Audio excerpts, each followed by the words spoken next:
你若是不嫌弃，不如嫁给我吧，我定不会让你受委屈，至少不会像在这个家里一样被他们欺负。这一世的孽战与上一世的他似乎很是不同，也或许是上一世他一直将孽战视为仇恨的对象，不论孽战对他做了什么，如何讨好他，他都不愿意成他的情。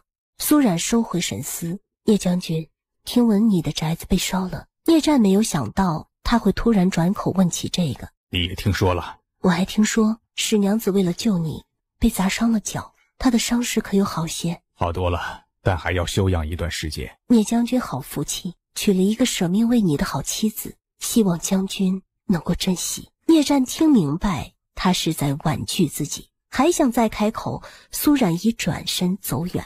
苏冉径直来到祠堂，秋落就回来了。姑娘，殿下临时有事离开京城了，要中秋节才能回来。苏冉也猜到他是有事绊住了，不然今晚发生这样大的事，陆成锦不会不来的。阿云呢？为何我回府这么久一直没有见到他？天这么晚了，他还会去哪里？苏冉莫名觉得阿云有些古怪，身上似乎藏了一些秘密。秋落，你赶紧去找找他，看他在哪里。翌日一早，宫里的宣旨太监来到镇国公府宣旨，丹陵被册封为大晋太子妃。哪怕跪在祠堂里，前面的欢庆之声，苏冉也听得真切。下一刻，一道小小的身影跑了进来。阿姐！阿云一看到苏冉，眼眶就红了。你怎么来了？苏冉一宿没睡，此时真是又累又困。阿姐真傻，他们让你跪你就跪，你赶紧起来。怎么不在前面看热闹？别人的热闹有什么好看？阿姐，你为何要回来？你可以直接走的，不回来这里。因为你在这里，阿姐要守着你，哪里都不去。景王呢？他们都说他以后要娶丹陵，那阿姐怎么办？别难过，殿下有事离开京城了。阿云太心痛姐姐了，眼泪止不住的要掉下来。他若是能娶丹陵倒是好事，表示啊，他以后就是大晋的太子，这样我就能彻底放心了。这一世只有陆承彦不当太子，苏冉才能安心的过自己的日子，不用再担心受到他的迫害。阿姐起来，我方才已求过祖母，让她饶了你，祖母答应了。苏冉有些不敢相信，大抵他今日高兴了，再加上我还拜托了陈王帮我开口，所以祖母就答应了。你这个傻孩子，当着大家的面替我求情，万一惹怒祖母怎么办？阿云黑眸明亮，里面飞快地闪过冷芒，一本正经地问他：阿姐，你心中委屈吗？苏冉自是知道弟弟问的是什么，说不委屈是假的，但他知道这一切并非陆承锦所愿。可他再强硬厉害又如何，也挡不住皇恩浩荡。况且册封丹陵为太子妃之时，他不在京城，想反对都来不及。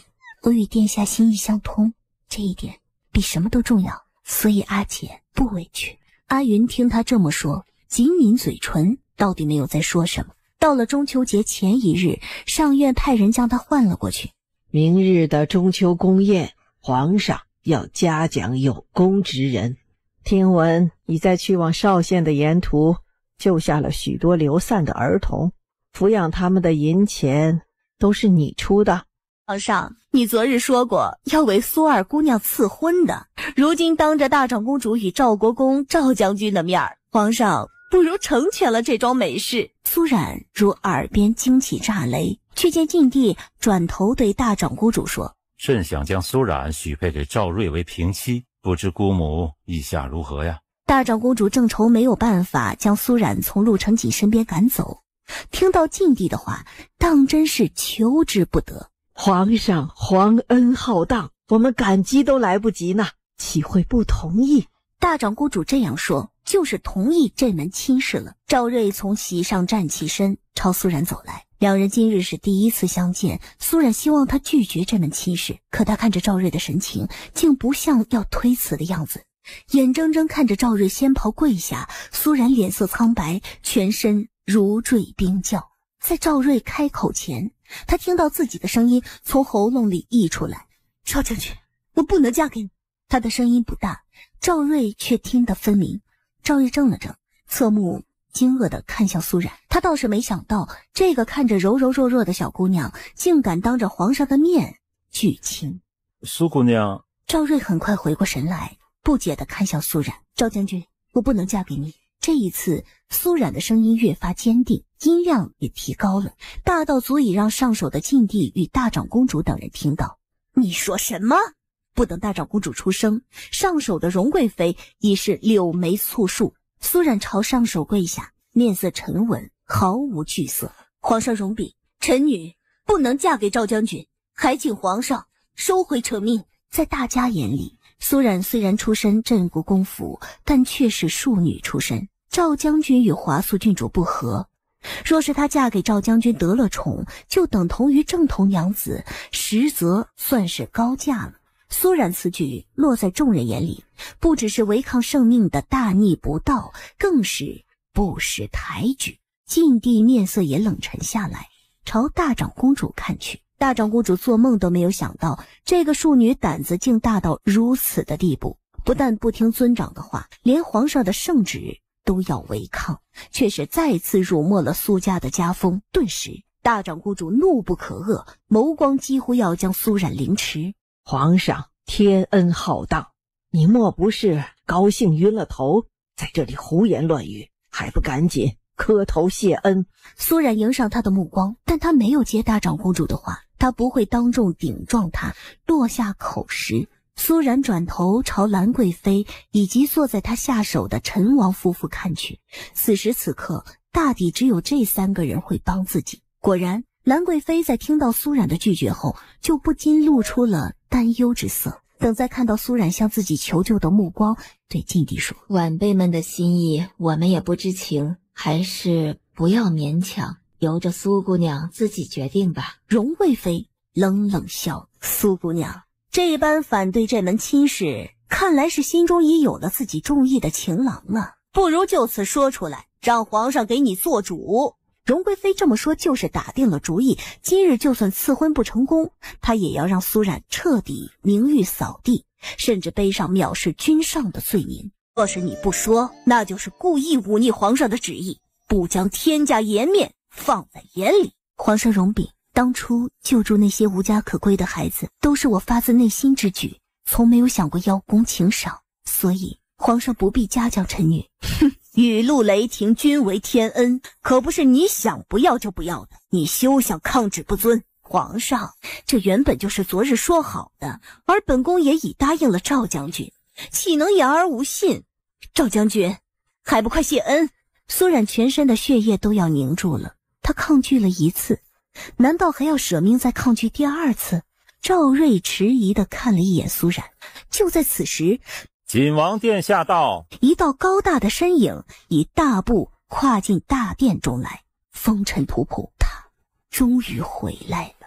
陆承锦目不斜视，一路径直往大殿正前方而来，目光遥遥从禁地等人身上滑落，最后落在了女人单薄瘦小的身躯身上。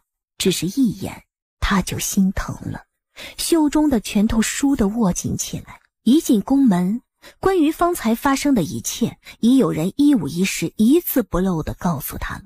苏冉从看到他的那一眼开始，全身紧绷的防线骤然放松下来，胸口却涌上无尽的酸楚，双腿也后怕的止不住打着哆嗦，眼泪也抑不住要落下来。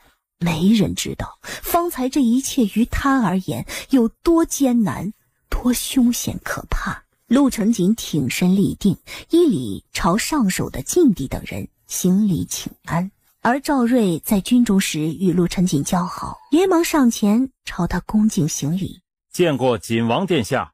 可此时陆承锦眉眼很冷，神情甚至带着一丝厉色，冷冷挑眉看着赵瑞：以后再找你算账。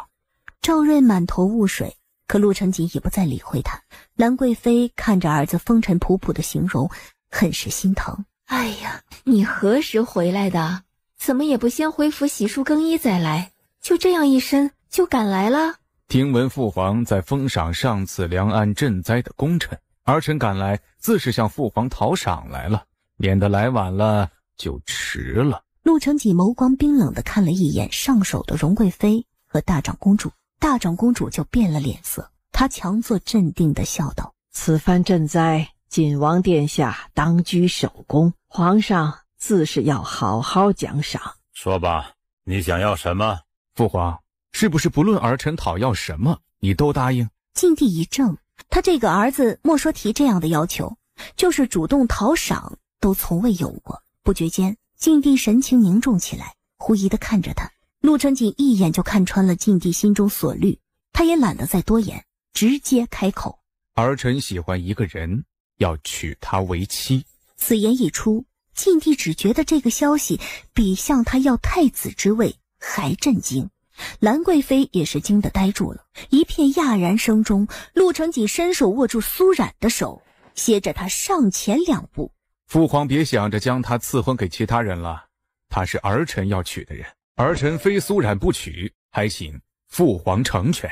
一时间，静帝心里思虑重重。不等静帝开口，陆承彦已站起身：皇帝这是闹哪样啊？你可记得他曾经是什么身份？皇兄也知道是曾经了。苏冉已与皇兄退亲，与你没有任何关系，而皇兄马上要迎娶南安郡主，苏冉自然也有她的婚嫁自由。当初你可是叫过她三皇嫂的，你都不膈应吗？膈应的是皇兄你吧？本王与心爱之人在一起，名正言顺。你陆承彦气得想摔杯子，可看着上手的静帝，终是咬牙忍下来呢。静帝看着剑拔弩张的兄弟2人，沉声开口：你们也都退下，锦王随朕去御书房。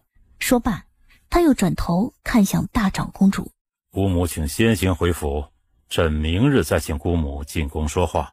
大长公主生怕静帝一口就答应下来2人的亲事，很想留下来阻拦。皇上，一切以大局为重。苏冉看着大长公主看向自己眸光里的寒意，心头一片冰凉。看来她这位祖母还没死心。苏冉松开陆承锦的手：殿下，我先回去了。别怕，天塌下来有本王顶着。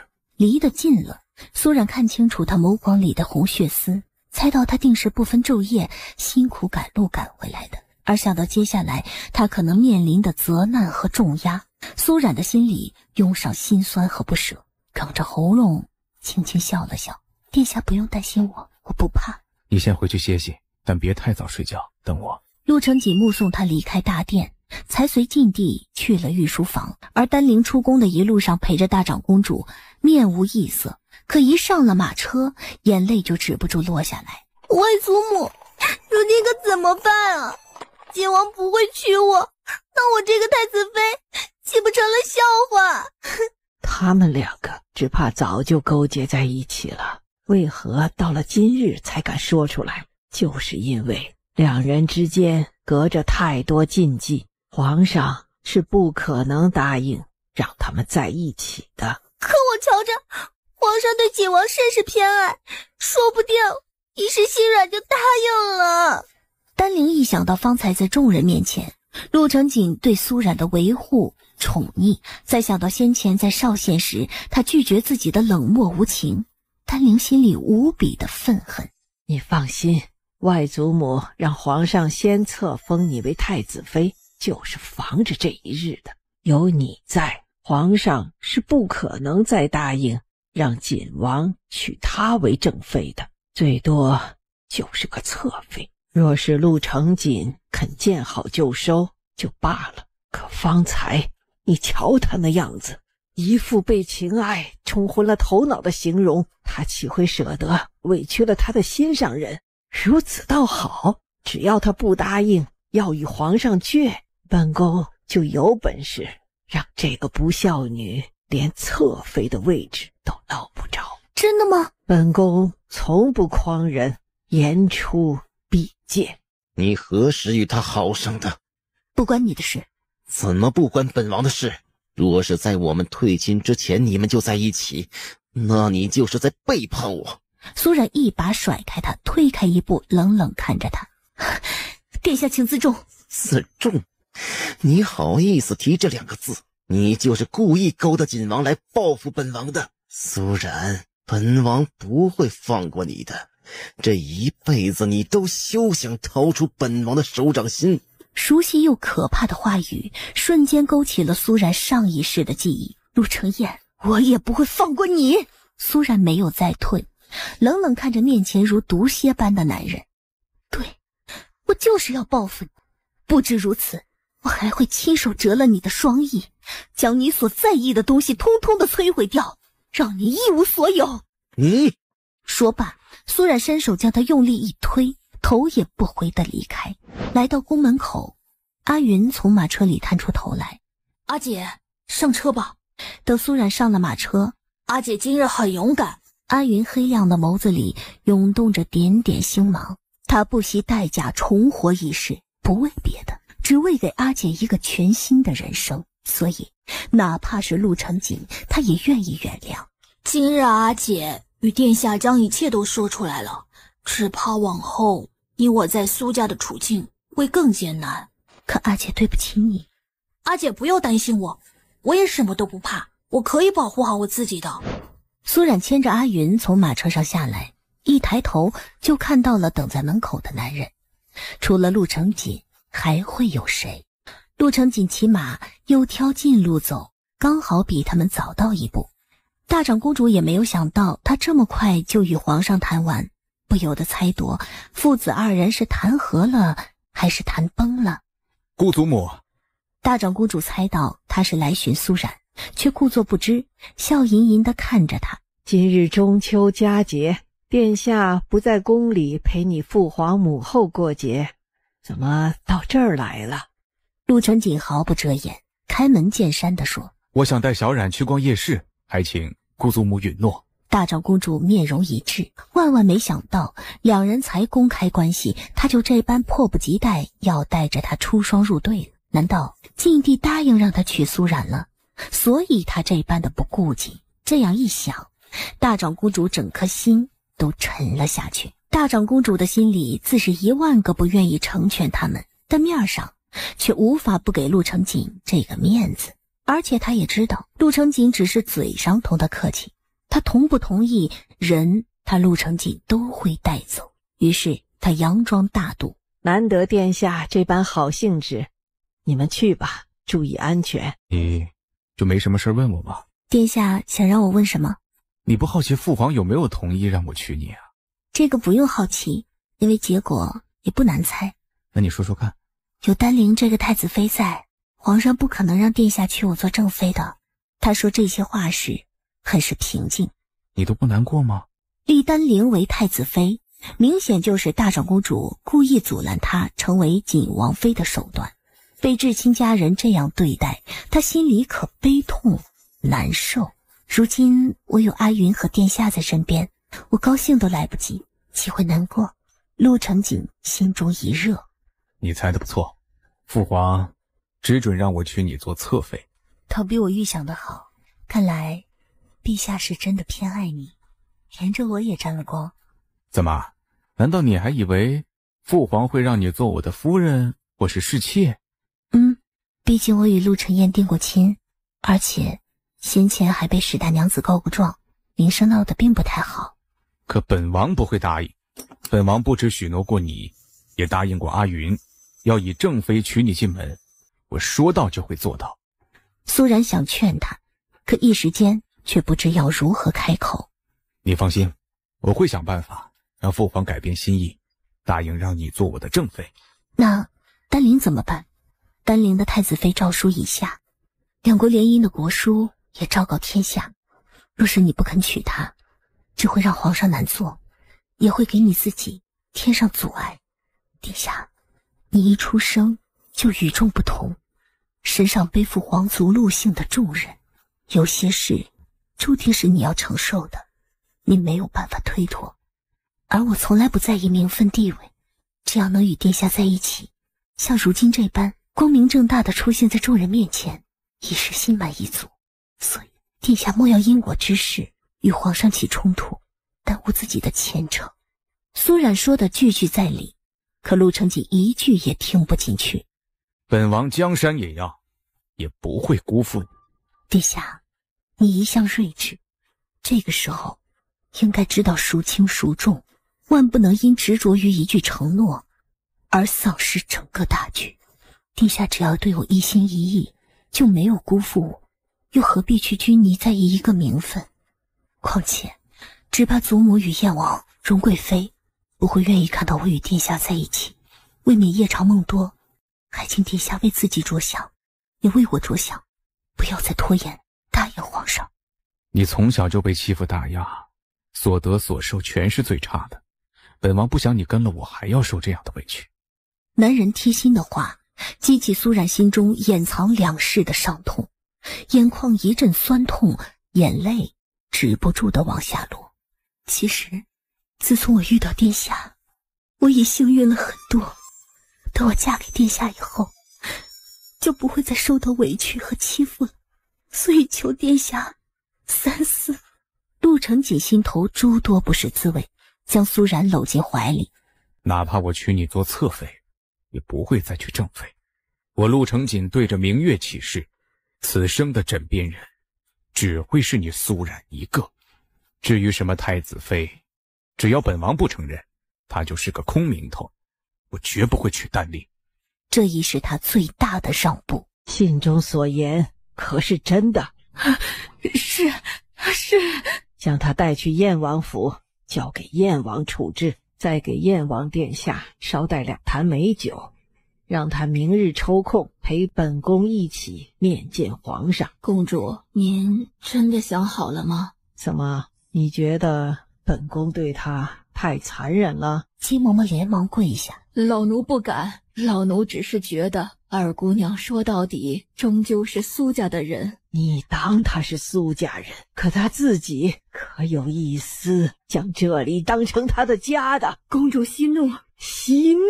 她设计构陷苏渊也就罢了，可她竟然帮着外人来对付自己的弟弟，这样吃里扒外的东西，还说他是苏家人。方才的信里写着赵嬷嬷的供词，将苏冉如何利用尹香丸陷害沈渊，从头至尾写得清清楚楚。直到此刻，他才明白过来，苏冉所做的一切，不只为了报复陆承彦与沈渊，更是为了逼苏纪忠亲口说出当年找孟氏给叶红瑜当替罪羊一事。说到底，他是为了替他母亲证明，为他母亲报仇。等明日将他与锦王彻底拆开后，本宫要开祠堂，亲自清理门户。镇国公府后门，看着赵嬷嬷被再次扔进马车，离开镇国公府。他们要将那婆子送去哪里？燕王府。燕王府？苏姑娘，看来你说的是对的。大长公主知道了苏二姑娘背叛苏家后，彼时下死心不放过她了。我早已被苏家除名，还请先生换我沈姑娘。不过此番还得多谢先生替我找到这个老钱婆，当初害我，她也有份。罗恒念须想了想，等燕王看到那封信，知道当初借他的手害死他自己孩子的人就是苏冉，大抵也咽不下这口气。等他与大长公主联手对付了苏冉，也算替你枉死的孩子报了仇。大长公主心狠手辣，当初不只对我无情，对我母亲也是赶尽杀绝。她不是自诩精明厉害吗？我如今倒要看看她与苏冉那个贱人相斗，最后鹿死谁手。原来当日沈渊在御前撞柱而亡，并没有死绝，被罗恒救了。可罗恒告诉他，只要他变成苏冉的样子，替他掌控住孽战，他就会替他报仇。先生，您上回命我烧了孽府后，为何没有下一步的动作了？不要着急，一步一步慢慢来。今晚聂战亲眼看到苏冉与陆承锦在一起，心中定是十分难受。借酒消愁是必定的，你要把握机会，尽快怀上他的孩子。罗恒知道，既然聂战知道沈渊不是真正的画中人，那么光凭一张相似的脸，沈渊是无法彻底掌握住聂战的。你放心，你当初只是伤了身子，我给你的药可以让你有机会再怀上孩子。沈渊闻言不觉揪紧手里的帕子，他并不是质疑罗恒给他的药不管用，而是聂战自第一次后再没有碰过自己。他使用过许多手段和法子，但聂战就是不再碰他。先生放心，我知道怎么做。回府后，沈渊没有去寻聂战，而是从侧门离开，悄悄往燕王府去。他一进耳房，就闻到了一股浓郁的酒气。陆承燕以醉眼带着森冷寒意看着他。是你？沈渊不知道他是将自己当成了苏冉，还是认出他是罗恒送给聂战的那个婉婉，正要挣扎开来，已被男人粗暴地扯进了怀里。若是本王退步至此，他们还要多夺而上，就休怪本王不顾长幼尊卑，不给他们留情面了。我都听殿下的，以后我们只会光明正大的约会，不再偷偷摸摸了。门房的门被敲响，这一次进来的却是赵瑞。终于寻到殿下与姑娘了。你寻我们做甚？殿下，属下先前当真不知道你与苏姑娘的关系，若是知道，属下连看都不敢多看苏姑娘一眼的，还请殿下原谅属下这一回。陆承锦此时很不待见他。属下明日就回军营去，不留在这里碍殿下的眼了。本王正准备调你回京城，你暂时不用去军营了。陆承锦终于开口回应他。为什么？因为你要留在京城传宗接代，华素刁蛮任性，全是你们惯的，让他给你生个儿子，困住他的手脚，免得他再出去祸害其他人。所以在他没有怀上身孕之前，你都休想离京回营。赵瑞走后，殿下，你何苦要如此为难赵将军？他明知赵瑞和华素夫妻不和，还对赵瑞提这样的要求，实在是难为人。本王才没那么多闲心去管他们的家事呢，不过是借这么一个由头，将他暂时留在京城。苏冉心口直跳，难道这一世又会如此吗？以我对我那位皇兄的了解，若是父皇当真立了我为太子，他绝不会善罢甘休的。他与那罗恒一直在极力拉拢聂战，肯定意有所图，本王自然也要留有后手啊。所以他才会借着这个看似不正经却能掩人耳目的由头，将赵瑞留下来，以防万一。陆承锦说完，见苏冉脸色发白，扶着他的手安慰他。你不要害怕，本王心里有数。等我请示了父皇后，会尽快定下我们的婚期，让你早日离开苏家。还有阿云，殿下，希望你允许我带着阿云一起入晋王府，不然将他一个人留在苏家，我也不放心。苏冉顾不得矜持，对陆承锦恳求道。这个自然，我都会安排妥当。殿下，多谢你。陆承锦握紧他的手。你不必谢我，我如今无法给你正妻之位，若是再连这些都做不到，如何担得你今日在殿前为我抗的旨啊？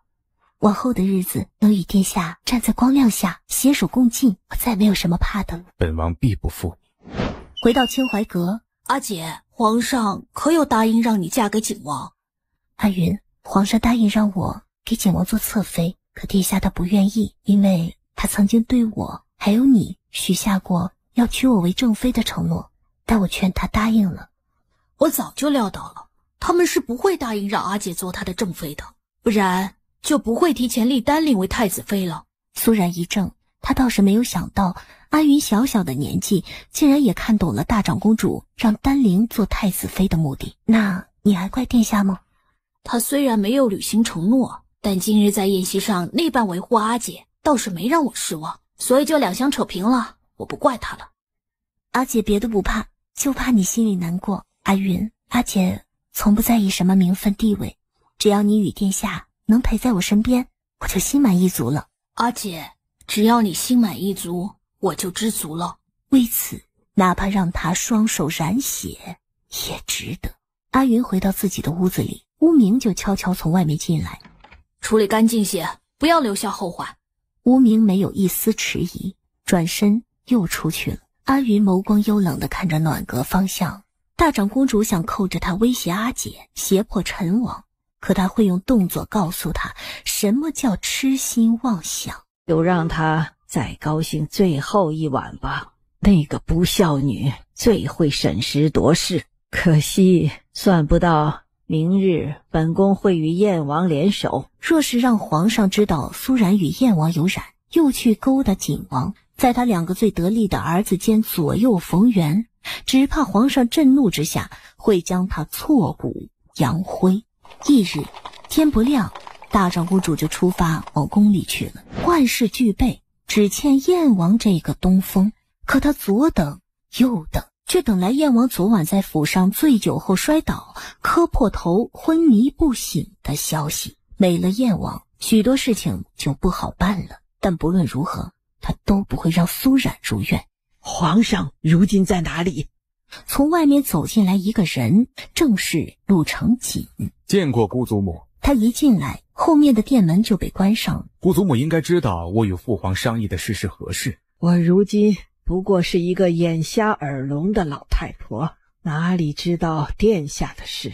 昨晚父皇已答应将小冉许给我做侧妃，不知姑祖母意下如何？陆承锦也不与他耍花枪，开门见山就说：殿下当真要娶小冉？怎么，姑祖母不答应吗？大长公主勾唇嘲讽：殿下是何时与二丫头对上眼的？竟将我们瞒得铁桶般，也确实没有将我们这些当长辈的放在眼里。此事全怪我，是我喜欢上小冉，一定要与她在一起。她先前不肯答应我，所以没让大家知道。他没有想到陆承锦会这么直接地说出来。姑祖母，我是一定要娶小冉，希望姑祖母成全。大长公主面色冷凝，久久没有动。今日朝中事务繁忙，皇兄又突然出事，只怕父皇今日没空见姑祖母。姑祖母不如先回去吧。大长公主眸色冷沉如水。殿下对小冉了解多少？你久在北疆，为京时日尚短，关于他与燕王殿下的事，你又知道多少呢？小冉少言寡语，关于他之前的事，我确实知之甚少。看来姑祖母有许多她的事要同我说了。说罢，大长公主心口一松，心高气傲如陆承锦。若是知道了他与陆承燕的那些事，是绝不会再要他的。如此，大长公主就不顾忌了，将苏冉与陆承燕的事拣最敏感的也最膈应人的说。当日他在安堂与燕王一见钟情，为此他宁肯被他师父打，也要蓄长头发跟陆承燕私奔出来。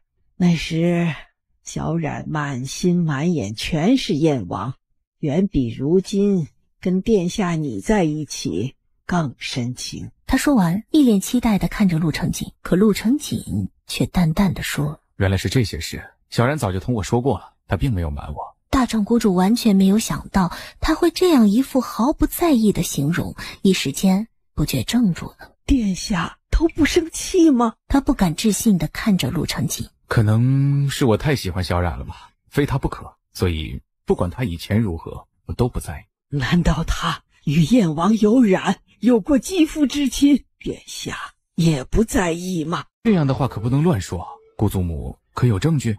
也是我苏家门不幸，他见燕王迟迟不与他下聘定亲，在他与燕王定亲的前夕，他突然去给燕王送酒，就在酒里加了些东西。那晚他很晚回来，而紧跟着燕王也追了过来，而后不久，燕王就下定决心与他定亲了。孤男寡女在催情散的作用之下会做些什么事，殿下应该不用我明说了吧？我自然知道，因为那晚小冉中了催情散之后是与我在一起。殿下，这话绝不可以乱说的。那晚小冉去皇兄府上送酒，刚好我也在燕王府，又刚巧皇兄的书房起了大火，我怕小冉吓到，就将她带回锦王府了。他身上的催情散发作，我将他扔在后院的水池里降火，等他回来的时候衣裳都是湿的，自然不好再去见姑祖母。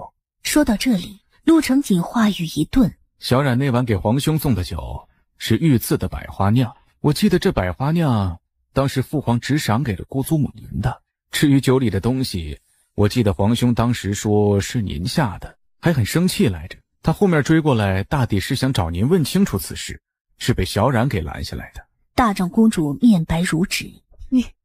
你胡说，此事本宫根本不知情。陆承锦眸光冷了下去。姑祖母今日来找父皇，若是想同他说小冉这些事，我劝您还是免了吧。这些事若是闹开，莫说小冉没脸没皮，姑祖母一世的清誉也要毁于一旦。您若倒了，镇国公府怎么办？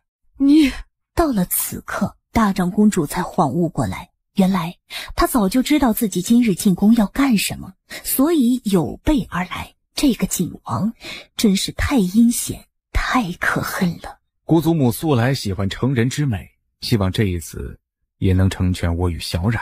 大长公主身子止不住的颤抖，双眸里金光泄去，留下一片浑浊。殿下为了他机关算尽，志在必得，又何必在意我一个老太婆的想法？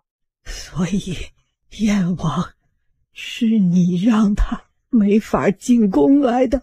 皇兄的事与我无关，父皇已派人去查证过，他确实是醉酒摔倒，磕伤不醒的。若是姑祖母不相信，可以亲自去问他。大长公主怔怔站着，脑子里一片空白。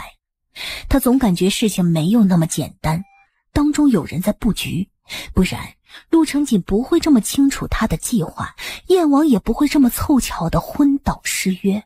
或许一切都是天意，姑祖母英明不凡，何不顺应天意而为？大长公主闻言，双眸里渐渐涌起戾气，回头冷冷地看着陆承锦。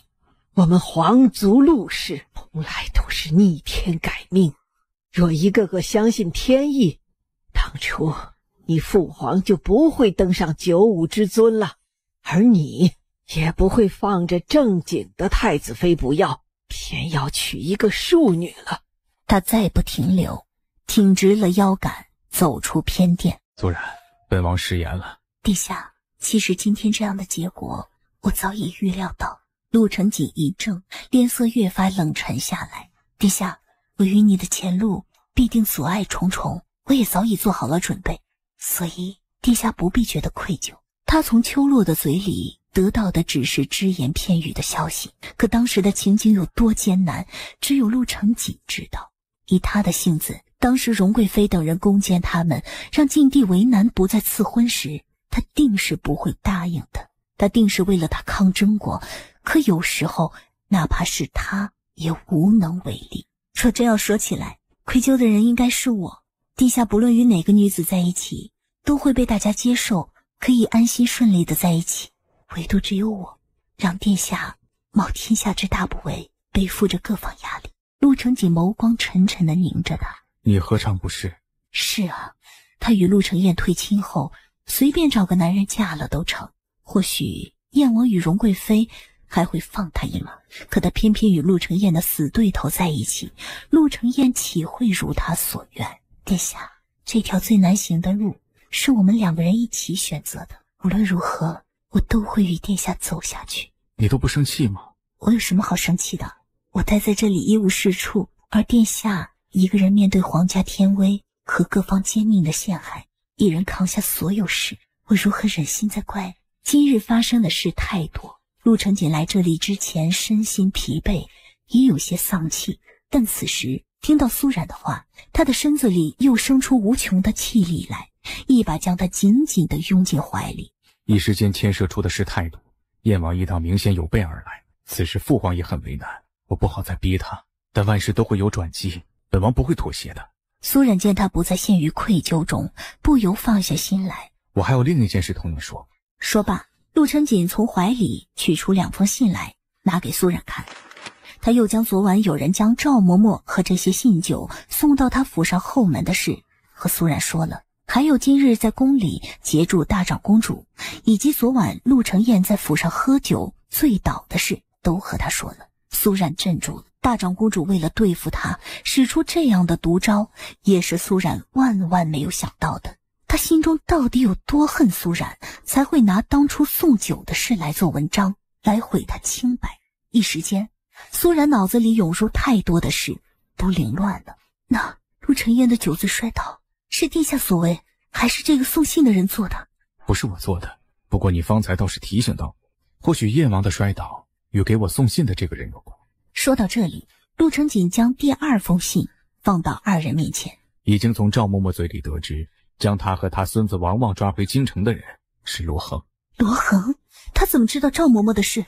陆承锦也想不透当中的玄机。这个写信之人明显在帮你，你可猜到是谁？苏冉细细看着自己，感觉很陌生，但联想到整个事情，他心中倒是想到了某个人。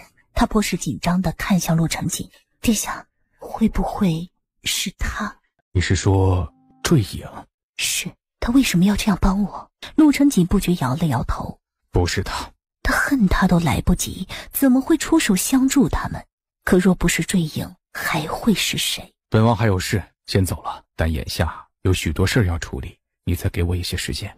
回到马车里，长鸾回禀，查到了。这个送信之人不但掌握着罗恒与大长公主之间的秘密，还能掌控住曹嗣，替送信之人欺骗住大长公主。如此看来，送信之人竟不是顺手而为的帮苏冉，而是辛苦筹划好一切的在帮他们。所以此人到底是谁？翌日天未亮，曹嗣的尸首被送回镇国公府。果然是着了道了，本宫当真是小瞧了他了。当真是那个不孝女做的？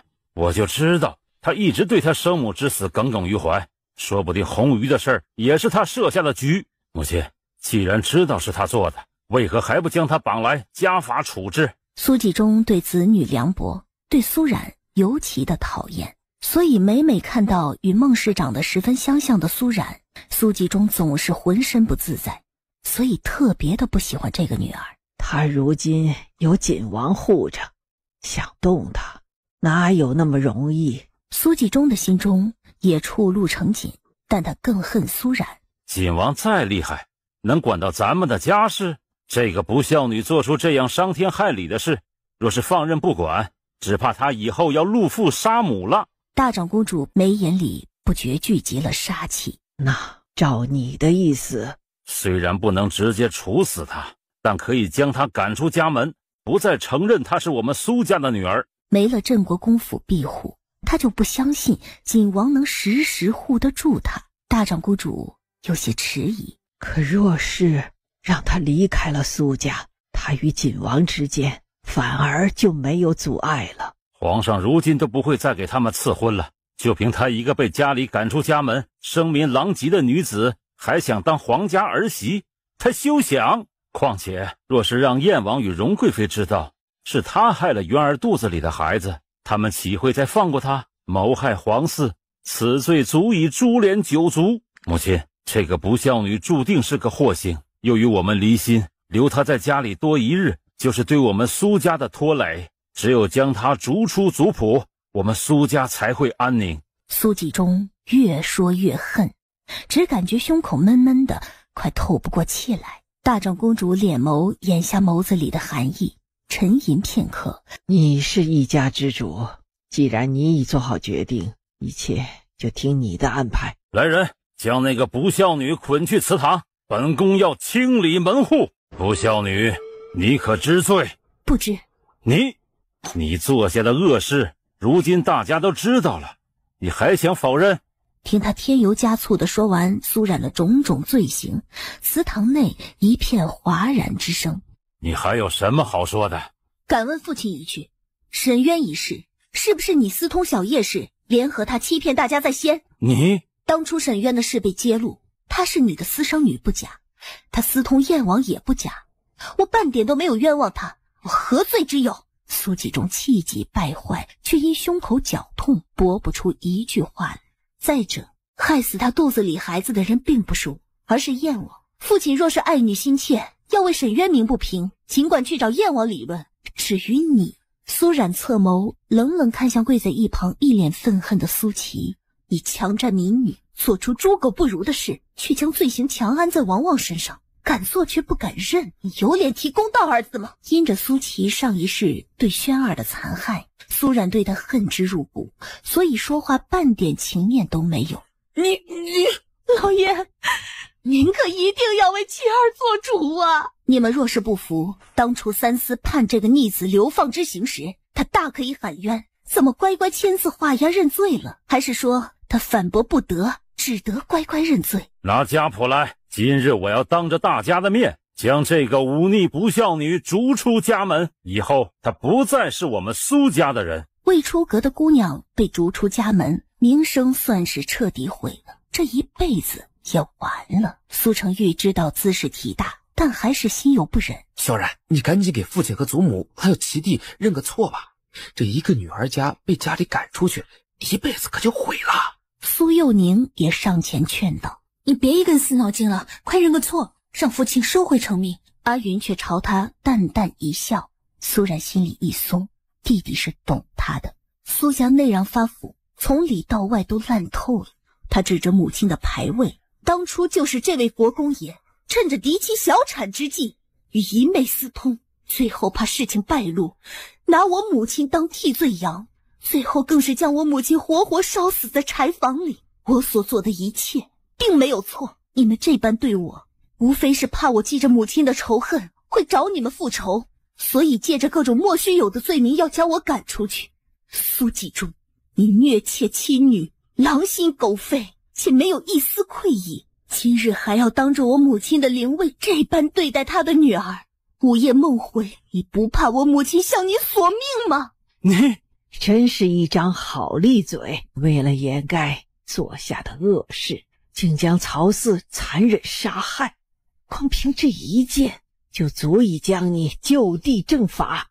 今日若不将你赶出去，终有一日你会累及整个镇国公府。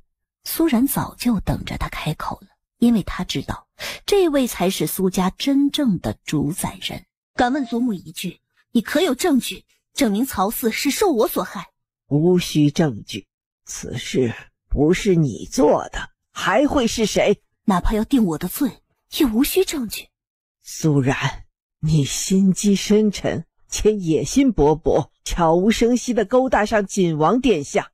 原来我在祖母的眼中就是这样一个人，所以祖母一直对我有成见。可自古以来都讲究嫡庶正统，你一个贱婢所出的庶女，却想翻天，想骑到嫡子嫡女头上去，那是万万不可能的。嫡庶有别确实不错，嫡出不一定为贤，庶出也并非低人一等，世间万物皆是平等。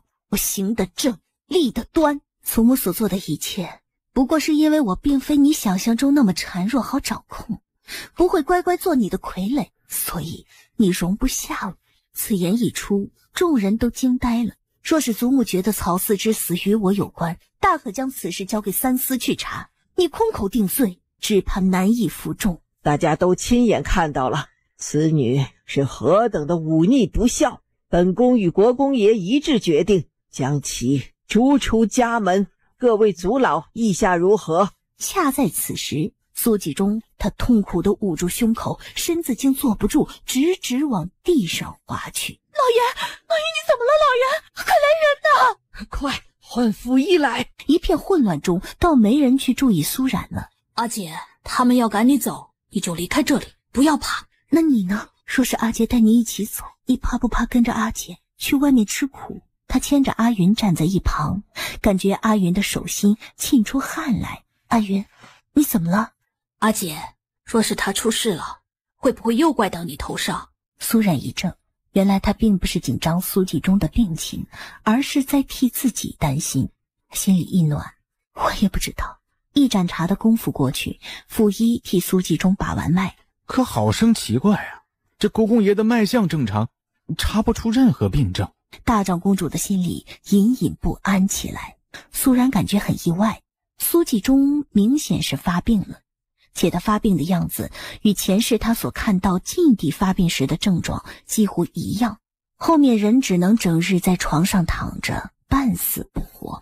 正想上前细看，苏继忠却突然坐起身子。本宫没事，方才不过是被不孝女气到了。他喘过好大一口气来，感觉胸口又不痛了，所以以为方才是被苏冉气到了。你真是本宫的克星，既然你死不悔改，还敢顶撞祖母，就先打50板子，再逐出门去。仆人们得令，一拥而上。谁敢动姑娘一根毫毛？我手里的长剑可不是吃素的。本宫亲自执行，我看你敢动我？秋落手腕一转，毫不退缩。苏然，今日要么你就乖乖受罚，要么你就叫你侍女当着全族人的面杀了本宫。此言一出，整个祠堂的人都惊住了。下一息，他手中的剑被苏冉拦下。祖母身份尊贵，为了逼我就范，以身犯险，何必呢？不就是50板子吗？我受得起。不过50板子打完，我苏冉与你们苏家恩断义绝。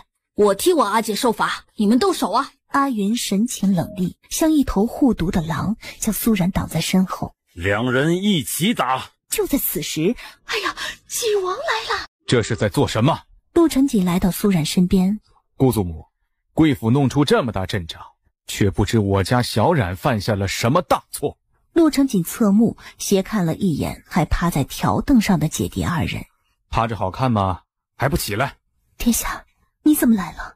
在这样的境况下，他希望他来，但又不想他插手苏家的家事，免得他再落人把柄。景王殿下，这是本宫的家事，还请你不要插手。家事也讲究礼法，却不知他犯了什么事。本宫怀疑他杀害了曹嗣。曹嗣之事本王也有听闻，先前已派大理寺去细查过他的死因，死因确定是失足落水溺水而亡，不假。既然姑祖母怀疑是小冉做的，却不知道手里有何证据。大长公主自是没有证据，既然有大理寺亲自验尸，她想嫁祸给苏冉都不可能了。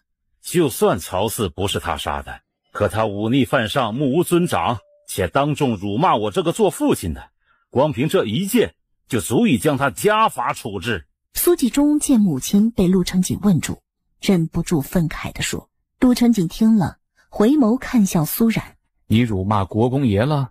我不过是陈述事实罢了。他当然不会承认，不过方才大家都听到了，大家都可以作证。方才谁听到我家小冉骂国公爷了？听到的就站出来。他话音里的胁迫之意这么明白，傻子才会站出来。你们！叶氏见了，连忙拉着柳姨娘还有苏琪却站起来，指证苏冉方才骂过苏继忠。你们是国公爷的妻儿，自是帮着他说话，所以你们的证词不作数。丹玲见了也要挺身站出来作证，却被一只手拉住了，却是苏成玉。你不要拦我！嘘，日后若是还想再嫁给景王，就不要得罪他。苏幼宁也在一旁插嘴。是啊，景王可记仇了，你今日站出来与他作对，他只怕会记恨你一辈子。丹玲不想让苏冉轻易脱身，可也怕真的被陆承锦记恨上，毕竟这关乎到他一辈子的幸福，所以想了想，终是愤愤不平地妥协下来，不再站出去。陆承锦等了几息，见没有人站出来，便对苏继忠说：看来是国公爷误会了，小冉并没有骂你，如他所言，他只是陈述事实。说罢，他牵起了苏冉的手，对着众人说道：我家小冉最是纯良柔弱，平时不说话，声音都不会大一分，岂会当众顶撞尊长，辱骂父亲？想来一切都是误会。苏冉看着身旁一心护着他的男人，本是很感动的事，可听到他的话又忍俊不禁。毕竟方才苏冉以一己之力对抗苏家几人的画面还历历在目。苏继忠万万没有想到，满堂的族人没有一个敢站出来替自己说话，当即气得胸口又绞痛起来。不管殿下信不信，他忤逆犯上已是事实，无需再费唇舌。但看在殿下的情面上，50板子可免，但我们镇国公府是不能再留他。说罢，他再不迟疑，拿起族谱和笔，要亲手将苏冉的名字从族谱中划去。且慢，姑祖母不如听完父皇的旨意再做决定。说罢，取出明皇圣旨，苏冉接旨。怎么了，嘉禾郡主？他竟然被封为郡主了。殿下，这是你替我求的恩典吗？你猜？难道是兰贵妃娘娘？怎么，母妃为你求恩典，你很意外？娘娘一直不理前朝之事，这一次她却为我求恩典，确实有些意外。一直以来，兰贵妃对她都很好，数次出面庇护她，也从未因她的身份低看她。我不过救助了几个孩子，何德何能可以封为郡主，受之有愧。你可不只救过几个孩童，你还救过本宫和父皇的性命，还为母妃挡过一劫，这些母妃都替你记着呢。这一次替你悉数向父皇讨要回来罢了。晋帝这一次这么轻易听信容贵妃他们的话，不给他们赐婚，说到底不只是介意苏冉先前与燕王有过婚约，也嫌弃苏冉的出身低，所以兰贵妃要给苏冉求到郡主的身份，这样他就足以配得上陆承锦了，以后也没人再拿他的身份说事。苏冉听陆承锦说完，感动不已。我先前瞒着娘娘，做了对不起她的事，娘娘非但不怪我，还这样帮我，让我情何以堪。你愿意嫁给他儿子，就是报答他了。说话间，宫门到了，苏冉上前跪下谢恩，晋帝抬手让他平身，苏冉却跪着没有动。皇上，请恕民女冒昧，民女还有一个请求。此言一出，晋帝与陆承锦俱是愣了愣。民女想自立门户，但自古以来女子都没有这个权利，所以我想求皇上恩准民女搬离苏家，独自生活。这个念头早在苏冉重生之时就有过，只是那时她羽翼未丰，又没有跟陆承彦退亲，她根本摆脱不了苏家。你为何有此打算？自古以来，女子都是柔弱无靠，能依傍的就是娘家和婆家。晋帝却想不通，苏冉为何要脱离镇国公府这座大靠山。皇上有所不知，就在方才，我已经被带去苏家祠堂，父亲要将我打板子，再逐出家门。是陛下的圣旨救了我一命，可我知道苏家已容不下我，所以我想自立门户，过自己的生活，求陛下恩准。苏冉朝晋帝深深拜下。晋帝万没有想到苏家竟发生这样大的事，不觉迟疑地看向一旁的陆承锦。陆承锦也扶袍跪下，替苏冉求情，求父皇成全。如此，朕就赐你郡主府一座，准你开府令居，自立门户。但逐你出家门一事，有朕在，相信国公爷与姑母会给朕一个薄面，不会再提。所以你名义上还是镇国公府的姑娘。这样的结果却是最好，既保全了苏冉的名声，也让她如愿脱离苏家，过自己的生活。苏冉如闻天籁，感激不已，多谢皇上体恤，谢主隆恩。你可有中意的地方？哪里都好，随殿下安排。宅子不需要很大，够我和阿云住就行。那本王呢？不给我留地儿？苏冉附到他耳边低语两句。哪怕只是一墙之隔，还是有区别的。若是到了雨雪天，你忍心看着本王冒着雨雪翻墙？没让你翻墙，杨府离得近，你回府就是了。我先选好几处地方，到时再带你一起去看看，你满意哪一处就定在哪。好，到了上离宫，白吉早早的就守在门口。殿下，娘娘有令，今日中午只宴请嘉禾郡主一人，还请殿下去陪陛下用膳。说罢，将一个食盒递给陆承锦。陆承锦无奈地对苏冉说：你去吧，我等下再接你出宫。娘娘，此番多谢你替我求这个恩典，我受之有愧。傻孩子，这是你应得的，你不必有负担。你救过锦儿，也救过皇上，还替本宫挡过一灾，这些啊，皇上都记得，不过是借着这次机会一并补偿给你罢了。苏冉明白，兰贵妃否认对她的帮助，是不想让她心里有负担。苏冉心中的愧疚自责也越发强烈起来，在兰贵妃面前跪下，虔诚认错。娘娘，我与殿下成了如今的状况，一切都是我的主意，是我使了手段与殿下在一起，也是我让他瞒着娘娘，是我对不起娘娘。我知道以我的身份实在不宜与殿下在一起，但我是真心喜欢殿下，我已离不开他，所以这一次才会。殿下如今遇到的困境全是因为我，他本可以一路平顺地达成所愿，是我成了他的负担。苏冉放下所有的戒备和羞耻感，真诚地将内心的想法告诉兰贵妃，是在向她解释她与陆承锦之间的一切也是一种赎罪。你呀，不必将所有的事情都揽在自己的身上，我自己生的儿子，他的脾性我会不清楚。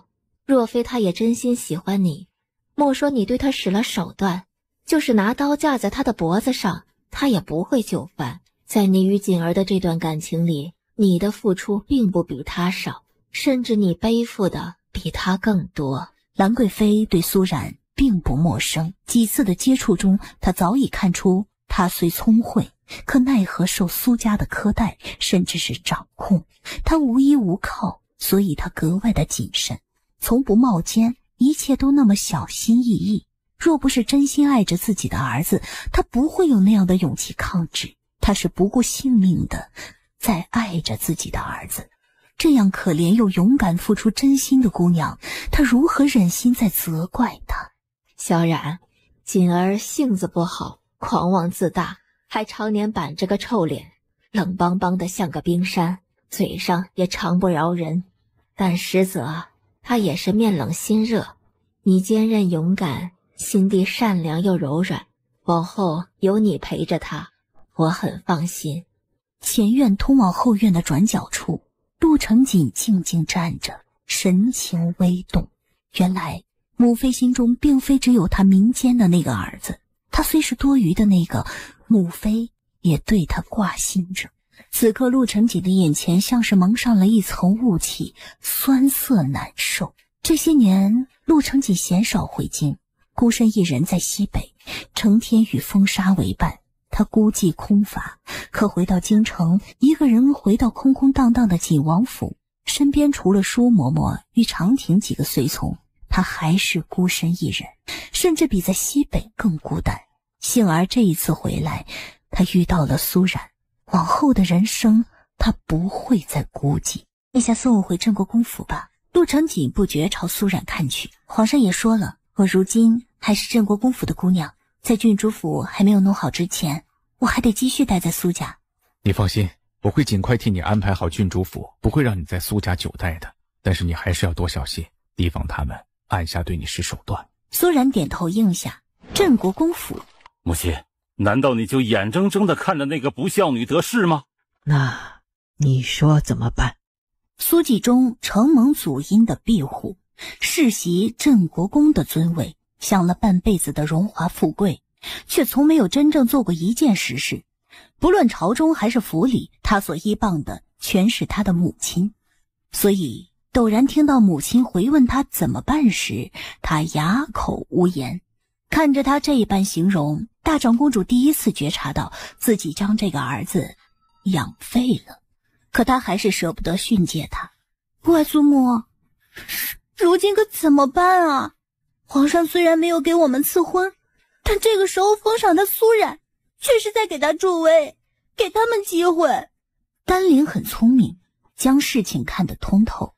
先前他还可以以苏冉的身份诟病他，但如今苏冉贵为郡主了，自然就配得上陆成锦了。可若是不能嫁给他，他顶着一个太子妃的虚衔有什么用？反而成了一个笑话。外祖母，我跟我还是回去吧，待在这里也只是让人笑话。纵使精明如大长公主，这一会子也方寸大乱，而且皇上都认可了他，苏家想再作践他，毁他名声也不可能了。你别急，他再得势也只是一个郡主，与你如何相比？叶氏也深知此时苏家要抱团，也上前劝他。是啊，你可是一国公主，而且已定为大晋太子妃，这是板上钉钉的事。他如今与景王八字儿还没一撇呢。你舅母说的对，幸儿当初早一步将你的事定下，两国联姻并非儿戏，纵使是皇上也不能随意取缔，所以你就安心做你的太子妃就好。说到这里，大长公主又有了底气，而丹陵听了她的劝，心里也安定下来。苏纪忠似乎是被气狠了，胸口一直闷闷地痛着，午膳一口饭都没吃。你无需担心，他如今也不过郡主身份，难道还能盖过你堂堂国公爷不成？再不济还有本宫在，他能奈我们何？但苏纪忠一想到今日被苏冉当众揭短辱骂，还是气恨难平。来日方长，你何必急于一时？说到这里，大长公主眸光沉沉看向窗外阿云的房间方向。我早已料到他有反骨，所以提前给那个小的下了药。只要我不给解药，等到他毒发之时，必死无疑。他那么在意那个弟弟，有这个把柄在，你还怕他翻天不成？还是母亲英明，那个小贱人再厉害，也翻不出母亲的手掌心。再者，他空有一个郡主名头，总归还是在咱们手下讨生活。等这阵风头过了，有的是机会收拾他。正是。但眼下表面上的样子，我们还是要装一装。等下他回来，我们还是一团和气。胡说，哪有姑娘家离开家自立门户的？皇上也不会答应你这样无理的要求。小冉所言不假，父皇确实给他赐了郡主府，答应他自立门户。大长公主虽然也被打了个措手不及，但有阿云这个把柄在，她很快镇定下来。二丫头，你可是因今早之事对家里心怀怨恨，所以要搬出苏家去？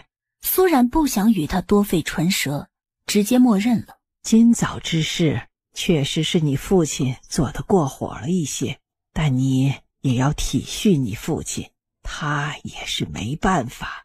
见他到了这个时候还虚情假意的来谈亲情，苏冉终是忍不住出声打断了他的话。大长公主，此番开府令居，我不会带走苏家一样东西。先前皇上给我的诸多赏赐，我也不会带走，但我要带走阿云，还有我母亲的牌位。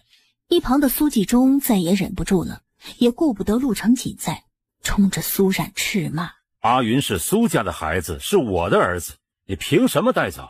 女子离家就是泼出去的水，你还敢管家里的事？自从知道母亲给阿云下毒后，阿云就是他们掣肘苏冉的利器，他定要死死握住才是，绝不会将阿云交给他带走。敢问国公爷，阿云回来苏家这么久，你可好言同他说过一句话，换过他一生儿子，照顾他过分毫，你正眼都未瞧过他一眼，好意思说他是你的儿子？当年我母亲之所以生下阿云不敢送回府里，而是让古嬷嬷将他带走，就是知道你们不会善待他，若是送他回来，他只会死路一条。我就是活生生的例子。苏纪忠当年因一己私欲害了孟氏，非但没有丝毫愧意，反而视他为眼中钉，连同他所生的孩子都遭到他的虐待。你个不孝女，真是无法无天。到了这等境地，再假装亲情和睦已是不可能了。你母亲的牌位可以带走，但阿云绝不可能。大长公主出身尊贵，眼里从来瞧不起庶子庶女，而镇国公府有大哥哥这个嫡子继承香火，你们留下阿云到底有何目的？不论本宫在意与否，他都是我们苏家的血脉，名字也是进了苏家宗谱的，哪怕你告到皇上面前去，也休想从本宫这里带走阿云。说罢，大长公主眸光扫过陆成锦。谨王殿下掌管三司，最懂大禁律法，敢问殿下一句，本宫之言可有错处？陆成锦听他们争议这么久，眉头早已深深蹙起，脸色也冷沉下来。直到这一刻，他才深深地体会先前苏冉为何要选择以毁掉自己清白的方式来搭上自己，却又不敢与他在一起，一次次的逃避，实则是他孤苦伶仃，无一丝依傍，走投无路之下的不得已之举，脸下眸光里的含义。据本王所知，阿云是小冉历经辛苦从西北找回来的，人是他找回的。苏家如今得此子，不过坐享其成。而长姐如母，阿云虽是苏家血脉，也是小冉一母同胞的弟弟，他有权带走他。所以本王认为此事可以交由阿云自己做决定，是去是留让他自己选。说罢，他看向阿云。阿云，你也长大了，有自己的决断。你自己决定。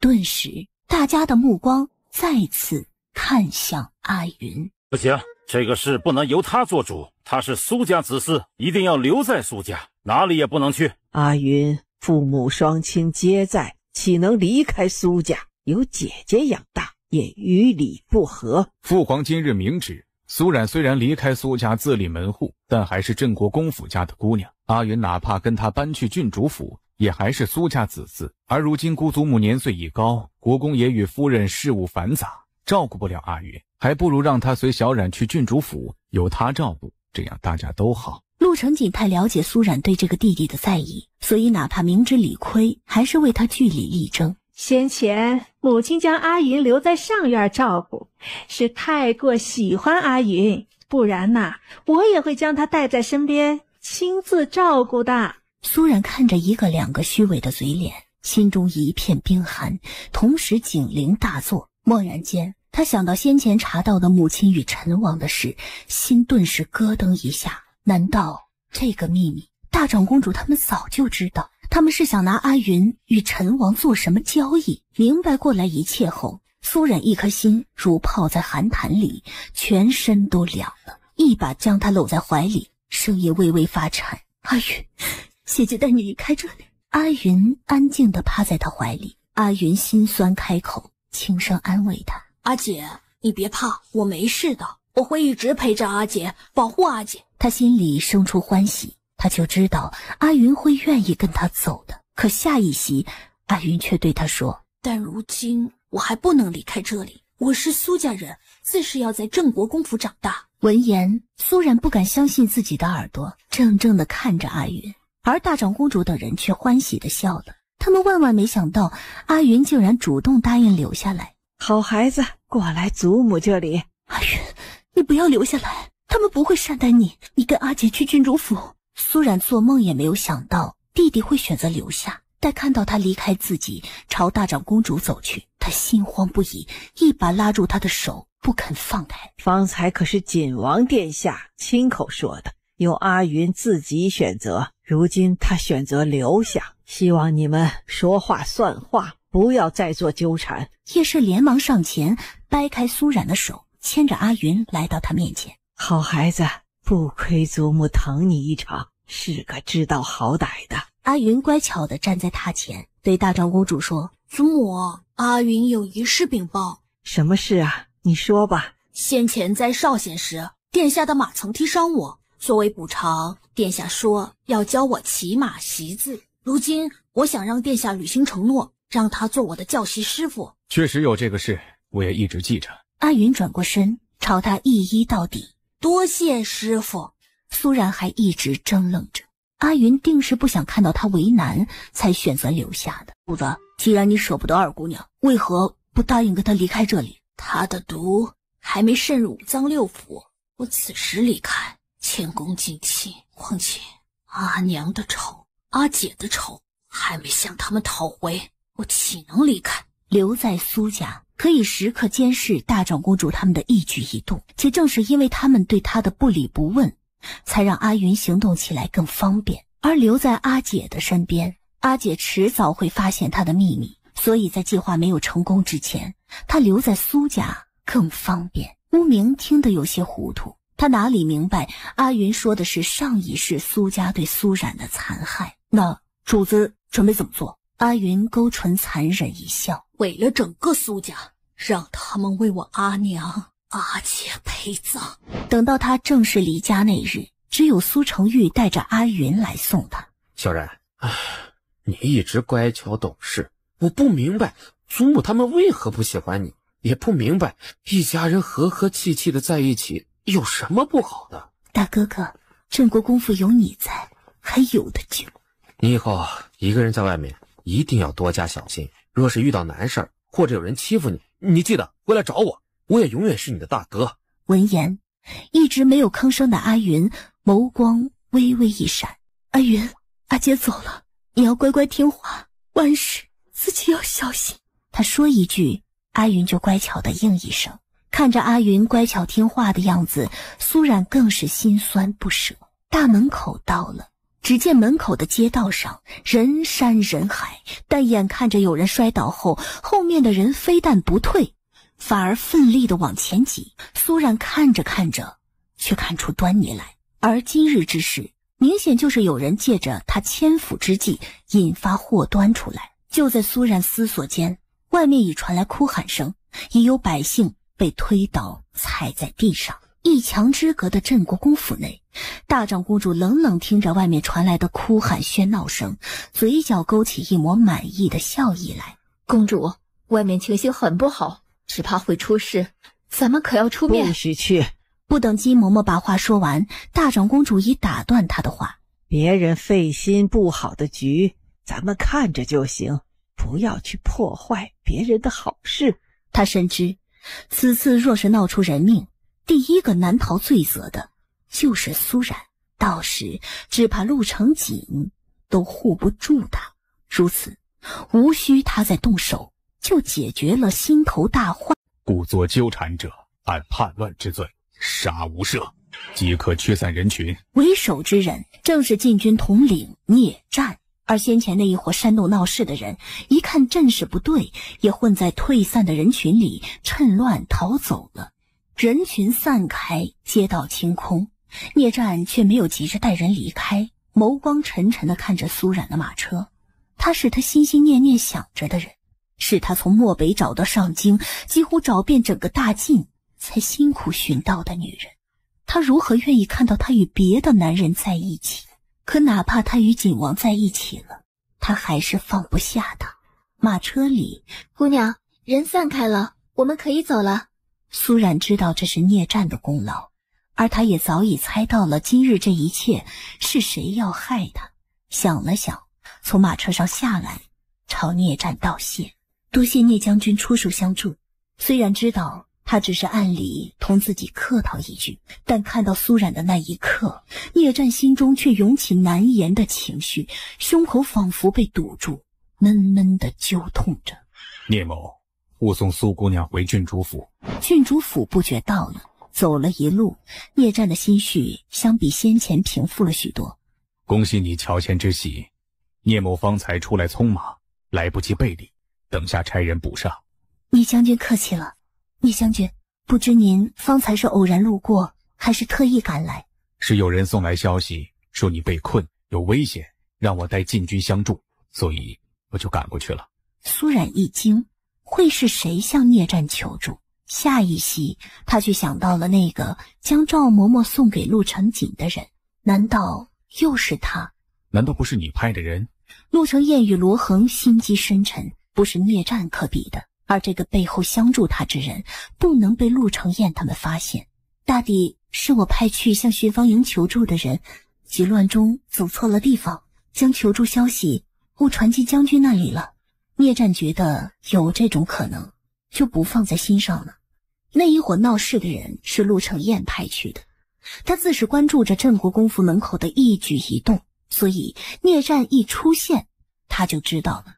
但本王瞧他的样子，想让他死心很难呢，还真是一个情种。聂将军放不下，不只因为他是一个情种，还因为那苏冉太有心机。哦，此话怎讲啊？老夫觉得他有意在亲近聂战。她不是要嫁给陆成锦吗？怎么还会亲近聂战？话一出口，陆成燕立刻回过神来。先生的意思是，这个苏二姑娘远比我们想象的还厉害，她拉拢聂战就是在为锦王筹谋。没想到她竟有这样的眼力和心机。只怕假以时日，她挑挑手指，聂战就被她牵着鼻子走了。所以咱们必须提早想办法应对才是。先生可有妙计？方才吴藏还告诉我看到了邓氏。那个蠢女人帮不了我们什么。殿下此言差矣，你太小瞧女人之间的妒忌心了。可他对陆成锦一直不死心，什么都不肯多说。殿下，告诉你一个好消息，那个刘大被带来京城了。爷，你怎么来这儿了？殿下，我们是来给苏姑娘贺喜的。邓青云慌乱地解释着。可小冉并没有下帖宴客，你们回去吧。从始至终，陆成锦都为正眼看过邓青雨一眼，可先前他对她并不是这样的。两人虽然没有夫妻之实，但陆成锦会关心她，会时常去看望她，对她几乎有求必应的。都是因为苏冉，陆成锦才会冷淡她，嫌恶她。邓青雨咬牙忍下心中的恨意，上前拉开乐童：“彤彤，咱们回去吧，不要打扰你阿爹。”乐童却不乐意了：“我不回去，我好不容易才看到阿爹，我要和阿爹在一起。阿爹，你是不是不要彤彤了？为什么这么久都不来看我？”陆成锦不乐意见到邓氏，但对彤彤还是有几分真感情的。阿爹最近忙，等忙完了自会去看你的。阿爹，你不要赶我走，阿爹！几岁的女娃娃眼泪汪汪地告求着，陆成锦不觉迟疑了。他自是知道苏冉不想与邓氏有太多接触，所以哪怕心有不忍，陆成锦也对乐童说：“今日阿爹还有事，不能带着你，下次阿爹派人接去锦王府。”可不等他把话说完，乐童已伤心地大哭起来：“殿下，带他进来吧。若是今日他狠心撇下他们，传出去就是陆成锦忘恩负义。邓娘子若是不嫌弃，也进屋喝杯薄酒吧。”闻言，邓青瑜颇是意外，他原想借着苏冉将他拒之门外，引得陆成锦对他多一份怜惜，如此他对苏冉就会多一丝不满。可没想到苏冉却没有中他的计，他还从苏冉的话音里听出了施舍的味道。他这是向他炫耀示威吗？邓青瑜指甲深深嵌入肉里，双眸含泪。恰在此时，另一辆马车在郡主府门口停下，正是阿云。阿姐，你不是说今日不过来的吗？怎么又来了？明天开始就要跟殿下读书习字了，所以我去铺子里买了笔墨纸砚，顺道来阿姐的府上看看。而邓氏看着笑意艳艳的苏冉，突然明白过来，他根本没有将自己放在眼里，自己对他也造不成任何威胁。想到这里，他擦干了眼泪，上前牵过乐童：“殿下说得对，苏姑娘既然不宴客，我们就不便打扰了。不过我另有一个请求，是关于乐童的，还请殿下允准。”趁着陆成锦对乐童还有一丝愧疚，邓青瑜看准时机开口：“你说。”乐童马上6岁了，也到了读书识字的年纪，而先前也一直是殿下在教他识字，我想让殿下继续教他。这样一来，自己以后借着每天接送乐童出入锦王府，也能多见他几面。果然，陆成锦这一回没有拒绝。明日让常毅送他过来我书房。苏冉听后没有什么反应，阿云却冷冷哼了一声，牵着苏冉的手进府去了。殿下，会有人进来。我让人去外面守着。殿下，现在是白天，你忘记先前答应过我的事了吗？成亲之前不在乎来的。苏冉靠在他怀里，清晰感觉到他身体的变化。刚刚才夸过你，殿下可不能说话不算话。陆成锦停下动作，第一次后悔自己说过的事，属下来报，请陆成锦去三思。我晚上不过来吃饭，你给我留着门。下一息，他猛然明白过来，脸上一红。殿下既然是忙，就不用来这里了，回去好好休息。你准备让我回哪儿去？自是回你的锦王府，我这里又没准备你的房间。你这郡主府虽然小，本王倒不嫌弃。本王行装也带过来了，早就放进厢房去了。苏冉听他说完，真是哭笑不得。等他走后，姑娘，那奴婢就将殿下的行装搬去姑娘的屋子。不可，等下秋落回来，让他将殿下的行装悄悄送回锦王府去，不要被人看见了。轩儿虽然有不解，但他知道自家姑娘这样做自有她的道理。落夜后，苏冉用过晚膳后，开始在灯下算账，看一家酒楼所需要的开支。姑娘，这些账明日再算吧。你忙了一天了，早上那会儿还受了惊吓，还是赶紧睡觉吧。不行，酒楼得尽快的开起来，耽搁不得。姑娘，为什么这么急？你知道做酒楼生意最重要的是哪些吗？开酒楼自然是要菜好吃，酒好喝。酒菜当然重要，所以我让元儿替我找了几位出色的酿酒师傅，而做菜的大厨我也请无忌表哥再替我寻了。有了好酒好菜，咱们再寻一处人流旺盛的地段建好酒楼，最后呢就是想办法将客人引进店里来，就一切稳妥了。那姑娘可想到好法子了？我们不需要想法子，有现成的。现成的啊？如今我是上京城里是非最多的那个人，大家嘴里天天说着我，难免不会对我好奇。你说这样的情况下，我将酒楼开起来，会不会有人来看热闹？这倒是了，那些乱嚼舌根的，天天在背地里非议姑娘你。若是让他们知道姑娘开了酒楼，那岂不是将酒楼挤爆了？所以要快，咱们趁着这把东风，将客人引进店里，再奉上好酒好菜，留住他们的胃，这样我们的酒楼很快就可以在上京城里打响招牌，立稳脚了。那姑娘你还缺银子吗？我把我和长亭的银子都拿出来，姑娘赶紧将酒楼开起来。我的银子暂时还不够，但如果你愿意入伙，我可以考虑寻个地段更好，开间店面更大的酒楼。陆成锦站在门外，将两人的谈话听得一清二楚。真是个才！他嘴上不饶人，心里却对苏冉方才那一番生意经刮目相看。陆成锦心情甚好的准备跨进房里去，常鸾却悄悄过来了，压低声音说：殿下，您的东西被送回去了。什么东西？就是您的鞋子、袜子、锦衣便服都被送回去了。为什么将本王的东西送回去啊？今日舒嬷嬷过来帮我打理宅子，临行前她对我说过一句话，我觉得她说的很有道理。虽然我与殿下的关系已公开，但是到底没有定下名分，有些事情还得多加注意。若是让大家知道殿下在我这里留宿，传出去与我和殿下都不好。陆成锦知道他说的有道理，但心里还是不舒服，身上更不舒服。既然如此，本王先走了。苏冉颇是意外，殿下，我送你出去。看着女人殷勤的样子，陆成锦俊脸黑了黑，看到他走就这么开心。陆成锦冷哼一声，拂袍加快步子朝外走去。这一日确实累了，苏冉沐浴完就沉沉地睡了过去。她做了一个很美的梦，可梦里男人很不老实，一切都那么真实。苏冉一个机灵，猛地醒了过来，头顶男人撑着身子沉沉看着她。你怎么还没醒？所以不是梦，真的是他。你怎么又回来了？本王睡不着，想尽办法都没用。怎么就睡不着？你不胡思乱想就能睡着？陆成锦身子绷得难受，似有团火在下腹烧着。不等苏冉把话说完，已是低头含住他的唇，重重吸吮。苏冉全身都酥麻了，一点气力都没有，哪里还有挣扎的余地？不知过去多久，陆成锦终于咽足放过他。苏冉沐浴完从浴房出来，才发现某人斜倚在床上，神清气爽地看着他。你怎么还不走？本王有个条件。什么条件？其他东西可以不留，但寝衣总得留一身在这儿吧，免得穿着外袍睡觉不舒服。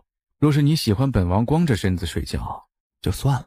他的话让苏冉不禁又想起他昨晚无耻又无赖的样子，顿时满脸通红，却没有办法，只得答应下来。我还有正事跟你说呢。殿下要同我说什么？那伙人最后接头的人是燕王府的人，他们招认的供词，本王也连夜命人送去燕王府了。你可明白本王为何这样做？我明白的，殿下这样做都是为了我。不止如此，本王还要借着此事逼他们了却聂府大火一事，让长亭早日出狱。陆承彦会答应吗？本王这个皇兄最在意民生和民心，他也怕我将他拿百姓性命当垫背来害你的事捅出去，所以一定会答应的。他想起了一直盘根在心底的一个疑问。殿下，你知道前太子是怎么死的吗？你为何突然提起此事？我怀疑前太子之死与陆承彦有关。你可是发现了什么？我只是猜测，前太子之死最大的受益者就是陆承彦。苏冉不得不怀疑前太子之死与他有关，但我感觉这个可能性很大，所以想查一查。你是要查清此事，借此来对付陆承彦？殿下也看到了，他从未停止对我的迫害，我不能一直被动地受他所害，所以他不能坐以待毙。亚瑟和罗恒是一伙的，那你是怎么发现的？过来。陆成锦拉着他的手在榻上坐下，写下4个名字：陆承照、秦恒、罗恒、贾策。苏冉看了一眼，大抵明白了过来。殿下的意思是，秦衡为了替前太子报仇，派遣罗衡潜伏在陆承彦的身边，操纵他与你抗衡作对。而贾策与前太子既是君臣，又是好友，若是秦衡要替前太子报仇，自是会拉他入阵营。陆承锦赞赏地点了点头，殿下言之有理，但这一切都只是咱们的猜测，并没有直接的证据证明贾策与罗衡他们是一伙的。本王也知道，就算他也去过那个茶馆，也不表示他是去见罗衡的。所以今日本王故意在他面前提起罗衡，就是引蛇出洞。如果他真是罗衡同伙，一定会通知罗衡。果然，长鸾从外面进来。殿下，贾大人冒夜去了明月茶馆，还约了人。陆承锦眸光一沉，对正住的苏冉说：别傻愣着啊，你不想亲眼看一看贾策夜里偷偷约见的人是谁吗？等到了茶馆后门处，两人在马车里等了小半个时辰，也没有见到人来。就在他们怀疑今晚不会再有人来找贾策时，一道黑色身影径直往明月茶馆走去。苏冉不觉怔住，出现在茶馆后门的人不是罗衡，竟是沈直。陆承锦自然也认出沈直，神情冷厉下来。我早就说过，他不简单的。黑暗中，陆承锦勾唇嘲讽一笑，看到沈直消失的身影，苏冉心里发寒。沈太医在太医院当差，而贾大人也时常进宫觐见，所以两人认识也是寻常。话虽如此，可这样的话连苏冉自己都不相信。沈直3日前从太医院辞官了。3日前，那不正是他搬去郡主府的日子吗？他乔迁新府，过往与他有来往的朋友都送了贺礼过来，却唯独没有见到沈直的。而且那日在兰贵妃的后院里，他看向他的目光也很疏离冷漠。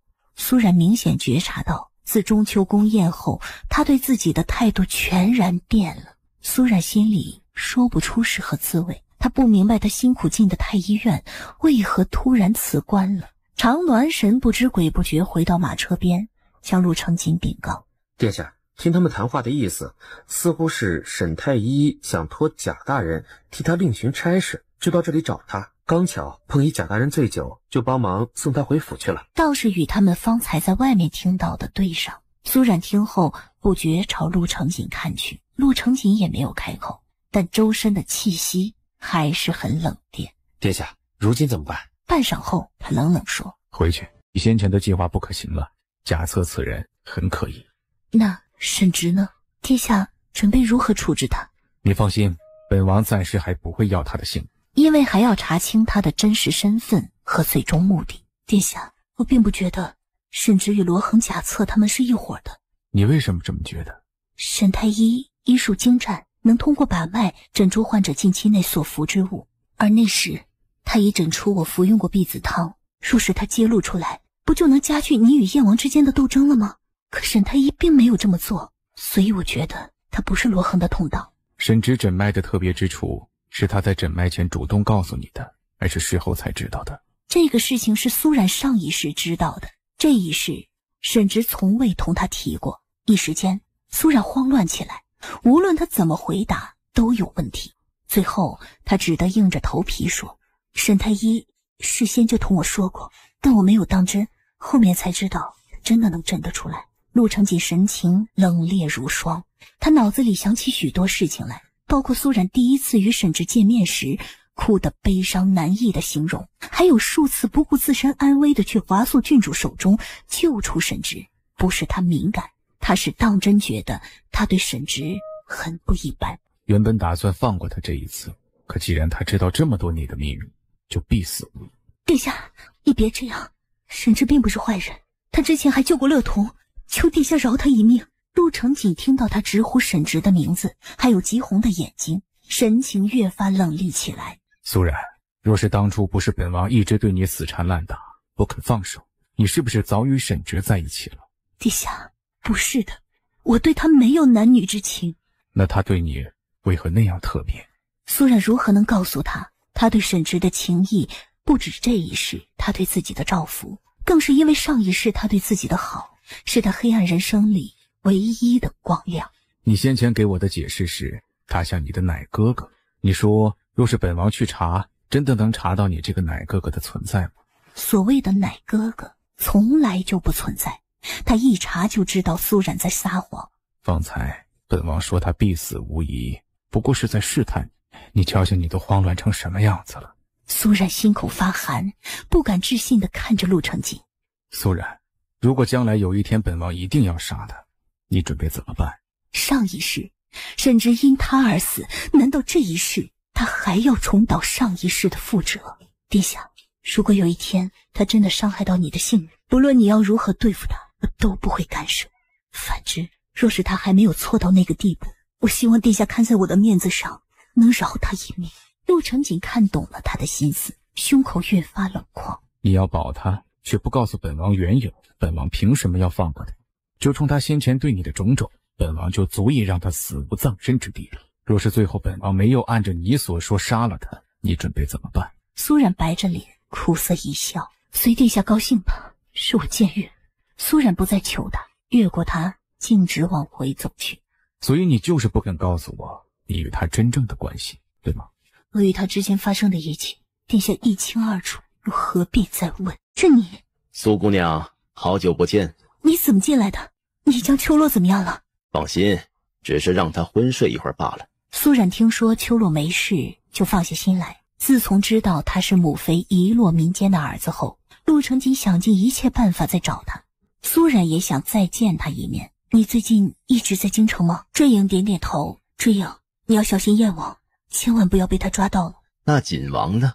苏姑娘觉得他不会伤害我？不会的，锦王从未想过要伤害你，他一直下令只抓你活口，不准伤及你性命。你就这么相信他？坠影冷冷打断他，嘴角扬起讥讽的笑，一看就是不相信他的话。当日我救你下山，你答应不会告诉锦王山寨地址，不会让他伤害我山寨的兄弟，你可还记得？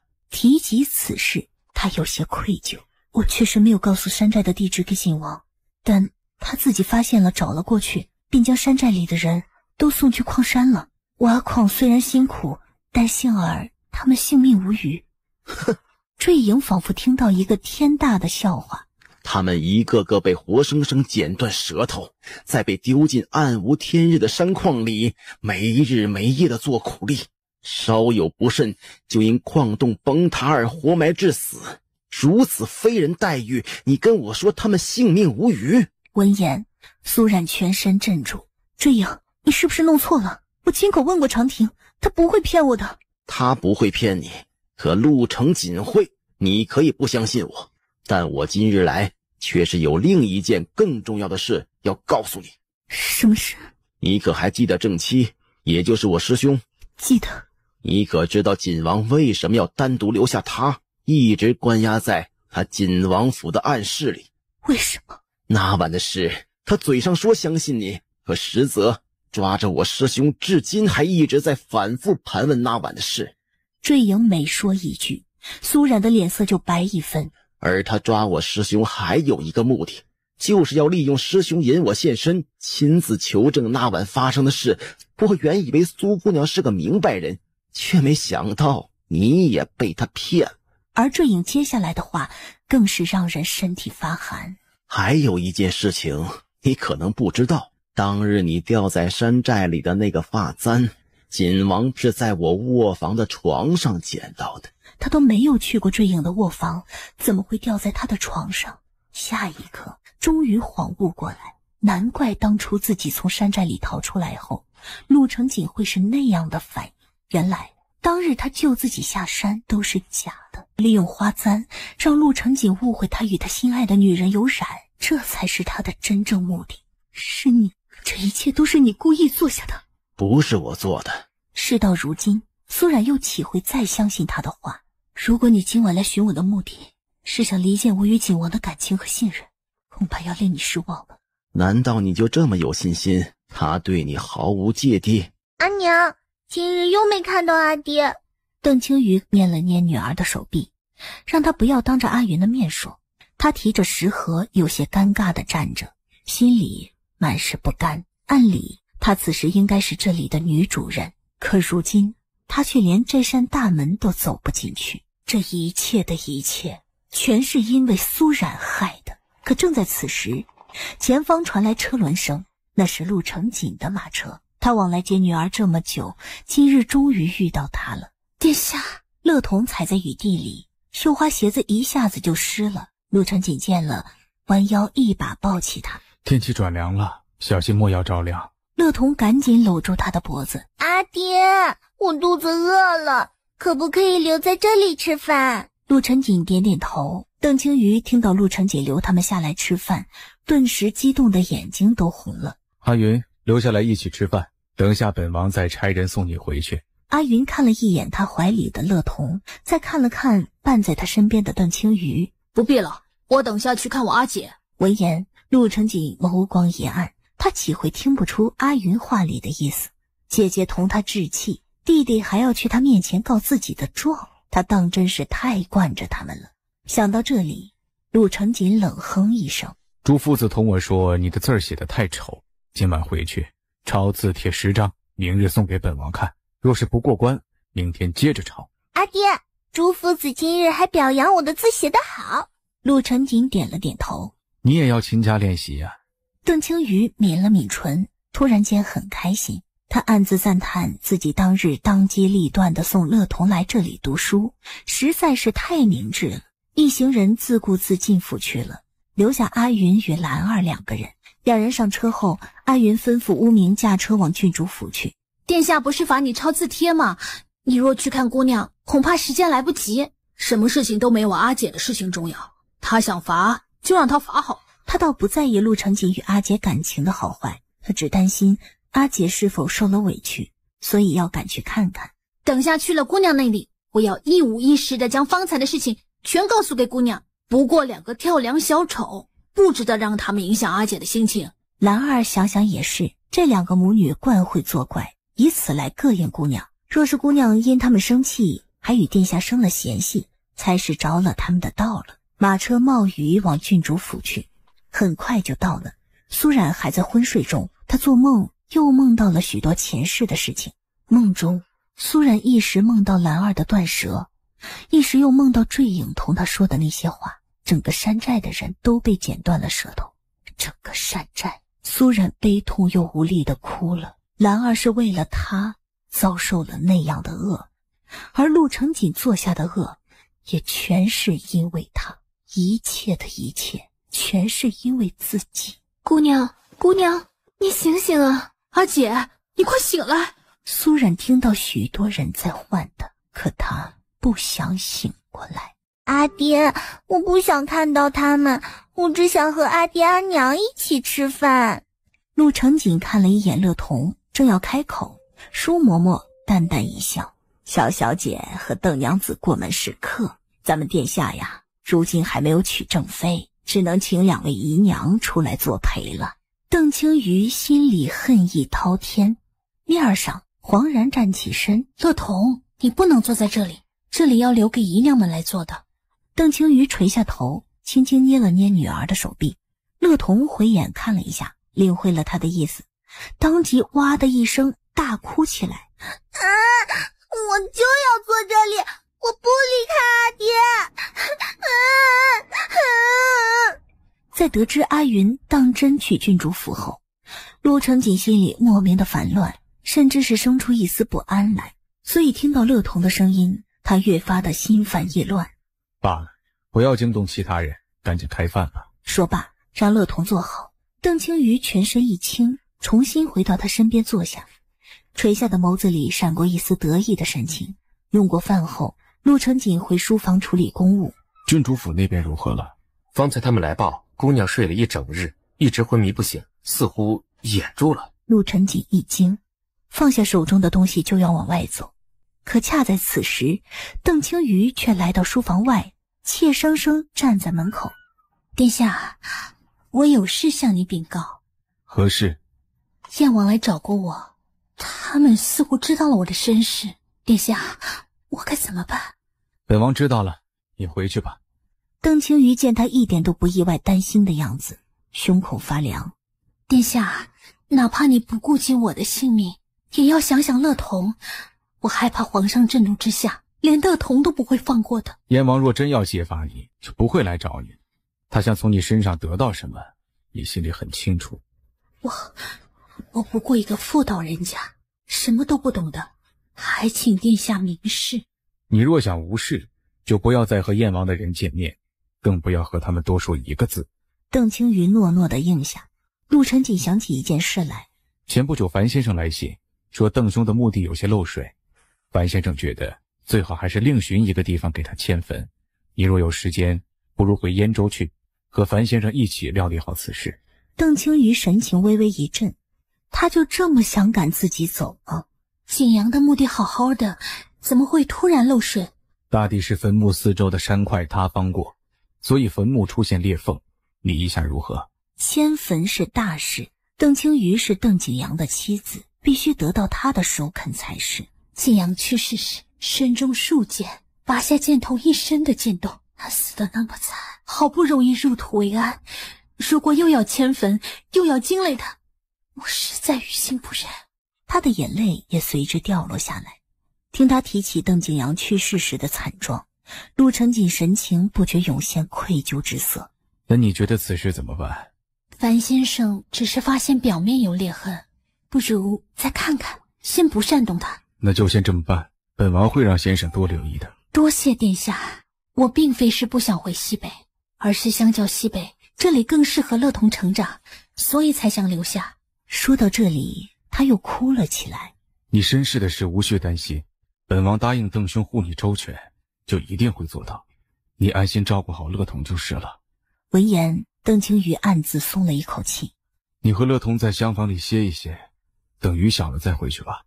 邓青瑜激动的心口一颤，应下后只盼着大雨不要停歇才好。你怎么来了？谁让你来的？是我让他来的。大长公主沉声打断叶氏的话。你父亲病情突然，虽然你如今已经自立门户，但到底还是苏家人，所以本宫才会做主将你也叫了回来。眼前苏继忠的病症与上一世的境地竟是那般相像，短短数日不见，他已憔悴了许多，哪怕在昏迷中还是十分痛苦。而他深知这种病是无法治的，只能天天受折磨，最后熬到油尽灯枯而死。张太医，真的查不出病因吗？张太医抹了一把额头上的汗。老朽无能，还请郡主另请高明吧。今日唤你回来，其实是有一件事想拜托你。祖母请说。听闻那沈太医医术精湛，或许他能治好你父亲的病，可惜他已辞官不做太医，也不再替人看病，程昱亲自上门相请，他都不肯来，所以我们想请你去试一试。但他也知道苏冉心里记恨着苏家，所以心中并无多少把握，却没想到苏冉一口应下了。好，我去请沈直。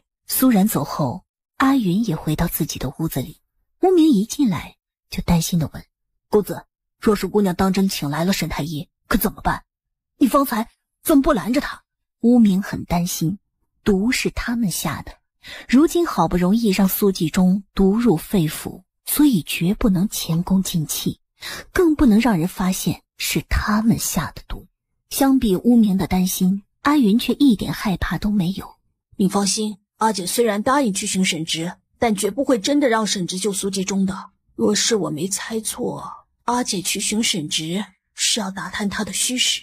万一那沈直看在姑娘的情面上，真的来替苏继忠诊脉，他只要一瞧他的病症，就会发现的。如果发现了，就正好将一切都推到他的身上。沈直是黑是白，目前不得而知，但若是他要帮苏继忠，那就是他阿云的敌人，他自不会手下留情。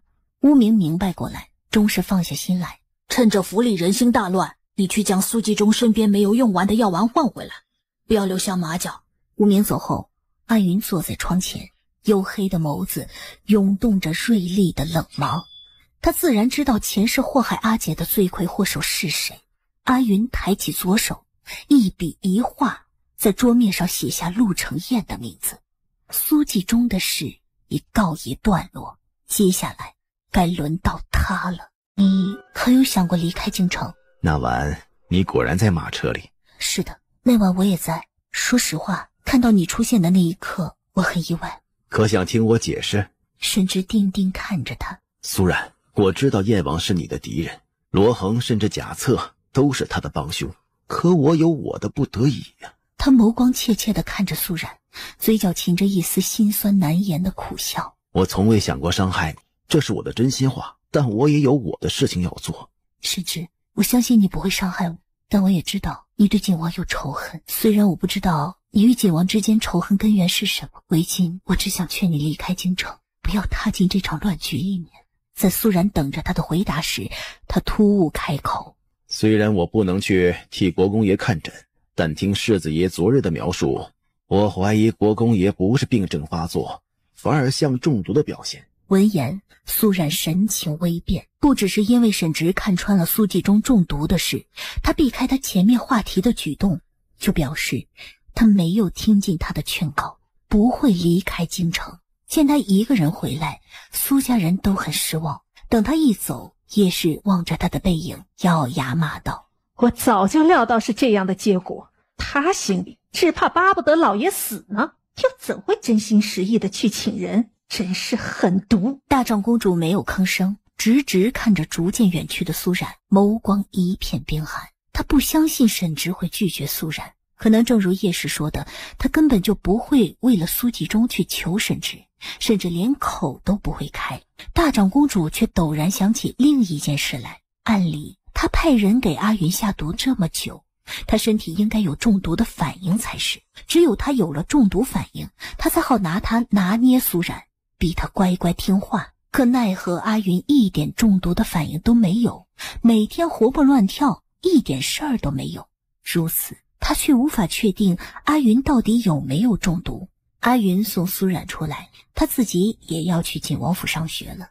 那邓氏天天借着宋乐童上下学往来景王府，就是想借机与殿下见面，而那乐童也时常借着他娘亲来接他，在小公子面前显摆。姑娘不如今日也送小公子一次。苏冉不送阿云上下学，自是有他的顾虑。阿姐，不用你送我，我没事儿的。你昨晚来回奔波，一定没睡好。今日你就早点回去休息吧。苏冉看着弟弟懂事的模样，心中欣慰，却也让他下定了决心。前路再艰难，他总要留下性命，因为只有这样才能护住弟弟。没事，我送你去景王府，如果碰到殿下，就替你求求情。阿云黑亮的眸子里闪着欢喜的亮光，虽然他不屑同那个黄毛小丫头计较，但有阿姐亲自送他去，他心里还是很开心的。阿娘，阿爹怎么还没有回来？我肚子都饿了。他话音刚落，就有马蹄声传来。阿爹，你终于回来了，我们等着你用午膳呢。陆承锦从马背上下来。殿下。陆承锦嗯了一声应下，领着乐童、阿云一同往府里去。邓青瑜见苏冉并没有现身，心里骤然一松，他走出2步，悄悄回头去看，苏冉的马车已掉头离开了。他越发开心起来，脸上的笑意藏不住。阿云将他的举动都看在眼里，他突然回头对着马车离开的方向喊道：阿姐，我的书袋落下了，你拿给我。邓青瑜听到他的喊声，脸色一白，连忙朝陆承锦看去。陆承锦继续往府里走去，头也不回。姑娘，你是不是生殿下的气了？你别乱想，我没事。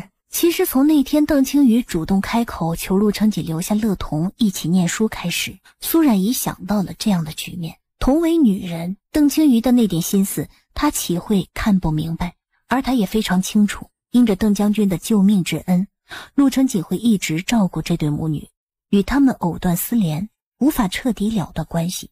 但他留他们母女在府上过夜，却是他没想到的。呀，小公子的书袋忘记拿了，姑娘要不要替小公子将书袋送回去？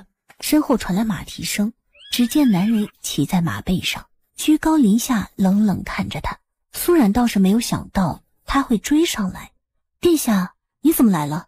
阿云的书袋落在马车上了，求本王替他拿回来。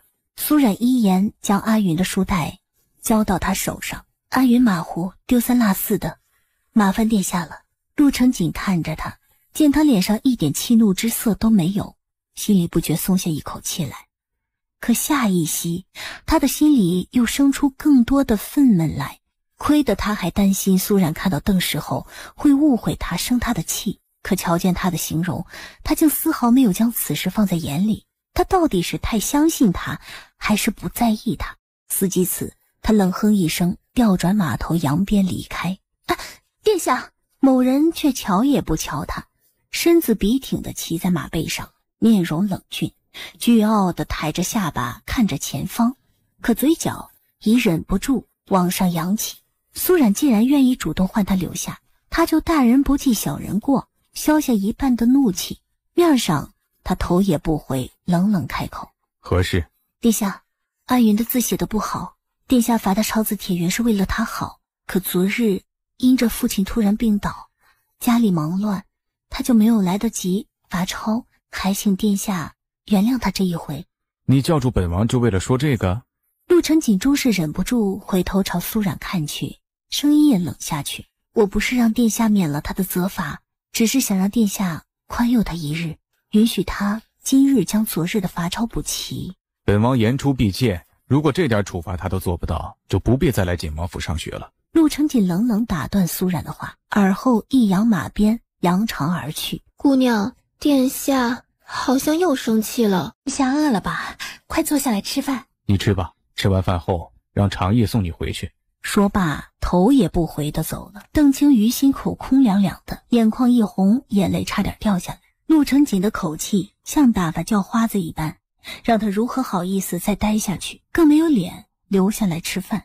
舒嬷嬷，我先回去了，下次再来看您。舒嬷嬷从头至尾一直冷眼看着殿下，明显不在乎她，可这个女人却做事要死缠烂打，这样下去只会败坏殿下的名声，百害而无一利。邓娘子无需特意来看望我，我担当不起，且我素来喜静，不喜欢打扰。娘子走好，我不送了。邓青瑜如何听不出舒嬷嬷话里的嫌弃之意，强按着心中的屈辱，含泪离开。一回到马车上，邓青瑜就止不住流下泪来。红妈一眼就看穿她的心思：娘子啊，可别伤心了，殿下他愿意留下你们留宿，证明他心里还是有你们母女的，只不过一时间他还被那个狐狸精迷着。那个狐狸精啊，清高着呢，殿下追也不肯回来。说起这个，邓青瑜更加伤心。苏冉不肯见他，他却骑马追上去。你何时见过他为了一个女人这样委屈过自己？可那个狐狸精他不惜福，恃宠而骄，等新鲜劲儿一过，他会像块烂抹布般被殿下弃了。红妈说这话时，邓青瑜眸子里闪过亮光，她真是太想看到这一天了。想了想，她附到红妈耳边：你去告诉燕王，明日我去见他。红妈欢喜地笑了，连连点头。殿下，不好了，我家小公子出事了，姑娘去救人了。闻言，陆承锦神情一震：殿下，罗府闯进刺客，刺客逃跑的时候劫持了小公子，严明姑娘出现才放人。你去接长亭，本王去救阿云。罗府的院子里，我来了，你放了阿云，或我被你劫持。虽然他不明白坠影和阿云怎么会同时出现在罗恒的府里，但这个时候他什么都顾不了。你想让我做什么？晚景苏姑娘替我备好马车，只要我顺利出了城，自是会放了你弟弟。好，苏然想都没想，一口应下。一旁的陆承彦却出声打断了他的话：慢着，这里还轮不到你做主。说罢，他抬眸冷冷看着坠影：今日你休想再踏出这院子半步。他好不容易利用刘大设局将坠影骗来，岂会再放他走？来人，将嘉禾郡主送下去。他绝不会让苏冉坏他好事。你是想让阿云死在他手里？哼，本王岂可罔顾皇命，放刺客离开？他上前逼近苏冉两步。苏冉，本王听说你最在意这个弟弟，姐弟团聚本是件很美好的事，可惜了，这才相认半年不到，就要眼睁睁看着他死在你的面前。陆承彦，你有本事冲我来，不要公报私仇来对付我弟弟。不错，本王就是公报私仇，本王要让你亲眼看着你的弟弟死在你的面前，让你痛心，一辈子都忘记不了。他摆明是要坠影和阿云死，这个局怎么破？苏冉突然冷静下来，一个转身，匕首精准地抵在了陆承彦的脖子上。放他走，不然你会比他们先死。你有本事就一刀刺下去，不然本王不会放过你。放人！就算放了他，本王还是可以再将他抓回来，而你只有死路一条。我的事不劳你烦心，你只管放人就是。不能放！竟是陆承己，他竟然不让陆承彦放人。面前人影一闪，他手中的匕首已被人夺下。皇兄，我救你一命，不如卖个人情给我，将此人交给三司处置。今日他休想再踏出这个院子一步，若是再有人出面阻拦，本王就视他为刺客同伙，一并格杀勿论。陆承己突然上前，挡在了坠影与阿云的面前。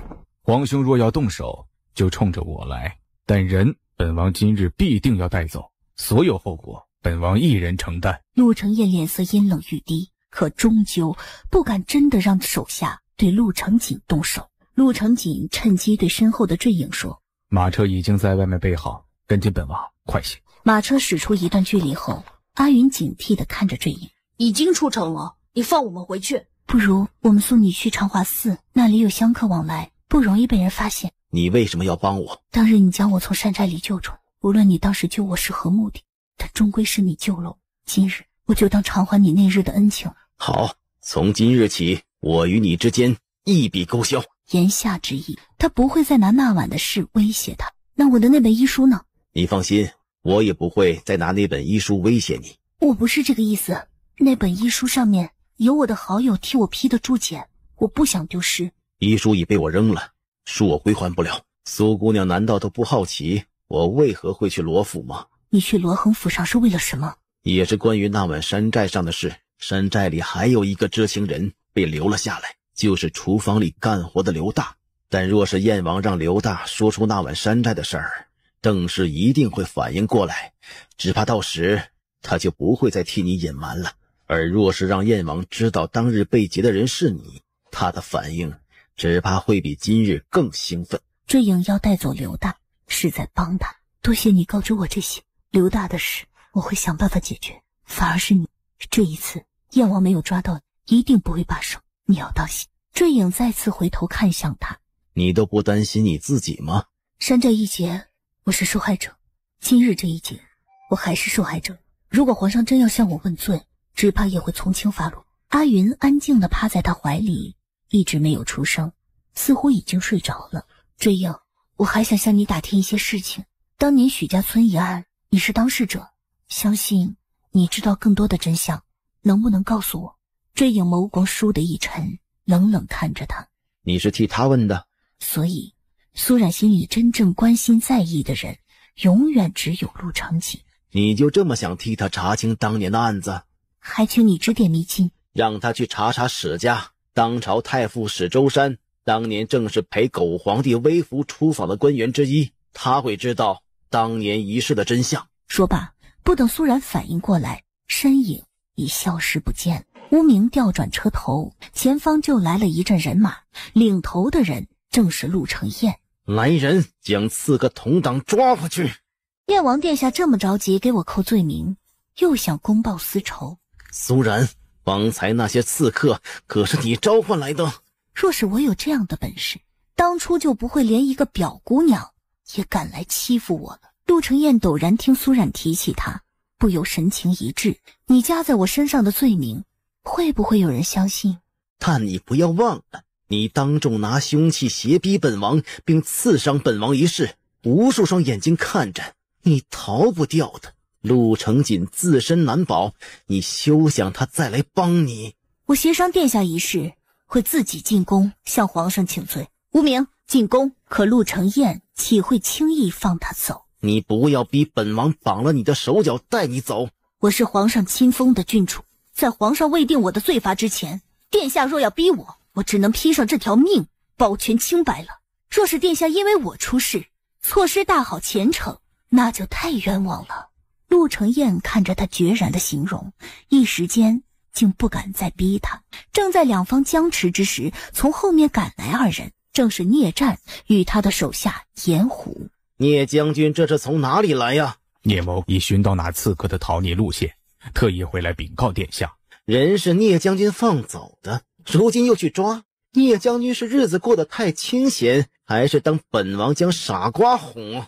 刺客当时挟持着镇国公府的小公子和嘉禾郡主，2条人命在他手里，聂某不敢强揽，只能先放他们离开。聂某此举并没有错。你陆承彦正要动怒，我与弟弟受刺客劫持，如今准备进宫向皇上禀明此事，想请聂将军护送我们姐弟进城，聂将军可愿意否？聂战看也不看陆承彦一眼，一口应下。聂某护送郡主回京，刺客往长华寺方向逃窜去了，殿下赶紧带人去追，晚了可能就跑了。陆承彦阴冷的目光在二人身上逡巡，苏冉终是逃不掉的，眼下却是抓刺客要紧。好，本王今日就看在聂将军的情面上放他一马。说罢带人撤离，多谢将军仗义相助。你今日受惊了，我送你回去。方才是为了摆脱燕王的纠缠，才不得已牵扯到将军，如今无事了，就不麻烦将军了。聂某本就是为了保护姑娘周全，才跟着你们的马车出的城，如今自然要护送你们安全回去，才能放心。马上落叶了，小心提防，以防周围有刺客同党埋伏。严虎一面应下，心里忍不住嘀咕，这一路上他都回头叮嘱他无数遍了，他耳朵都快起茧子了。落叶时分，马车顺利来到城门口，前面的聂战解下身上的披风，挂在马车的车门上。聂将军不必了。一件披风罢了，没什么了不起，倒是你们中原有许多规矩，女孩家不宜在街上抛头露面。而这一幕正好被出城接人的某人看到了。聂将军所言极是，按照我家小冉如今的身份，确实不宜就这样进城。而聂战的脸色刹那间黑沉下来。多谢将军今日出手相助，本王铭记于心。我匕首的姿势都不会，还想着拿刀伤人，你知不知道，这样反而很容易伤到你自己的。殿下，多谢你今日出手救了阿云。今日的事我已向父皇详细禀告过了，相信父皇不会太过追究的。那皇上还会处罚你吗？本王当时也是救人心切，才会暂作退让，放刺客走。那殿下可知坠影突然出现在罗府的原因？他们找了山寨里的一个人，表面上是想以此人引邓氏与坠影见面，实则是想引本王入局。陆承锦神情凝重起来。此事你不用担心，本王自会处置好。殿下，你想如何处置刘大？坠影今日闯进罗府，已然惊动了陆承彦，他不会再傻傻的将刘大留在罗府等着我们去，只怕一时半会儿找不到了。那怎么办？要解决此事，并不只有刘大这一条途径。苏冉看着他的神情，隐隐想到了什么。如今只能将他送走，送到一个燕王权力掌控不到的地方，让他们无法再勾结，一切的事情自然就解决了。陆承锦嘴里的他，自是指邓青瑜。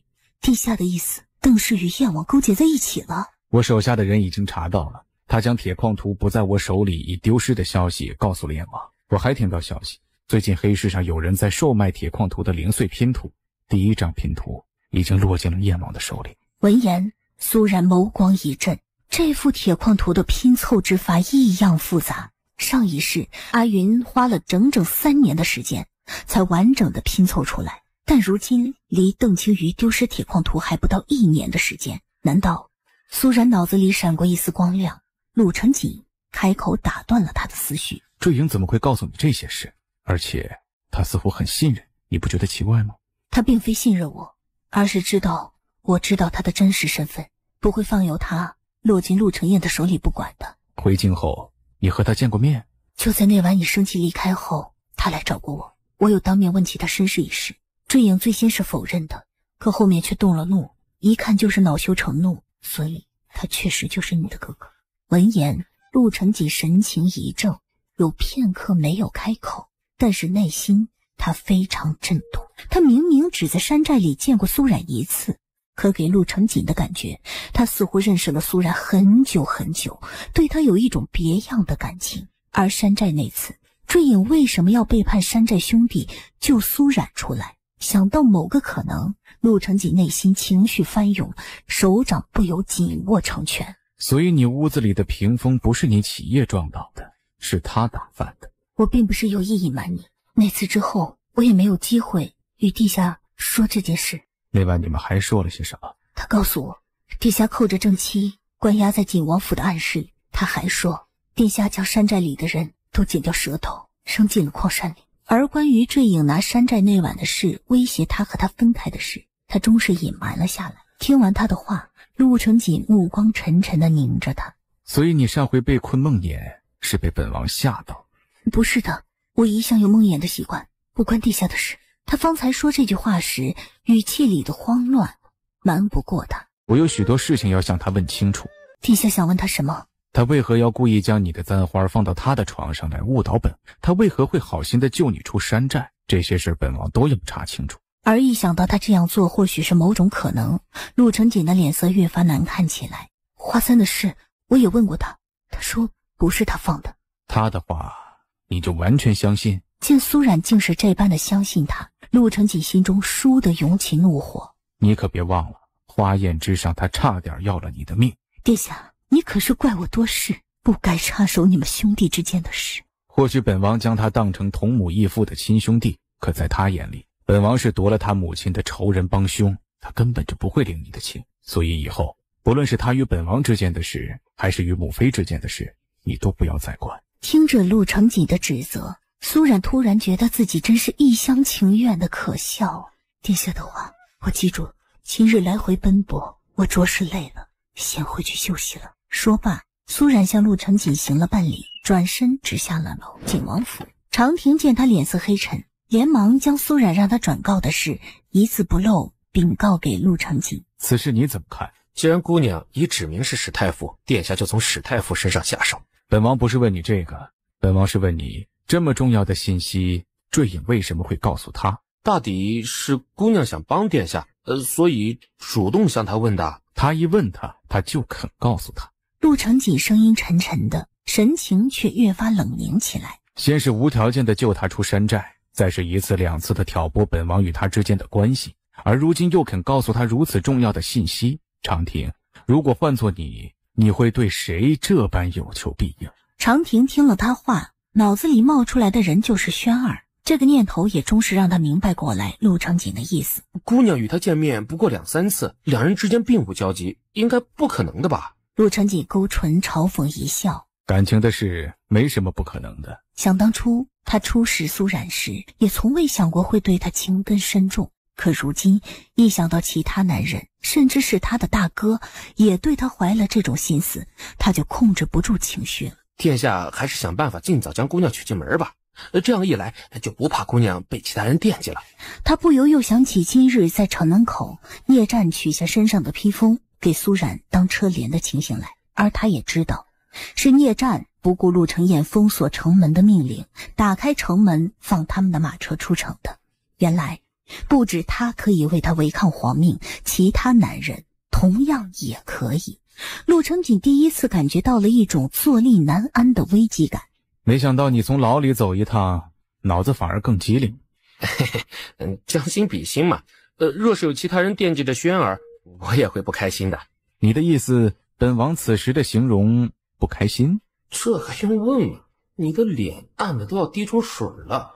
哦，没有，殿下英俊神武，无人能及，姑娘眼睛亮着呢。有了殿下，又岂会再瞧得上其他人？殿下放心吧。恰在此时，长鸾进到书房里来。殿下，燕王带人回城了，空手而归。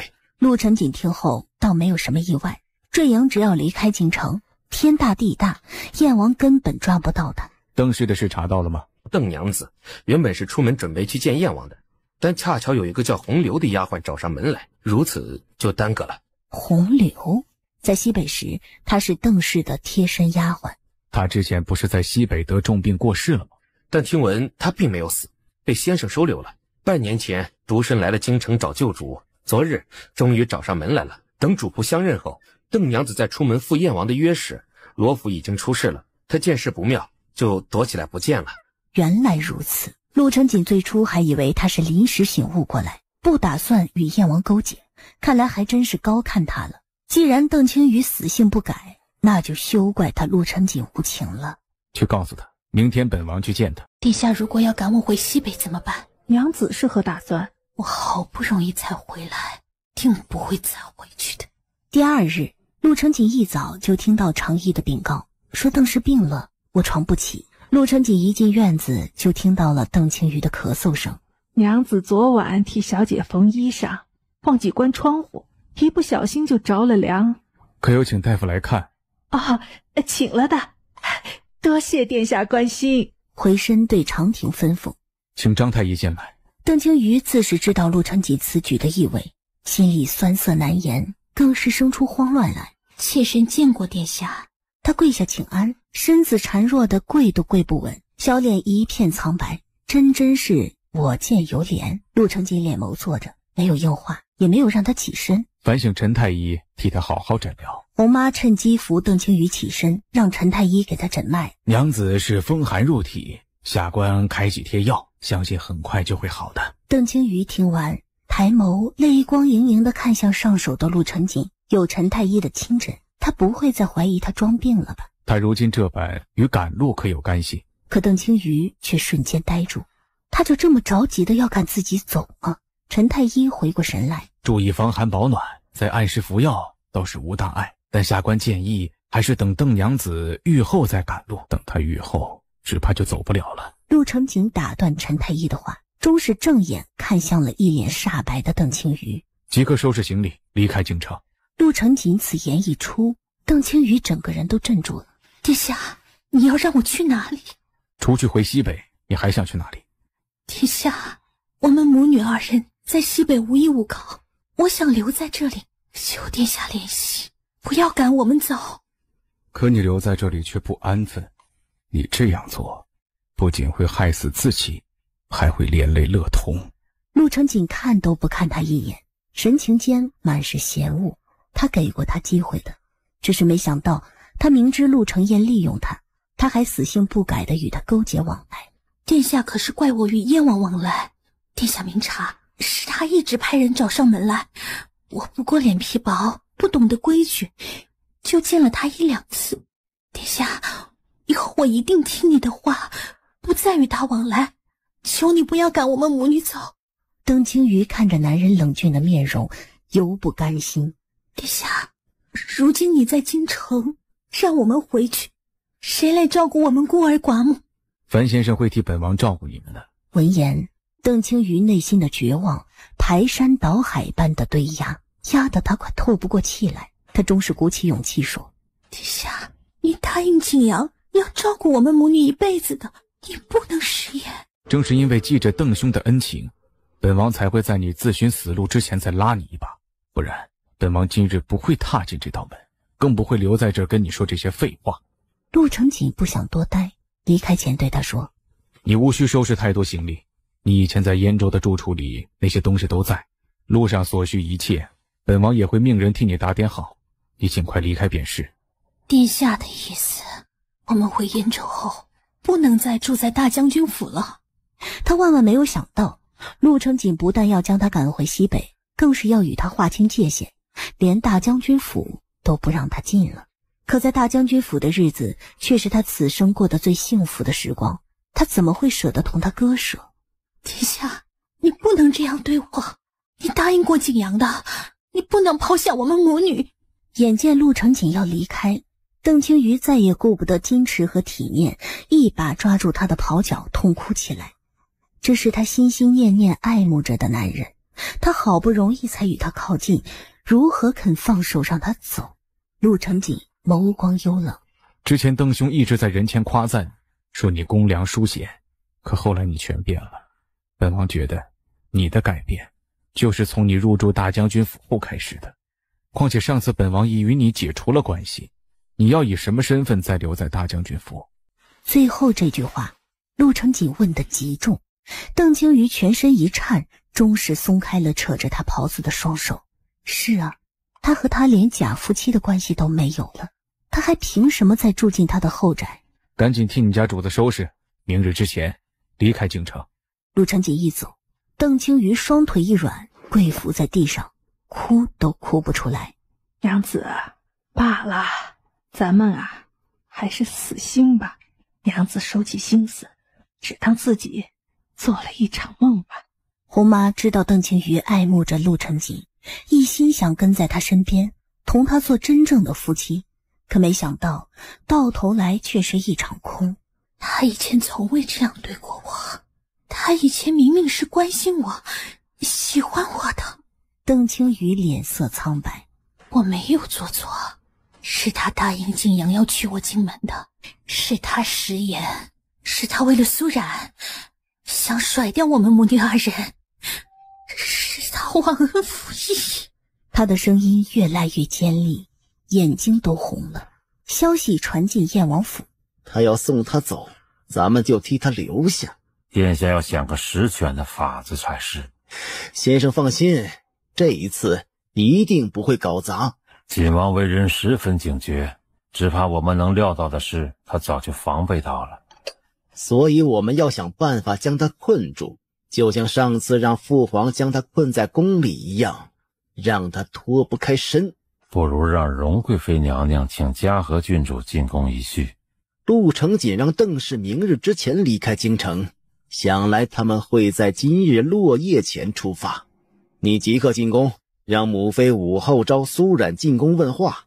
传话的工人说是兰贵妃要召见他，可等苏冉进宫后才知道，真正召见他的人却是荣贵妃。工人领着他来到偏殿的暖阁里，可等了好一会儿，却不见荣贵妃前来。工人走后，暖阁里只剩下苏冉一人，屋内的热气冲得他头昏脑胀，殿内还熏着暖香。苏冉感觉眼皮越来越沉，睁都睁不开。他强撑着精神坐着，浑浑噩噩中仅存的一丝理智告诉他事情不对劲。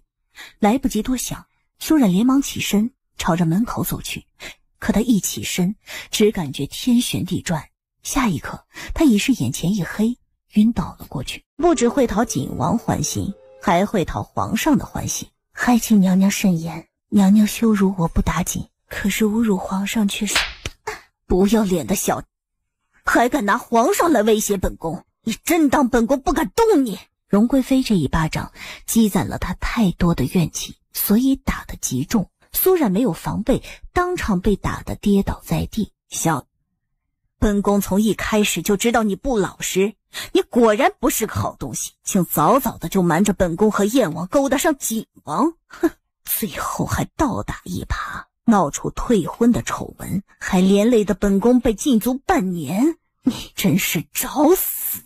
这口气一直憋在他心里，到了今日终于可以发泄，他岂会放过他？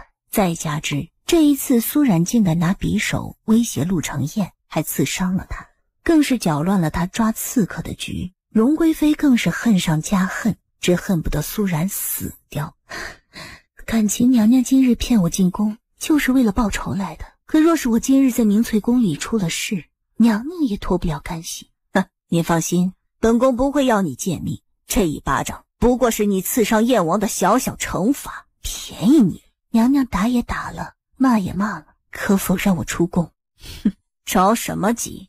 你这副可怜兮兮的样子，皇上还没看到呢，你不等他来了，给你出了气再走。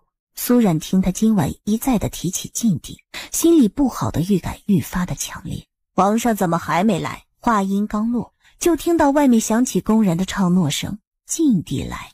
陪在他身边的还有兰贵妃。兰贵妃见到苏冉的那一刻，不觉松下一口气来。方才宫外传来儿子的消息，说是苏冉被他召进宫来，一直不见回去。兰贵妃接到消息的那一刻就觉察到事情不对劲，她今天根本没有召见过苏冉，也没有见过他人。兰贵妃稍一思索，就想到了明翠宫，当即妃立刻派人在宫里四处找苏冉，可一直找不到他。兰贵妃怕苏冉出事，一面去请禁地出面，一面派人出宫给陆承锦传消息。你在闹什么？怎么不声不响地将苏冉召进宫来？荣贵妃在打开宫门之前，已接到宫外燕王的传信，知道他的事已办妥，如此他也没有什么好担心的了。如今却轮到他开始做事了，这一次他绝不会那么轻易地放过苏冉。皇上莫急，臣妾自是会好好的向皇上交代今日的事情。静帝与兰贵妃一下子就看到了苏冉红肿的右脸，上面还清晰的印着巴掌印，一看就是被人打的，连嘴角都打破了。兰贵妃一看，不觉就动了怒，在她心里早已将苏冉当成了自己的儿媳妇，而容贵妃这样对她，实在是欺人太甚。小冉，你的脸是被谁打的？哈，兰贵妃不必拐弯抹角的问了，她的脸是本宫打的。她好歹也是皇上亲封的君主，容贵妃何止于要亲自对她动手，也不怕失了你的身份。她一个小小庶民，岂能任由她对堂堂皇子动手？二则是她不知廉耻，不守妇道，伤风败俗。臣妾身为大晋贵妃，也是天下女子的表率，自有教导她的权利。你身为贵妃，怎能出言无状，说出这样辱没人的话？容贵妃此生最恨的两个人，就是眼前的兰贵妃与苏冉，所以看到兰贵妃一再的帮苏冉说话，她冷冷讥笑。本宫骂她不知廉耻，可没有冤枉她。她身为堂堂镇国公府之女，待嫁之身，却已失了清白，不是下作是什么？闻言，静帝与兰贵妃再次怔住，神情中皆是露出诧然来。苏冉脸色发白，全身一片冰凉。原来容贵妃将她弄昏迷，竟是趁机验了她的身子。果然，在陛下来这儿之前，臣妾已命宫里的验身嬷嬷给她验过身，嬷嬷证实她早就非完璧之身了。一个未出阁的姑娘家，却失了清白身子，还真是毫无廉耻。静帝听到容贵妃的话，眼前第一时间浮现的却是陆承锦之前一脸春风荡漾的样子，又想到他嘴唇好几次被咬破，心里明镜般透亮过来。而兰贵妃也同样想到了自己儿子身上，看着苏冉被容贵妃当众辱骂的难堪样子，硬着头皮开口：此事只怕全是锦王的错，小冉是姑娘家，定是拗不过他的。知道是儿子做了坏事，静帝也不好责备苏冉，也舔着老脸跟着说：他与锦王两情相悦，一时情不自禁也是人之常情，没什么好说的，此事就此接过。苏冉还是无地自容，难堪至极。他跪在殿中，承受着大家落在自己身上的各色眼光，全身冰凉，咬牙不让眼泪掉下来。如今容贵妃故意当众揭露她的丑事，更是要让她的名声彻底败坏。如此，她想嫁给陆承锦，嫁进皇家，更是不可能的。而这正是容贵妃的奸计。兰贵妃也看出来了，而事已至此，没有其他法子，唯有让儿子将苏冉正式娶进门，她才可以少遭受一些非议和辱骂，还能勉强抬头做人。思及此，皇上，或是锦王闯下的，没道理让小冉一个姑娘家承受骂名，还请皇上开恩，准许锦儿娶小冉进门。静帝不觉迟疑住了，苏冉的名声是保不住的，若是再让锦王娶她进门，只怕会连累陆氏皇族的威名。况且他先前已说过，不会再给二人赐婚，均无戏言。苏冉全身如坠冰窟，麻木地朝容贵妃看去。他知道事情不会如此简单。果然，不等皇上开口，容贵妃已一脸惊悚地捂住下巴。啊，难道他跟晋王也有过肌肤之亲？你此话是何意？一女侍二夫，还是亲兄弟，传出去，不止让天下人笑掉大牙，更是丢尽了皇家颜面，更要酿出大祸来。朕命你把话说清楚。皇上可还记得，去年兰贵妃生辰，皇上领着我们去了九华新宫，苏冉也去了。静帝当然记得，有一天晚上，燕儿半夜去找苏冉，很久没有回去。陆侧妃寻过去时，亲眼见到燕儿与他在而当时两人的情形。说到这里，容贵妃话音顿住，羞愧不已。而她不说，静帝也能猜到是什么事了。苏冉，容贵妃所言都是真的吗？但如果苏冉在陆承锦之前已与燕王有过肌肤之亲，那事情就严重了。皇上，我没有，我与燕王殿下之间清清白白，绝无苟且之事。静帝神情未动，一看就是不相信他的话。苏冉内心顿时一片绝望，他知道若是皇上认同了荣贵妃的话，他将难逃一死。浑噩间，他不觉回头朝身后敞开的宫门看去。此时此刻，他多希望那个男人在，因为行宫那晚他也在，还是他替他支走了陆承彦，只有他能证明自己的清白。可暗月悠悠，他目光的尽头终是没有等来男人的身影，眼泪终是控制不住涌出来。娘娘，你相信我。如今他只寄希望于兰贵妃会相信他，也是他唯一的希望了。皇上，臣妾不相信萧然是这样的人，这当中可能有误会。哼，这样的事儿关乎到皇家声誉，也关乎到燕王的名声，臣妾绝不会冤枉他。世间男子那么多，他却偏偏要勾搭上景王。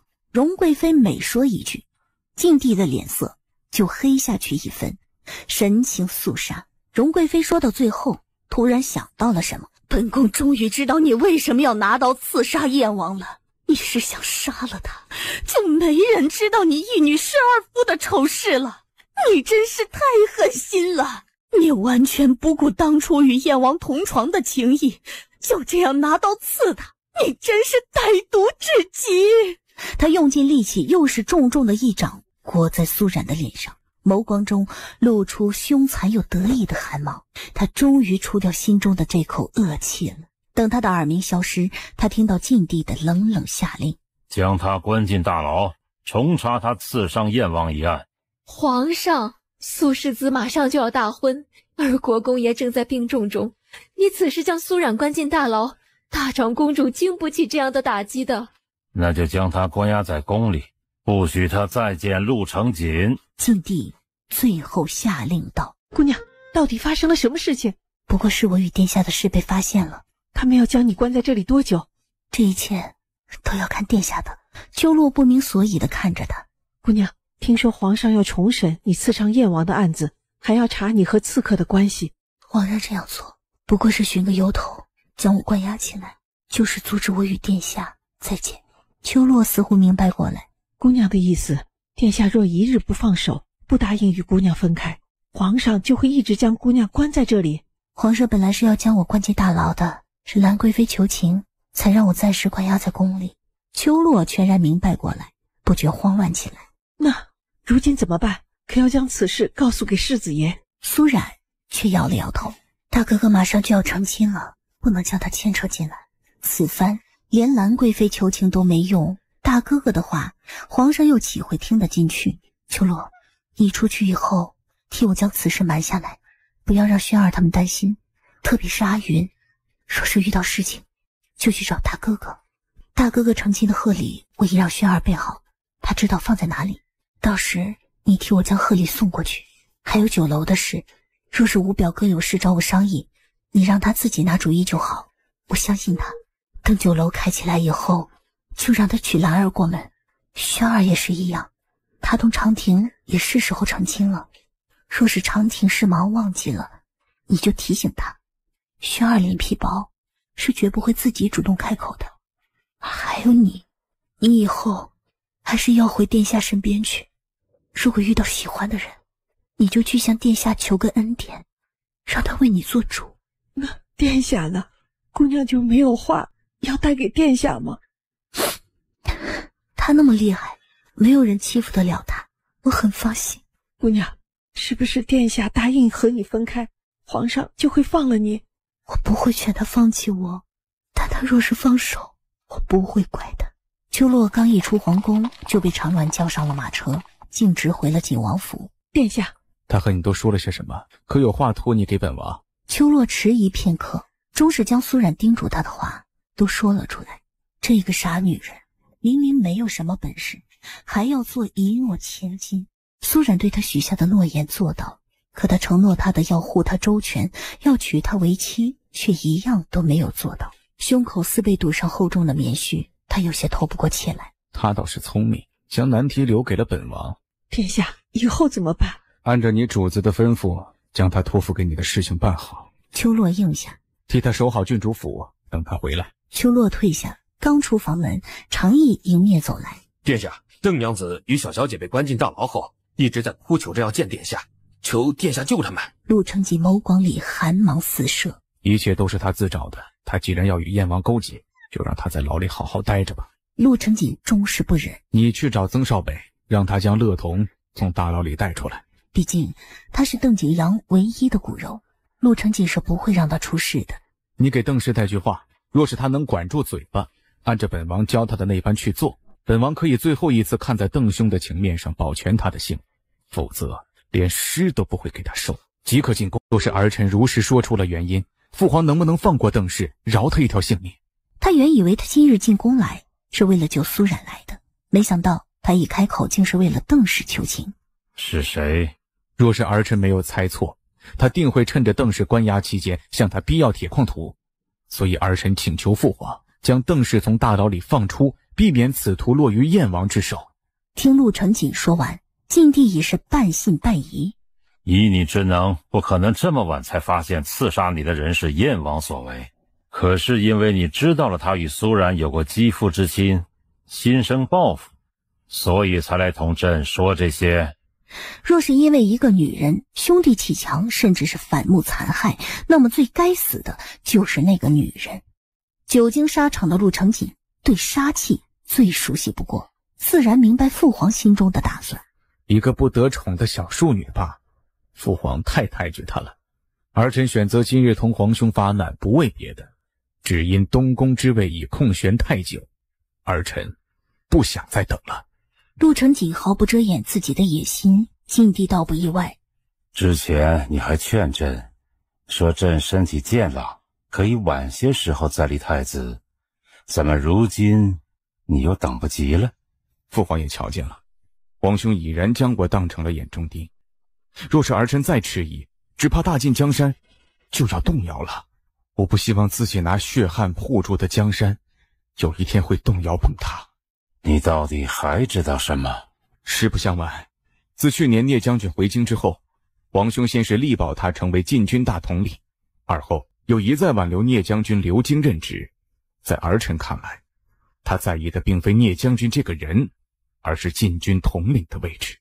晋帝听了，眸光微寒。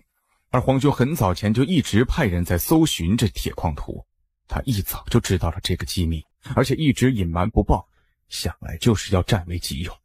如此，他的目的已是昭然若揭，所以儿臣也是受形势所逼，今日才冒昧同父皇说这样的话。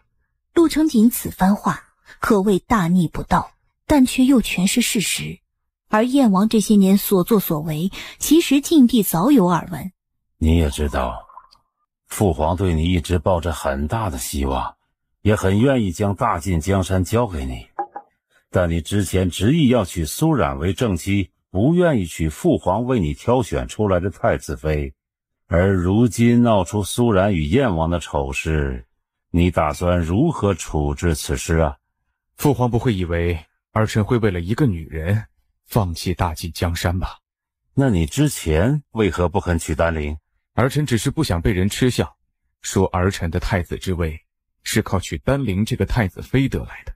这个说辞倒说得过去。那你的意思是愿意与苏冉一刀两断了？可先前你非他不可，如今怎么又肯放下？儿臣先前对他确实有几分留恋，但知道他与燕王的事后，儿臣岂会与他再在一起？父皇放心吧，孰轻孰重，儿臣分得清。如今要甩掉他，你打算找个什么由头昭告出去？若是你为难，父皇可以出面替你解决此事。此等小事何须劳烦父皇，交给儿臣就好了。娘娘到这里来有何赐教？如今锦王爷嫌弃你身子脏，不要你了。原来那些工人的话是娘娘故意让他们说给我听的。娘娘为了对付我，还真是煞费苦心啊。你放心，虽然这一次皇上饶了你一命，只是将你关起来，但本宫不会放过。没了陆承锦的庇护，他要弄死苏冉，比弄死一只蚂蚁还容易。苏冉还是笑，一点惧意都没有。娘娘，我昨晚做了一个梦，娘娘可有兴趣听我说说？你阿杂不堪，莫要脏了本宫的手。说罢，荣贵妃就要离开，我昨晚梦到的全是关于娘娘以及娘娘母家的一些事情。娘娘当真不想听。龙贵妃脚步一顿，娘娘并非杨家真正嫡女，不过是当年为了进宫自抬身份，记入杨老太君名下。你！龙贵妃眸光一震，这件事情知道的人甚少，连她的儿子陆承彦都不知情，眼前的苏冉是怎么知道的？你休想胡言乱语！昨日的梦里，梦到他老人家过生辰当日，不小心滑了一跤，摔倒中风了，从此卧床不起。娘娘可得当心。你个贱蹄子，你竟敢诅咒我母亲！荣贵妃再也忍不住，冲上前来，扬手又要打苏冉。我还梦到娘娘直袭袁氏，怀了双生子，是龙凤胎，会在老太君生辰当日出生。可惜因为老太君出事，袁氏受到惊吓，早产，双生子只留下女胎，男胎出娘肚时就夭折了。杨家的这些事自是上一世发生过的。昨晚苏冉在窗前坐了一宿，在等陆承锦的同时，她也想过要如何为自己自证清白。这盆脏水是荣贵妃泼到她身上的，自是要荣贵妃为她洗刷干净。如此，她静下心来，仔细回想起前世荣贵妃身边发生的一些事。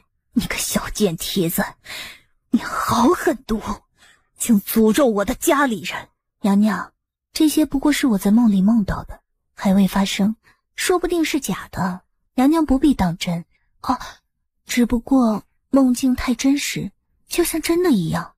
我还梦到了燕王殿下，真是太可怕了。在苏冉说到袁氏的龙凤胎时，荣贵妃已经有50%相信他的话了。如今见他说到陆承彦时的惊恐样子，全身汗毛都竖起来了。快说，你梦到燕王怎么了？娘娘想知道，不如等5日以后再来找我，到时我再告诉你。很快，上京城里传出传闻，苏家二姑娘因就地心切，不分尊卑，胁逼燕王，最终惹怒皇家，也得罪锦王，被锦王无情抛弃了。外面的传言你可听到了？回皇上的话都听到了。那你可知这些传言是何人传出来的？锦王殿下。你倒是通透，看得明白。圣意难违，锦王殿下遵从皇命，自是要昭告天下，与我断个干净。朕原以为你是一个安分守己的姑娘，可没想到你在他之前竟已与燕王生米煮成熟饭。可你明知这样犯了禁忌，竟还敢与锦王在一起，你真是太胆大妄为。皇上，我与燕王殿下是清白的，是荣娘娘误会了。你无需狡辩，若不是兰贵妃那日替你求情，朕不会留你活到现在。苏冉膝盖酸痛麻木，喉咙如被大石堵住。他想告诉禁地，他与燕王是清白的，而陆承锦也知道他与陆承彦的关系，可话到嘴边，他知道此时此刻不论自己说什么，禁地都不会再相信，只会加深他对自己的憎恶和怒火。最后苏冉苦涩一笑，无力地磕下头去。皇上恕罪，是臣女失言了，臣女愿意与殿下一刀两断，再无瓜葛。听到苏冉的话，禁地心中的怒火终是平息下去。好，朕再相信你一次。话音刚落，宫人来报，锦王在外求见。高公公连忙上前，引着苏冉去到屏风后面。不知父皇急召儿臣进来，有何吩咐？宫外的那些传言，父皇也听到了。父皇放心，儿臣说到做到，绝不会再与苏家女有瓜葛。父皇也相信你的决心。儿臣恳求父皇，看在邓将军对儿臣的救命之恩上，赦免邓氏的死罪，放他出狱。说罢，陆承锦拂袍跪下，郑重地朝禁地跪下求情。你都不问，若是你不替苏冉求情，他将会是怎样的下场？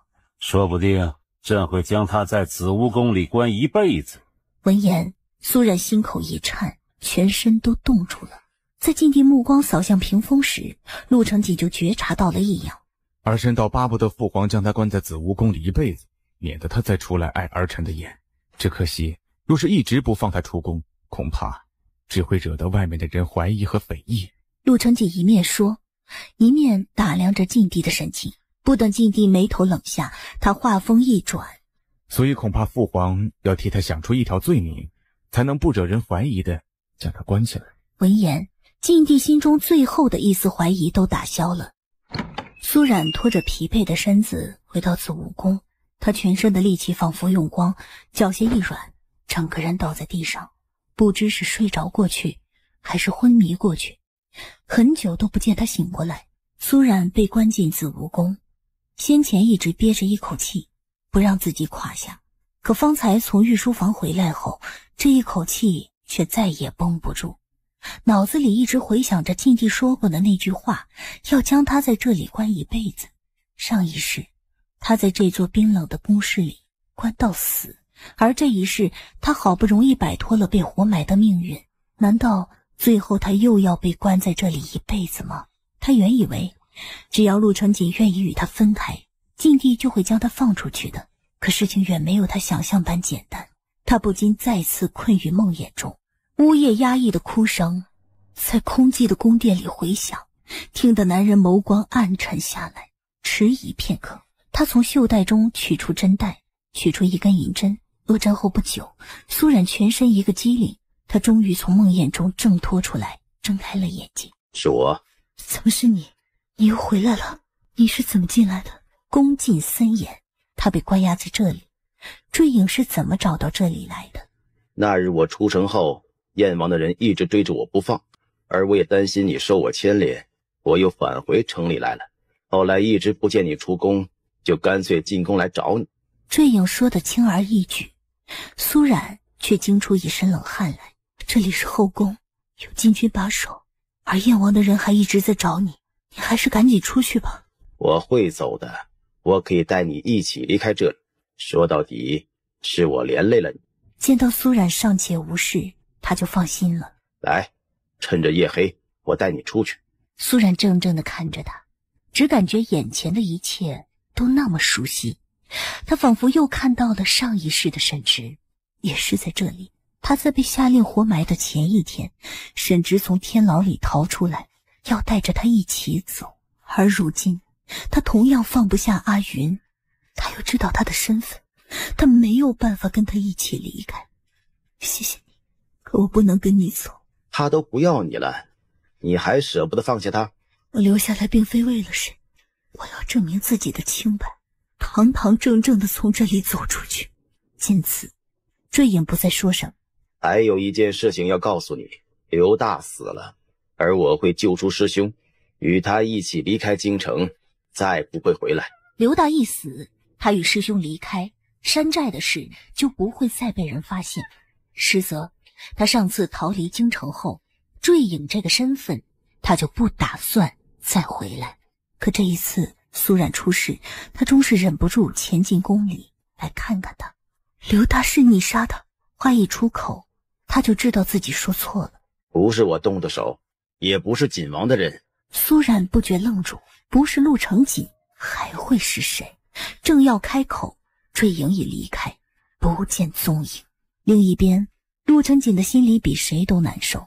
他从计划假装答应父皇的要求与苏冉分开时，就坚信他一定会明白自己的目的和苦衷。可方才得知他再次陷入梦魇，陆承锦没有那么大的信心他会明白自己的心意了。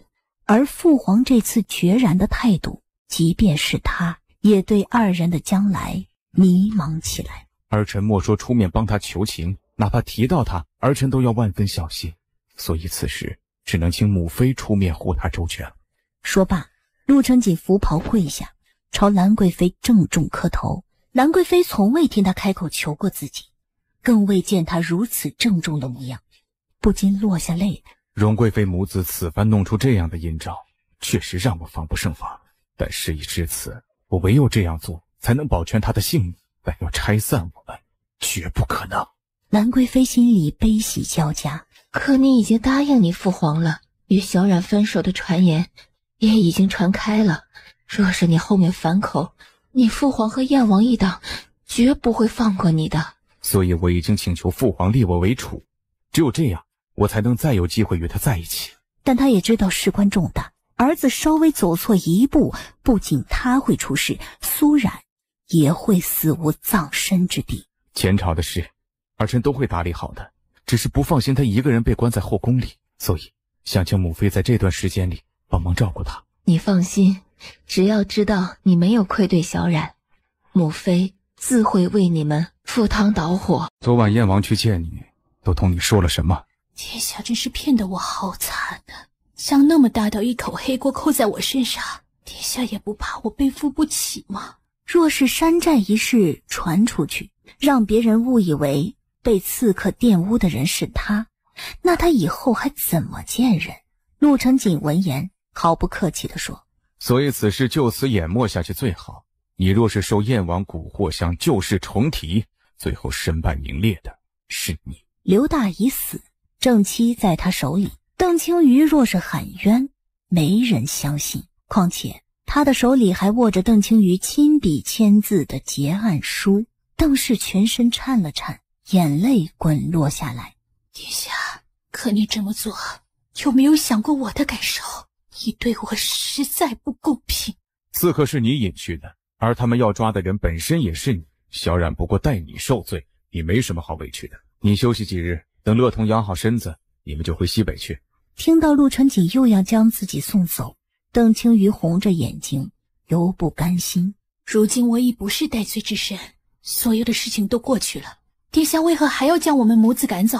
难道是怕我将苏冉的事情说出来吗？这是其一其二，经此一事，父皇与燕王都以为铁矿图在你的手里，你若不走，又拿不出铁矿图，想留在这等死吗？邓青瑜闻言一震，不敢置信地看着陆承锦。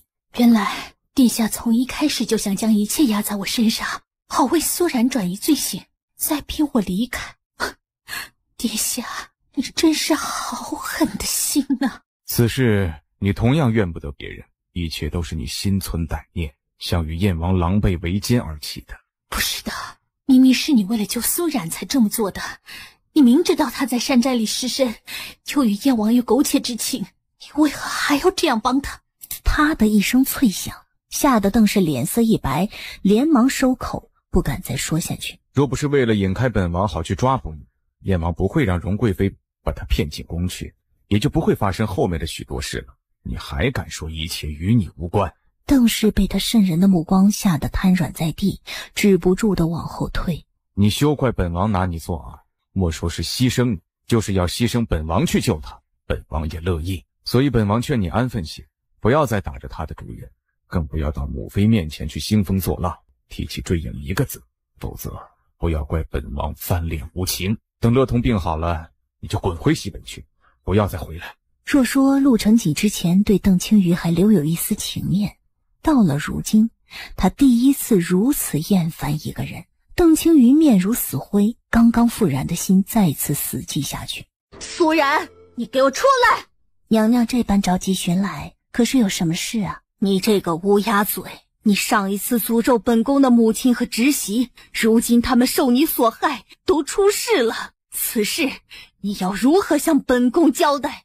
娘娘恕罪，我那日所说只是我梦中梦到的，当不得真，却没想到最后还是真的发生了。我也很无奈。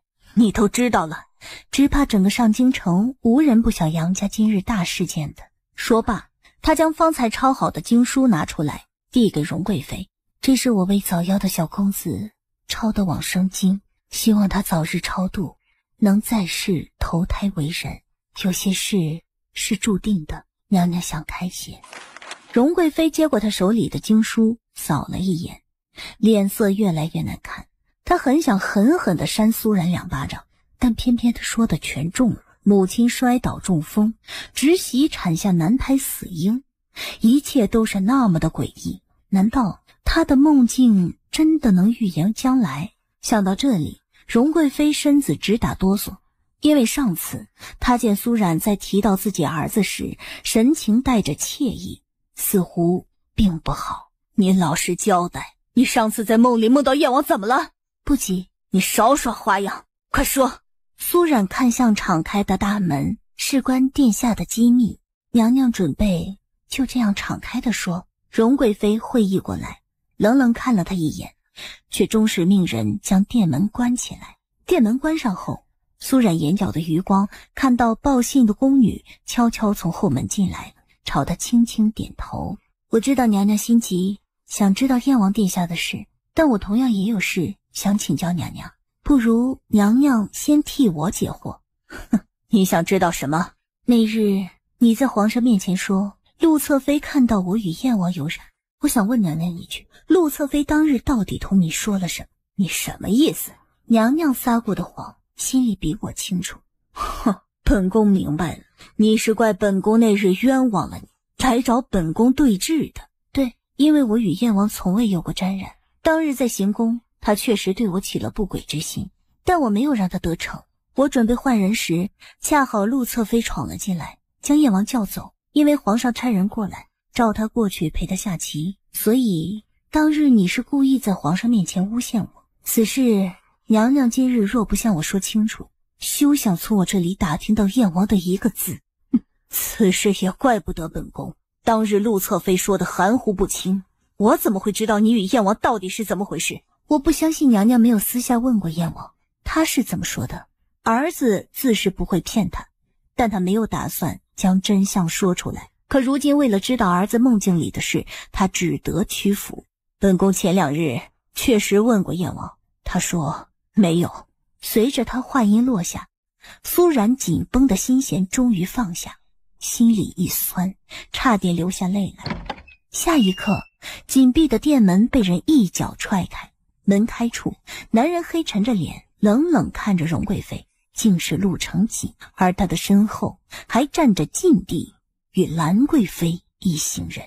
皇上英明，我不过是让娘娘说出真相，真正害人的人是娘娘，她故意设了一个局骗臣妾上当。她是如何骗你的？闻言，荣贵妃连忙将5日前苏然以梦境预言她娘家的事一一说了出来。这样的无稽之言你也相信？说出去不怕被人笑？此事已过去，以后都不许再提，你们可都听清楚了。苏然并不意外这样的结果，他早就知道皇上并不在意事情的真相，他只在意皇室声望和大晋江山的稳固。所以明知荣贵妃诬陷了苏然，皇上此时也不会处罚荣贵妃。你下去吧，当然也下去，朕还有话要单独与苏然说。两妃一走，方才在门外，朕听到你提起燕王，想来是你在梦境里也梦到过燕王。苏然神情有些慌乱，低下头迟疑地说：回皇上的话，臣女不敢说。不论你说了什么，朕都赦你无罪。其实我也不知道自己那日为什么会做这样一个梦。你在梦境里看到燕王做了什么？我梦到燕王一直在寻一样东西。苏冉故意将事情说得错杂无章，就像是梦里虚无缥缈的梦境片段，好让禁地信以为真。果然，禁地的眸光越发的冷沉下去，一瞬不瞬地盯着他。除此之外，你还梦到什么？譬如锦王，亦或是朕？这些事都关乎陆氏皇族的江山基业，若是一不小心泄露出去，就是山河动荡、盖朝换代的危险。所以他不提燕王拉拢孽战屯兵一事，也不提他后面当上太子，就是怕自己说的太多，引起禁地忌惮，会杀他灭口。身为帝王，他不会希望他的江山未来被别人早早的窥破。但只要提到陆承彦私自开矿、炼兵器、私下贩卖，就足够引起禁地的怀疑，如此就足够了。梦境里的事当不得真，这些事你往后不要再提。臣女遵旨。还有，你对朕今日处置你与荣贵妃一事，可有异议？臣女无异议。禁地凉凉一笑，似乎不太相信。你费心布局，引荣贵妃说出当日一事的真相，又让兰贵妃将朕领到这里来。皇上恕罪，臣女也是不得已为之。你很聪明，正因为如此，朕希望你明白，即便证明了你的清白，你与锦王之间也不再可能。你懂朕的意思的。臣女虽愚昧，但说过的话一定会做到。从禁地一开始将陆承锦支走，苏冉就明白了禁地的决定。后来他不处置荣贵妃，不只是因为荣贵妃是燕王生母，不想因她影响燕王大婚，更是因为他不会否定之前的判定，不会让他与陆成锦再在一起。既然你不是奢望与锦王重修旧好，那你为何还如此费力为自己证明清白？臣女所做的一切，只是希望皇上知道臣女是被冤枉的，不再将我关在这里，能放我出宫，还我自由。仅此而已？仅此一件，臣女别无他求。既然你没做错，朕也不会将你无故关在这里。说起来，此事与你终是不公，朕想补偿你一二，你可有所求啊？皇上，臣女新开了一家酒楼，正缺一副牌匾，若是可以，想求皇上的御笔墨宝，为酒楼题写名匾。小事一桩，朕答应了。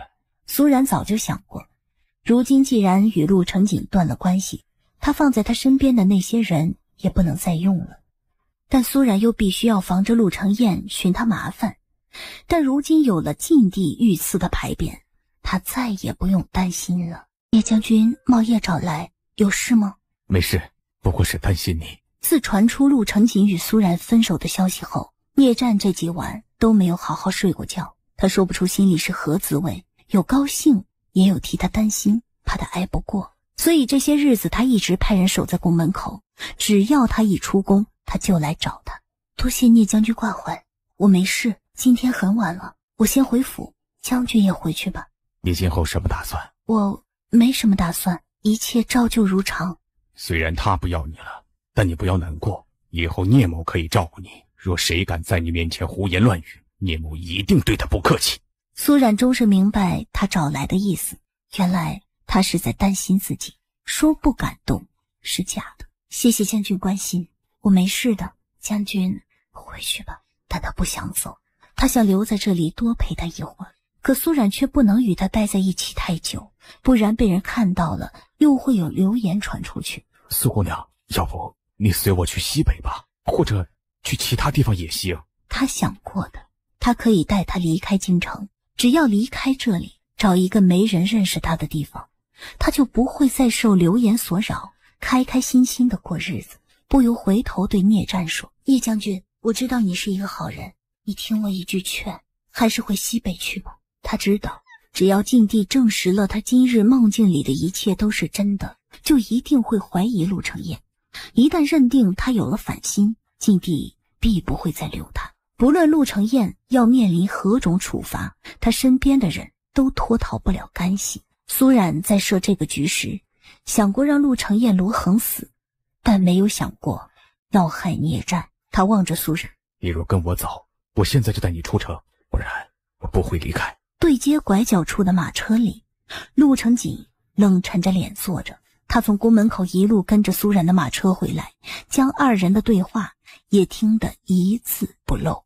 他倒没想到，他与苏冉的传闻一出，这个莽夫竟是这般的等不及，而他心里竟升起了一股莫名的焦虑感。回府。长亭颇是意外，这么久不见姑娘了，殿下忍得住不见面互诉衷肠吗？殿下，之前传出那么个传言，殿下可要找姑娘解释一下，免得姑娘误会了。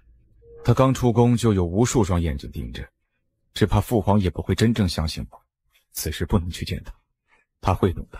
听他这样说，长亭拧紧的眉头越拧越紧。陆承锦瞟了他一眼：怎么，担心本王与姑娘之间的事会耽误你娶轩儿？见心思被拆穿，长亭脸上发烫。卑职不敢。本王倒不是迂腐不化之人，你不如选个良辰吉日，再请个媒人上门正式去求娶轩儿吧。卑职谢主子隆恩。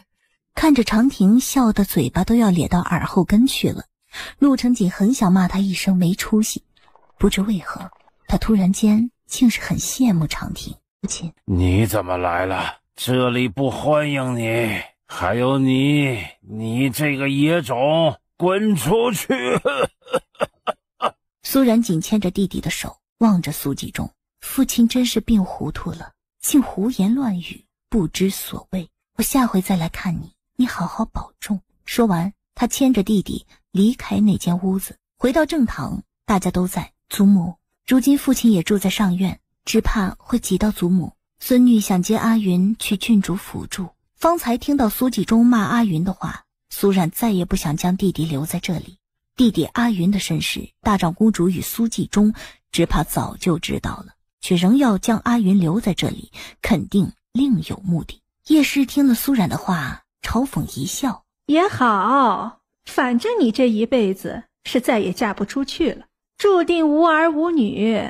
如今啊，将弟弟当儿子养也不错，将来老了还能有个依靠。男儿，你去替阿云收拾东西，我现在就带他搬过去。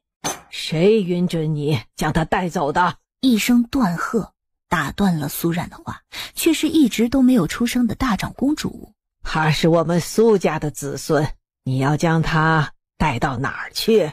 大长公主越是不放阿云走，她心里越是不安。祖母，如今父亲病了，大哥哥又大婚将至，府上事多，孙女是怕大家事忙，没有时间再来照看阿云，所以想将她带回去照顾。你并非只是想将她带回去照顾，而是想带着她一起离开苏家，对吗？还是说你做了什么对不起苏家的事，怕被我们发现，免得连累她？大长公主言语不善，话音里的意味更是不言而喻。从被罗恒告知儿子身上所得不是病，而是被人下毒之后，大长公主她不由将目光放在了苏冉身上。苏家其他人也听懂了大长公主话音的意思。好啊，原来是你下毒害了老爷，你真是好狠毒啊！苏成玉却不相信是苏冉下的毒。没根没据的，大家先不要着急嘛。苏幼宁也不相信苏冉会下毒。母亲，此事尚未查清，你先别这样说。叶氏回身指着一对儿女气骂道：你们两个怎么回事？被猪油蒙了心吗？咱们家除了他，还会有谁那么恨老爷？你们忘记那日在祠堂里他是怎么顶撞辱骂老爷了吗？是啊，我虽然在这里住的时日短，但也看得分明，这个家里对舅舅最不敬的只有他了。苏冉冷冷地打断丹宁公主的话：凡事都讲究真凭实据，若只是凭你们的猜测就定罪，这天底下无需律法，也无需三司衙门了。抬眸看向一脸寒意的大长公主，若真是我下毒，我不会下这一种，我就会直接下砒霜或是鹤顶红，让他立刻毙命。哼，你们都退下，我有话要同他单独说。既然你说不是你下的毒，那当初沈之告诉你，你父亲有可能是中毒，你为何瞒着不说？我竟不记得沈之何时对我说过这样的话。敢问祖母是从哪里听来的消息？你当然不会承认，你也无需打听是谁告诉我的。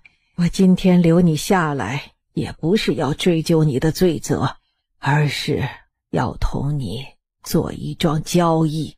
祖母请说。你去请沈直重新出山，替你父亲解毒治病，我就将阿云交给你带走。儿子是他的命根子，这么多年来他所做的一切都是为了镇国公府，为了替儿子守住这份家业荣光，他是绝不会白发人送黑发人的。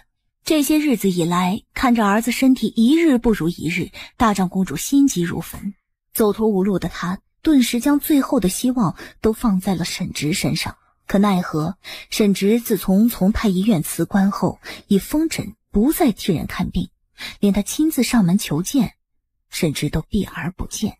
如今恐怕也只有苏冉能让他重拾旧业，重新替人看病了。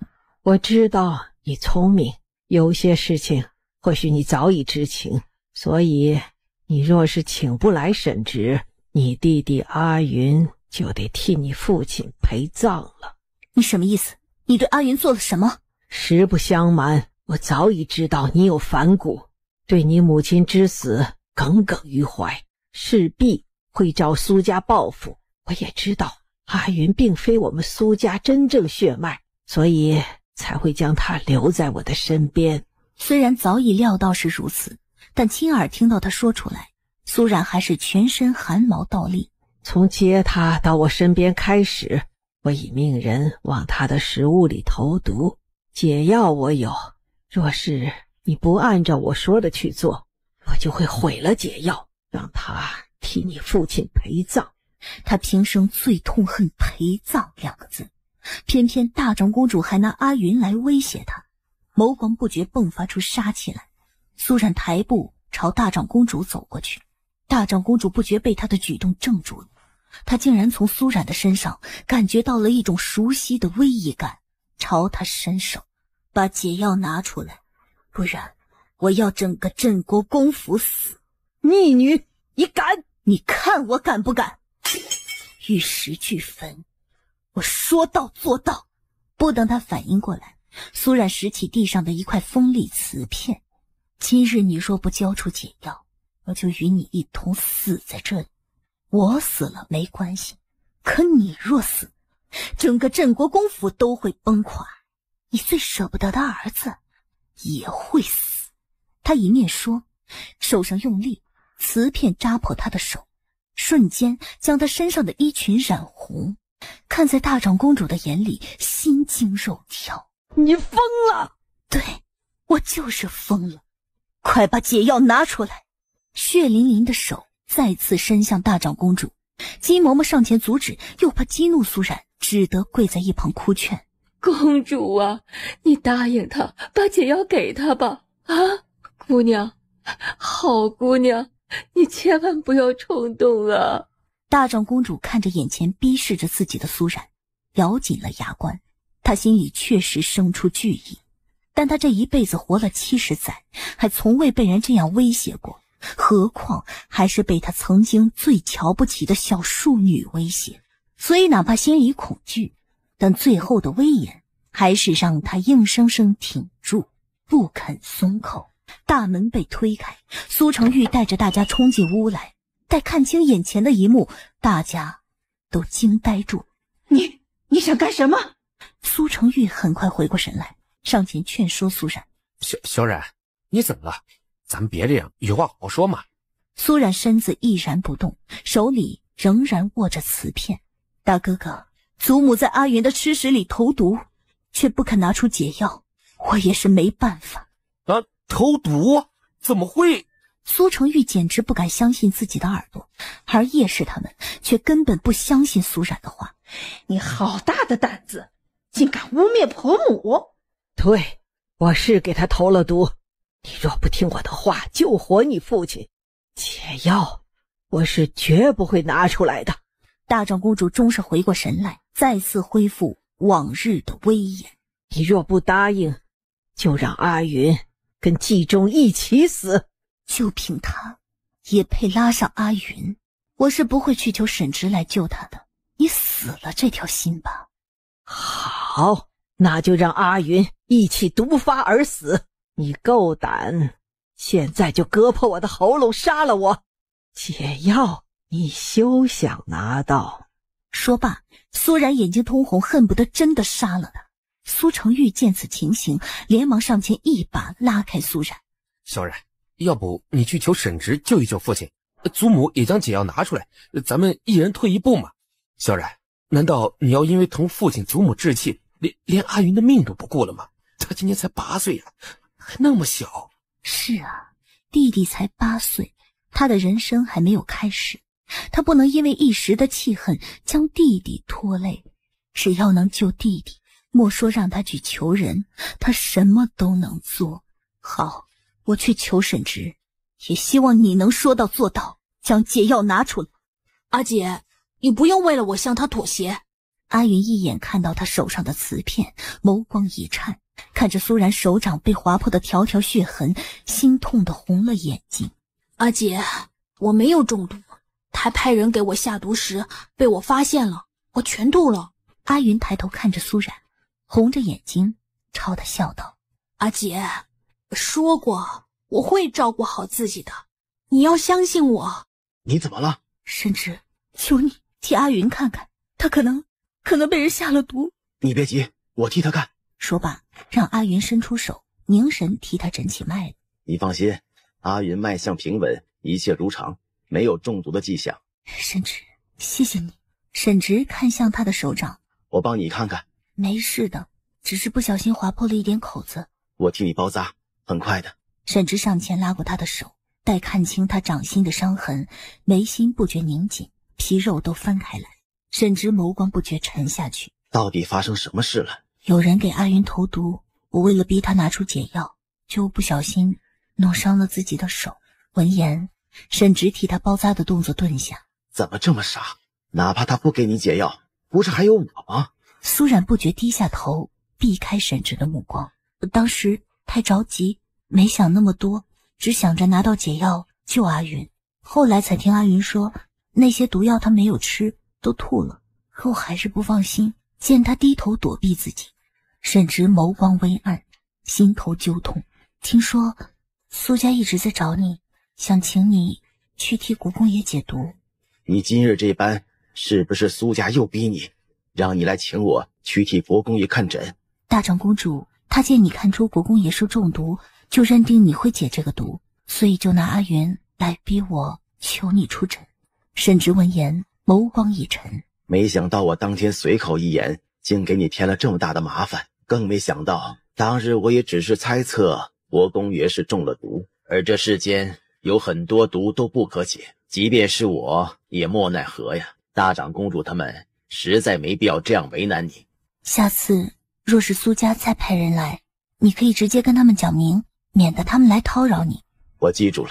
苏冉见天色不早了，起身告辞。阿云，快来道谢。谢谢沈大哥。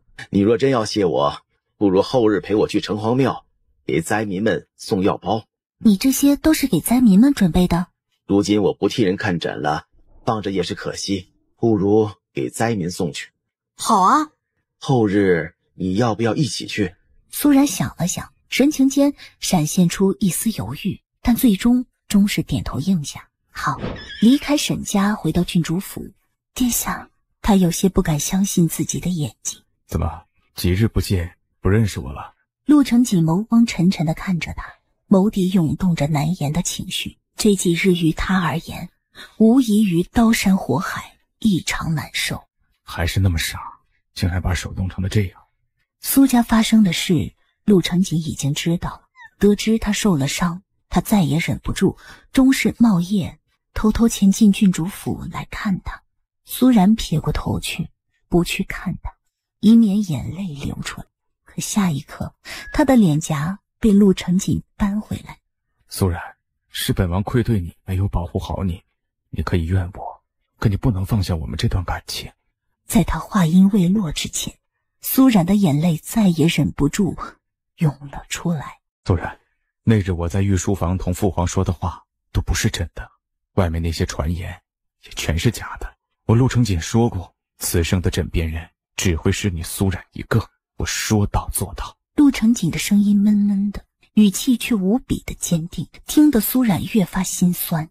两人若再执意在一起，不只会害了他自己，也会害了陆承锦，甚至是他身边的人。几乎是一瞬间，苏然已是彻底冷静下来。他推开陆承锦，我自是知道殿下的决心，但有些事已经不再受我们的掌控。我与殿下都在陛下面前做个承诺，天子之位，哪怕是殿下也不能忽视。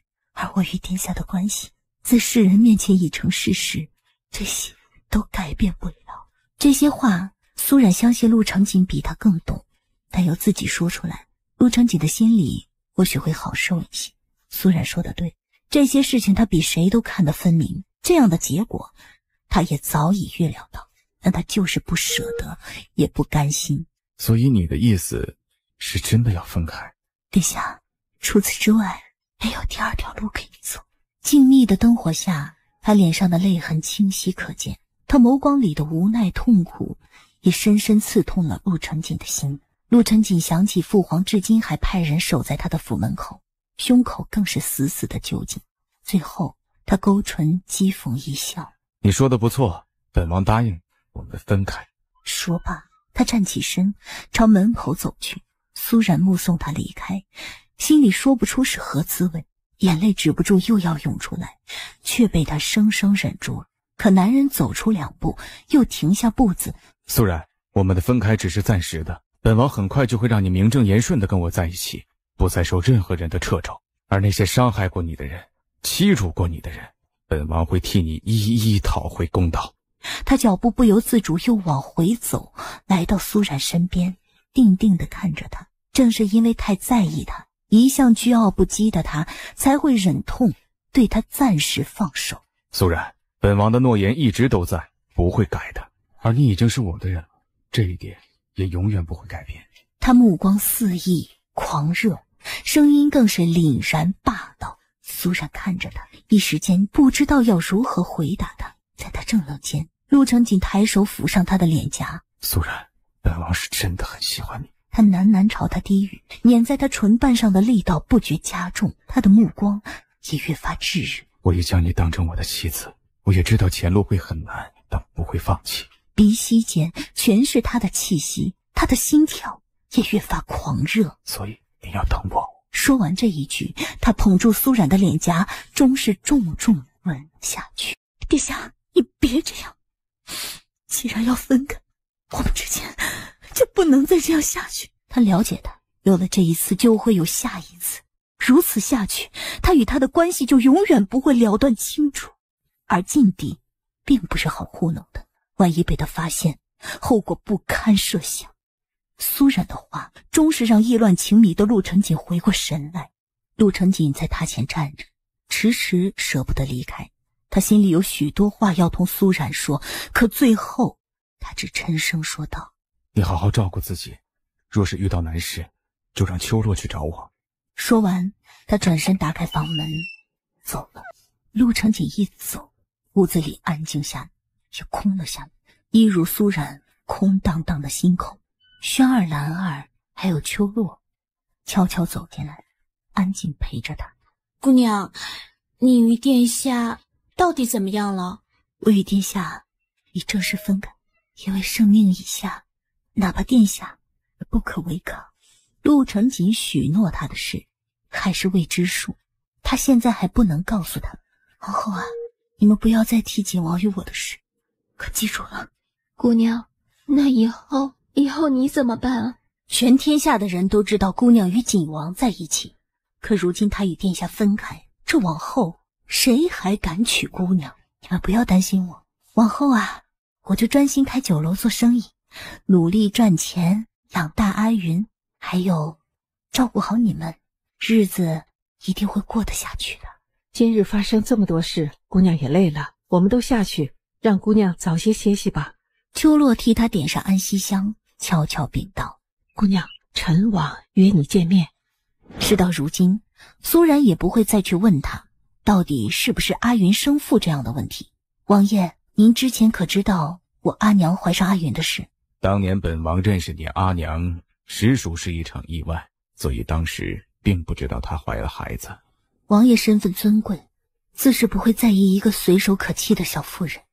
可怜我母亲一个人含乳负重生下阿云，也可怜阿云从一出生就流落在外，颠沛流离。你误会了，本王与你母亲虽然感情不深，但她既然成为了我的女人，我没有打算抛弃她。苏冉神情漠然，显然不相信他的话。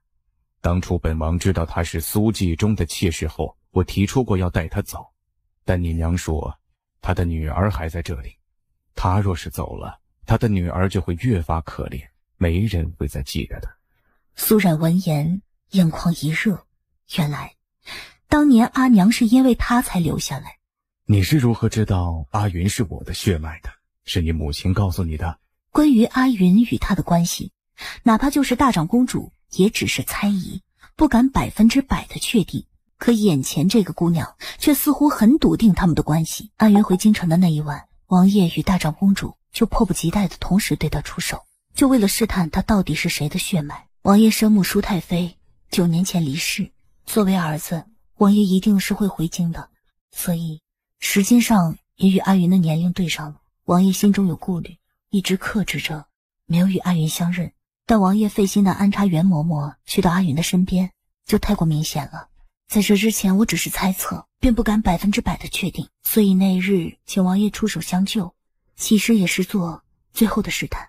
陈王回京后藏起锋芒，一直以闲散王爷的身份示人，若不是为了救自己的亲骨肉，他绝不会冒这么大的风险将自己的精卫派出去的。难怪本王那个工于心计的姑母也要放着你，你果然不容小觑。王爷可知道大长公主是利用什么来钳制我？她对阿云做了什么？她在阿云的吃食里投毒，想利用阿云来控制我，亦或是控制王爷。阿云如今怎么样了？她没事，所幸她机灵，发现身边的嬷嬷往她的牛乳里加东西，她就把牛乳吐了。即便知道阿云没事，陈王眼神也冷沉下来，周身气势逼人，简直不知死活。如今我与他撕破脸皮，将阿云带离苏家，却不知他接下来会做什么。王爷，你要提早提防才是。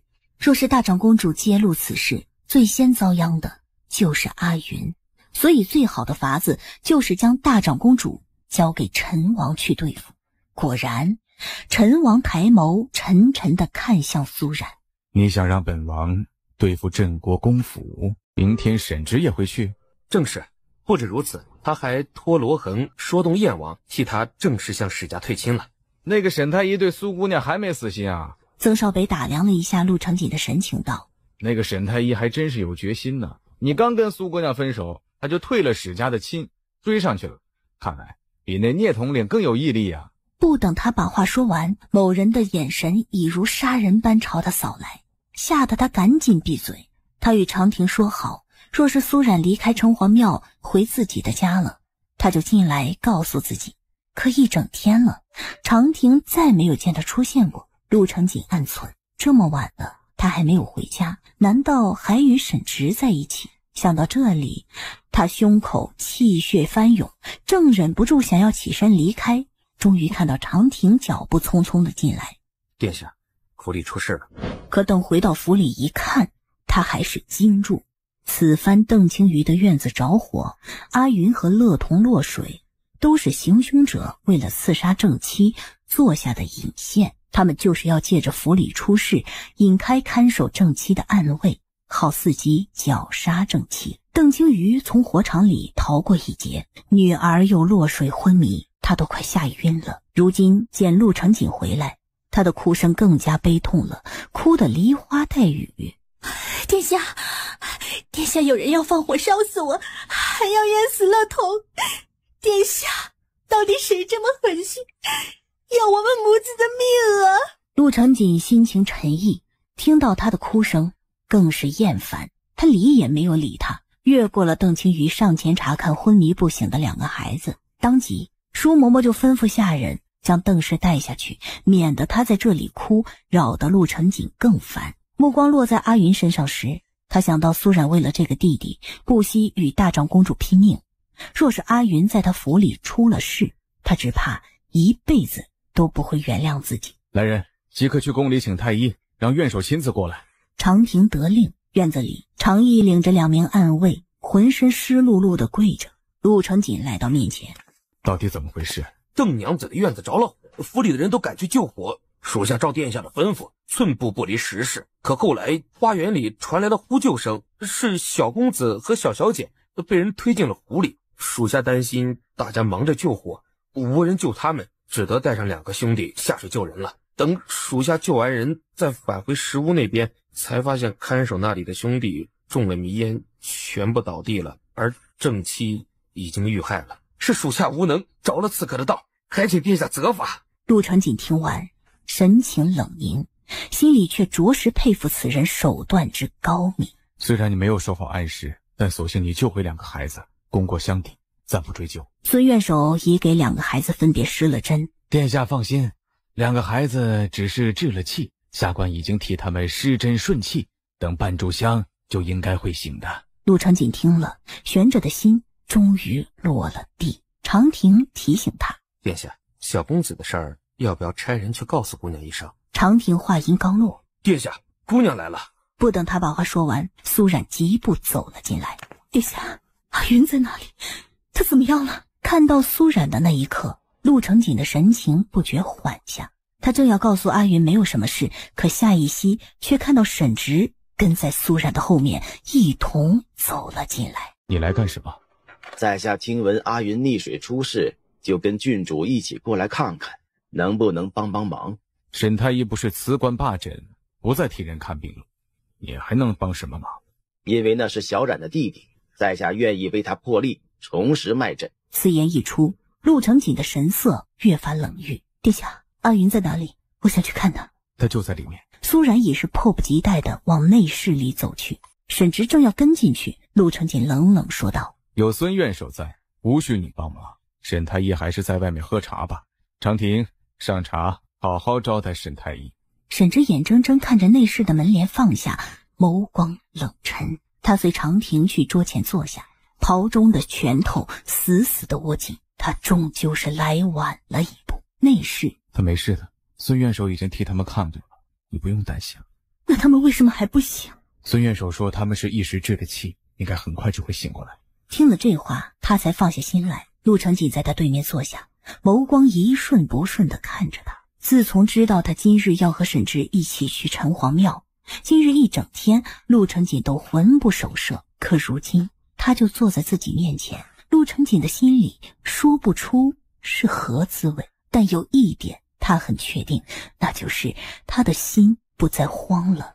殿下，是我听说阿云一直没有醒，担心他出事，所以请沈直一起来的。陆成锦没有言声，还是只看着他。是我没有经过殿下的许可，擅自带人来此。殿下若要怪，就怪我，不关沈直的事。无碍，我知道你是担心阿云，你来我很开心，但不想看到他。苏冉一怔，没想到他会说得这么直接。你今日气色不错，想来昨晚睡得很好。苏冉昨日与陈王见过面后，心里放下许多包袱，整个人轻松了许多。被他突兀的问起，苏冉脸庞刺热，可能是阿云回到我身边，我安心下来，觉也睡得沉了。看到苏冉不经意间露出的娇羞之色，陆成锦心口某个地方似被轻雨拂过，整个人都舒坦起来，看他的目光也越发肆意起来。苏冉不想被禁地知道他们俩又单独待在一起，不由得催促：殿下，听闻你府上今日发生了许多事，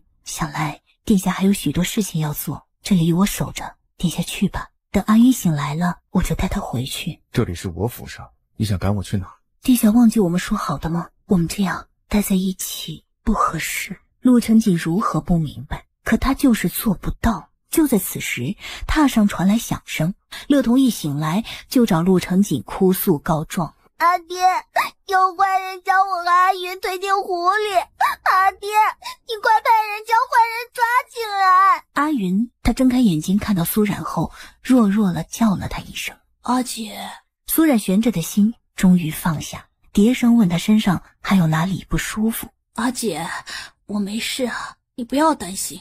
阿姐，今日你出门后，我想着乐童马上就要走了，就来找他玩，没想到遇到了坏人。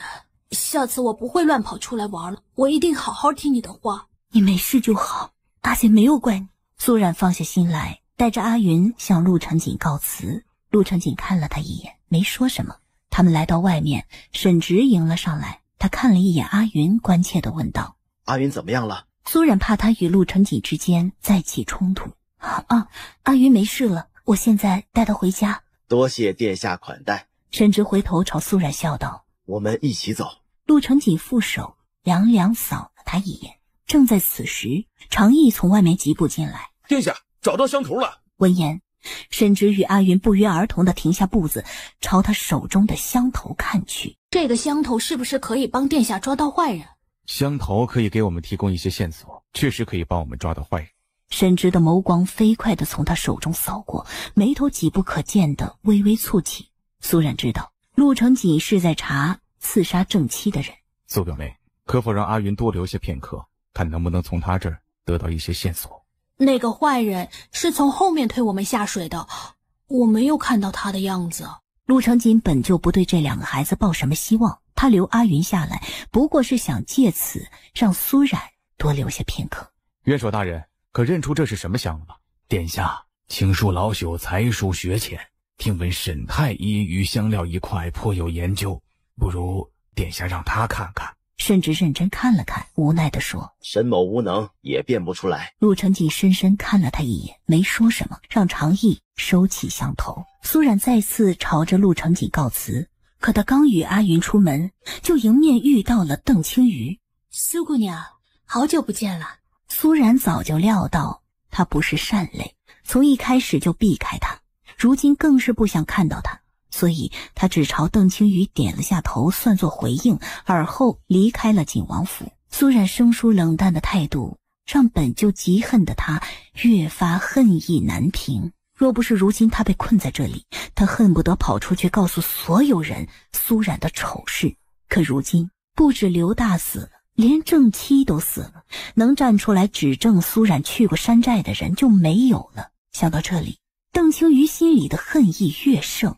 明明是我替他背下黑锅，他倒在我面前摆起脸子，真是欺人太甚。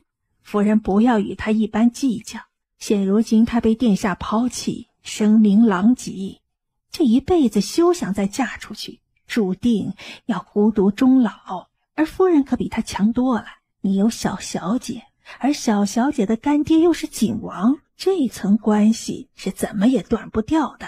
红妈跟在邓青瑜身边这么久，早已摸清了他的脾性，知道他就喜欢听这样奉承的话，更喜欢听他骂苏冉，因为他自诩名门之女，要保持矜持，这些咒骂人的话就不能从他的嘴里吐出来，所以要从红妈的嘴里吐出来。果然，邓青瑜的脸色缓和下来，露出笑意。红流在一旁听到母亲骂苏冉，不觉皱起眉头。夫人与母亲是不是误会苏姑娘了？嗨，你回来不久又不认识那个女人，你哪里知道什么？不要胡说。不是的，娘有所不知，当初我一个人独身从燕州回来，过关时身上的银子被偷了，过关通帖也不见了，还生了病，是苏姑娘救了我，带着我一路进京，后来分手时还给了我20两银子，让我回京寻亲的。娘，苏姑娘是女儿的恩人，咱们报恩都来不及，怎么还能骂她？你以后不要再这样了。红妈先是一怔，等回过神来，脸上一片愧疚之色。呸！这么大的事你怎么不早说？若是让娘知道他是你恩人，娘天天给他供长生香都来不及，又岂会骂错恩人？说罢，他拉着女儿下去。邓青瑜敏感地听出了红妈对他的不满，他没有想到苏冉从他身边抢走了陆成锦，如今竟连他的仆人也抢走。更令他害怕的是，若是洪流将当年那桩秘密告诉给苏冉，只怕陆成锦会将他千刀万剐。上次在黑市是谁向你买了这个香？小的不知道那人是谁，公子您是知道的，所有黑市上的交易买卖双方都不许打听对方的身份。去查，一定要将他找出来。他万万没想到，有一日他亲手所制的香竟害死了师兄。公子你不要难过，小的一定帮你找到买香之人，咱们一定让他血债血偿。那洛回呢？我制成此毒后还从未在黑市上贩卖过，为何会出现在陆国公的身上？公子，小的一直按照你的吩咐守好药房，从不敢怠慢，院子里的下人也不敢靠近这里，小的也想不通。不过什么？不过苏家小公子之前送无名来咱这里看病的时候，有一次曾经进过药房。听到小智的话，沈直神情一怔。你是说阿云？是，那会子苏家小公子从外面捡回无名，他病得快死了，就将人带来了这里，求你救活他。小智一说，沈直全部想起来了。阿云怎么会无故跑进药房来？有一次阿云来看无名时，同院子里的小厮玩那个躲猫猫，不小心躲到了下面的柜子里，睡着了。如此说来，他虽然进来过，也不能说是他拿的。一个8岁的孩童什么都不懂，怎会是偷洛回下毒害陆国公的人？根本就不可能。不是他，你再想想，还有其他可疑之人。洛回无缘无故被盗，而自己制的香却被用来谋害师兄，一时间甚至胸口压紧。替我将东西拿出来。公子，上回你从宫里出来后，不是说过以后都不再用那张面具了吗？我要进宫。公子，今晚是兰贵妃的生辰，只怕禁地会在他那儿，要不你明天再去。就是一拖再拖，才会成了现在这个样子，才会让我晚了一步救出师兄。我不会再等了。上离宫，阿娘，好久不见。一声阿娘，让兰贵妃胸口剧震，整个人都呆住。你是小诺？兰贵妃嘴唇哆嗦的厉害，目光死死地看着面前与前夫十分相像的年轻男子。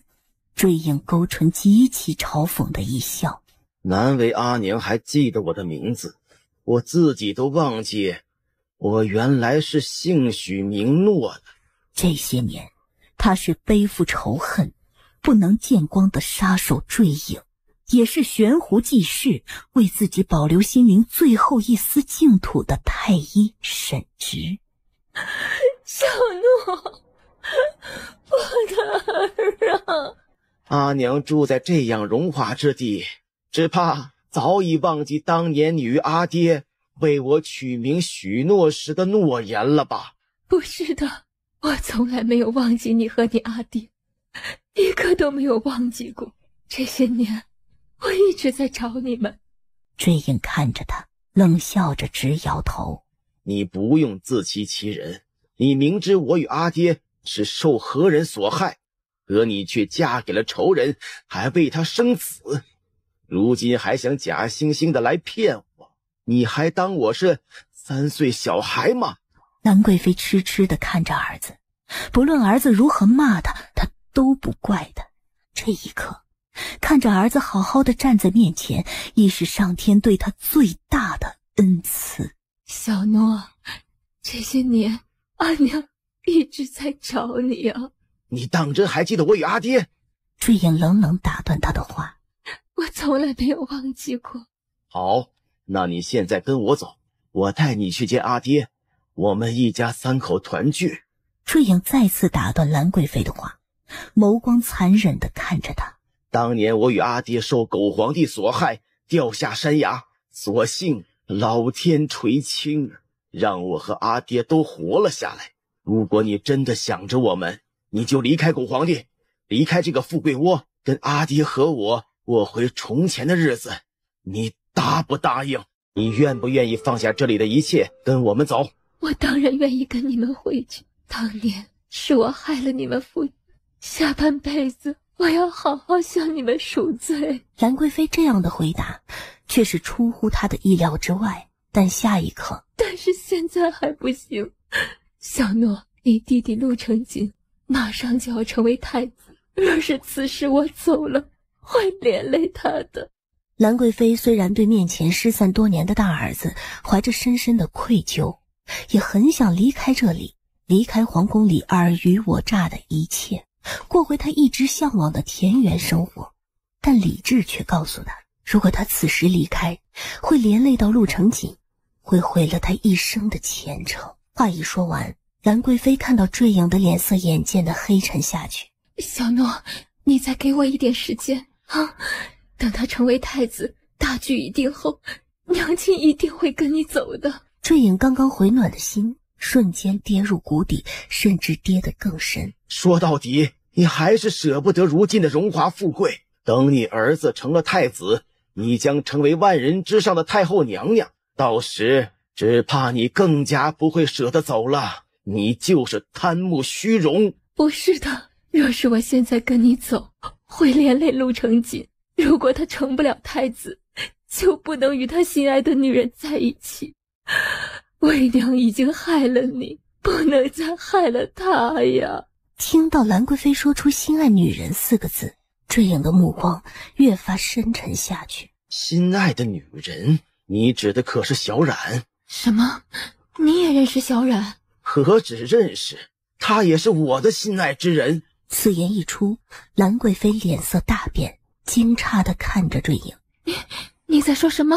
我是说，我也喜欢苏冉。我本身是打算继续寻狗皇帝还有陆成锦报仇雪恨的，可是为了他，我愿意放下仇恨，带你和他一起走。我不会再让陆氏皇族的人抢走你和他的。兰贵妃如闻平地惊雷，彻底镇住。可他已经与锦儿在一起了，他已经是锦儿的人了啊！你们可是亲兄弟呀！兰贵妃瞬间的慌乱起来，她赶紧拉住坠影的手劝道：小诺，你千万不要乱来，他他是你的亲弟弟，哪怕你对阿娘和皇上有仇恨，可一切与他无关呀。为何与他无关？是他的父亲害了我们，是他们破坏了我们一家人的幸福。坠影再次甩开了兰贵妃的手。而且你想错了，我喜欢苏然不是为了报复陆成锦，而是发自真心。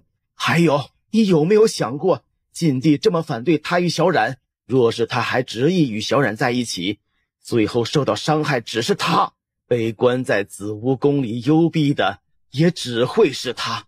你为何还要支持他们在一起呢？坠影的话一字一句清晰地落入兰贵妃的耳中。你曾经进去紫梧宫里看过他？不等坠影回答，你一直与小冉有来往，他知道你的身份吗？事到如今，坠影什么都不想瞒了。我与小冉之间的交情并不比陆成锦浅，他救过我，我也救过他，我们相助相护，是发自内心的关怀与爱护。他早已知道我的真实身份，所以上次还会挟持燕王护送我出京。而那晚在紫梧宫，他被困梦魇之中，痛苦挣扎，若不是我及时赶到，只怕他早已出事。兰贵妃简直不敢相信自己的耳朵，一时间她怔怔地看着坠影，一句话也说不出来。如果这一切都是真的，那接下来要怎么办？一时间暖阁里沉寂下来，暖阁外一道身影伫立着，周身冷冽，正是与白吉一起进宫来复命的陆成锦。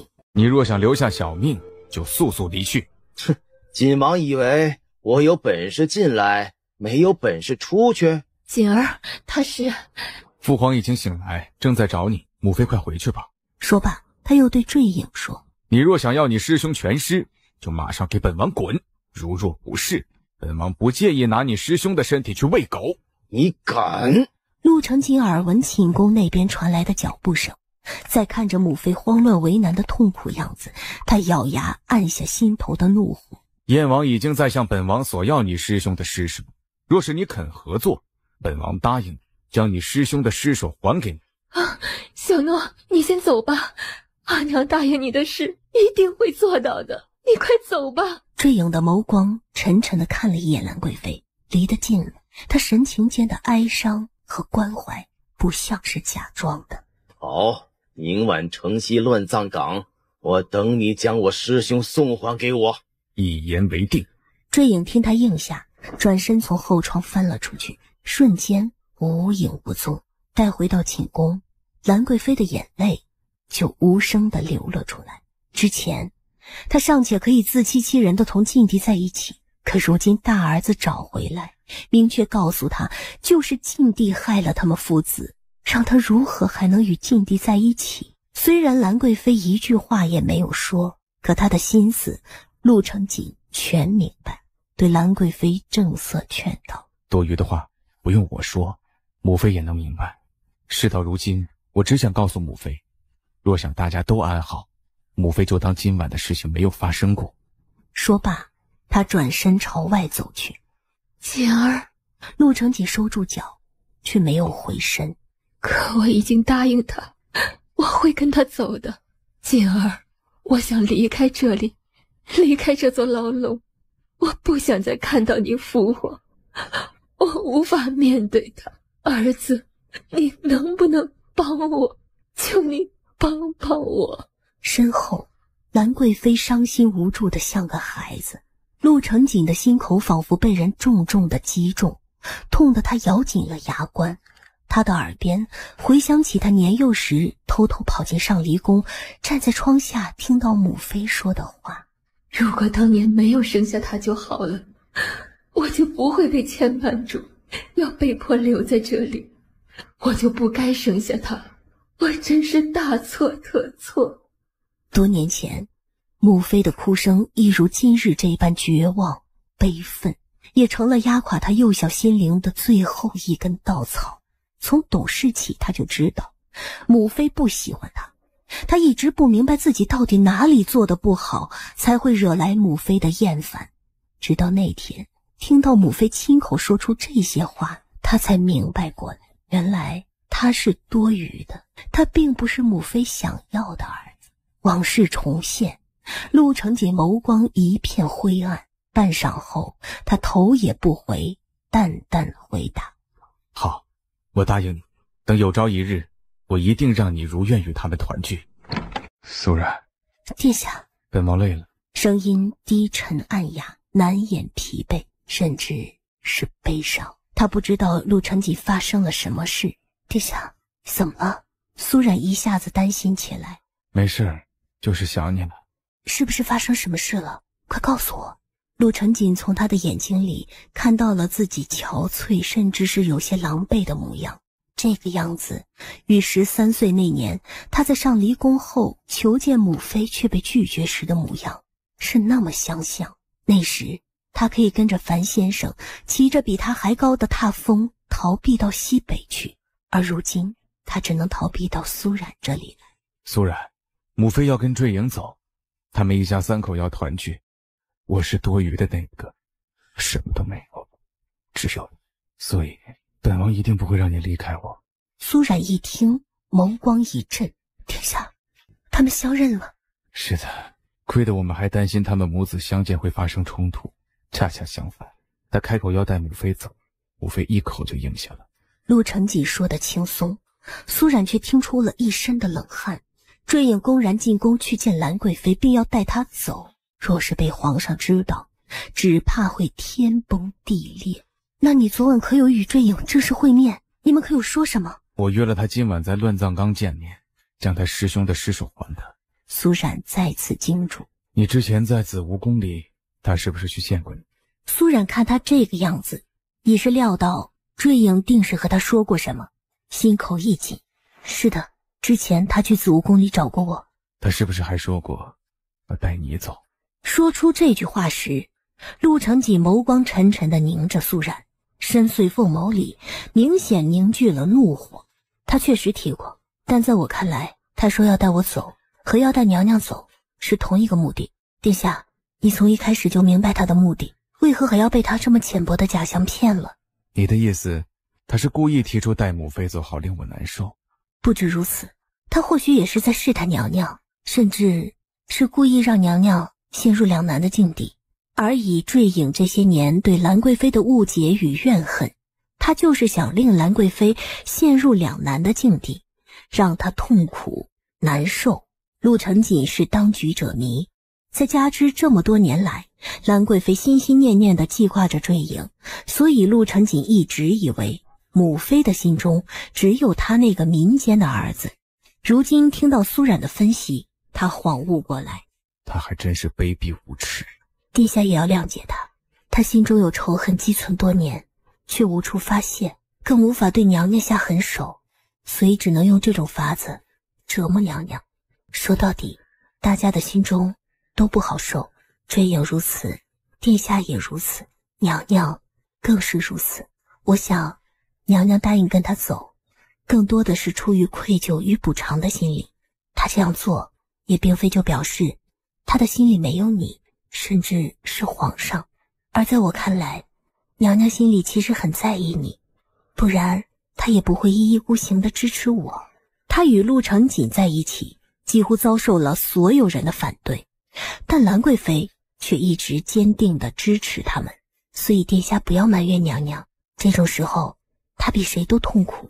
殿下，你要多给她一点时间，更要想办法帮助她走出这个困境。是啊，母妃虽然答应跟坠影走，但她也说过了，要等自己心愿得偿才会离开。她怕连累自己，她并不是不为自己考虑。思及此，陆承锦心口压着的大石终于放下，志结了整晚的心结终于打开。若是哪一天母妃当真要跟他走，我也不怕，因为我有你就够了。苏冉心中酸甜交错，颇不是滋味。她为了眼前这个男人放下心中的坚持，确实值得的。可挡在他们之间的阻碍又让人如此绝望无力。你的师兄给你带来了。坠影上前查看，确定是师兄后，眼眶不觉红了。当年他掉下山崖，九死一生，是师父救下他。他与师兄正妻一起长大，一起习武，形同兄弟。后来知道他要去京城复仇，师兄义无反顾地陪他一起。正是因为如此，师兄才会结识罗恒，开始替燕王他们做事。听小冉说，你原本是打算救出你师兄，带他离开京城。现如今，虽然你师兄遭遇不测，但本王仍然希望你能如当日所言，带着你的师兄离开这里，送他回故里，入土为安。哼，你就这么想赶我离开？还是说你害怕我抢走你在意的东西？大家都已经成年了，又不是3岁小孩，抢什么抢？何况属于本王的东西，任何人都抢不走。看着他与先前截然不同的状态，坠影的心里想到什么，他心口至紧，眸光也冷了下去。你不要说的这么冠冕堂皇，你明明已抛弃小冉，又要强留他在你身边，让他冒着欺君的风险，名不正言不顺的跟着你，这一切全是因为你的自私。本王与小冉之间的事，无需你来评判，但你接近小冉的目的，大家都很清楚，小冉更是看得通透。闻言，坠影神情一滞，而后咬牙笑道：你莫要高兴得太早，这世间的事儿，不到最后谁都说不准，而我对小冉是认真的。陆承锦今日来，却不是想听他说这些的。郑七与刘大都是你们山寨里的人，接连被杀，你们可是有什么仇家？哼，我们最大的仇家，难道不是你吗？本王只是想告诉你，杀他们的人，可能与你们山寨有仇，而你也是山寨里的一员。言下之意，此人极有可能也会对他动手。坠影眸光骤寒，我倒盼着他来。陆承锦不再说什么，转身朝来路走去。你将山寨里的其他人关在哪里？陆承锦停下步子，回头看向他。怎么，你想救他们出来？他们并没有做错什么，你凭什么那样折磨他们？凭他们是杀人越货的山匪，是替燕王拿钱办事的帮凶，本王就可以将他们一网打尽。燕王已经猜到你与母妃的关系，一定会想尽办法把你抓回去。你与其想着那些人，不如考虑一下自己的处境。如果本王是你，就会远远地离开这里，再不回来。当初你从山崖上摔下去，你保下性命，是上天厚待你，但若你执意作死，只怕天也保不住。而本王已经在查史州山，在一切真相大白之前，你若再去敢伤害母妃，休怪本王手下无情，你好自为之吧。说罢，陆承锦不再理会坠影，甩袍扬长而去。他回到马车上，对长鸾说：你带人远远跟着他，暗中保护，以防燕王的人对他下手。而另一边的梧桐院，主子，上次咱们卖给罗恒的地图，并真的从那里挖出了铁石，主子为什么还要将它们烧掉啊？你还真以为我会将图纸卖给他？我不过是要引他上钩罢了。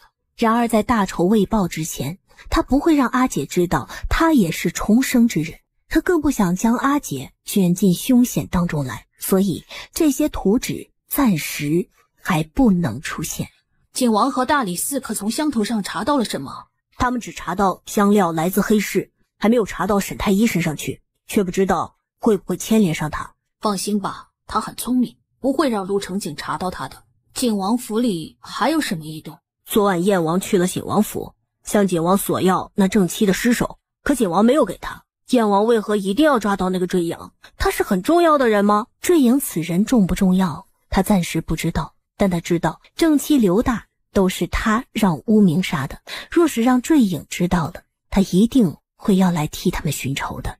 所以阿云要先下手为强。若是坠影出现，是不是杀了他？乌明知道阿云不想苏冉在山寨的事被人发现，所以知道此事的人他也要除掉，包括坠影。他就是那个被景王抛弃不要的那个嘉禾郡主。被人抛弃了还有脸出来，真是不知羞耻。议论声不绝于耳，苏冉恍若没有听见，往镇国公府大门走去。一群长舌妇，小心你们的舌头半夜被人割掉。倏地一道冷厉的男声突兀地在人群后响起，除了聂战还会是谁？大家都知道他的脾气不是很好惹，所以那些妇人们赶紧闭了嘴。聂战抬眸朝苏冉看过来。早知道你今日会来，我就去接你同行了。当着大家的面，他毫不避讳地对苏冉说道：多谢将军替我解围。叶战回身，再次冷冷地瞪向那些意欲偷听他们说话的妇人们。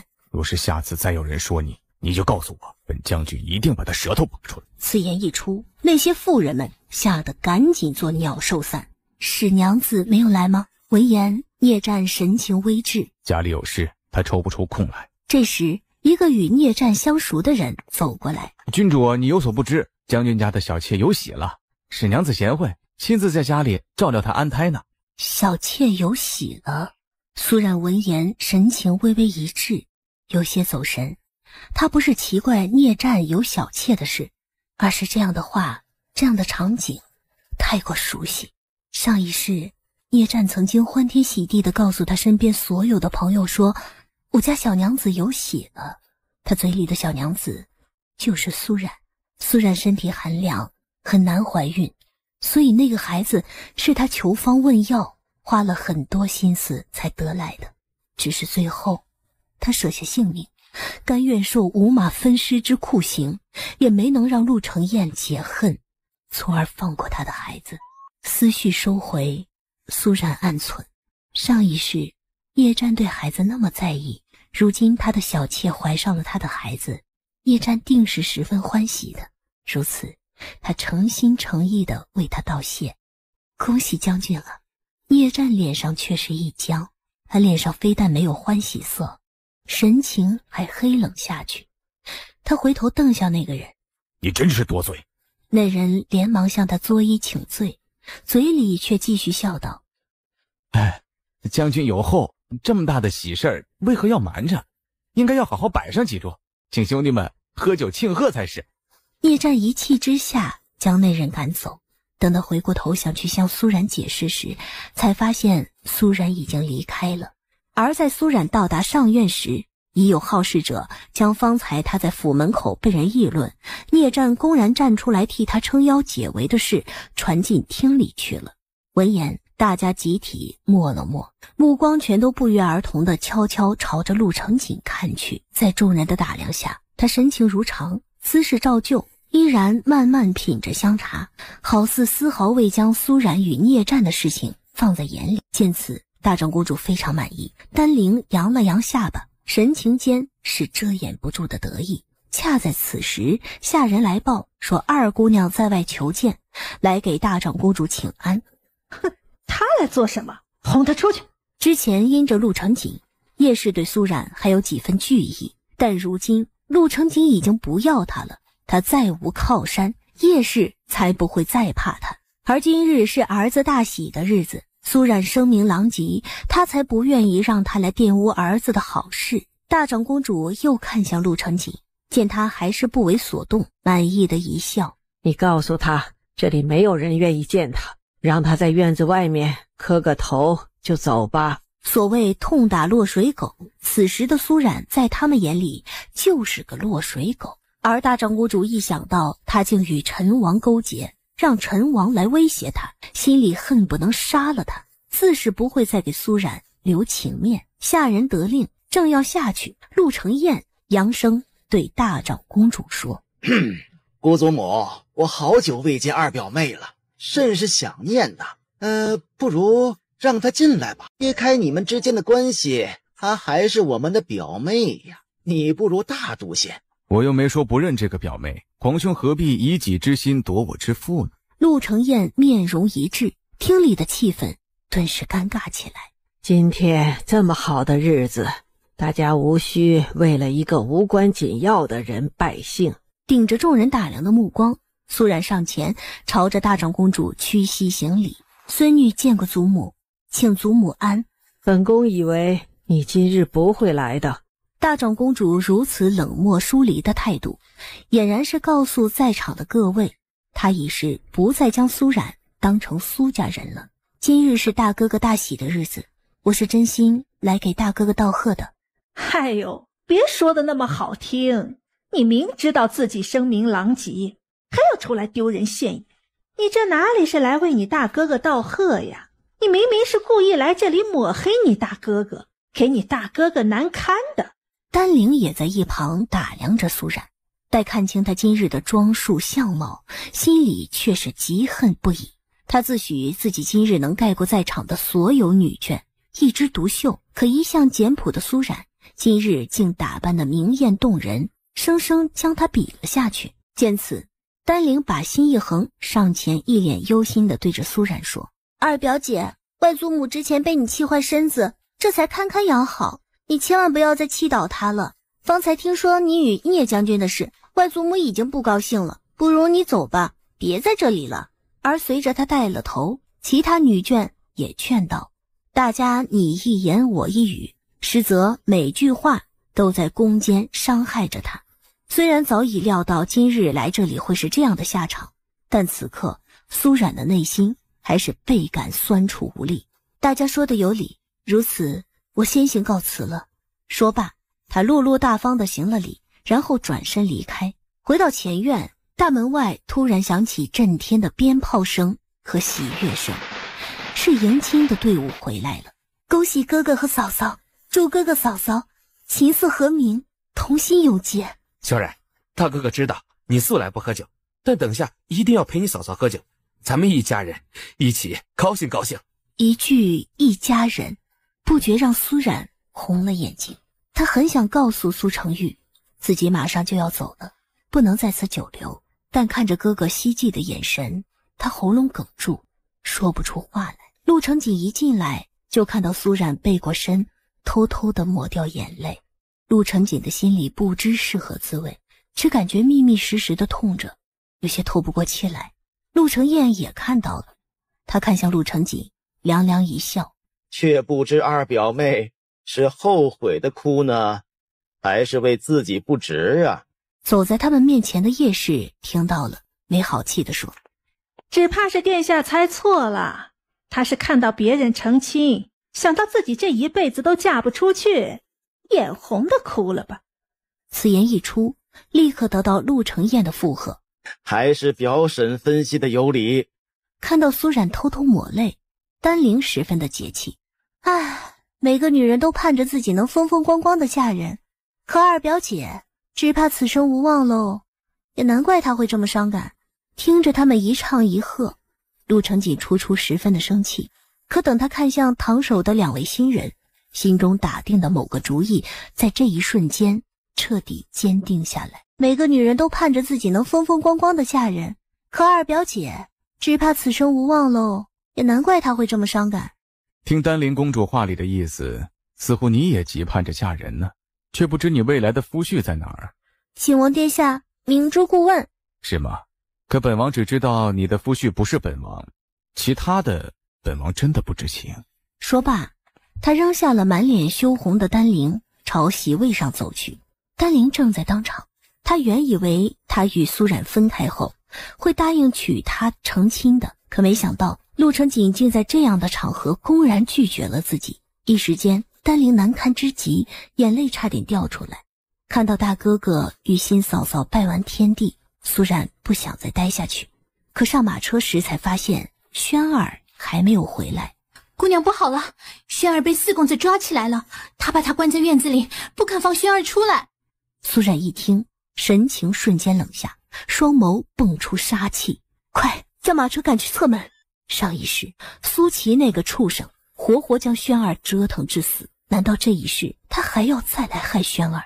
阿云很是不放心，对乌明说：等下若是打起来，你一定要护好我阿姐，记住了。乌明点头应下。很快他们来到柳姨娘的院子外，乌明上前也不叫门，一脚踢飞厢房的门板。哎呦，哪个不长眼睛的孙子敢踢小爷的门？你不想活了？可下一刻他看到走进来的人，不觉哑了声。二姐姐，你怎么来了？苏冉冲进厢房，一眼就看到了被捆在床上的轩儿。姑娘，他轻薄我。轩儿全身抖得不成样子。没事，我来救你了，一定会没事的。开口间，苏冉才发现自己的声音也抖得不成样子。她太害怕了，害怕自己来晚了救不了轩儿，害怕上一世的悲剧重现。我没有轻薄他，小爷我还没来得及动他呢。无名堵了他的嘴。但既然轩儿已救下，苏然暂时还不想将事情闹大，因为今日是大哥哥的大喜日子。你想干什么？我告诉你，如果你敢动我，这父亲和祖母一定不会放过你的。今日看在大哥的情面上，我暂时放过你。不过你今日欺负轩儿的这笔账我给你记着，总有一日我会要你小命。不过是一个不值钱的丫头，小爷看上她是他的福气，你敢？你才是不值钱，你给轩儿提鞋都不配。苏琪被苏冉这一巴掌打得眼冒金星，有些懵住。他万万没想到，这个平时在家里最不得宠，只会受大家欺负的庶女，竟然敢打他的巴掌。所以回过神来后，他感觉奇耻大辱，顿时冲着苏冉破口大骂：你个贱蹄子，竟敢打我！小爷我不会放过你的。我告诉你，今日的事你胆敢传出去，污了轩儿的清白，我要你狗命！苏冉毫不客气地威胁着，神情冷厉渗人。说罢，他又回头对乌明说：打掉他2颗门牙，长长记性。乌明闻言立刻上前，一把将苏琪按在地上。别不要啊！不要！我不说，我一定不说啊！你休要冲动，此事到底如何，要先问过轩儿跟苏冉才知道。你贸然跑去，只会把此事闹大。殿下，咱们现在就去郡主府吧。不急，先去大理寺。殿下去大理寺做什么呀？去大理寺将苏琪犯下的案子都找出来，本王交给你去办，命你一件一件找他算清楚。秋落从外面进来，姑娘，这件事是不是很麻烦？大家都知道苏冉与苏家关系恶劣，而这一次又打伤了苏琪，只怕大长公主不会善罢甘休啊！我倒不是怕苏家来寻麻烦，我是担心此事若是传出去，长亭会怎么想。虽然说这一次如苏琪所说，他只是亲了亲轩儿的脸，但这些事情光他知道没有用。一个姑娘家被人掳走，对方还是淫乱成性的登徒子，到时又有几个人会相信轩儿的清白呢？秋落，你去景王府，请长亭来这里一趟。秋落走后，苏冉又去看了轩儿。轩儿受到惊吓，睡梦中一直蹙紧着眉头，看着轩儿这个样子，苏冉很难过，心里也莫名的心慌。他总感觉这一世虽然有许多事情经过他的努力改变了结局，但冥冥之中又有许多事情似乎总是逃避不掉。就像轩儿与苏琪，甚至是阿云与罗恒，还有他与陆承燕，作恶的那一方总是缠着他们，阴魂不散。苏琪尚且好对付，罗恒他也想到了法子，况且有陈王相助也不难，只是陆承燕这个最大的恶人，他要如何惩治他？不觉间天黑下来，秋落回来了，后面还跟着陆承锦和长亭。姑娘，轩儿如何了？我想去看看她。轩儿的事你都知道了啊？你知道多少？是知道苏琪绑了轩儿进屋，还是他轻薄了轩儿，玷污了他？长亭一听，脸上血色刹那间退得一干二净。陆承锦告诉他，事情可能没有他想的那么严重，不然苏然也不会只是打苏琪一顿这么简单。正是听了陆承锦的话，长亭才放下心来。可如今听苏冉说出轻薄玷污这样不堪的话语，长亭的心都要撕裂开来。怎么会这样？怎么会？苏冉一直盯着他看着，没有放过他脸上一丝的神情。殿下，我要去杀了那个混蛋，我要杀了他！他很快从震惊中回过神来。长亭，你先听姑娘把话说完。你要找苏琪报仇，不急于一时，眼下我却有要事要问你。姑娘，有话请说。陛下，你可不可以暂时回避一下？陆承锦大抵猜到他要同长亭说什么，依言跟着秋落去了外面。这里没有外人，我只想问你，你还想娶她吗？你心里不要有负担，把你最真实的想法说出来。姑娘，为什么要这样问？轩儿先前问我，不知道你知道今天这件事后会不会嫌弃他？姑娘，我要见轩儿，你让我见见她。你考虑好了？姑娘，其实我早已将轩儿当成我的娘子，所以不论发生什么事儿，我都不会抛弃她的。姑娘，她胆子那么小，发生这么大的事儿，她此时心里定是害怕极了。姑娘，我想去陪着他。苏然眼眶发酸，差点洒下泪来。你放心，我会让你见他的。姑娘，请你放心吧，我一定会好好对他的，以后不会再让他受一丝伤害了。谢谢你真心待轩儿，从今日起，我就放心的将他交给你了。多谢姑娘成全。门外的屋廊下，陆承锦负手静静站着。陛下，怎么了？人家小两口只怕有许多话要说，你想进去打扰他们吗？苏冉觉得他说的有理，就停下步子不跟进去了。说完他们的事，该说说我们之间的事了。陛下，你想同我说什么？我问你，你今日在苏府为什么哭？不过是风大，眼睛进了沙子，哪里就哭了？是不是看到苏世子成亲触景伤情了，所以心里难过？苏冉听懂了陆承锦话里的意思，一时间却不知道要如何回答他。陛下想到哪里去了？我不过是替大哥哥高兴，才一时激动红了眼睛。要不我们也成亲吧？殿下，你怎么了？不会是发烧了吧？陆承锦听到他的话，上前2步，来到他身前，俯下身子，将额头伸到他面前，示意苏冉摸摸他的额头。啊！苏冉迟疑的伸手探上他的额头，温温凉凉的，没有发烧，所以他不是在说胡话。哎，本王脑子里清醒得很，之前在山顶上你已经答应嫁给我了，所以我们也是时候把婚事办。男人说的一脸郑重，苏冉却完全怔住。明明不久前才说好，两人要分开一段时间，不能让禁地发现他们在欺骗他。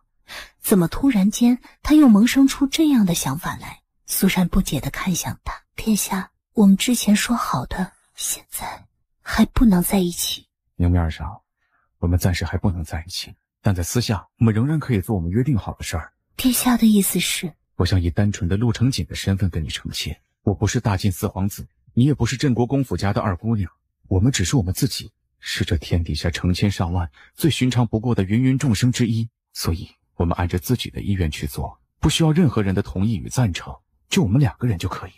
盈盈烛火下，男人凤眸深邃闪亮，带着震慑人心的光芒。陆承锦拉过他的手，坚定地说道：你不要担心，我不会大肆操办，所以不会被人发现的。陆承锦眸光怯怯地看着苏冉，等着他的回答。殿下的提议太过突然，而今日又发生太多事情，我脑子里有点乱，殿下可否容我再想一想？好，等你想好了，立刻来告诉我。殿下不是走了吗？长天不肯走，没人给本王驾车，本王只得留下了。这样蹩脚的借口，也只有这个男人说得出来。自上次在你这睡过一觉之后，回去之后就认床了，总是睡不着。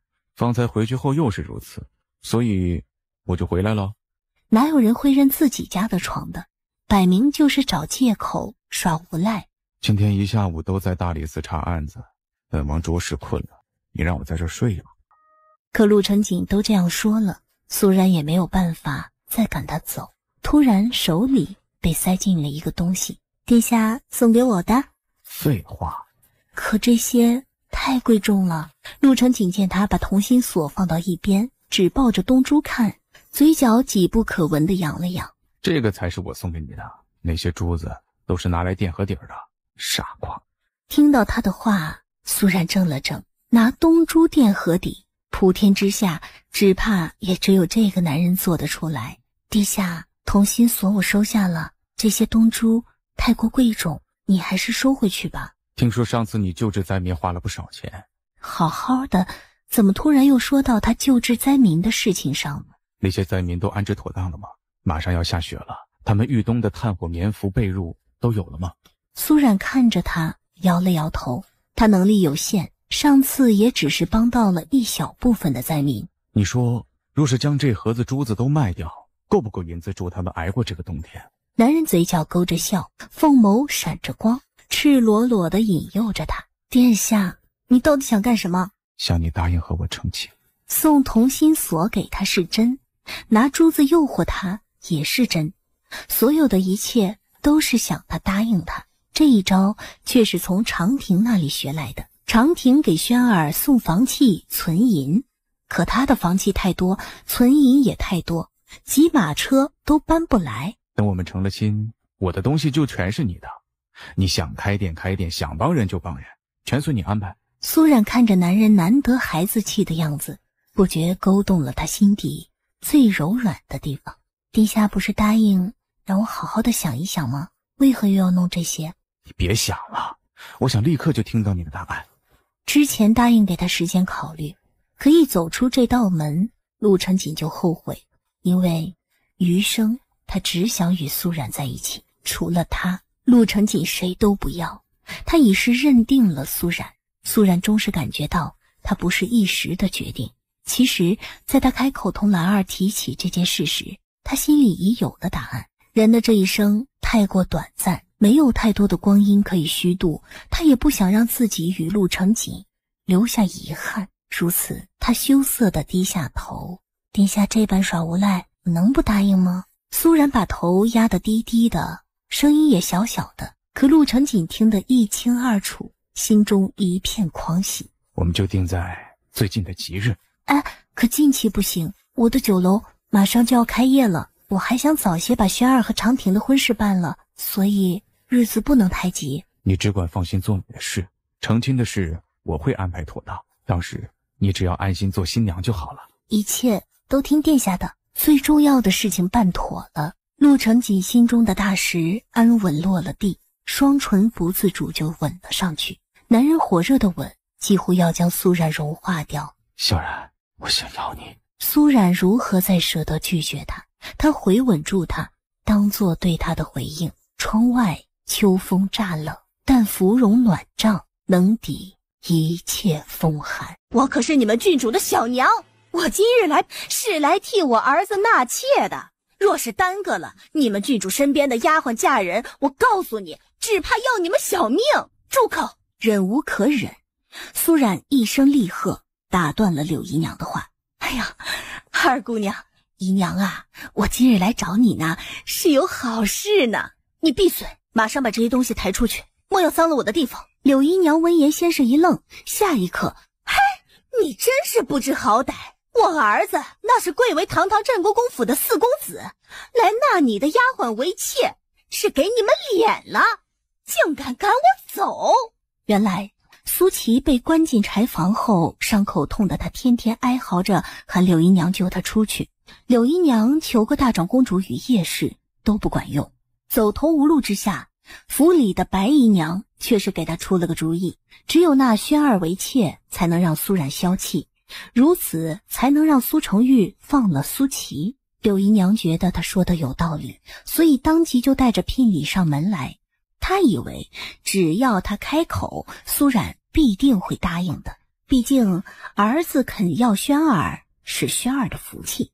可没想到还未开口，就在苏冉这里碰了壁。你别自信过了头，小心害了你丫鬟一辈子。我说过的，那个畜生给轩儿提鞋都不配。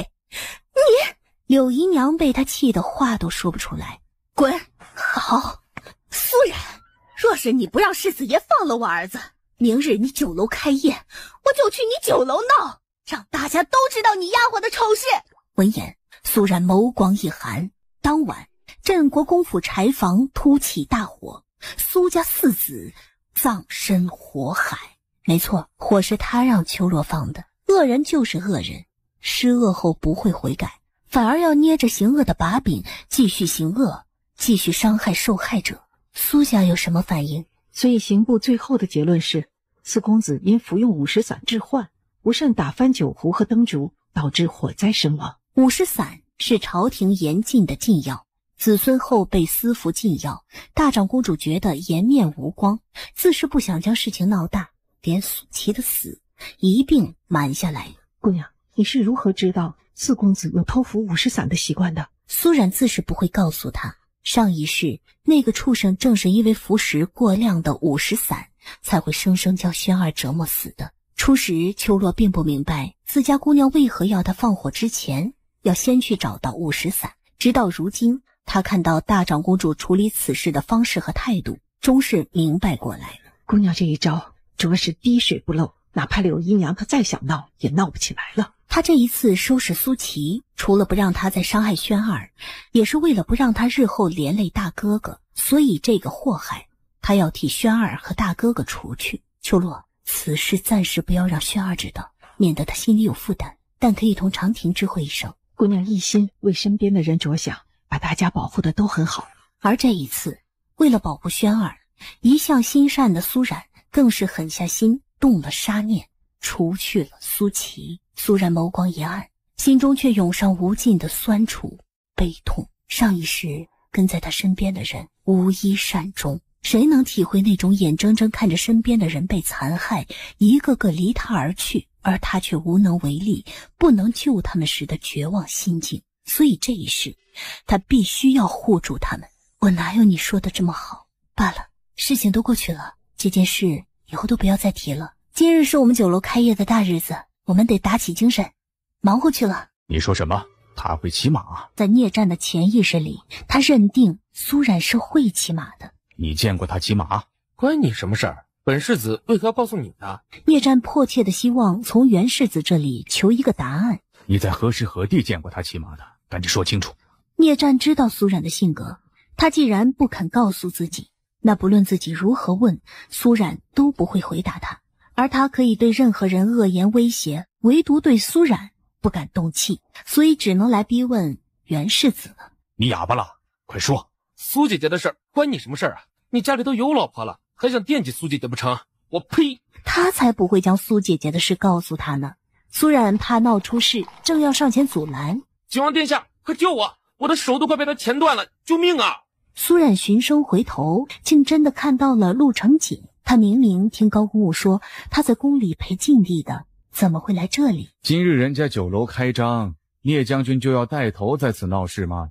一看到旁边的苏冉，聂战面容一僵，终是想到他来此处是来庆贺他酒楼开张的，于是松开了袁世子的手。对呀，亏了你自己还是禁军统领，要护全城百姓安危，竟带头在这里欺负平头百姓。你也闭嘴，在这装什么平头百姓？看将军形容，只怕还没有用午膳呢。若是不嫌弃，本王请将军喝酒，给本王收拾一间雅间出来，再将你们楼里最好的酒菜端上来。苏冉看着二人一前一后走进2楼雅间，眉头紧了紧。元军，进来，本王打算办一场骑术比赛，你可有兴趣参加？啊，好啊！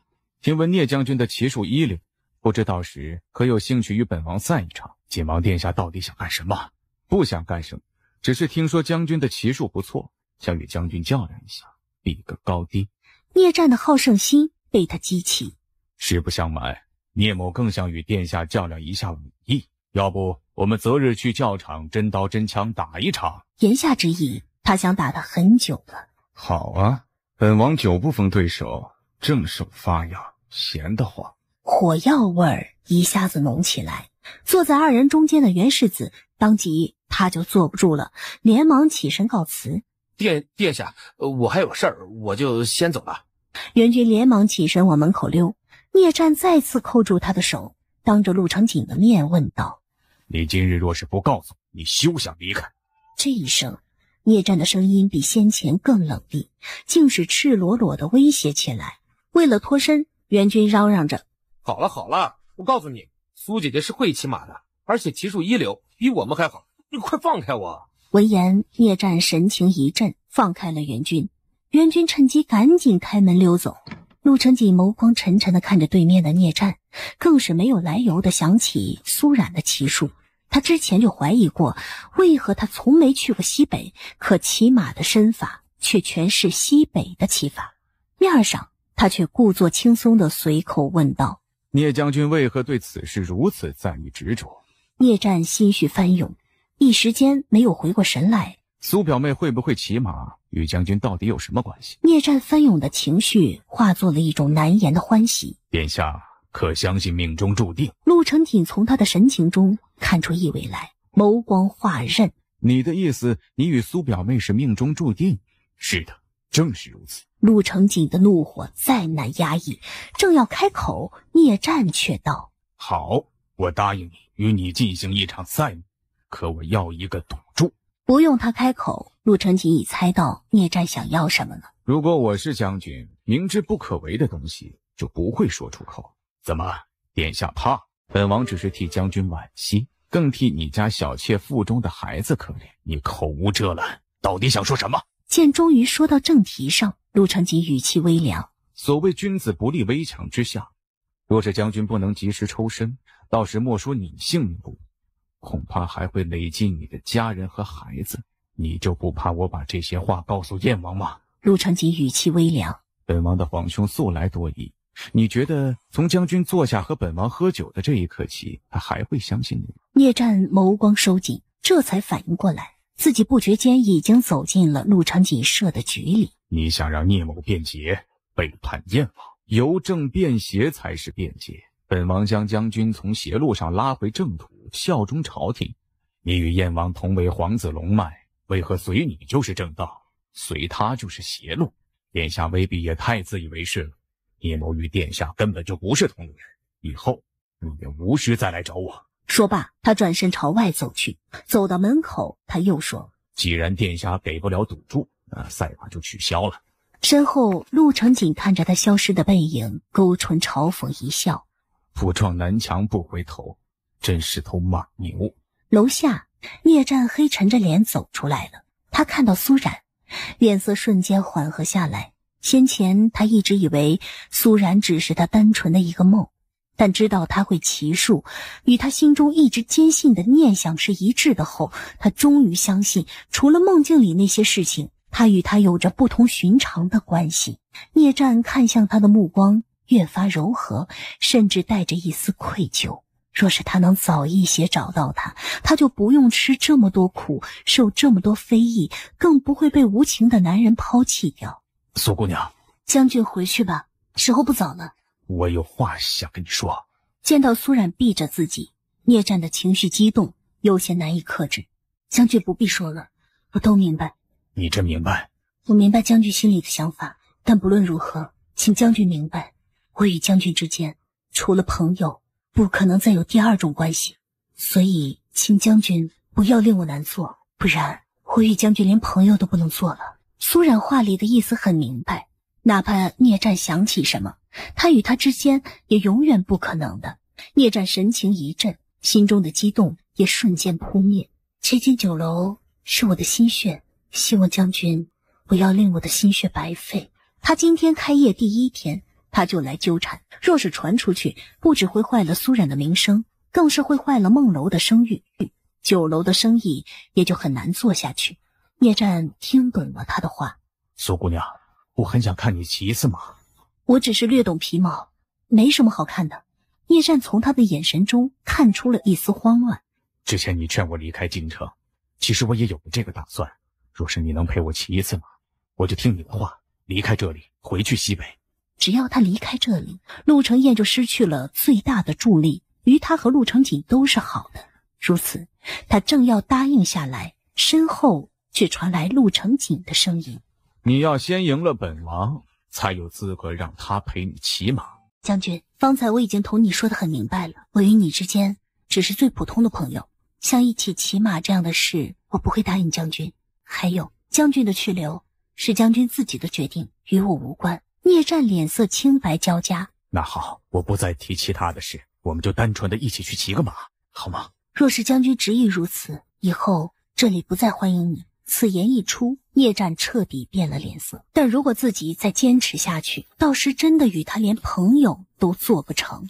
想到这里，聂战不再多说什么，转身离开。可走到门口，他又回转身来，冷冷地看着陆承锦。虽然没有赌注，但聂某还是想与殿下比一场。陆承锦挑眉看着他，本王奉陪到底。好，到时定好场地时间，聂某再约殿下。聂战走后，苏冉对陆承锦说：此地不宜殿下久留，殿下也回去吧。陆承锦没说什么，只是眸光沉沉地看了他一眼，也离开了。以他对陆承锦的了解，这个男人只怕又生气了。殿下什么时候来的？用过晚膳了吗？你就没什么话跟本王说吗？陆承锦哑着嗓子问。今日多谢殿下及时制止我，不然我差点犯下大错。那你打算如何报答？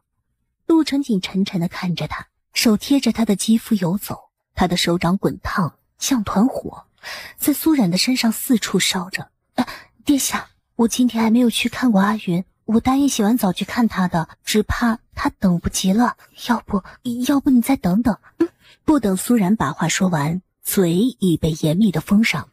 本王更等不及了，你明天再去看他。一顿风暴过去，已是下半夜，陆承锦却精气十足。不是说酒楼交给无忌打理，你只做幕后东家，怎么今天都守在那里？苏然又困又累，眼皮都睁不开。今天是酒楼开业第1天，我当然要守在那里，以后就偶尔去。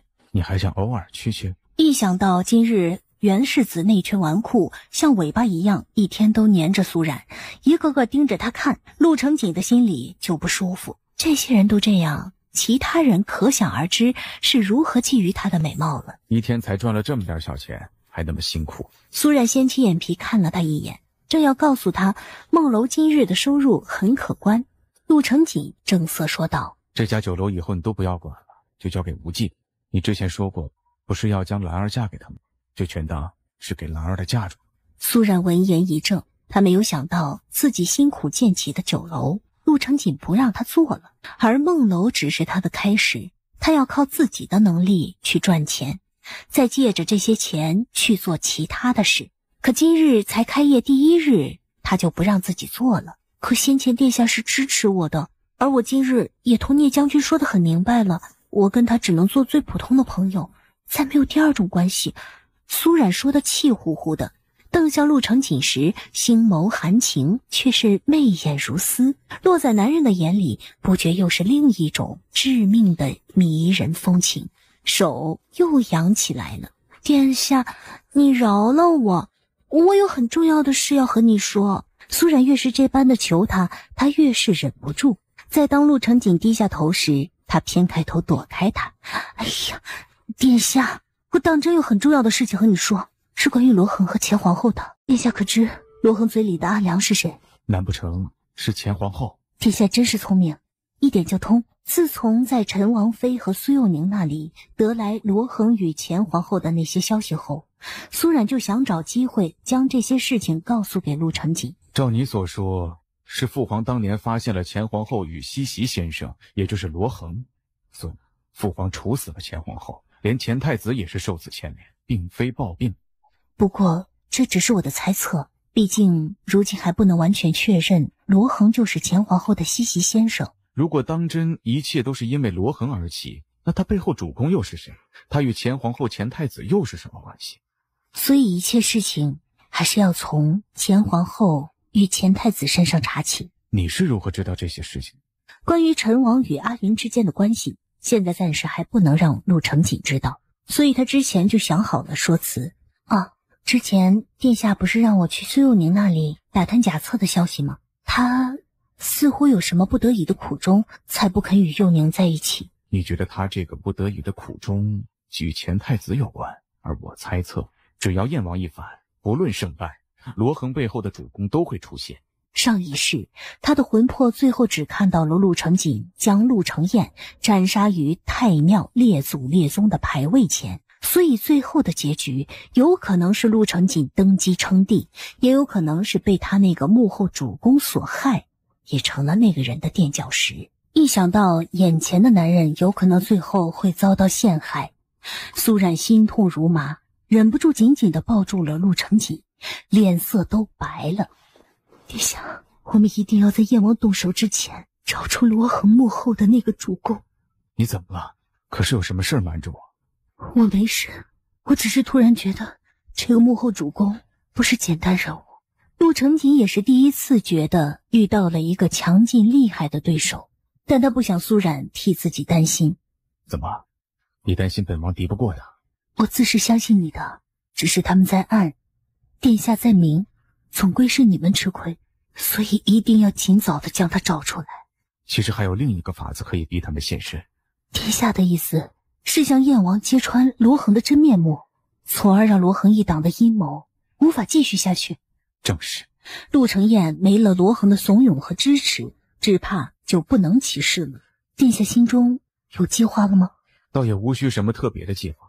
皇兄多疑，想要离间他和罗恒，让他对他心生怀疑，只要像本王今日离间他和聂战一样就可以。所以今日在梦楼里的一切，殿下是故意的。不然呢？你以为本王真的愿意跟那个莽夫同桌喝酒啊？他这样做就是要让事情传入燕王的耳朵中，让他去猜忌。而陆承锦也猜到聂战自己也不愿意被陆承彦发现他约他的事，所以他将袁军拉进屋里去，就是要借袁世子这个大喇叭，将他有意拉拢聂战的消息传出去。果然，他和聂战相约喝酒的消息很快就传进了陆承彦的耳里。陆承锦那人太狡诈，聂战根本不是他的对手。老朽觉得锦王此举真正的目的不是拉拢聂将军，而是要离间将军与殿下的关系。聂战是本王成事的关键之罪，所以本王不容许有一丝闪失。殿下莫急，咱们手里还握着他最重要的一个把柄，他不敢背叛殿下的。你是说你送给他的那个碗碗？他很争气，已经怀上聂将军的骨肉。聂战那个有喜的小妾是他？不是说聂战并不待见他吗？可他眼前却不由得想起中秋那晚的事情来。如果那个婉婉真的怀孕了，那她腹中的孩子有没有可能是自己的？先生打算拿这个孩子让聂战乖乖听话？罗恒从陆承彦的话语里察觉出一丝异样。他总不会看着自己的骨肉不管的，所以殿下无需担心他会叛变。陆承彦终于放下心来，脸上露出笑意。皇上已经决定在殿下大婚后，将殿下与荣贵妃派往封地。他的眼里只有那个二家的寡妇和陆承锦。看到陆承彦对禁地的恨意，罗恒很满意，他趁机火上浇油。殿下治国之才，大家有目共睹，可奈何皇上太过偏宠四皇子，硬要让一个兵莽子来做东宫太子，实在太过不公啊！所以本王走这一条路，都是他们逼我的。很快，聂战就与陆承锦定下了比试的时间和地点。本来是两个人私下的一场比试较量，却成了全城的焦点。最后，连禁地都被惊动了。你怎么来了？真丑！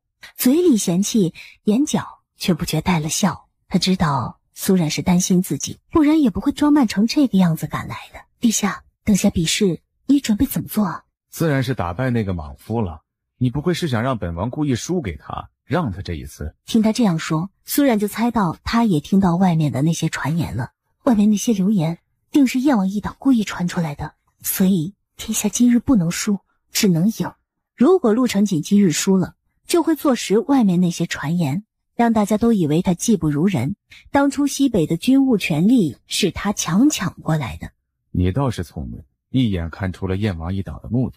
殿下，燕王他们不是想你赢，而是故意用流言逼你想赢，从而借机让你误伤了聂战。到时候他们就会说你借着比试之际对聂将军痛下杀手。苏然想到了另一种可能。殿下，聂战人虽不坏，但他偏执，他听信燕王的唆使，又因我对你有成见，所以今日比试他是来向你寻仇的，必定会用尽全力，你千万要当心。如果聂战拼起命来，莫说重伤陆承锦，甚至会杀了他，这才是陆承彦最想看到的。因为只要陆承锦一死，他再无敌手。殿下，你千万要当心。你放心，他蠢，本王可清醒着呢，我知道怎么做。陆承锦看出他心中的担心，心中暖暖的。他将苏然搂进了怀里，近距离仔细地打量着他的面容。即便要易容，可以买张漂亮些的人皮，怎么偏要买这张丑的呀？话虽如此，他却低头附上去，含住了女人的双唇。苏冉生怕他将自己脸上的人皮面具给弄下来，连忙手忙脚乱地将他推开。可恰在此时，外面却传来了脚步声。让开，本王有重要的事情同皇帝说。苏冉全身一颤，若是让陆承彦看到他在这里，外面的高公公和陈王他们就会发现自己私会陆承锦，到时他们犯下的就是欺君大罪。不知燕王找我何事？其实如果你想让聂将军离开这里回去西北，何必大动干戈劳师动众呢？本王这里倒有一个100%可以保证让他离开的法子。陆成锦不用想已是猜到他狗嘴里要吐什么了。这是本王与聂战之间的事，其他不相关的人和事，王兄少提为妙。和聪明人交谈就是省心呐。既然锦王已经知道我要说什么，那本王就直言不讳了。相信聂将军对二表妹的深情，锦王也看到了。聂将军虽然只是一个粗汉子，但不可否认，他对二表妹却是一往情深，不离不弃呀。皇兄何时开始变得婆婆们，关心起别人感情的事？最近外面有传言，有说聂将军是被你抢了军权，被逼回京城的，也有说他回到这里是为了本王，真相却是他是为了二表妹才会千里迢迢从西北来到上京的。这些事情当时樊先生的书信里都有同他提到过。一时间陆成锦的心里闪过许多疑问，而躲在香柜里的苏冉早已全身发凉，而接下来他的话更是将苏冉打入深渊。你定是认为本王在骗你，因为大家都以为聂将军回京之前，他与二表妹从未见过面，所以聂将军怎么会为了他从西北来京城，对不对呀？心事被说中，陆成锦脸色越发难看。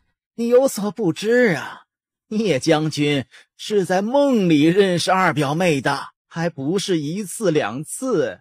聂将军梦醒后，对二表妹如走火入魔一般念念不忘，竟是四处找寻与二表妹有相同面容特征的女子，再请画师拼凑出二表妹的画像，最后终于让她如愿寻到梦中人喽。陆成锦胸口至紧，感觉要窒息了。看着他黑冷的脸色，陆承彦满意极了。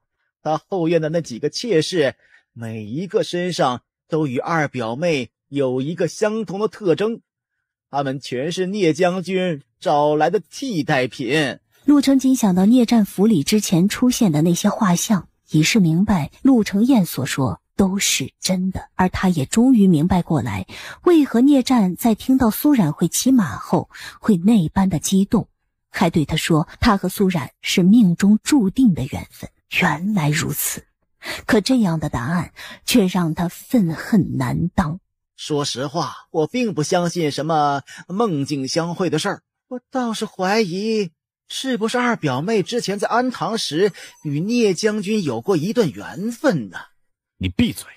纵是冷静自视如陆成锦，到了此刻也终是绷不住了。滚！陆承彦见目的达到，不急不慌地朝外走去。走到门口，你不如大度点儿，如果皇帝想让聂将军离开，不如将二表妹送给他，也当了却了聂将军的一片痴心嘛。陆承彦走后，陆承锦冷冷坐着，浑身上下散发出凛冽的杀气。殿下，聂战梦境一事，我早就同你说过的。殿下，燕王的目的再明显不过，他就是要故意激怒你，让你当着大家的面对聂战下重手。你千万不要着了他的道。再如何镇定，苏冉的声音还是控制不住的微微发抖。陆承锦仙眸看了他一眼。你在害怕什么？怕我一时气愤之下杀了聂战？苏冉知道此刻陆承锦心里不好受。殿下，聂将军对我是有爱慕之情，但我与他之间是清清白白的。殿下不要受燕王的挑拨，更不要做出冲动的举动。说到底，你还是在为他求情。不是，我是在为你担心。从前2日的流言到方才陆承彦特意上门跟你说这些话，明显就是一个局。殿下睿智，没有道理看不明白的。我知道这是陆承彦的局，但聂战觊觎你的事儿也是事实。我只问你，除了那些梦境，你和他之间还有没有其他事情？直觉中，在和聂战的关系上，苏冉还有事瞒着他。思及此，陆承锦的神情越发冷厉，看得苏冉直打了个冷战。聂战能梦到前世与他相识的一些事，他却不知道。会不会某一天他会梦到更多关于他们前世的事，譬如那个孩子。一想到这里，苏冉整个人都呆住了。陆承锦看清了他神情间的微妙变化，不由得越发认定了心中的猜测，心里顿时越发难受。外面再次响起了敲门声。殿下，大家都在等了。陆承锦甩袍朝外走去，将他送回去。苏冉心弦紧绷，还想再劝，可男人已经走了。长亭进门来，姑娘，属下先送你回去吧。我自己回去就成，你去跟着殿下，万一殿下控制不住，要对聂将军动手，你们要想办法拦下。还有，如果聂将军要对殿下不利，你们更要护住殿下周全，记住了。苏冉不知道接下来会发生什么事，但他知道今天比试的双方都不能出事。直到日落西垂，阿云回来了。阿姐，阿云的双手将阿姐抱得很紧，双眸间是深深的疼惜。阿姐遭遇的一切都是他们害的，如今他们反过来还要挑拨质问阿姐，真是该死。阿云，你怎么了？阿姐，你和殿下吵架的事情我都知道了，我早就说过，你不要和他在一起。你们怎么回来的这么晚？比试的结果怎么样？阿云没有吭声，绷着小脸儿，明显不想说。无名，怎么样？比试早就结束了，小公子方才是去大理寺找殿下呢。你去找殿下了？你找他做什么？当然是骂他给你出气了。他既然不相信阿姐，就不要再来打扰你。看着阿云气鼓鼓的样子，心里又酸又暖。今天比试最后怎么样啊？自是他赢了。那聂将军他怎么样了？他们有没有受伤？没有啊，他们上场的时候说好的，谁掉下马就当谁输了。后来他们打了好久，最后是聂将军先从马背上掉下来，所以就是他输了。高悬了一天的心终于落地，嘴角忍不住扬起笑来。你骂了殿下，他可有说什么？他说不过我，就罚我抄字帖，每次都这样。可我都不打算认他做师傅了，我才不理他。落夜后，秋落就回来了。姑娘，而我接到消息，黑岛江湖上有人花钱要买沈太医性命。什么？怎么突然这么好了？我今日来，一是为了庆贺殿下赢了比试，二是有些话想同殿下说，还有就是有一件事想请三思出面帮忙。你有什么话想跟我说吗？是，在说这些话之前，我想先说第三件事。你想让三思帮你做什么？沈之不见了，史姑娘来找我说史太傅已经下了追杀令，要沈直的性命。我想在那些江湖杀手对他动手之前先找到他，所以我想请三思出面帮忙寻人。陆承锦闻言，脸上露出嘲讽的笑来，又是自己自作多情了。他扫了一眼桌上的酒菜，语气微凉。你就是为了找沈直，所以置办好酒菜寻到这儿来的。先前听到苏冉来了，他在欢喜的同时还在奇怪，这一次他怎么会这么快就不生气了，还主动来找自己。原来一切竟是为了救沈直。刚刚欢喜起来的心瞬间又跌落下去。殿下此刻的心里是不是觉得我是为了沈直的事来找你，是给你添堵，让你难受，一如白日里我替聂战求情一样？闻言，陆承锦眸光微闪，心里已是明白过来他要说什么了。所以你觉得本王不应该难受是吧？还是说你觉得本王气量小，应该任由他们一个两个的对你藏着觊觎之心，还坐视不理，只当没看到？话一出口，陆承锦的声音里已明显夹带了风雪之意。殿下可以难受，也可以出面阻止，但殿下每次的做法更多的却是对我的不信任和伤害。从今日他逼问自己与聂战之间还有什么事瞒着他，还有前一次让自己将梦楼转手，不要再管酒楼的事。苏然已是感觉到了这种压力，所以为了两人的将来，也是为了他自己有信心一直与他携手走下去，有些事情今日必须要与他说清楚。陆承锦眸光微冷，原来今日你不是来为本王庆贺，而是来与本王问罪的。我并不是来同殿下问罪，我是想告诉殿下，从一开始我就明确地拒绝过沈直与聂战，这些殿下都是知道的。殿下明知我的心意，每次还是会为了这些事不愉快。可我请三思出面寻找沈直，其实就是因为他是我的朋友，明知道他有危险，我不可能见死不救的。我不管其他人的生死，我只知道他们对你图谋不轨，我宁可你与他们彻底断绝往来。既然你知道本王会因为他们而介怀，你为何不能与他们一刀两断，不再联系呢？那殿下呢？你明知邓氏对你有情，又对我怀着很深的敌意，你还将他一直留在身边，任由他借着女儿的名头，与你组成一家三口幸福的样子来刺激我。我能让殿下彻底与他们母女断绝往来吗？那是因为本王要报邓将军的救命之恩。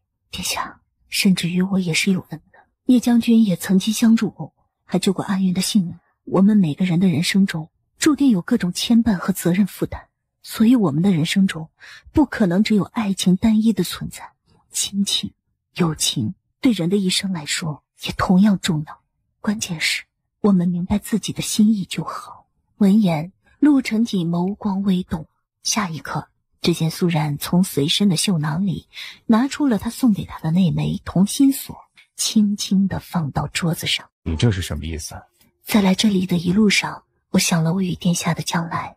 我知道殿下心里有我，也是真心的想娶我。我也知道我身上有些事让殿下不能理解，甚至是产生怀疑。但我自问，没有做对不起殿下的事。有些事我不说，并不是我对殿下刻意隐瞒，而是有不得已的苦衷。而我们的将来，像今日这样的挑拨和考验，定会再有。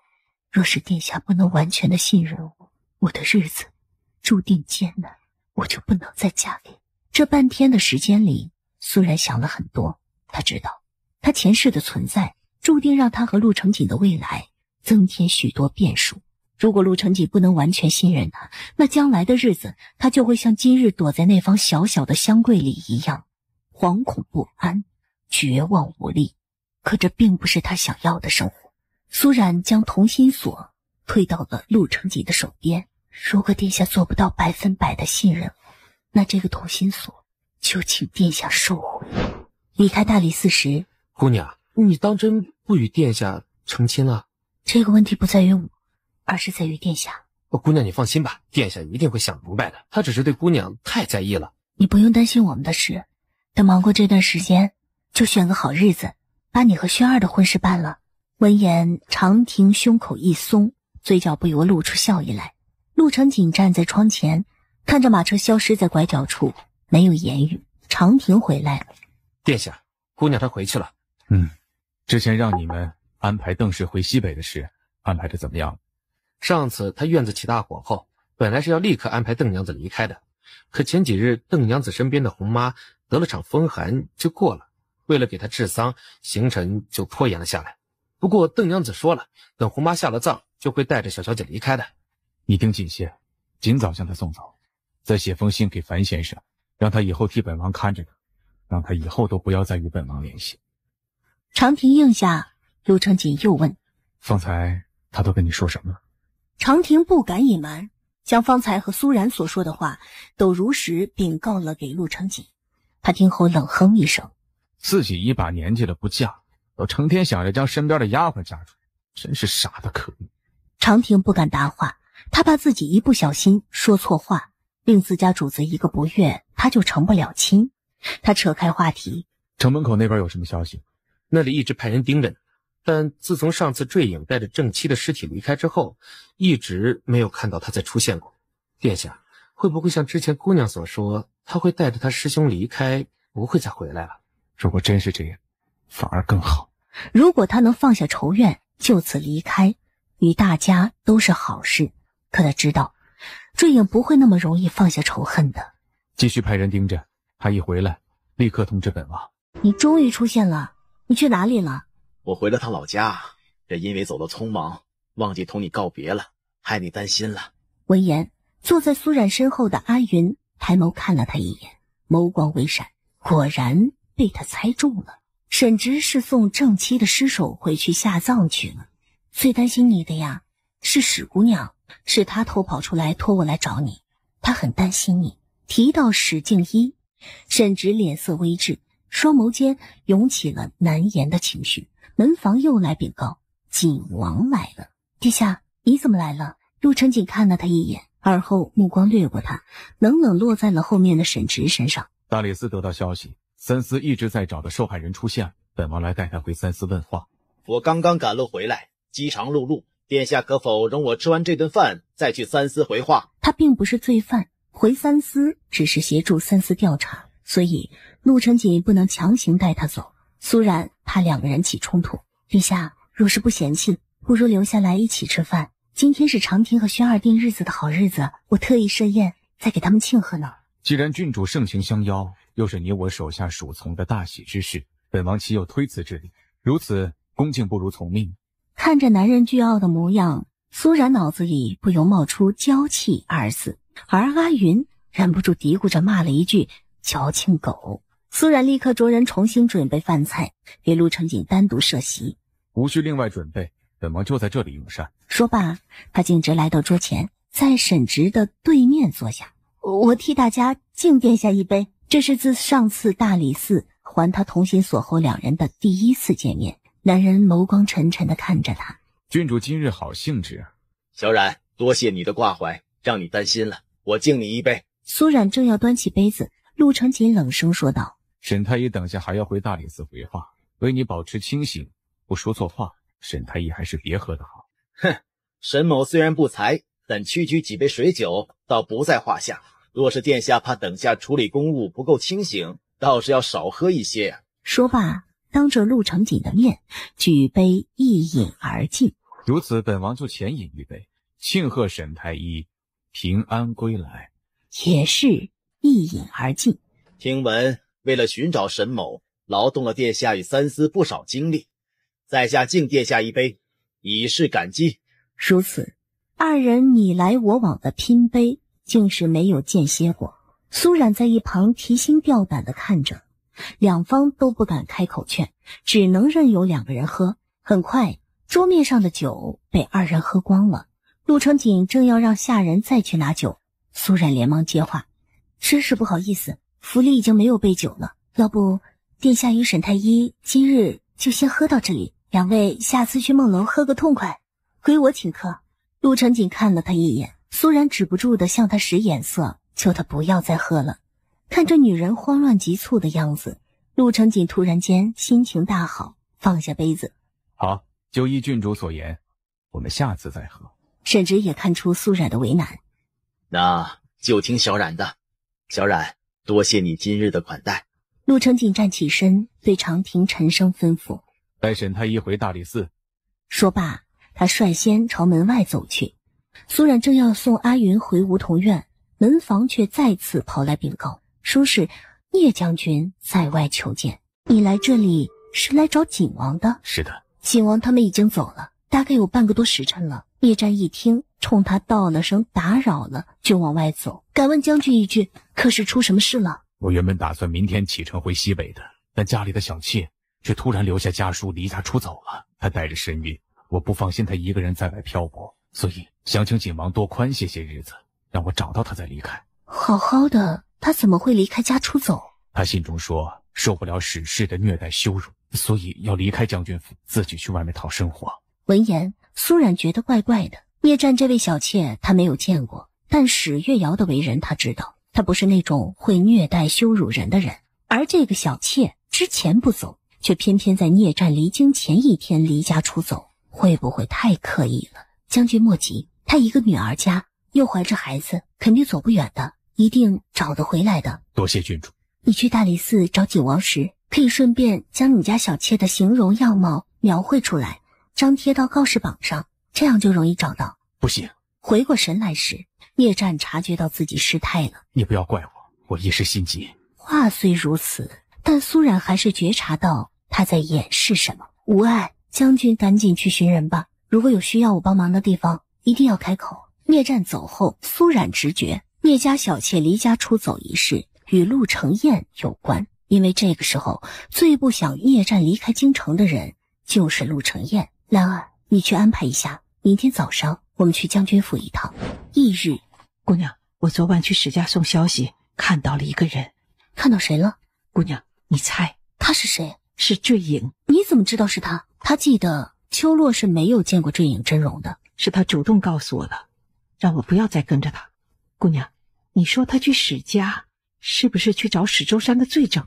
秋落之前跟苏冉说过，正是坠影提供的线索，让景王去查史周山与许家村一案的，有这个可能。但他为何会去史姑娘的屋子那边？有没有可能是他走错了地方，所以待了一会儿又走了？别人或许有可能走错地方，但坠影行事缜密，不像是会犯这种错误的人。可不等他想明白，门外下人慌忙来报高公公来了。难道是昨天陆承锦来郡主府的事被晋帝知道了？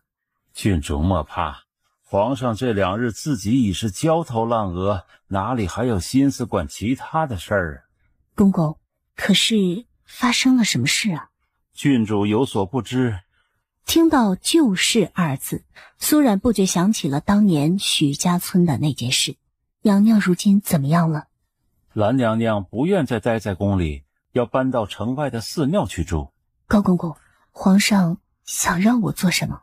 郡主果然是通透之人，不怪一出事后，皇上就想到了你。公公谬赞了，我也不想看到陛下与娘娘闹成这样。虽然皇上答应了娘娘，让她离宫，皇上终究是盼着娘娘能再回来的，所以想请郡主出面，以侍奉娘娘清修为由，去陪陪娘娘，开解开解她。上一次也是苏冉给晋帝送去了梦楼开业的点心，让晋帝借着给兰贵妃送糕点为由，令2人之间的关系和好如初。所以这次晋帝就想到了苏冉。郡主，这一次的事很棘手，但若是郡主能帮皇上化解这个矛盾，皇上一定会领郡主的情的。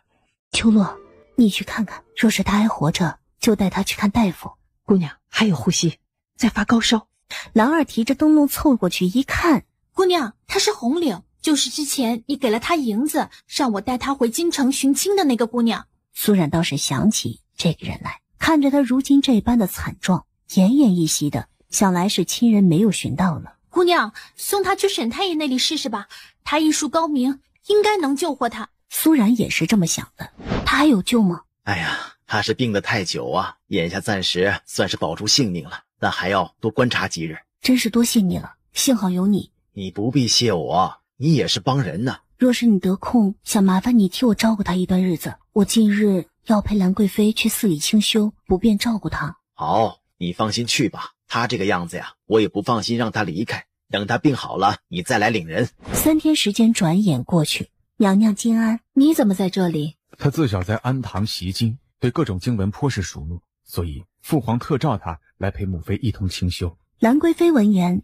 脸色沉了下来。不必了，你回去吧。既是清修，我想一个人静静。兰贵妃与晋帝之间，因着许氏父子的事，一直存着一根刺。先前这根刺只是藏在他自己的心里，这份积怨，他从未与晋帝挑明过。如今终于说了出来，他态度很坚决，不想再回到皇宫里去。既然主意已定，他自是不想再连累苏冉。小冉，你赶紧回去吧，不要陪我守在这里。如果娘娘不想我陪，我回去便是。只是我刚赶来这里，娘娘可否容我在这里歇息一晚，明天再走？虽然这是为他留下找的借口，但兰贵妃想到他辛苦赶了半天的路过来，也确实不好立刻又让他回去。那好吧，你在这里休息一晚，明天一早再回去。苏冉还真是个鬼精灵，2、3句话就把母妃哄住了。难怪父皇要派他来，如此也好，有他在这里陪着母妃，自己也能放心些。既然如此，娘娘不如让我留下来多陪你2日，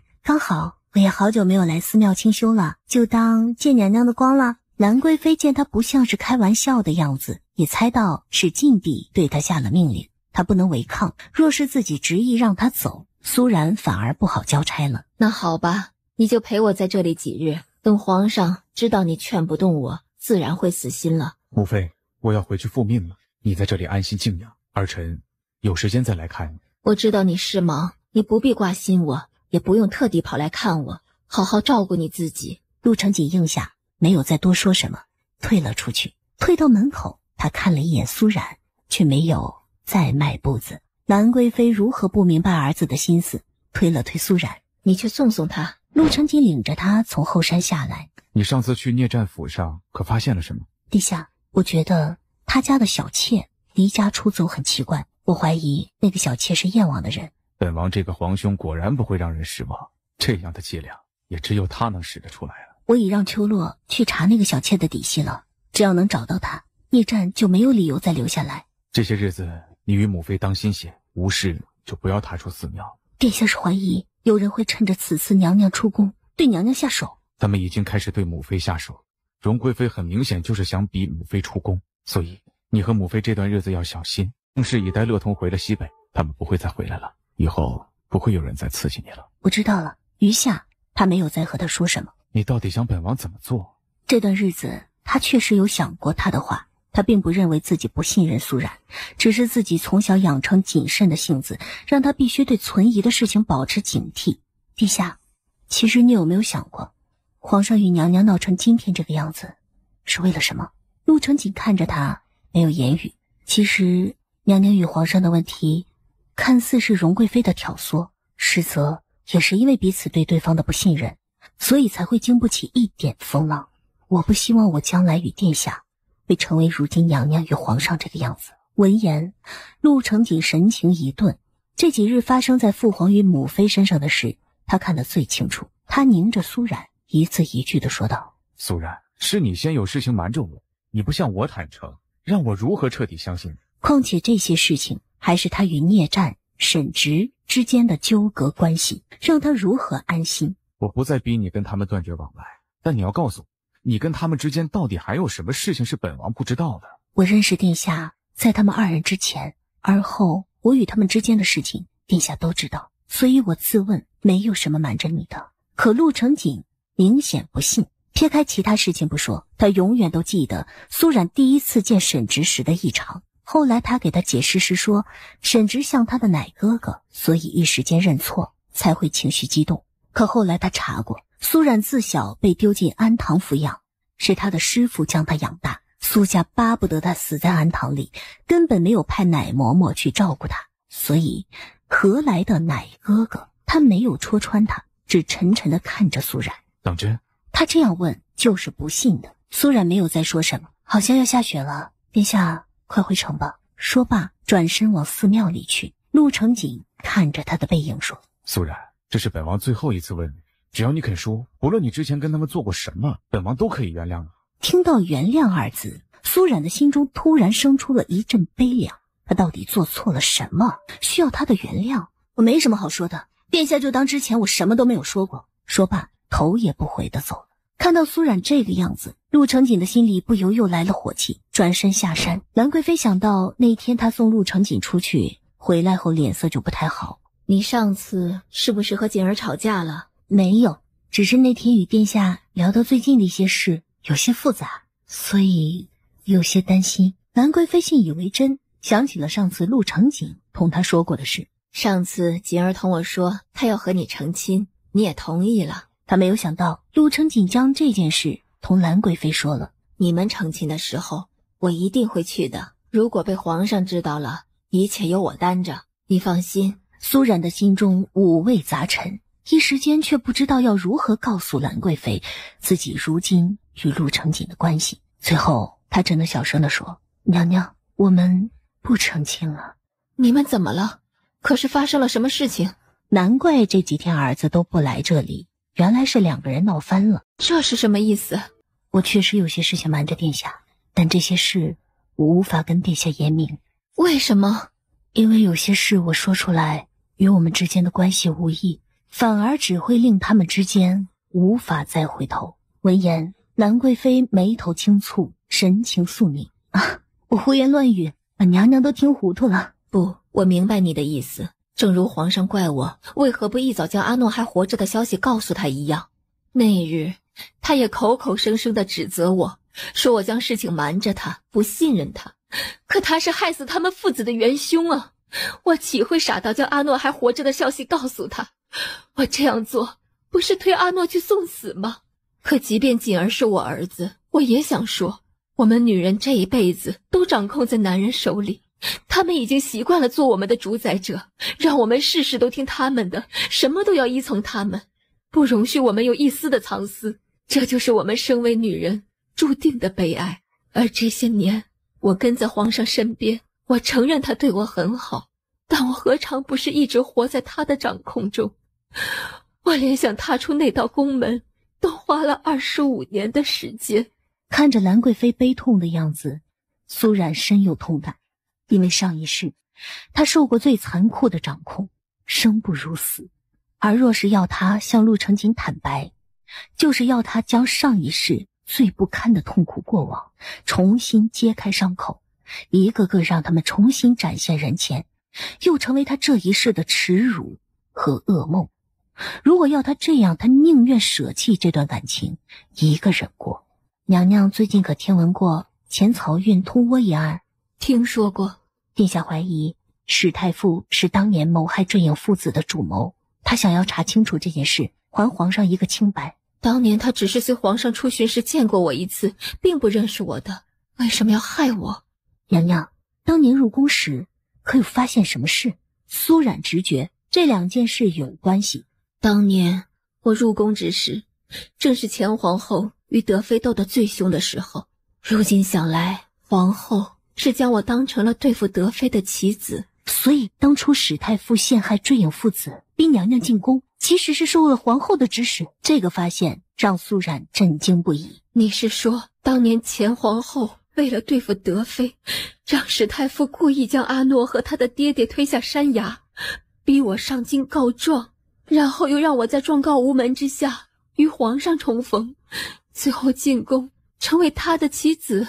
兰贵妃心中已是大彻大悟。娘娘，如果我们的这个猜测是对的，那表示当年之事确实与皇上无关。说起来，皇上也是受害者，娘娘不如消消气，与皇上重归于好。但此事对兰贵妃的打击太大了，她一时间还是难以接受。不如我们将这个消息告诉景王殿下，相信他一定有办法将此事彻查清楚的。如此，苏冉回到自己的寮舍后，立刻就给陆承锦写信，一切的事情都集中到了前皇后身上。苏冉不觉得这是个巧合。信送走后，苏冉开始静待陆承锦的回音，可他哪里知道，他的手信一下子就落进了一直守在山脚下的罗恒手里。幸好信被截住了，一切还不太晚，但这个苏家庶女却不能再留下了。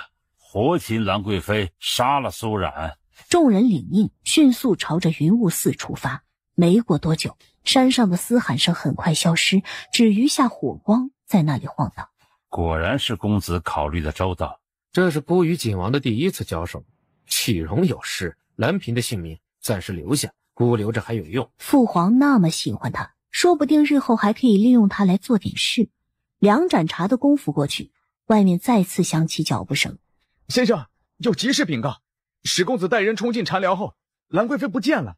据他们抓到的工人招供，早在天黑前，嘉禾郡主已经安排人护送兰贵妃沿后山的路逃回城了。那嘉禾郡主呢？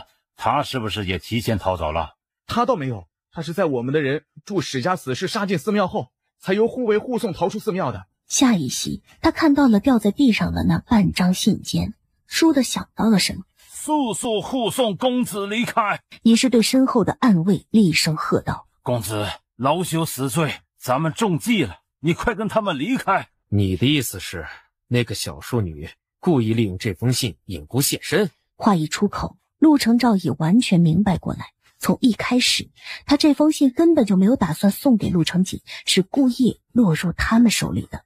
好一招清君入瓮，他真是太大意了。第一次出手，竟然就栽在了苏冉的手里。下一刻，已有脚步声朝他们藏身的地方涌来。公子快走，我留下来拖住他们。等陆承锦带人飞赶到云雾寺时，长鸾已带人将罗恒擒住。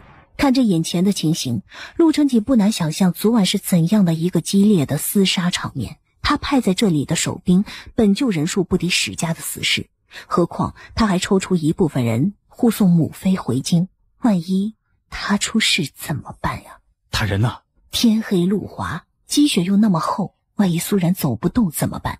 他终是不放心的。迷迷糊糊间，他终是因为太累，靠在火堆旁边睡着了。不知过去多久，苏冉却是被一股诱人的肉香味勾引得醒了过来，而烤山鸡的人竟是陆承锦。苏冉有点迷糊，怔怔地看了他一眼。马上就可以吃了。兰儿他们呢？我让人先送他回去了。他寻到这里时，苏冉睡得正香，为了不惊扰他，他命兰儿他们先回去，他在这里守着他。快吃吧，肚子叫了好久了。我一半就够了，也一半殿下吃吧。陆承锦也不推辞，一人一半。你怎么料到信一定会落到罗恒手上呢？我并不能笃定信一定会落进罗恒的手里，但我知道信不是落进他手里，就是落进陆承彦的手里，最后的结果是一样的，所以他才会借着给陆承锦写信，故意将信落进他们手里。而写信时，他就想到了这2种可能，所以才会故意在信的末尾加上前皇后的事。如果信落进罗恒的手里，他们一定会害怕背后的主公被发现，来杀他灭口，从而以那个神秘的主公现身。若是信最后落到了陆承彦的手里，他看到后面的那些话，就会明白罗恒的真正身份和对他一直以来的利用，以陆承彦的自负。到时他不只会和罗恒反目，还会逼他交代出其背后的主公，结果是一样的。陆承锦一听就明白过来，心里对苏冉暗赞不已。以你的智慧，你明明可以骗我，假装同意我那日的话，与他们断绝往来，可你为什么不这么做？殿下，你可还记得我们认识之初，我一直拒绝你？陆承锦当然记得，当初他将他当狗屎般嫌弃，用完就扔。他当时正是被他这种冷漠不在意的态度激怒，不甘心被一个女人利用再抛弃，所以他才会偏要逆他而行，要将他征服才肯罢休。而正是基于这种心理，让他与苏冉之间纠缠不清，最后却是让他陷进这段感情漩涡里，再难翻身。陆承锦眉头一跳，本王自是记得，自是记得，一辈子都记得。实不相瞒，先前因着陆承彦的背叛，我对陆氏皇族的人都抱着不满，甚至是敌意，所以我也排斥着你。而我也不喜欢皇宫，我一进宫就感觉痛苦压抑，所以我那个时候想，如果与你在一起，以后或许要在皇宫里住一辈子。可我并不想这样，我不喜欢皇家，不喜欢皇宫，也胆小惜命，怕与殿下在一起会招来杀身之祸，怕殿下不是真心待我。这一切的种种都是我当初拒绝远离殿下的原因。这是陆承锦第一次听他这么直白地倾诉他内心的情感，他颇受触动。那你最后为何又从西北回来找我？我在去西北的路上大病一场，当我以为自己会死在那里时，我脑子里想到的第一个人是殿下你。我担心我死后阿云无人照顾，我第一个想要将他托付的人还是殿下你。而我当时心中的遗憾，也是没能鼓起勇气好好的答应殿下一次。明明不过1年前的事情，再说起来，苏然恍若隔世。陆承锦看着他，心口激荡，暖流四溢，四肢百骸都舒畅起来。自那日大病以后，我明白了自己的心意。当我决定从西北回来找你时，我不再畏惧皇宫，也不去想世人的眼光。你为何不怕了？既然我要与你在一起，就要包容成全你的一切。你要做太子，做大晋天子，我就帮你达成所愿，而不能因为我讨厌皇宫，就让你放弃心中的大志，跟我归隐平淡。所以同样的，我也希望殿下能够成全包容我的一切。殿下方才问我为何不骗你，殿下可知我在骗你的时候，我心里也会开始怨你，怨你逼我做我不愿意做的事，所以我不想骗你。苏冉不想怨他，不想他们之间的关系越走越错。陆承锦闻言眸光一震，内心更是大为震撼，也终是明白过来苏冉心中真正的想法。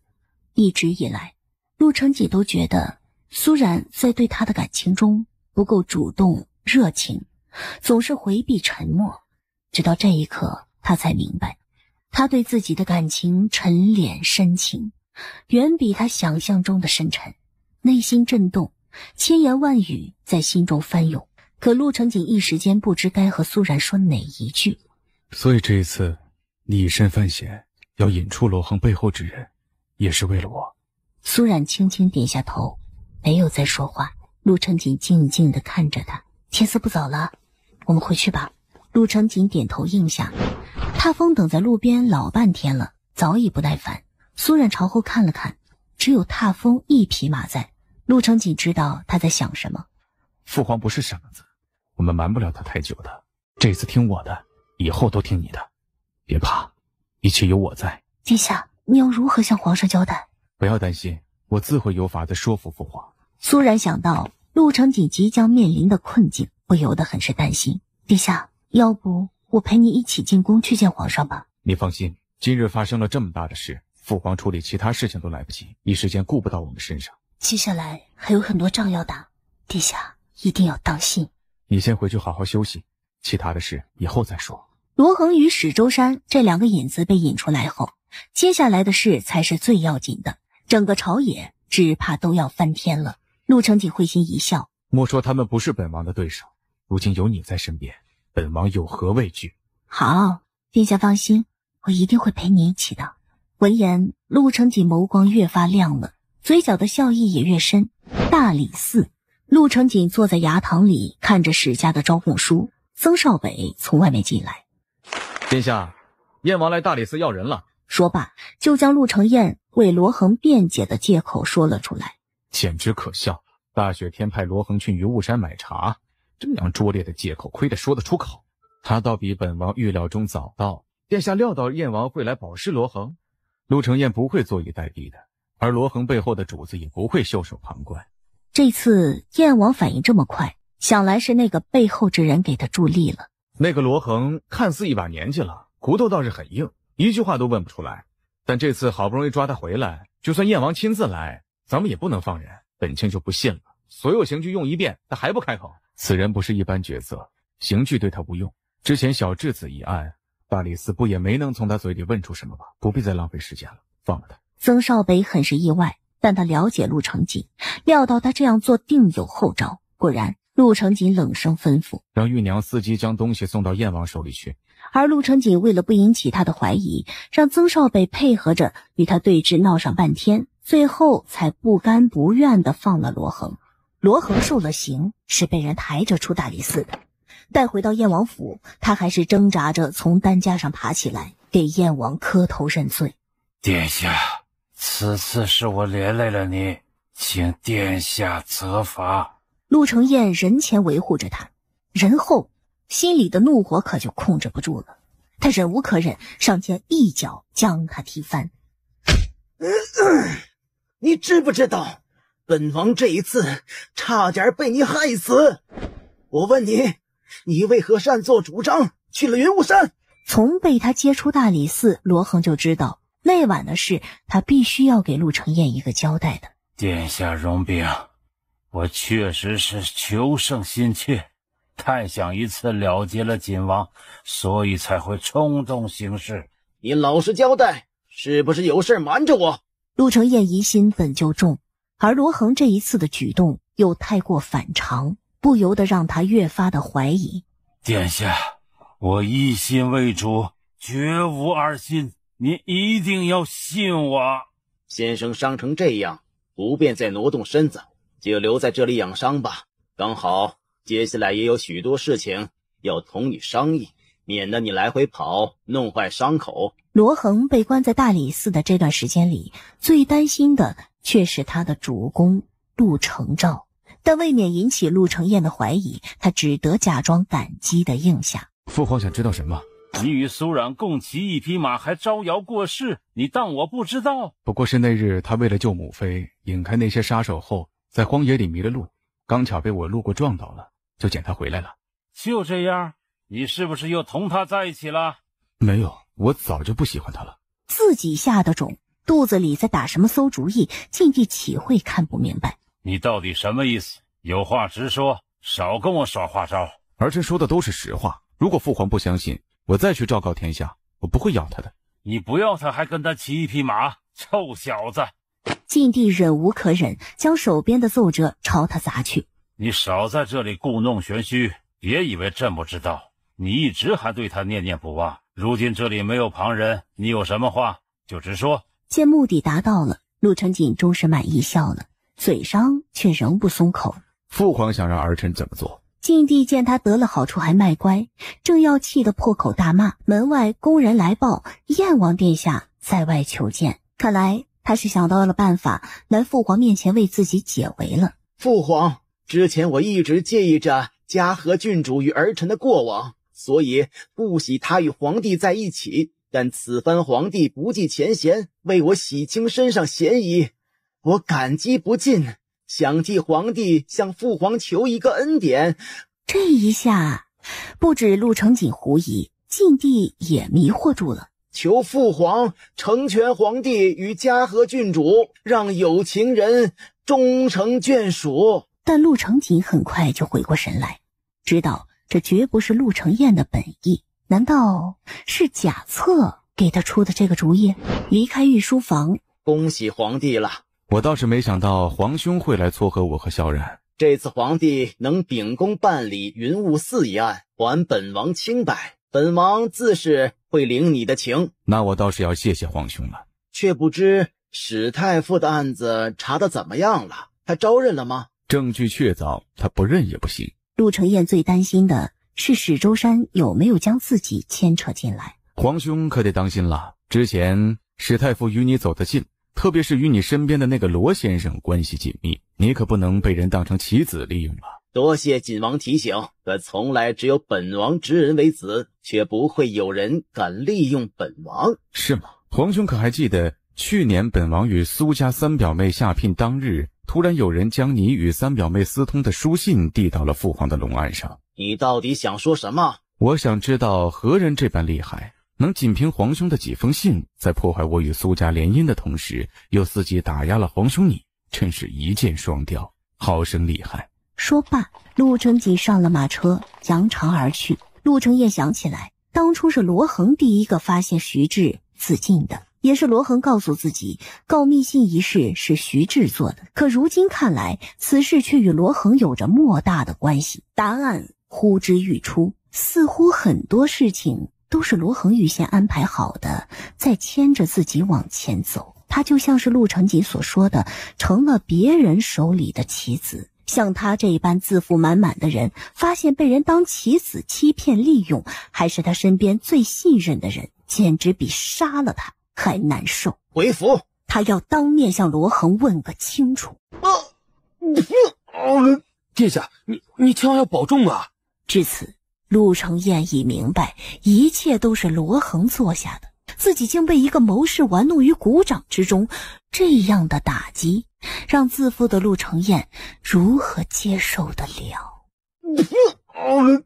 此事不能让其他人知道。若是此事传出去，他还有脸见人吗？先打断他的双腿，等他招出背后的主公还有铁矿图，再将他千刀万剐。很快，厢房那边就传来了凄厉的声音，罗恒的两条腿生生被折断。消息很快传到了陆承锦的耳朵里，事情是他安排的，一切都在他的预料当中。但令他没想到的是，陆承彦的人竟从罗恒的书房里搜到了他写给他主公的亲笔信，差人将罗恒被陆承彦虐待囚禁的消息传到贾府去。梦楼，殿下是来接我的？废话。看到他这么光明正大的来梦楼找自己，苏冉知道禁地的那一关终于是过了。你放心，这一次父皇没有罚我，也没有让我求他，而是他逼着我来找你的。也只有你敢对皇上耍这些小聪明。但父皇还是没有给我们赐婚，我明白他的顾虑。只要有丹灵在，他和他的婚事就还有许多阻挠，但他已经想到法子了。其实皇上能不追究我们的欺瞒大罪，已经是天大的恩典，其他的事情慢慢来吧。丹灵太子妃的身份不只关系到大晋太子一位，更是关乎到两国的邦交，自是轻待不得。纵使是禁地，都不能随便取缔。我同你说过的话，我都记在心里，没有忘过。陆承锦同他说过很多，他说他的枕边人只会是他一个，他还许诺一定会给他正妻之位，这些陆承锦都还记得。两个人在一起经历这么多，无需太多的言语，苏然已经知道他的心意。眼下殿下还有许多事情要处理，而且燕王大婚在即，殿下安心做自己的事，不必分心为我考虑。陆承锦也正有此打算，等解决掉陆承彦，揪出罗恒背后的主公，天下大定之时，他就可以安心的筹备他们的大事了。要不要下车去走走？被这个男人牵着手走在大街上，苏然恍惚如梦。从今往后，我与你再也不用躲躲藏藏，我想见你就会来见你，想找你就会来找你。苏然此刻的心境是前所未有的放松，不只是因为禁地同意让他们在一起，更重要的是，经过那日山洞里的一番交谈后，陆成锦开始真正的懂他，这才是最难能可贵的。日后我们可以去江南，那里没人认识我们，到时候可以尽情的游玩。一言为定。两人一同出游的消息像长了翅膀一般，很快传遍了上京城。我的身子确实不太舒服，但不是饿的。粗重的吻密实的落下，苏冉瞬间清醒过来，抬眸看去，映入眼帘的却是男人如玉如渊的深眸。只是一眼，苏冉的心间开始发颤。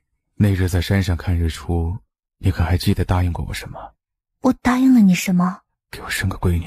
见苏冉竟不记得了，陆成锦惩罚般的加重了力道，天青色的帐幔无风而动，波纹连绵不绝，久久不息。苏冉第二日醒来，睁开眼看到身边的男人，微微一愣，这还是他第一次天亮醒来后看到他，以往他常常是半夜就走了。你的床很舒服，再陪我睡一会儿吧。话音刚落，他的肚子却咕咕地叫了2声。想到昨晚他就没有吃东西，苏冉连忙起身。殿下如果不睡了，也起身吧，等下阿云会过来。等陆成锦换好衣裳出来，早膳已准备好了，阿云也过来了。见他故意拉着苏冉说话，不理自己，于是他勾唇笑了笑，对苏冉说：阿云真是越来越懂事了，这样也好，将来你嫁进景王府，亦或是我们去江南玩，也可以放心把她留在郡主府了。阿姐要和他成亲了吗？皇上答应你们成亲了吗？是啊，这一次连燕王都亲自到父皇面前替本王跟你阿姐说成好事了，不会有错的。此言一出，阿云和苏冉都愣住了。陆成锦越过苏冉，看向阿云，想知道原因吗？他本不想搭理他，但又实在好奇陆成燕怎么会性情大变，为阿姐和他说话。是啊，他那么坏，这次怎么会好心帮阿姐说好话？先替本王盛碗粥，本王就告诉你。阿云一听，白眼简直要翻上天了，真是一只不知廉耻的矫情狗。樊先生前2天又给本王写信了，你知道他和周谷接下来要做什么吗？阿云没有办法，气鼓鼓地站起身子，给他盛了一碗。看着某人一脸奸计得逞的样子，再看到弟弟气鼓鼓的样子，苏冉哭笑不得。哎呀，殿下，快说吧，别吊胃口了。陆成锦喝了一口粥，才将陆成燕此举的始末说给二人听。殿下的意思，这个主意是贾策给他出的？或许是他，但更有可能是他背后主公的主意，他只是个传话人。闻言，阿云眸光一闪，原来阿姐和景王已知道了罗恒背后主公一事了，如此他倒是放心多了。陆成锦又将陆成燕和罗恒之间的反目撕咬的前因后果说给苏冉听。等听到罗恒被打折了双腿，还被陆成燕囚禁起来折磨，苏冉觉得大快人心，不觉看向阿云。虽然弟弟不知道上一世的事，但苏冉还是替他感觉到开心，因为上一世罗恒就是这样折磨他的。所谓天道有轮回，还不等他出手对付罗恒，罗恒已经遭到报应。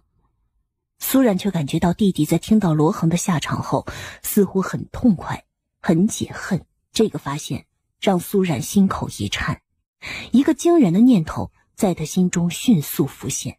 可等他再去看时，阿云却乖乖地喝着碗里的粥，黑亮的眼睛清透纯真，满脸稚气，好似方才的那一切只是他的错觉。没想到这一次陆成燕这么容易就上钩了。皇兄素来多疑，哪有那么容易上钩？这一次却是罗恒自作孽不可活，他写给他主公的信来不及送出去，就让陆成燕的人在他书房里搜到了。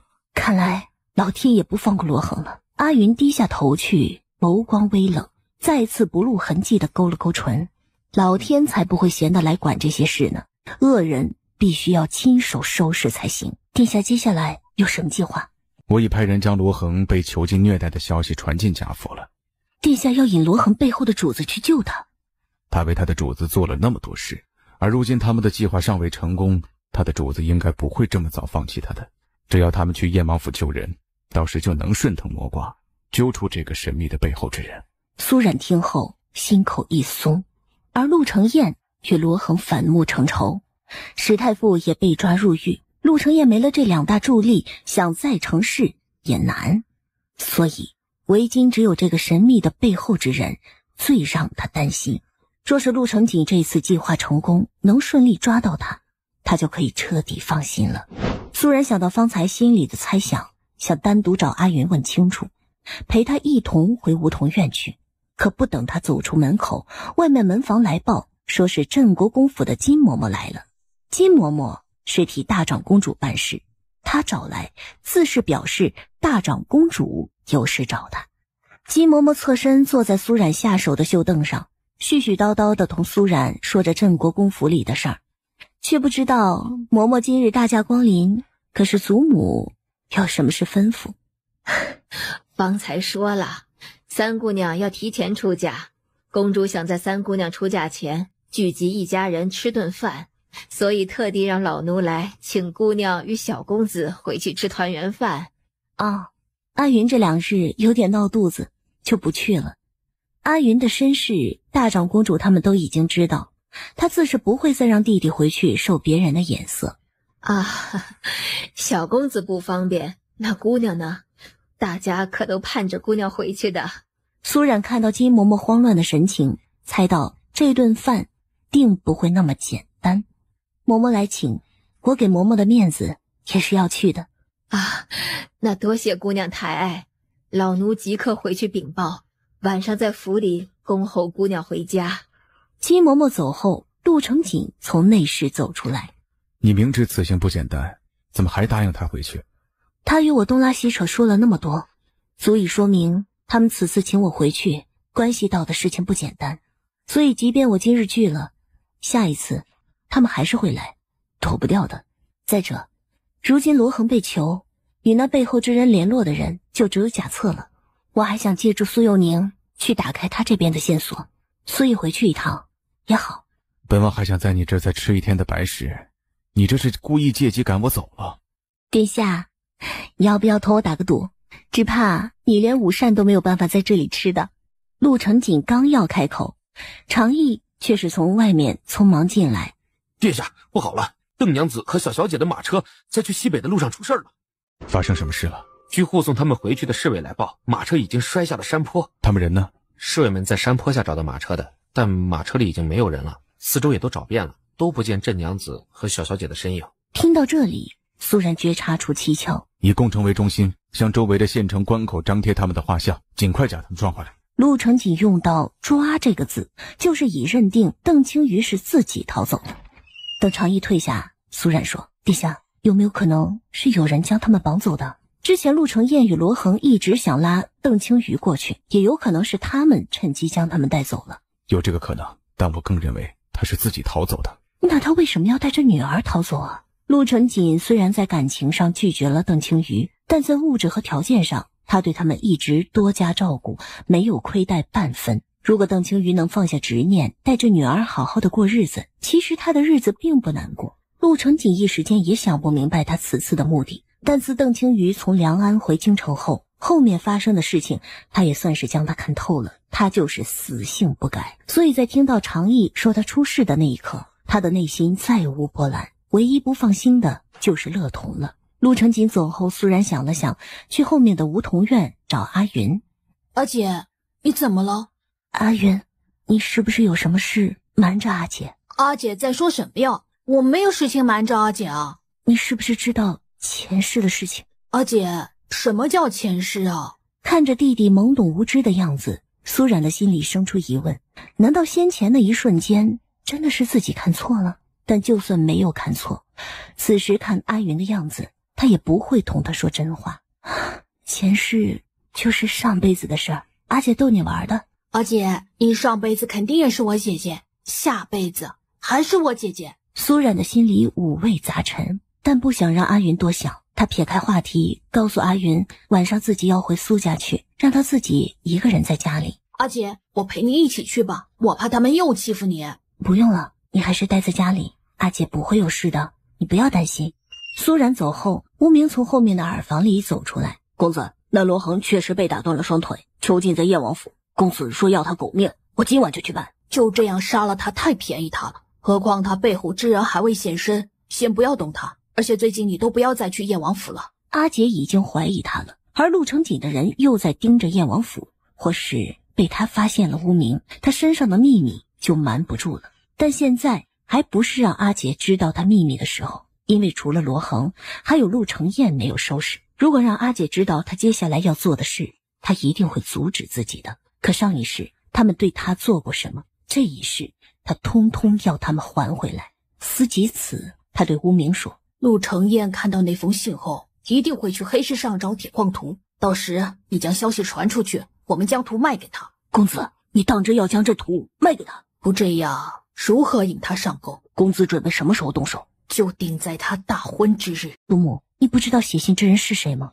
此事已经过去了这么多年，所以一时间猜不出他是谁。但此事对镇国公府来说是致命的威胁。祖母老了，为今只希望你能看在你大哥哥的情分上，帮苏家度过这一关。祖母太抬举我了，此事事关德妃与二皇子，而当年皇上对二皇子寄予厚望，连前皇后都没有轻饶，我何德何能息天子怒火？我知道你对苏家抱有怨恨，但你不要忘记了，你是苏家的人，若是出事，你也逃不掉的。苏冉从他开口开始就猜到他会借此来威胁他，可他根本不怕。大晋律法，外嫁女不受娘家连罪，我只要与景王殿下成亲，苏家兴荣就与我无关，请恕孙女无能为力。你当真见死不救，要看着苏家满门抄斩？倒是有一个办法可以帮苏家。什么办法？祖母去皇上面前主动坦诚一切，或许能保下镇国公府满门。你就这么盼着我死？他回眸看向气急败坏的大长公主，我并非盼你死，是为了帮你达成所愿。祖母一心为了镇国公府，所做的一切事情也是为了镇国公府。如今陷入这样的局面，舍弃你一个就能保下整个镇国公府，这难道不是祖母希意的吗？大长公主岂会听不出他话音里的嘲讽意味，脸色不觉又白了几分。你不要以为将我推出去，皇上就会放过镇国公府，他不会的。你看看秦家一夕败落，连在京城立足都不能，而今你父亲病危，你大哥哥还不够能力撑起整个家，本宫一倒，整个镇国公府也就散了，所以这个法子根本行不通。既然祖母心里已拿定了主意，何必再来问我？你虽然聪慧，但到底年轻，处理事情不够周全。其实这件事还有其他的解决办法。苏冉没有出声，静静看着他。只要能在皇上发现之前找出这个写信之人，此事就会再次被掩埋下去，镇国公府一切如常。你说呢？所以祖母今日叫我来，是让我帮你找出这个写信之人。只要能抓到他，事情就解决了。好，我试一试。我将信带回去仔细研究，看能不能从中找到线索。大长公主却抬手将信拿到了烛火前，点燃烧了。二丫头，不是祖母不信你，而是这封信越少人知道越好，所以本宫是不会让你将他带出这个暖阁的。说到底，他根本不相信他。随你，不过我有一个要求，写信之人只怕不久就会向你提出他的目的，不论他提出什么，祖母都要第一时间派人告诉我，不要擅自答应他。你是不是已经猜到他是谁了？祖母若是不答应，此事我就不插手了。这可怎么办啊？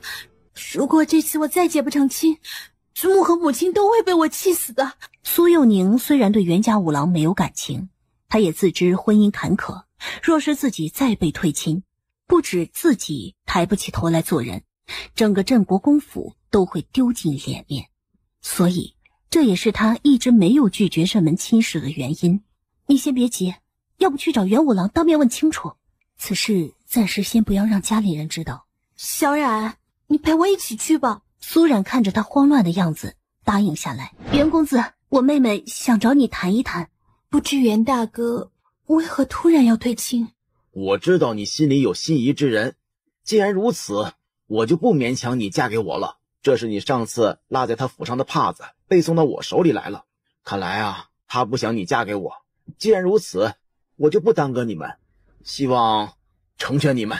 苏冉也有些看不透贾策的举动，一边拒绝苏幼宁，一边又要拆散苏幼宁与袁家的亲事，实在是让人难以捉摸。袁大哥，你误会了。那日我去找他，只是给他送我们的喜帖，而后下台阶时我不小心摔了跤，才会去他府里暂时休息的，不小心将帕子落下了。若是你不信，以后我可以不再见他，我嫁去金陵后也可以不再回京城来。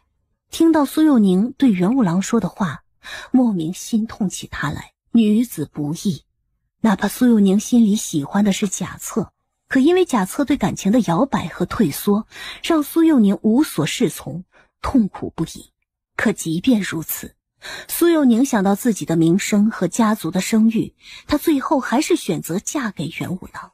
纵使镇国公府的名地远高于金陵袁家，纵使苏幼宁贵为郡主，身份高于无官无职的袁五郎许多，但此时此刻，他在袁五郎的面前却占不到半点优势，要纡尊降贵的求他信任，这就是身为女子的悲哀。可袁五郎听了苏幼宁的话后，似乎并不为所动。见此，苏冉上前：袁家五郎，我妹妹贵为永宁郡主，是镇国公府的嫡女，若你袁家要悔亲，只怕要请皇上来评判，而不是你一人之言就可以的。所以还请你再回去好好想想，不要因一时之气坏了两家和气。袁五郎一听要请皇上做评断，顿时怕了，迟疑片刻没有再说什么，转身走了。他一走，苏幼宁身子一软，朝地上跌去。你不要怕，再不济有祖母在，他不会由着袁家胡来的。阿策他为什么要害我？我要去找他问清楚。今日太晚了，明天我和大哥哥去找他吧。可是发生什么事了？殿下怎么会突然对他动手？当时只有他们二人在屋里，不知道发生了什么事。那沈直伤得重吗？不知道，是曾大人送沈太医回去的，具体伤势如何也不清楚。阿云见苏冉很担心，连忙接话：阿姐，我替你去沈大哥家看看他。主子，方才在沈宅，你可是发现了什么？无名知道阿云老早就怀疑沈直与坠影是同一个人，所以方才他主动提出来沈宅看望沈直，其实是借机来试探沈直的虚实。你不是说他们最近一直在黑市上找我们吗？两人是同一个人，无疑了。此事也暂时不要让阿姐知道，先看看景王那边如何处置。以今日的情形来看，景王定是怀疑到沈直的身份，所以出手试探。但沈直也很聪明，竟是生生挨下一剑，也不愿意暴露出身份来。如此，他倒要看看陆成锦如何收拾这盘残局，兄弟二人之间又要如何面对对方。思忖间，就听到身后传来车轮碾压积雪的声音，是陆成锦来了。这么晚了，你去哪儿了？你刺伤了沈太医，阿姐担心你们之间出了事，所以派我去沈宅看看。你们两个男人吵架，却害得我阿姐担心。明知道明天萱儿姐姐要出嫁，阿姐会很忙的。他都和你说什么了？他嘴里的他，自是指沈直。他什么都不肯说，我正愁不知道要如何向阿姐回话呢。你能告诉我你刺他一剑的原因吗？沈直不肯说，就是表示要将事情瞒下，由此也越发证实了他心里的猜测。你不用发愁了，你阿姐那儿，本王去跟她说。我也好奇，你们为什么要吵架？你也告诉我。大人的事，小孩子不要管。你怎么跟沈太医一样啊？说话一样，连语气都一样，不知道的还以为你们是亲兄弟呢。闻言，陆成锦深邃的凤眸里幽暗不明。阿云似乎被他的样子吓到了。你不要生气啊，我知道你不喜欢他，我是同你开玩笑的。就算我这样说，也没人相信你和他是亲兄弟啊，连我阿姐都不会相信的。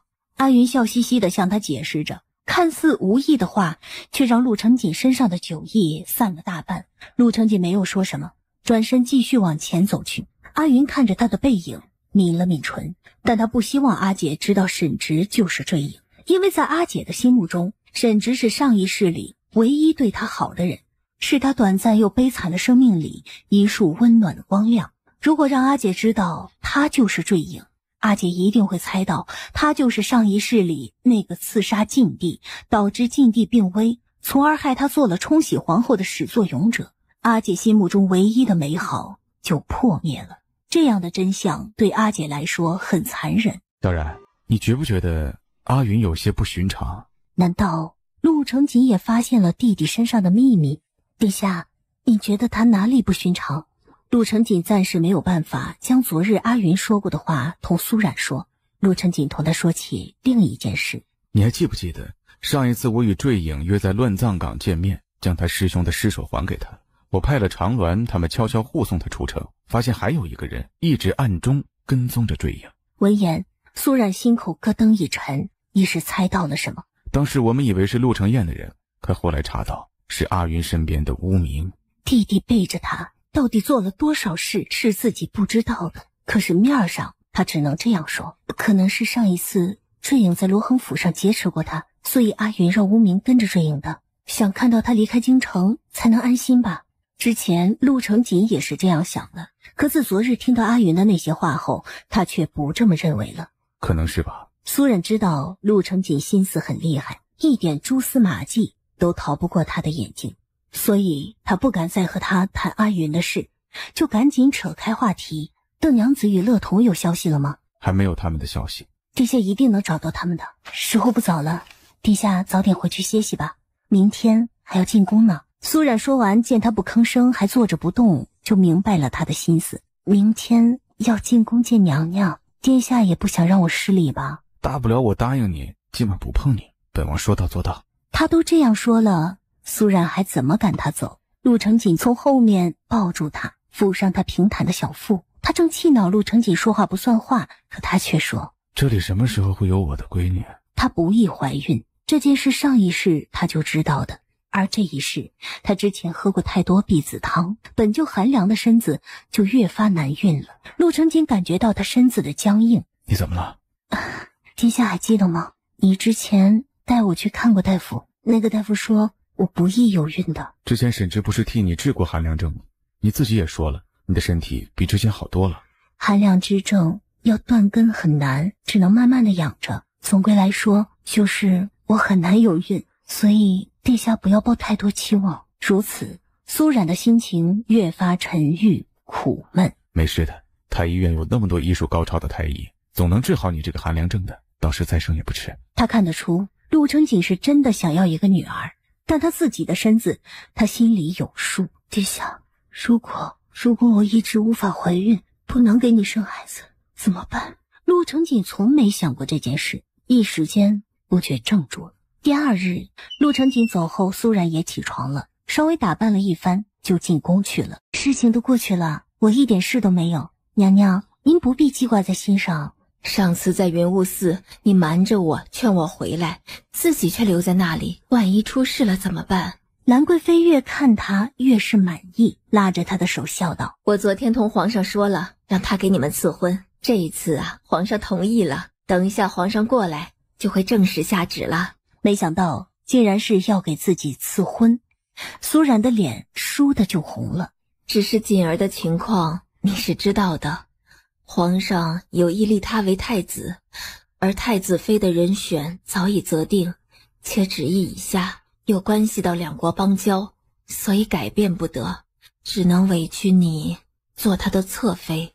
不过锦儿对你情深意重，等他将来继承了帝位，绝不会委屈你的。见兰贵妃一脸愧疚之情，苏冉淡淡一笑：殿下，他的处境我比谁都清楚，所以我不觉得委屈，只要能与殿下在一起就好。那太好了，以后我们就是真正的一家人了。锦儿能娶到你，我是真的开心。兰贵妃说罢，叠声让白吉去取酒，表示今天高兴，要喝2杯庆祝一番。看到兰贵妃欢喜的忙碌着，苏冉却紧张起来。虽然早已答应嫁给陆成锦，但真的到了要赐婚的这一刻，她还是羞涩无措，不知道等下要怎么办。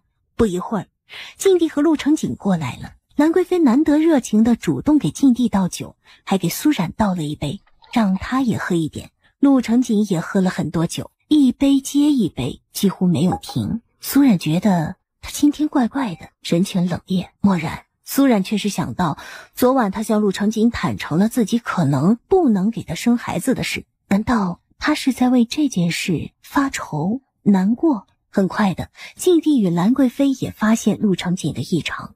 锦儿，可是今天的判案不顺利？很顺利，铁证如山，史周山都认罪了。那你为何闷闷不乐？那是因为当年许家村一案中，还有人没有伏法。闻言，苏冉与兰贵妃皆是一惊，静帝的脸色却冷沉下去。朕说过，此事已结案，无需再提。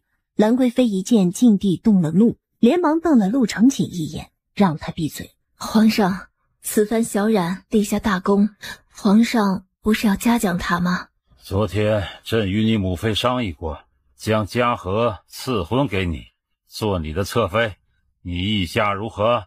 不等他回话，静帝看向苏冉。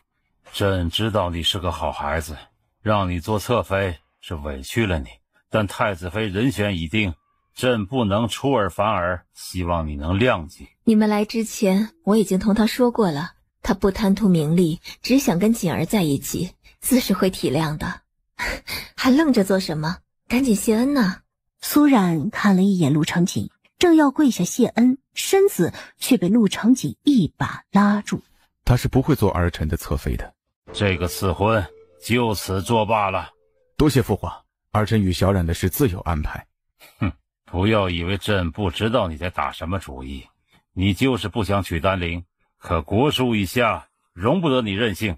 儿臣自是会以大局为重，只怕有人不想看到丹陵这个太子妃嫁给我吧。你放心，朕会等她离开京城，再给你和丹陵赐婚。一切就听父皇的安排。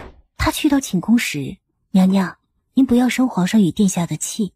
皇上那样做或许有他的苦衷，而殿下行事一向稳重，他可能有他的打算。这个时候你还在帮他说话，有什么事情难道不能等皇上赐完婚再说吗？正在这时，陆成锦来了。母妃放心，我与小冉的事，儿臣自有安排，你不要担心。两人走出寝宫，苏冉觉得头晕脑胀，走路脚有些虚。他爬上马车，陆成锦才发现他满脸酡红，星眸染上醉意。明知自己沾不得酒，还要喝。娘娘高兴，我自然要陪她喝一杯的。殿下，你为什么不同意皇上的赐婚啊？你明明都答应让我做侧妃的，你真是固执。上次中秋宴后，当时陆成锦就因为赐婚一事同静帝闹僵过，但后来经过苏冉的规劝，他终是答应同意皇上的安排，娶苏冉做侧妃。所以这一次听到他再次拒绝，苏冉着实很意外。哪怕醉得迷迷糊糊的，他心里还记着这件事。陆成锦垂眸看着苏冉醉猫的娇憨样子，眸光不觉柔和下去。傻瓜，不是固执，是不想委屈你。苏冉迷迷糊糊的听着，心里想，可丹陵已经是太子妃，他还能怎么样？难道陆成锦不当太子吗？事情另有转机也说不定，或许丹陵这个太子妃要另嫁他人，所以我不想让父皇的一个侧妃耽搁了你的名分。醉意朦胧的苏冉脑袋昏沉一片，尚未听清他说了些什么，就倒在他怀里睡着了。苏冉睡到亥时才醒来，一睁开眼睛就发现自己不是睡在自己的床上。醒了？头疼吗？殿下，你等等，我请了霍大夫替你看诊，先不要起来。霍大夫隔着床帐替苏冉诊脉，足足诊了有2刻钟。大夫，你如实相告，她能不能有身孕？大夫说，夫人有寒凉之症，不能说不能怀孕，但想怀孕却要比常人难。霍大夫出诊的结果与沈直一样，但苏冉知道他们说的都过于委婉。但这样的结果听在陆成锦的耳中，却是一种希望。只要有一线希望，他都不怕的。陆成锦瞬间欢喜起来。你听到了，大夫说了有希望怀孕的。苏冉的心中苦涩难言，他最害怕的就是大夫给了陆成锦希望，最后却落空了。敢问先生，这个寒凉症你可会治？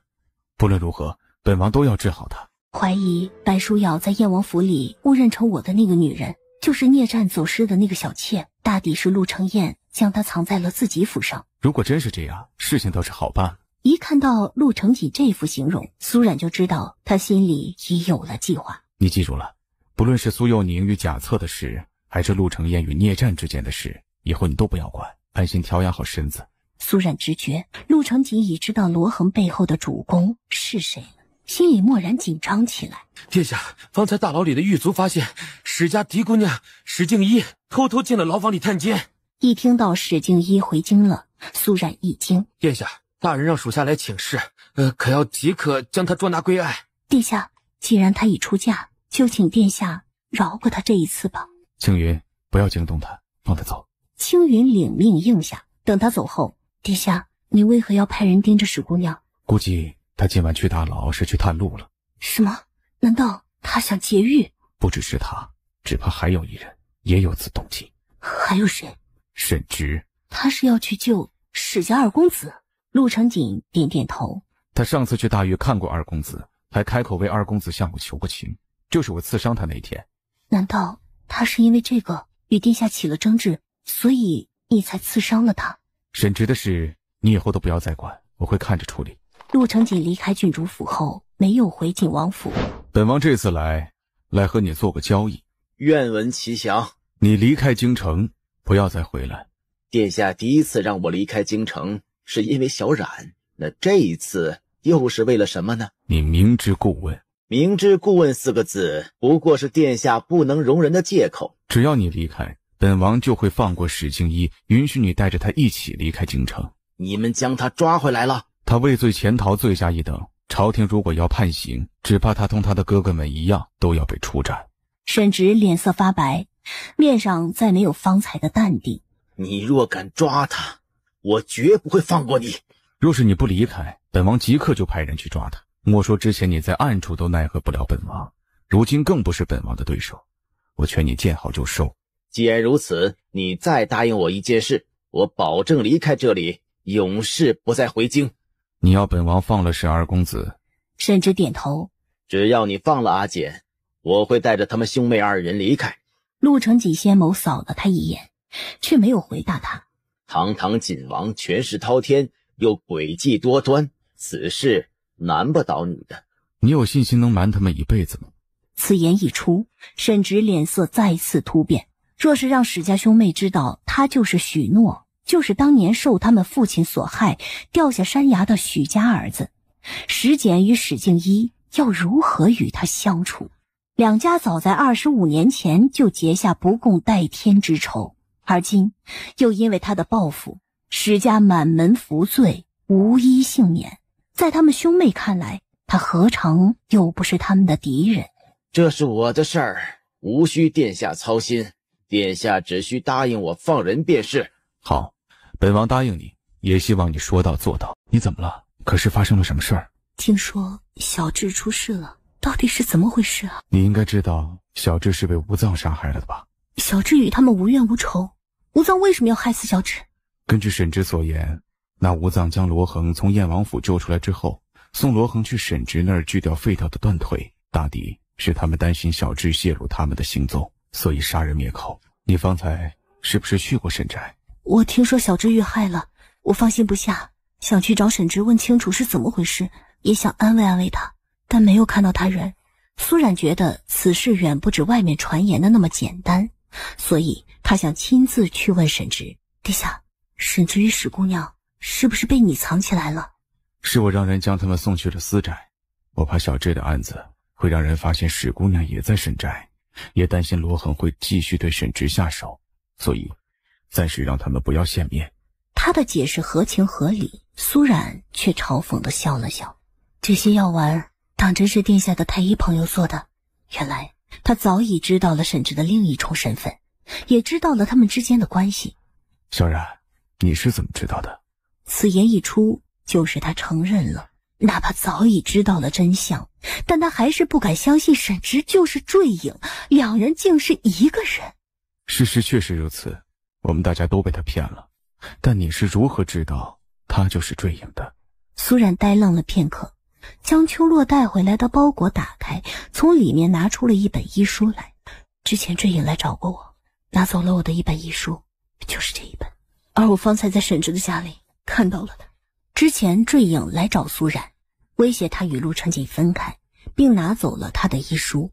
后来送他逃出京城的那一次，苏冉曾向他要回自己的医书，但当时坠影告诉他医书已经被他扔了。苏冉信以为真，可今日去沈家找沈直，却让他在他的房间里发现了那一本医书。震惊之下，苏冉也明白过来，原来坠影就是沈直，两人竟是同一个人。事已至此，苏冉想逃避都不可能了。殿下，沈直当真就是坠影吗？他已经承认了，还叮嘱我让我替他瞒着你。所以之前他都是在骗我，他的沈直身份是不是也是假的？陆成锦虽然不明白苏冉对沈直的特殊情感，但看着他止不住发抖的身子，他也知道沈直于他而言是很在意的朋友，被在意的人欺骗确实让人难以接受。大抵他也是身不由己，不是真心想骗，更不想让你难过。你看看那些药丸，是他听说你在吃霍大夫开的药方后，怕药太苦你喝不下，所以连夜替你制成药丸的。他自己也知道对不住你，所以赔礼也给你做了，你就原谅他吧。看着手边的药丸，苏冉的心里说不出是何滋味，眼尾不觉红了。殿下，你赐他一件事，是不是就知道他是坠影了？你早就知道了，却也瞒着我。见他已经知道沈直的身份，其他事情陆成锦也自然不会再瞒着他。于是他将沈直与罗恒之间的相互怀疑试探，最后小智跟踪罗恒不成功反而被反杀的事情，还有吴藏故意将小智的尸首抛至大理寺门口的目的，都一一同他说了。所以罗恒他们已经知道沈直与你的关系，也知道他就是娘娘的儿子，他是不是已经将此事禀到皇上面前去了？这么好的机会，他们岂会放过？娘娘呢？她知不知道沈直就是坠影？母妃暂时还不知道，但大概也瞒不了太久。那怎么办？这些事我都会处理好，你不用担心。但眼下有一件事需要你去做。他想干什么？他要向父皇告发皇叔就是罗恒背后的主公，我不便出面见皇叔，所以你去提醒皇叔，让他早做防范。如果陈王出事，阿云的身世势必也会曝光，甚至还会惹来杀身之祸，这却是他最担心的。萧然，如果真的如燕王所说，那日出现在长街上的黑衣人是皇叔的影卫，他为什么要出手帮你们？事情来得太快，苏然一下子不知道要如何回答他。这个其实我也不太清楚，但陈王那边我愿意走一趟。看着苏然回避他的样子，余下的话全咽了回去。殿下，除了将燕王的计划告诉陈王，还有其他事要我转告陈王吗？你告诉皇叔，若是可以，让皇叔最好先避离京城一段时间，等此事平息了再回来，免得受燕王诬陷拖累。三思还有事，我先回去了。殿下，方才曾大人传来消息，说是燕王那边的事情有点复杂。发生何事了？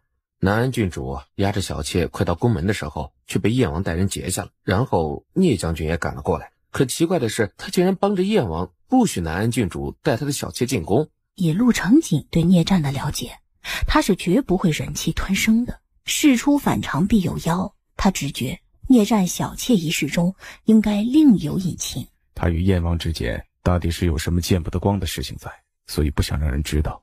陆成锦脸容沉沉坐着。聂战不追究，不代表父皇不理会，你只管将消息传进御书房即可。他是不会再给陆承彦留在京城的机会。后宫，好了好了，事情都解释清楚了，你就别哭了。本王都解释清楚了，连聂将军也证实了，你还闹什么？陆承彦就将自己扣押聂战小妾以作威胁的事，一五一十同荣贵妃和白书瑶说了。荣贵妃明白过来，自是不会怪儿子，可白书瑶的心里却隐隐觉得事情没有陆承彦说的那么简单。母妃，那个贱妾不只长得跟苏冉一模一样，还对我敌意满满，她和殿下之间肯定关系不简单。荣贵妃一听那个小妾与苏冉长得一模一样，眸光倏地冷下。这些全是你多疑的猜想，本王先前就说了，这个女人就是罗恒先前为了拉拢聂战，特意寻了个与苏冉长得相像的女人送给他的，与本王何干呢？你少在这里污蔑人！那个贱妾当真与苏冉那个贱人长得一模一样？母妃，你不要以为我是在污蔑殿下。我初初见到那个女子之时，还以为她就是苏冉，真的是一模一样。足以以假乱真吗？只是一瞬间，荣贵妃的脑海里已生出计划来，凤眸闪过凌厉寒光，再次向白书瑶求证。陆承彦也觉察到母妃的异样。母妃，你想干什么？没什么，有人不是想尽了法子唆使皇上要将我们母子赶出京城吗？哼，我们总不能坐以待毙吧。靖王是不是已经查到罗恒的背后之人是谁了？此事殿下他没有同我说过。他不告诉你，是不想你卷入危险当中去。如此看来，那背后之人王爷也心中有数了。本王确实费了些时日去查过罗恒的背后之人，但先前一直没有动静，可近来却有了风雨欲来的感觉。苏冉闻言神情一紧，是民间近日出现了一些谣传，称一直晦暗不明有北辰之势的紫微星近来却大放光亮，逐渐有归正宫之势，说是大晋要出新的天子。想来这些传闻很快就会传进京城，传进金銮殿了。苏冉眉头锁紧，看来他心中的猜测是对的。陈王身边的随从敲门进来，将刚刚到手的消息递到了陈王手里。看来本王暂时不能离开京城了。王爷，发生何事了？宫里出事了，兰贵妃刺伤了皇上，如今皇上生死未卜，兰贵妃也还在昏厥。太后被惊动，亲自出面主持大局，下令京城中所有官员清贵待命，无旨不得擅自离京。王爷，你可知道是什么原因？本王的人只知道这些，当中的原因暂时无法知晓。不如你随本王和王妃一起去吧。多谢王爷。小半个时辰后，马车终于到达宫门口。一进乾清宫，看到一道黑色身影冒着大雪跪在寝宫台阶下的雪地里，不是陆承锦还会是谁？他为何要这样对皇上？姑祖母有所不知啊，兰贵妃怀疑父皇杀害了他民间的那个儿子，所以对父皇怀恨在心，趁父皇不备对父皇下手啊。闻言，苏冉的胸口如重重一击，瞬间疼痛起来。他是多么骄傲不羁的一个人，神勇智慧，任何困难都难不倒他。若非走投无路，他不会这样跪地为母妃求饶的。可眼下犯事的是他的母妃，出事的是他的父皇，他该怎么办？想到这里，苏冉心疼不已，双脚不听使唤般就要朝他走过去。陆承彦唤住他：二表妹是不是在担心锦王啊？他从午时一直跪到现在，想为他母妃求情，可兰庶人犯下如此大罪，这次怎么能饶过他呢？二表妹若是够聪明，这个时候应该赶紧与这对母子划清界限才是。哎，你不等陆承彦把话说完，苏冉从一旁的工人手里拿过油伞，走下台阶，朝跪在雪地里的男人走去。你怎么来了？宫里发生这么大的事，我岂能不来？陆承锦身形未动，只是沉沉地看着他。殿下，不要在这里跪着了，马上天黑了，夜里会更冷，先随我出宫吧。父皇还未醒来，生死未卜，你让本王如何安心随你回去？他明显感觉到陆承锦的冷厉不悦。我知道你担心皇上，殿下要守着，也不用在这雪地里跪着，万一你再冻伤了身子。这是本王自己的事，不用你操心，你走吧。他这话说得颇重，声音也不低，四周的人都听到了。话毕，他伸手挡开了头顶上的伞，苏冉一个没拿稳，伞掉到了地上。陆承锦却闭上眼睛，不再搭理他。这里的人最会见风使舵。见此，廊下看热闹的人群里顿时传出几声扑哧的嘲笑声，紧接着是白书咬的声音凉凉响起。人家景王明显心烦，不想搭理他了，他还贴上去，又是撑伞又是擦脸的，真是个狐妹子。苏幼宁见苏冉尴尬地站在雪地里，连忙上前去将他拉走。景王只怕正是最心烦意乱之时，你不要再去管他，我们先回去吧。苏冉心口一酸，只得转过头去。如今兰贵妃贬为庶人，景王受母妃牵累，只怕已无缘太子之位。这一晚，苏冉注定无法入眠。窗外却是传来轻轻的叩击声。是小冉，是我。来人是沈直，他收敛起心绪，打开房门请他进来。小冉，我之前想瞒你，但我知道总有一天你会知道，所以我想亲自来告诉你，是我对不起你，一直在骗你，我很抱歉。沈直的声音一如他此时的双眸，空洞无力，带着一丝悲凉。也是这一丝悲凉，让苏冉无措的心反而镇定下来。他从一开始就身负仇恨而来，他也是身不由己。我早就已经知道了。是陆成锦告诉你的？不是他，他一直帮着你瞒着我。是我自己去你的宅子寻你时，发现了之前你从我这里拿走的那本遗书。对不起。还有，你是不是在画舫那次看到我与殿下待在一个船舱里，所以后面才故意刻意的接近我的？事到如今，沈直不想再瞒他，白着脸点了点头。虽然早有预料，但看到他亲自承认的那一刻，苏冉的胸口还是闷得透不过气来。他将上一世他对自己的好延续到了这一世他的身上。说到底，苏冉从未想过沈直会欺骗利用他。你是为了兰贵妃的事来的？听说宫里出事儿了，现在外面各种传言都有，我想知道到底出何事了。从下午开始，宫里有各种消息传出，沈直得知消息后很着急，本想找陆成锦打听情况，可他一直在宫里没有出来。是有人故意给娘娘传了假消息，说你已经受皇上所害，丧命了。娘娘一时受激，就去找皇上拼命了。他怎么会？娘娘远比你想象中更在意你，这么多年来从未放弃过寻找。我知道这些年你过得不易，但娘娘的日子也并非旁人看到的那般恩宠荣华。她一个不谙世事的乡野小妇人，什么都不懂，贸然来到这后宫，这个吃人不吐骨头的地方，也是艰难度日。她是为了你与殿下才坚持下来的。那她如今怎么样了？娘娘已被贬为庶人，软禁在上离宫。若是禁地能无事醒来，娘娘或许可以保下一命，反之娘娘必死无疑。若不是禁地昏迷前下令不许为难兰贵妃，只怕太后与荣贵妃等人早就不会给她活命的机会了。闻言，沈直的脸色眼见的苍白起来。我想进宫去看看她。我劝你不要去，景王现在还跪在乾清宫为娘娘求情请罪，我也见不到娘娘。你若贸然闯宫，莫说见不到她，只怕还会掉进罗恒一党的陷阱里，他们正张着网在等着你呢。那我能做些什么呢？你现在唯一能做的就是与史家姑娘藏好了，不要被人发现，其他的事情交给我和殿下。你们是不是已经知道罗恒的背后之人是谁？你无需追究他是谁，如今你只管护好自己与史姑娘，其他的事情都不宜再插手。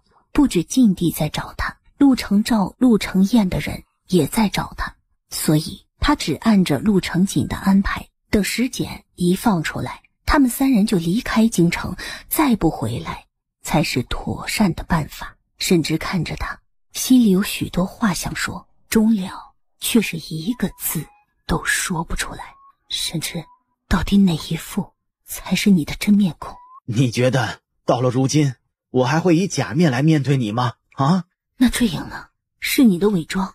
当初你托身边的丫鬟去黑市买人皮面具，你还记得吗？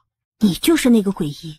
鬼师是我师叔，但易容一生于我们而言并非难事。当日你的丫鬟拿不出那么多钱，师叔不肯动手，于是我接了这个单子，替你们做了3张面具。苏冉怔怔地看着他，还是不敢相信。虽然我不知道那个背后之人是谁，但此人十分难对付，你们小心，我走了。甚至走到门口，回头看着他略显淡漠的面容。小冉，以后我们还是朋友吗？闻言，他心口堵得难受，说不出是何滋味。抱歉，这个问题我暂时还不能回答你。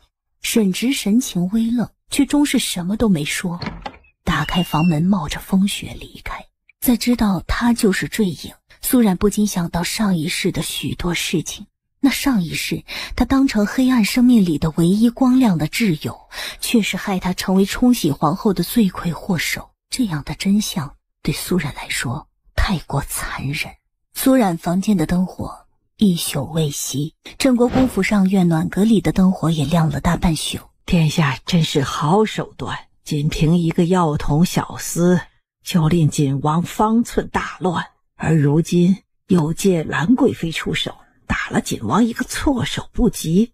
如今莫说是翻身，只怕自身都难保了。大长公主此话虽有奉承陆承照之意，但也属实。姑祖母谬赞了，以后还要靠姑祖母多提些才是。殿下接下来有什么安排？父皇病危，锦燕两王相悼，听闻边界又有异族来犯，大晋家国不宁，社稷不安。姑祖母觉得这个时候应该怎么办？自然要选一位贤君出来，稳住局面，主持大局。只可惜诸皇子中，除了皇三四子5子以下皆未成年，难担大任啊。所以此时正是殿下回归的最佳时机。殿下准备怎么做？本王早已在各地提前做好造势，暗示本王的回归。想来不久，这些关于异象的奏折就会从全国各地传到父皇的面前。等父皇看了奏折，必定会让钦天监重观天下，届时就需要姑祖母替本王出面打理了。当年姑祖母凭此助本王死里逃生，此恩本王一直铭记于心。若是大业得成，绝不会亏待姑祖母与镇国公府的。听到这里，大长公主终于明白她要拉拢自己的原因了。原来陆承照还是要靠钦天监铺路造势，一如当年他利用钦天监顺利保命脱身。父皇今日遇刺，消息传回登州，最快也需要7日。待本王接到消息，再快马加鞭回来，至少也是半个月后了。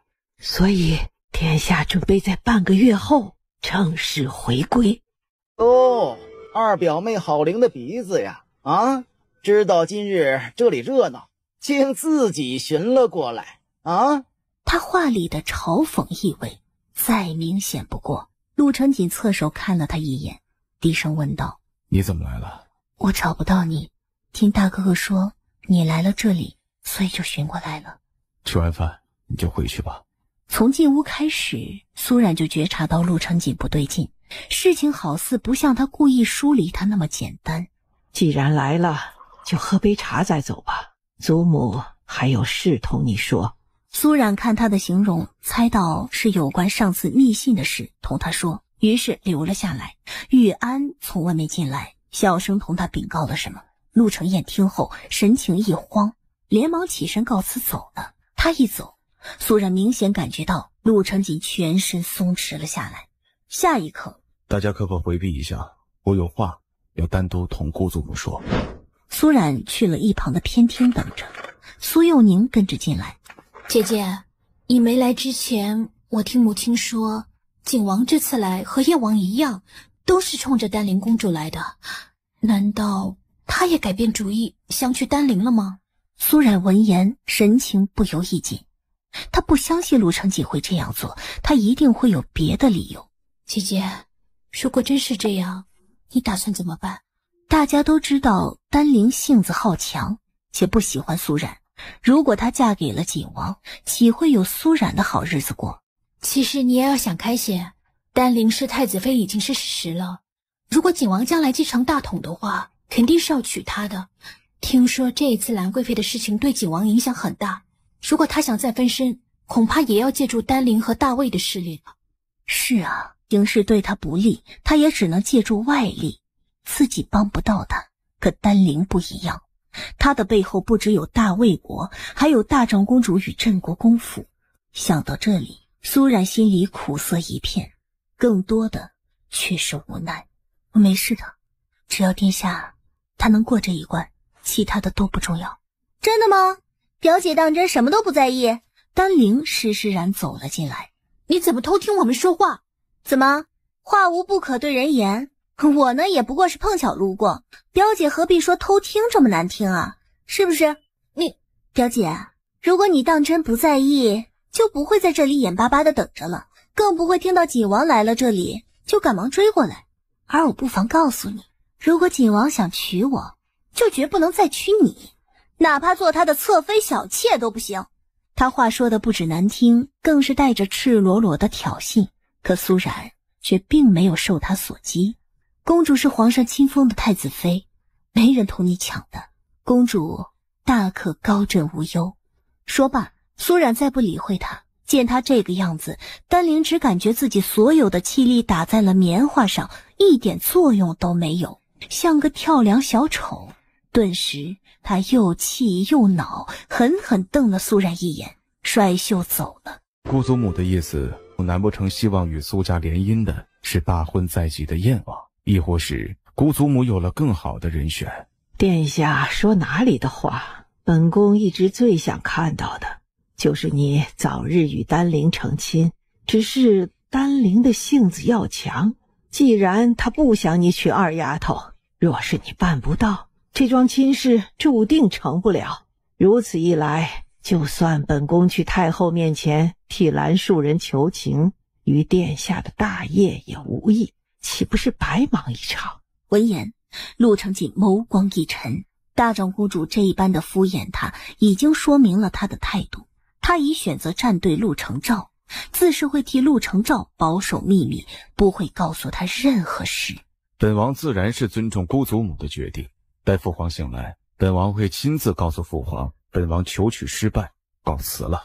说罢，不等大长公主反应过来，他已不做停留，拂袍朝外大步走去。大长公主愣住了，陆承锦从进来到现在根本就没有提过求娶丹灵的事，如今却要去和皇上说他求娶失败，他到底是什么意思？一瞬间，大长公主莫名心慌起来。公主，你怎么了？二丫头还在吗？她一直在偏厅等着呢。快去叫她进来。姬嬷嬷连忙下去请苏冉。昨日在宫里，我见殿下对你的态度有所改变，方才吃饭时也不太搭理你，你们之间怎么了？发生什么事了？苏冉倒没有想到他留下来自己是关心他和陆承锦之间的事，但他知道他这个祖母从来对自己不会安什么好心。苏冉回答的模棱两可，殿下本就不喜多言，发生这么大的事，他就更加没有心情说话了。你年纪也不小了，也该成亲了，殿下可有说过何时娶你进门？祖母，如今多事之秋，我与殿下都没有心思想这个。上次托你查密信一事，你查到什么没有？祖母恕罪，我差人四处查过，却一直毫无线索。听到这个话，大长公主明显松下一口气来。罢了，此事毫无头绪，确实难办，也怪不得你。那还继续查吗？如今是多事之秋，不宜在节外生枝，此事暂时搁下，你不要查了。离开镇国公府时，姑娘，殿下是不是已经怀疑大长公主与那幕后之人联手了？秋洛，你明天去陈王府一趟，请陈王帮我查一查当年钱太子出事前宫里发生过什么事，特别是关于钱太子与禁地的。纵观钱太子的整件事情当中，还有苏然想不通的。第二天一早，秋洛从外面进来。秋洛，看看还有哪些地方要修整。这手稿足足有10来页厚，全是这几天苏然辛苦写出来的。姑娘，此事干系重大，如果日后皇上追究起来，只怕是杀头大罪。姑娘要不要先与殿下商议一下？不要，殿下深知这一次对手厉害，所以不让我插手。如果让他看到这些，他只怕会一把火烧了，绝不会让我继续做下去的。那姑娘为何还要冒这样的风险？因为这是揭穿陆承照阴谋最快最直接的法子。你们擅闯郡主府，想干什么？嘉禾郡主涉嫌毒害兰树人，我等奉太后之命，捉拿嘉禾郡主归案。我家郡主是冤枉的，你们休想血口喷人！秋洛拔剑在手，护在苏冉面前。你们到底想怎么样？待看清郡主府里的一切，他眼神寒厉，嘴角噙着一抹阴鸷的冷笑。当初他从安堂里带回来的那个一无所有的小庶女，如今竟是这般的风光。不知酒楼办得红红火火，府邸竟也是恢宏气派，日子过得风生水起。而反观他自己，从贤明远播、最有望入主东宫的三殿下，变成了如今要被父皇赶出京城的地步。他遭遇的不公、丢失的一切，都是因为这个女人。想到这里，陆承彦不觉咬紧后槽牙。这一次他落到自己的手里，他定将之前的仇恨一次性的跟他了结清楚，让苏冉生不如死。证据确凿，来人，将他押回去，违令者格杀勿论。官差得令，立刻冲进来捉拿苏冉。秋洛想也没想，就冲上去挡在他们面前，却被苏冉拦住了。你去告诉殿下，让他去找聂战的那个小妾。方才短短的时间里，苏冉脑子里已是想到了一些事情。还愣着做什么？赶紧将人抓回去！不劳你们动手，我自己走。阿云却先开了口。你当真要抓走我阿姐吗？苏冉来到阿云的面前，你放心，事情不是阿姐做的，他们奈何不了我。你记住阿姐的话，我不在府上的日子，你也乖乖的待在家里，哪里都不要去，等阿姐回来。我记住了，我替阿姐修好门，等你回来。他不吵不闹，是不是心里已有了主意？门口却是传来了一阵骚动，竟是聂战来了。苏姑娘，聂将军找来是有话同我说，还是来找燕王殿下的？当猜到是他的小妾假扮自己陷害兰贵妃后，苏冉就明白过来，那个小妾从一开始就是罗恒的人，只怕到现在聂战还被蒙在鼓里。你放心，我知道不关你的事，我去同燕王说清楚。燕王殿下，借一步说话。有些事旁人看不明白，可陆承彦与聂战心知肚明。我不管你们在搞什么阴谋，但你们不可以嫁祸给苏姑娘，她什么都没做，她是无辜的。可此事已闹开，大家都看到了他那张脸，总要找一个人出来顶罪。难道你要将他交出来？你不顾你亲生骨肉的死活了？殿下诡计多端，这点小事你自有办法解决。我不会揭穿你们的阴谋，但唯一的要求就是你不能让苏姑娘顶罪。你，陆承彦气得差点裂开。殿下莫要忘了，她是荣贵妃的人接进宫去的，那盒东西也是他们给她的。如果真的要追究，殿下的母妃也难逃一劫，聂王又有何惧？陆承彦脸色一白，倒没有想到这个莽夫看似粗鲁，那些背后的事他竟全知道。殿下好好想想，聂某相信殿下能想出一个两全之策。聂将军对嘉禾郡主果然一往情深呐，如此也难怪当日将军府上起大火，聂将军拼死也要寻回那幅画了。想来那幅画名贵异常啊。陆承彦见他一提到画，如风死穴，不由勾唇笑了。将军若是不想让心上人知道你对他做过什么，就乖乖离开吧，不然本王将那幅画公布出来，让他再没有脸活在这世上。愣着做什么？赶紧将郡主带回去。阿云眸光渐寒，看来有些事他要提前做。苏冉被抓的消息很快传遍京城，罗恒得到消息后放心的笑了。看样子这一次连锦王都被骗到了，兰树人如今只留着一口气拖着，想必那沈直很快就会进宫去见他母亲最后一面了。哼，纵使陆晨锦再精明，也想不到先生早早就布好了局，将那沈渊改头换面成苏冉的样子，以此瞒天过海。想来今晚就能抓到沈直了。天明时分，宫里传来消息，有刺客闯宫，闯宫的刺客是沈直，被当场击毙。很快，陆承锦为了翻身杀同胞哥哥的消息传得满城皆是。是夜，陆承锦负手站在窗前，眸光看向京兆尹的方向。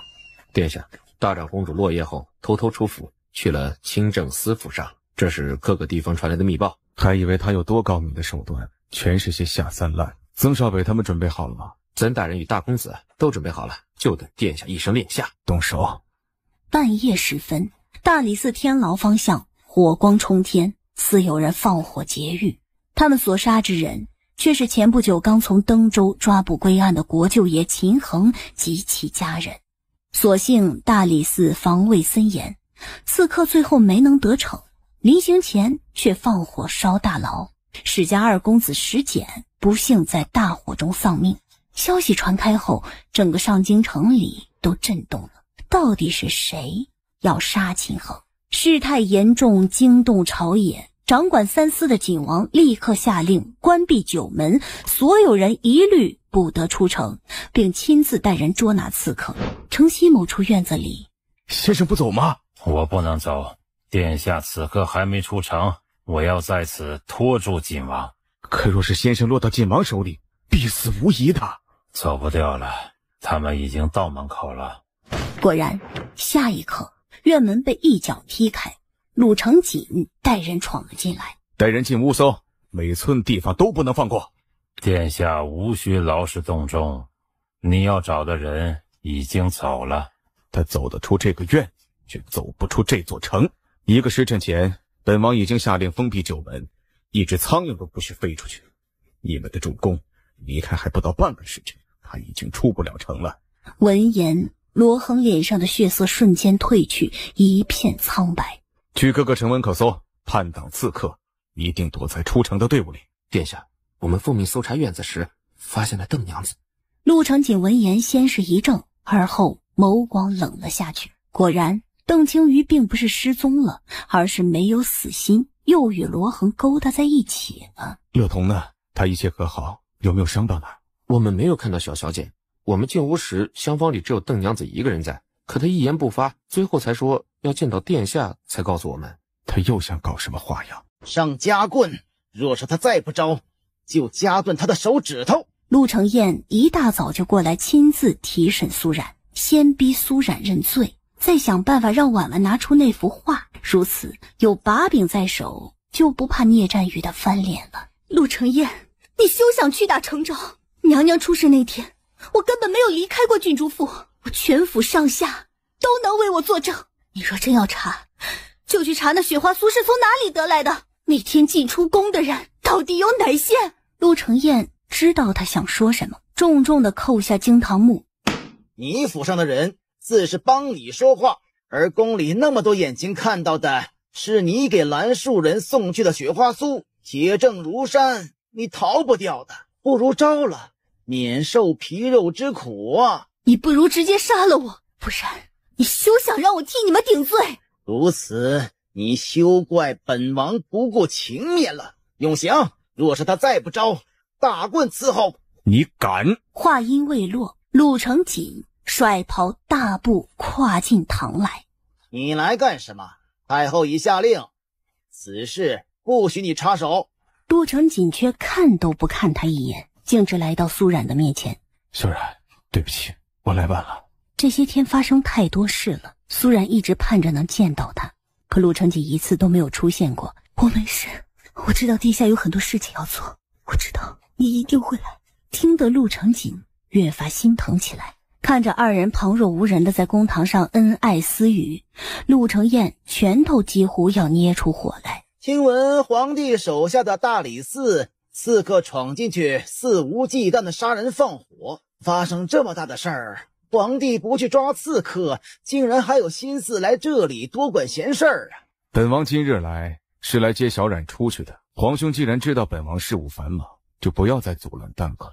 陆承锦，你如今自身难保，就不要在这里装自大。你以为你杀了沈直就洗脱干净嫌疑，没事了吗？啊！本王刚刚抓到罗恒，我手里有足够的证据证明他就是叛党，而我没记错的话，他先前可是皇兄的人。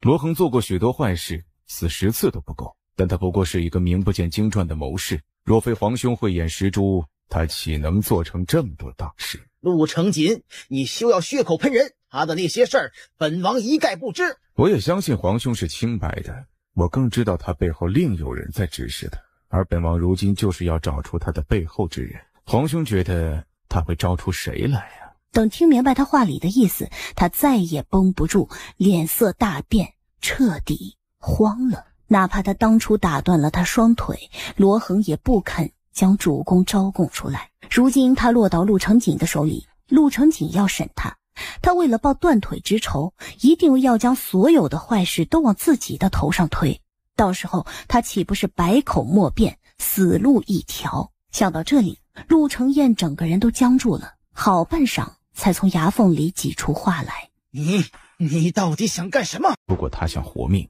就乖乖去父皇面前坦白一切。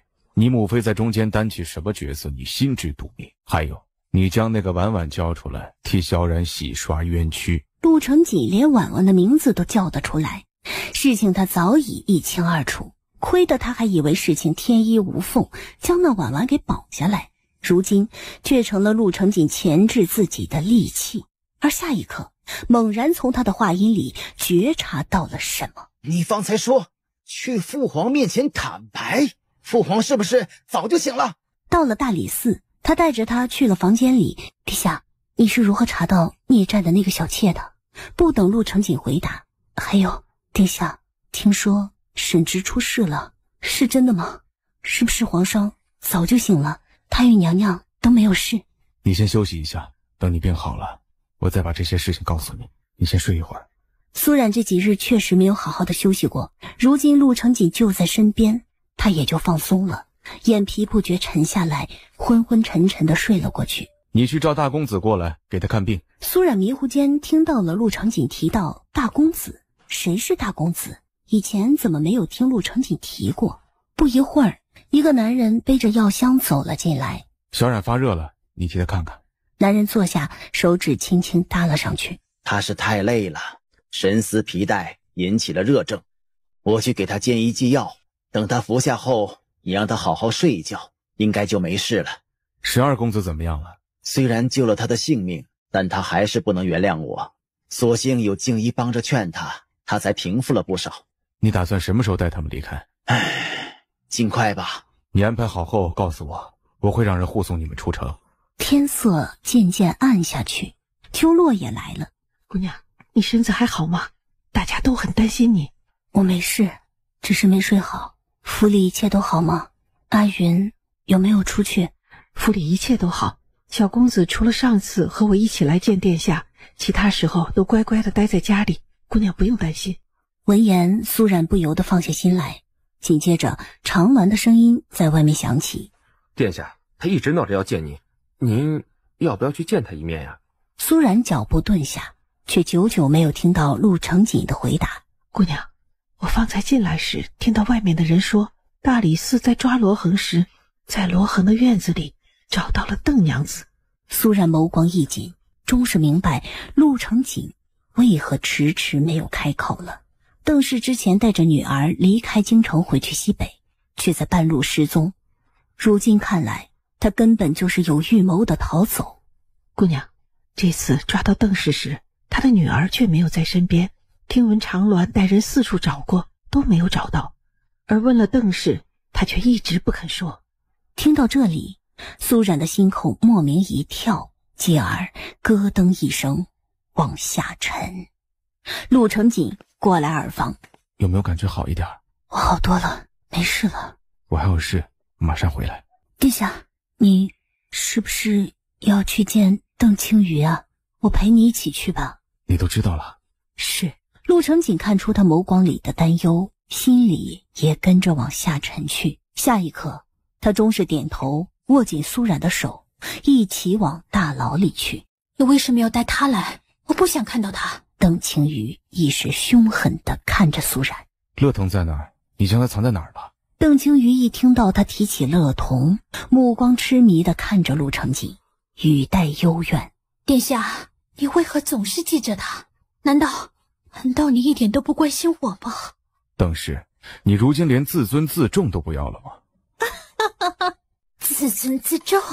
陆承锦，自那次在城门口看到你第一眼，我就没有了。我顾不得那么多了，我只想同你在一起。你难道感觉不到吗？你休要胡言乱语！你与本王初时，你还是邓将军的妻子。是他妻子就不能喜欢你了吗？早知道会遇到，我就是死也不会嫁给他，更不会让他玷污我。陆承锦，我知道你嫌弃我，嫌弃我嫁过人，嫌弃我身子不干净了。可我对你是真心的，你为何就是看不到？见他越说越过分，陆成锦失去了最后的耐心，倏地上前，伸手掐住他的脖子。你快说，乐童在哪儿？他是不是出事了？陆成锦，你掐死我吧，能死在你手里，我也甘愿。殿下，你先放开他，有话慢慢说。只有他知道乐童的下落，只得咬牙松开手，放开他。陆成锦，乐童已经被我卖掉了，这一辈子你休想再看到他，你注定要一辈子愧对邓景阳。他为你卖命，可你连他唯一的女儿都没护住，你对不起他，你食言了。闻言，陆成锦怒不可遏，苏然反而松下一口气来。只要乐童还好好的活着，一定有办法找到他的。殿下，他只怕是在说气话。乐童是他的女儿，他怎么会将孩子卖人？先问清楚。邓氏，只要你告诉乐童的下落，本王不再追究你其他过错，仍然照顾你们母女。本王说到做到。陆成锦，邓景阳死前，你在他面前承诺过，会娶我过门，会照顾我们母女一辈子，除非你全部都做到，不然你休想再看到乐童。你已经无药可救。说罢，他再不与邓青瑜多言，带着苏然转身离开。邓青瑜看到陆成锦决然离开的身影，再次痛哭起来。他无法开口骂陆成锦，只得对着苏然的背影骂：都怪你，都是因为你，殿下才不要我的，我诅咒你不在。不等他把话说完，陆成锦骤然回头，眸光冰冷地看着他，吓得邓氏全身一个机灵，余下的恶毒诅咒却不敢说出口了。邓娘子，感情的事勉强不得，你如果能够及早的醒悟，根本不会走到这一步。不用你教训我，你根本不知道在我身上发生了什么，也不知道我与殿下之间的事情，你没有资格来说我。你好自为之吧。父皇明知母妃是受人蒙骗陷害的，为何还要这样处置她？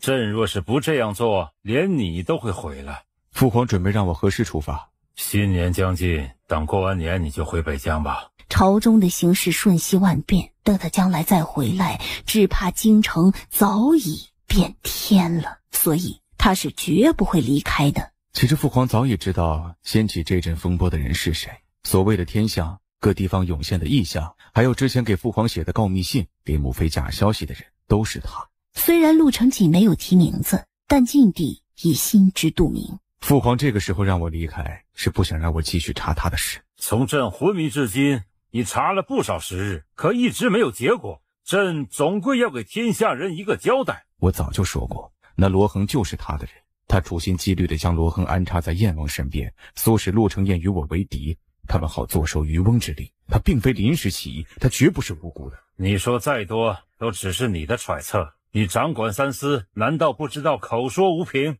从今日起，此事你不要再管，朕自会处理。你打点好你回北疆的事宜。陆成锦神情一冷，还想再说什么，禁地已摆手让他出去。到达大理寺时，天色已经暗下来。你怎么来了？我是特意过来陪殿下用晚膳的。陆成锦一听就知道他已经听到消息，是担心自己，所以过来陪他了。冰凉的心口注入了一股暖流。宫里的事你都听说了？没有想到皇上会这般的处置娘娘，但得知禁地将兰贵妃永久禁足在上离宫后，他的心田震动起来。母妃此次确实做错了事，而此事终究要有一个了结，只要抓到陆承照，一切就会真相大白，母妃就没事了。可陆承照并不简单，想抓到他只怕不容易。接下来你打算怎么做？父皇阻止我再查此事，又在此时召见假册，就是想私下处理此事。即使私下，就表示皇上想大事化小，小事化无，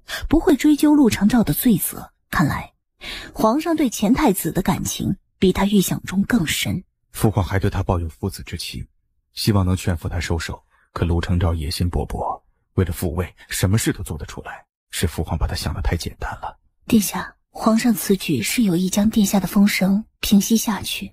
若是殿下与皇上背道而驰，让皇上知道了，只怕会惹怒了皇上。你放心，我们会私下查他，一定能把他抓到。那殿下接下来有什么打算？我们的人查到登州有一堆人马，一直停在城外不进城，他们是在等着陆承昭跟他们会合。而陆承昭为了名正言顺的回来，必定会想尽一切办法出城与城外的人会合。所以殿下想在他出城之时抓住他。据我猜测，他必定会找人掩护他出城，而大长公主只能是他最佳的人选。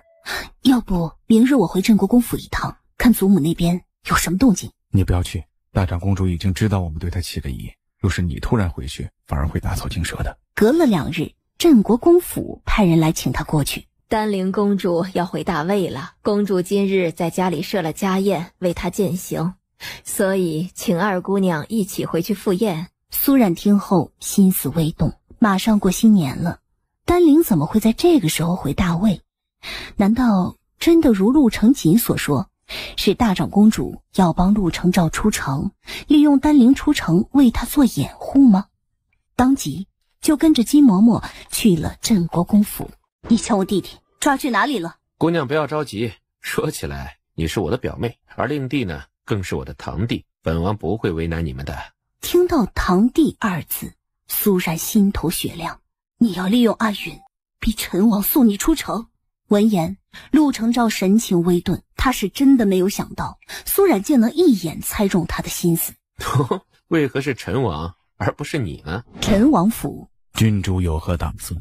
王爷千万不要听从他的摆布，不要跟他一起送死。可阿云在他手里，陆承昭如今还需要利用王爷，所以阿云暂时是安全的。秋落会跟踪陆承昭回去，只要找到阿云的下落，就能伺机将他救出来。但如此一来，阿云的事就瞒不住了。苏冉闻言心口一沉，本王公开与阿云的关系，承认他的身份。他的声音也很沉重。你放心，就算皇上要处置，本王也会舍命保护阿云周全的。王爷已早早为阿云想好退路，如果最后皇上不放过他，王爷会将他送去大齐，那里有最忠心王爷的忠仆能士，他们会抚养照顾阿云长大。郡主放心吧。可如今看到陈王陈王妃殷切的样子，他们连给阿云的退路都想好了。我并非只是担心阿云，我希望王爷和王妃也安好无恙。我不想阿云刚认回家人，又要与你们分离，所以我希望有一个万全之策，能保大家无虞。陈王听了，眸光一震。皇上那边，本王会想办法打消皇兄心中的戒备，但在阿云被救回来之前，此事不能张扬，更不能让陆承昭知道。我正有此意。陆承昭诡计多端，这一次我们不如将计就计，趁他出城之际，将他擒住，送到皇上面前。君主打算怎么做？实不相瞒，我已将前皇后与西西先生以及前太子的事写成了画本，传扬出去。我还会联系戏班，将它编排成戏文演出来。而这一出戏，我要让皇上亲眼看到。小冉，此事风险太大，你这般揭露皇家隐私，就算最后能扳倒前太子，也会惹怒天家，你会性命不保的。陆承昭此人心思阴暗歹毒，他绑走阿云，陷害兰贵妃，若是让他得逞，我们都不会有好下场，所以我不会放过他。王爷，其他的事我来安排，只是有一件事需要王爷相助。你说。3日后，请王爷想办法请皇上出宫。大理寺。跪下！你可知道自己犯了大罪？小的不知犯了何罪，还请殿下明示。陆承锦将手边的手稿唰的一声扔到他的面前。你好大的胆子，竟敢将皇家秘事当成画本张扬出去！你是觉得你项上这颗脑袋太沉太丑，不想要了？殿下容禀，这些手稿不是小的写的呀。那是谁写的？是我从一个书生那里买来的。可小的忘记问他名字了，他如今人已不在京城，找不到他了。于二到底还是讲义气，没有将苏冉说出来。陆承锦神情缓和半分，斜眼看着他。本王倒碰巧认识这个书生，他是不是姓苏，单名一个冉呢？殿下都知道了。他还让你做什么了？一五一十说出来，少说一个字，本王要你的脑袋。事到如今，于二哪里还敢再瞒，只得老老实实交代了所有的事情，包括苏冉让他将画本拿到戏班当戏本演出来的事。陆承锦听后眸光深邃，眸底有亮光闪过。还有今日你来见本王的事，不要让姑娘知道。是。话本你继续传出去，但手稿通通烧掉，一个字都不许留。是。你继续替姑娘做事，但姑娘让你做什么，都要第一时间向本王汇报。陛下，罗恒当真被灭口了吗？苏冉来到大理寺，就听说罗恒已被刺客灭口的消息。陛下，你是故意做给陆承照看的？罗恒不只知道他的所有事情，他们之间的关系更是敏感，所以不管当年之事是真是假，陆承照都不会希望他再活着。那陛下现在将他关在何处啊？当着为了做戏让他受了点伤，但没想到他却一心求死，以头撞墙，差点丧命。如今让沈直在治他。虽然早已猜到沈直还活着，苏冉还是难掩惊色。那日宫里死的那个沈直是吴臧，就是罗恒身边那个侍卫，也是他杀了小智，所以沈直杀了他，算是替小智报仇了。可大家都说是你动的手。在我动手之前，沈直已经亲手了结了，他替小智报仇了，我不过为了掩人耳目，补上一件做做样子。陛下，既然罗恒已死，你能不能将他交给我？马车离开大理寺，茂业回去郡主府。姑娘，你可是还在为方才殿下拒绝你的事而烦心？秋若，你觉不觉得殿下这次有些奇怪？姑娘，会不会是殿下另有安排，所以暂时不能将人交给你？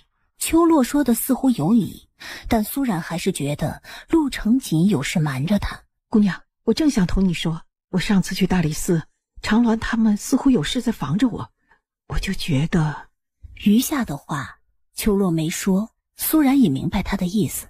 罢了，殿下肯定也是为了我们好，3日之期马上就要到了，而我们要做的事情还有很多。眼下先抓了陆承照，救回阿云才是最紧要的。翌日，秋洛也早早地带人去码头边盯着，只等陆承照一离开，就上船救人。很快消息传来，阿云被顺利救出，秋洛送他安全回郡主府了。宫里那边也传来消息，皇上与太后的龙驾行到半路，前方的路段却起了大火，可改道后，皇上的龙驾却不知所踪。王爷，既然情况有变，我先回府里看看阿云。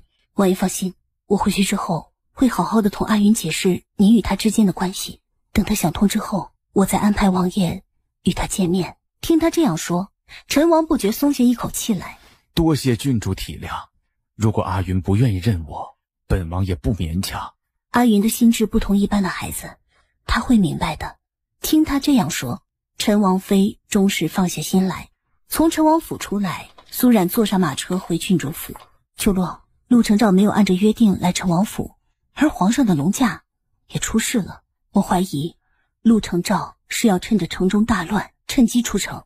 你派人去城门边守着，于二却找上门来了。啊，于大哥，你来的正好，我正想托人去告诉你，戏班子今天暂时用不上了，我给他们的定金不用退还了，就当是给他们的茶水钱。于二闻言，面容有些尴尬。那不行，他没出班，哪里能收郡主的钱呢？我来就是将定金归还给郡主的。苏冉看着银票，心里闪过一丝异样。于大哥，你是如何知道我今天用不上戏班的？没有啊，我并不知道，我是方才听郡主说的。可你在听我说之前，退定金的银钱都准备好了。于大哥，你说实话，是不是殿下让你这么做的？他嘴里的殿下自是指陆承锦。如果你不肯说，我自会去向殿下问清楚，到时我与你连朋友都不能做了。郡主啊，不是我要告诉殿下的，而是殿下将我抓去要砍我脑袋，我不得已才出卖郡主的。然后呢？然后殿下让我不要让你知道，你吩咐的事情我继续做，但做之前要先告诉他。难怪上次去大理寺，他半个字都不提话本。原来陆承锦早就知道话本是自己写的，而他托于二找戏班出演的事，于二已向陆承锦禀告过。以他的智慧，只怕他与陈王的计划，陆承锦早已了如指掌。锦王府的后花园，这出戏文是何人编造出来的？正是儿臣。这么说来，外面传扬的话本也是你弄出来的？看来他早有预谋。朕明明说过，不许你再插手此事，你竟敢抗旨不遵！全是你平时对他太过偏宠，才会导致今日他这般无法无天。将这样的私密丑事都宣扬出去，这让陆氏皇族的颜面何存？一直没有吭声的大长公主见机，长叹一声：唉，晋王行事一向稳妥，为何这次这般冒失激进呢？你今日费尽心机将朕和太后还有姑母叫来，不会只是看戏这么简单。说吧，他是不是已经落在你手里了？晋帝嘴里的他，自是指前太子陆承诏。父皇误会了，你下旨不让儿臣再查前太子一事，儿臣岂会违抗圣意？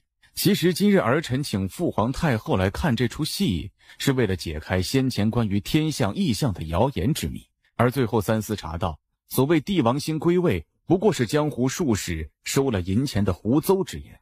他明明查的是陆承诏案子，却半字不提前太子，只从谣言入手，对陆承诏下手。如此一来，即便将来有人拿此事攻坚他，他也可以轻松脱身。父皇，此人蓄谋已久，且狼子野心，儿臣身为大晋锦王，身负守护大晋安宁之重责，又为三司之首，破解谜案，揪出作祟小人，铲除奸孽，本王责无旁贷。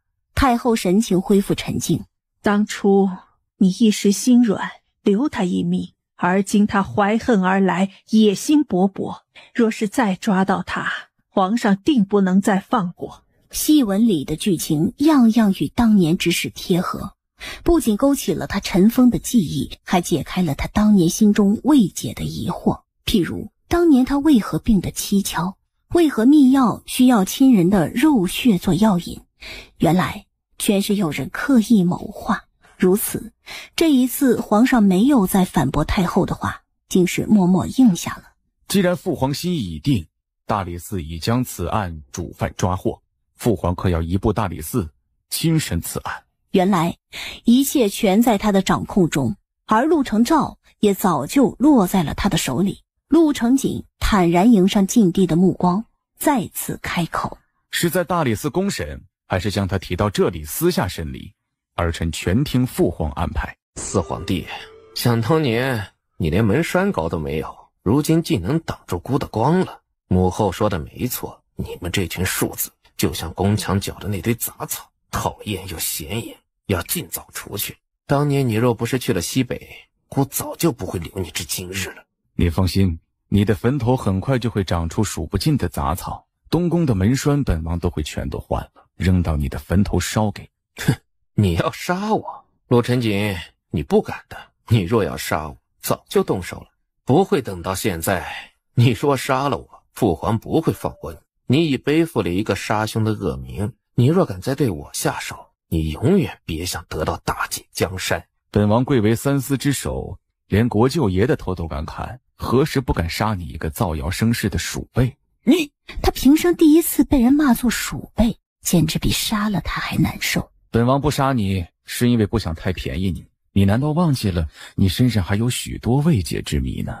等走出暗牢，外面豁亮的天光刺得陆承诏双眼一黑。陆承诏，天亮了，梦也该醒了。皇陵里前太子的坟前草都黄了几茬了，你的春秋大梦也到头了。听到陆承瑾的话，陆承诏形容一阵，双眸透出一丝清明来。陆承瑾，你觉得父皇这一次会如何处置我？你怕了？我本就是死过一次的人，这几年的时间于我而言是白赚回来的，我有何惧？我只是好奇，若是父皇这一次再放过我，你可甘心否？你就这么笃定父皇这一次还会饶过你？敢不敢打个赌？就赌父皇这一次会不会要我性命？皇兄这么好的兴致，我岂能败你的兴？好，本王就陪你赌。你想赌什么？很简单，若是父皇留我一命，晋王就请自行了结，你我二人只能活一个。好。消息传到郡主府，殿下怎么这么糊涂啊？万一皇上这一次又放过他，殿下岂不是要白白搭上一条性命？苏然脸上的血色一直没有恢复过。姑娘，殿下没事的，我方才回来之前看到皇上的龙驾回宫去了，是殿下亲自护送皇上回去的。苏冉闻言胸口一松，不觉舒出一口气来。殿下没事，那就是那个前太子有事了。既然事情已经过去了，为何咱们府外的侍卫还不撤去？秋洛从外面进来，此话倒是提醒了苏冉。是啊，如果陆承照一案已了，他就安全了。为何陆承锦的人还严密把守着他的郡主府？顿时，苏冉刚刚放下的心又悬了起来。可能是殿下太忙了，一时间来不及命人退下也说不定。姑娘，长亭来了。他来接轩儿回去？不是，他是奉殿下之命来找姑娘的。苏冉听出秋洛话音里的不同，回眸看向他。可是发生什么事了？我刚才听长亭说，落叶后御林军陈统领带人去城外抓回一批人，而燕王也奉旨连夜进宫了。闻言，苏冉心口一沉，再不多言，提步飞快地朝自己的院子走去。一进院门，就看到长亭站在院子里等他。长亭，可是宫里出事了。殿下呢？殿下是不是出事了？姑娘，今晚殿下派我出宫是来劝你离开的。殿下担心画本和戏文一事最后会被皇上发现是姑娘做的，所以请姑娘赶紧带小公子离开。你是不是还有其他事瞒着我？皇上相信了陆承照的话，所以事情反过来了，成了殿下与他人一起攻坚陷害陆承照了。皇上嘴上虽然没有明说，但他已将贾大人判了流放之刑，被流放去了3000里外的粮仓。闻言，苏冉胸口揪紧，事情比他想象中更严重。长亭，你替我做2件事：一是解了郡主府的封禁；2是告诉我罗恒的下落。罗恒之前受了重伤，是大公子在救着他，所以他们如今在一起，大公子负责看守着他。此事皇上对外宣称公布了吗？皇上下令不许外传，知道的只是皇家内部的几个人，连后宫的娘娘们都不知道陆承照如今被囚禁在储秀宫。皇上下令让燕王负责查明此事。皇上把陆承照一事交给陆承彦去查，看样子陆承照之前的狡彻之词对陆承锦还是起了影响。殿下呢？他一切可好？殿下没事儿，虽然陆承照先前污蔑殿下与贾策勾结，但他同样也拿不出实质的证据，所以皇上没有追究殿下的罪责。只是关于画本一事，皇上与太后还是心存芥蒂，所以罚殿下回府闭门思过。苏冉听后神情凝重起来，禁地幽闭了陆承照，陆承锦也被罚闭门思过。如今一门独大的就只剩下陆承彦了，而陆承彦的野心并不比陆承照少，所以他会趁着调查此案对陆承锦下手的可能性很大。如此，他要尽快的扳倒陆承照，了结此案，才能够保护陆承锦周全。长亭走后，苏冉没了睡意。姑娘根本就没打算走，对吗？普天之下，莫非王土。如果画本一事最后揭穿，皇上要治我的罪，就算我躲到陈王的封地也逃不掉的，还会连累陈王，我又何必要走呢？姑娘是不是要留下来帮殿下对付陆承照？我对付陆承照不只是为了帮殿下，也是为了我自己。姑娘打算怎么做？你不要担心我心中已有章法。苏冉方才抄写经书时，脑子里已想好了接下来要做的事情。一日一早，阿云过来找苏冉用早膳，问起长亭过来的事。苏冉没有瞒他，将陆承照的事都同他说了。阿姐，你是不是想帮景王殿下？那我能帮你做些什么？我确实有事想请你帮忙。阿姐请说。你这几日不是一直跟陆承照在一起吗？我想请你帮我画一幅他的画像。阿姐放心，我马上回去给你画。苏冉带着画像趁着天黑出门了。很快，马车来到城中一处毫不起眼的私宅外面。沈直打开院门迎苏冉进来。苏冉一进门就直截了当地说：沈大哥，我有急事请你帮忙。要告殿下什么？他状告殿下强占他的嫂嫂，害死他的哥哥。什么？他胡说八道，亏得殿下以前那么照顾他们兄弟，真是卑鄙小人。邓景明在这个时候站出来状告陆承锦，事情绝不会是表面上看到的这么简单。你先去找曾大人，让他想办法将那邓景明的状词誊抄一份拿出来。等到晌午后，秋洛回来了，带回了新的消息。皇上午后正式下旨，革去景王掌管三司之职，由燕王和京兆尹共理此事。而明日，燕王会在京兆尹正式提审邓青瑜和邓景明。等到开堂这一日，为示公正，也是为了羞辱陆成锦。陆承彦特意公开审理。苏然早早地来到京兆尹府，站在栏外听审。男人还是一身玄色锦袍，半歪着身子，闲闲地靠在扶椅上，那般闲散的模样，竟似半点没有将这场全城瞩目的审判放在眼里。哟，到了公堂上，竟然是这副形容，真是好生猖狂。若不是猖狂，就做不出杀人夺妻这种事儿了。听到大家对陆成锦的责骂声，陆承彦急不可闻，勾了勾唇，一拍惊堂木，开始正式开堂。第一个提审的是邓景明。各位大人明鉴，当初在北疆，我大哥是锦王手下的副将。邓景明一上来就指着陆成锦，开始指控他害死他大哥，强占他大嫂。大家再次议论纷纷起来。看到群众激愤，陆承彦甚是满意。皇帝，你可有话要说呀？不急，先让他们说完。看着他毫不在意的样子，陆承彦忍不住咬牙暗骂一声，传另一证人上场。这一次上来的是邓青瑜。只见小夫人一身素白的裙袍，眼眸间蓄着泪，拖着羸弱的身子缓缓走出来，真是我见犹怜。这个邓娘子这一般神仙人物，难怪晋王对她起了色心。可再好看也是别人的妻子呀，怎么能杀人夺妻呢？晋王他真是仗着身份为非作歹。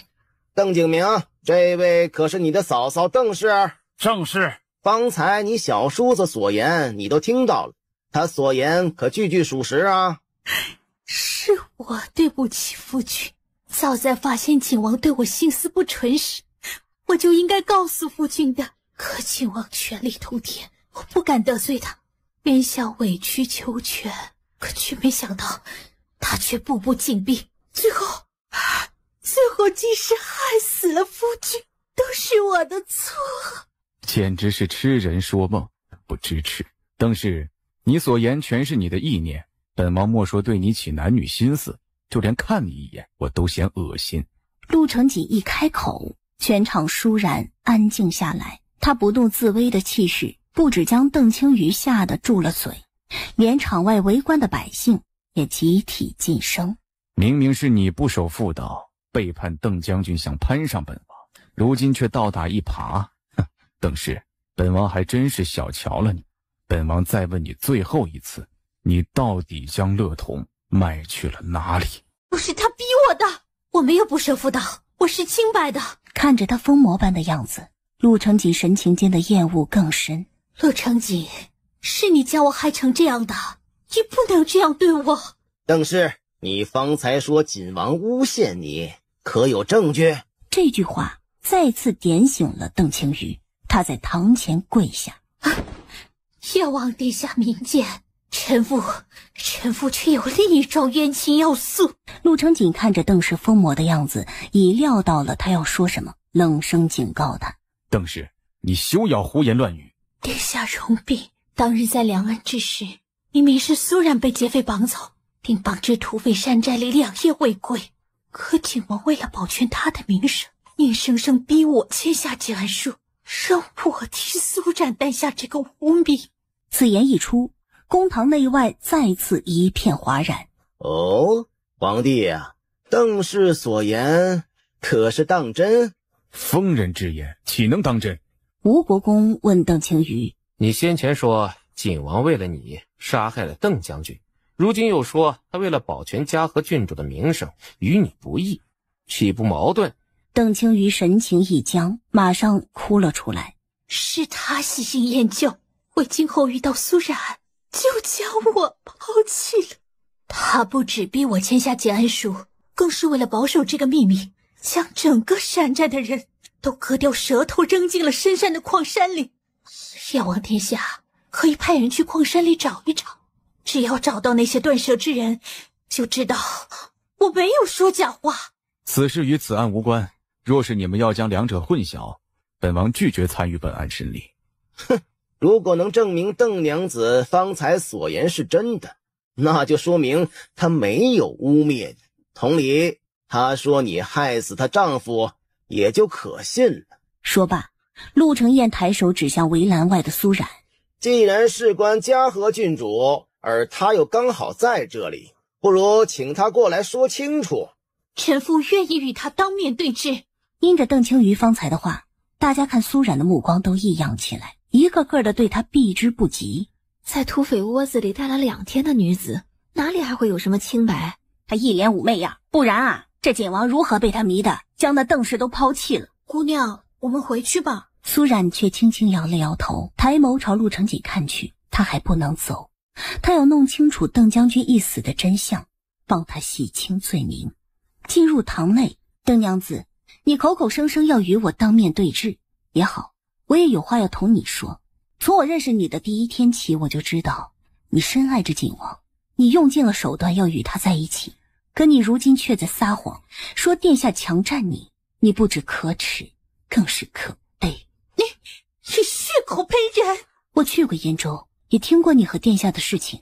殿下当年是为了报答邓将军的救命之恩，所以答应照顾你们母女，而当初承认说娶你进门，也是担心你逃犯的身份被揭穿以后，想以他的身份来保你一命。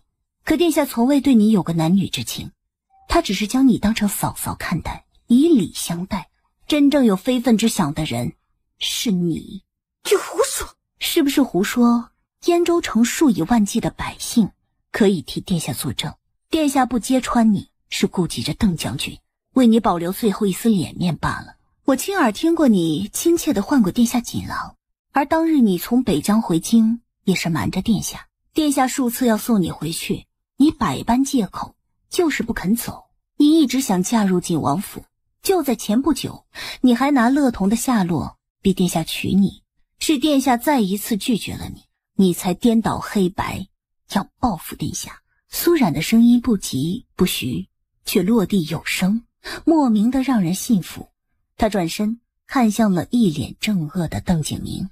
小邓将军方才说，殿下与你家嫂嫂是在你哥哥家里第一次见面，可你嫂嫂曾亲口对我说过，她第一次看到殿下是在城门口，只一眼她就忘记不了殿下，所以她早就变心，真正对不起你哥哥的人是他。邓景明看着苏冉，又看向邓青瑜，神情木然，一时间却不知道要相信谁的话。苏冉却没有再理会他，对上手的主审官郑重说道：因着邓氏对邓将军的不忠，我有理由怀疑邓氏同样有害死邓将军的嫌疑。我无凭无据，你凭什么怀疑邓氏杀人？那你又凭什么怀疑本王杀人？正如小冉所言，邓氏看似柔弱无依，实则心思不纯，甚至是毫无良知。邓将军至死都在为他考虑，可他呢？他对邓将军毫无感情。如果最后查出邓将军死因有异，他的怀疑最大。不是的，根本没有，你们都在污蔑我。下一刻，他倏地睁大眼睛看向苏冉。贱人，都是因为你，是你叫我害成这样的。先将邓氏带下去，等下再审。小邓将军，邓将军若是真的死因有疑，这一次一定要查清他的真正死因，还他一个公道。当年大哥为了助殿下突围，身中数箭，殿下背着大哥回营，庞大夫说大哥没有伤到心脉，好好将养着，半年时间就会好。可等第2日我回到家里，大哥却死了。嫂嫂一直哭不肯说，直到这一次我回京再问他，嫂嫂才告诉我是锦王害死了大哥。说到这里，邓景明朝上手的燕王等人磕头，求大人们一定要查出我大哥的死因，还我大哥一个公道。恰好此时常婷也带着庞大夫过来了。当年邓兄的伤情真的有救，他不是伤重不治而死的。邓将军当年的箭伤没有伤及心脉，以他的体质，只要好好服药休养，定能性命无虞。只是老夫也没想到，他那么快就走了。听完庞大夫的话，陆成锦脸上第一次露出震惊的形容来，心里更是翻江倒海。一直以来，他都以为邓景阳是为了救他伤重不治而死，他也一直为邓景阳的死自责。可如今才发现，邓景阳之死并不简单。难道真如苏冉所言，是邓氏害死了邓景阳？陆成锦的怒火正要找他发泄，见他出来，再也忍不住，一把上前揪紧了他的脖子。是不是你害死了邓将军？陆成锦勃然大怒，一旁的官吏都吓呆了，没人敢上去在他的手中救下邓青瑜。你不是想知道乐童的下落吗？好啊，我告诉你，他死了，校正发作，死在了荒郊野外。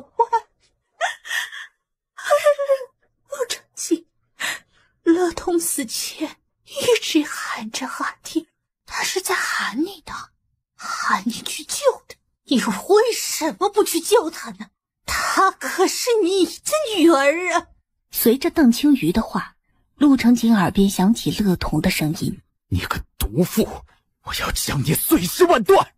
陆成锦一把将邓青瑜重重地摔到地上，唰的一声拔出了腰间的软剑。那个女人那样坏，你方才为何还要替她挡剑？就该让殿下一剑杀了她才好。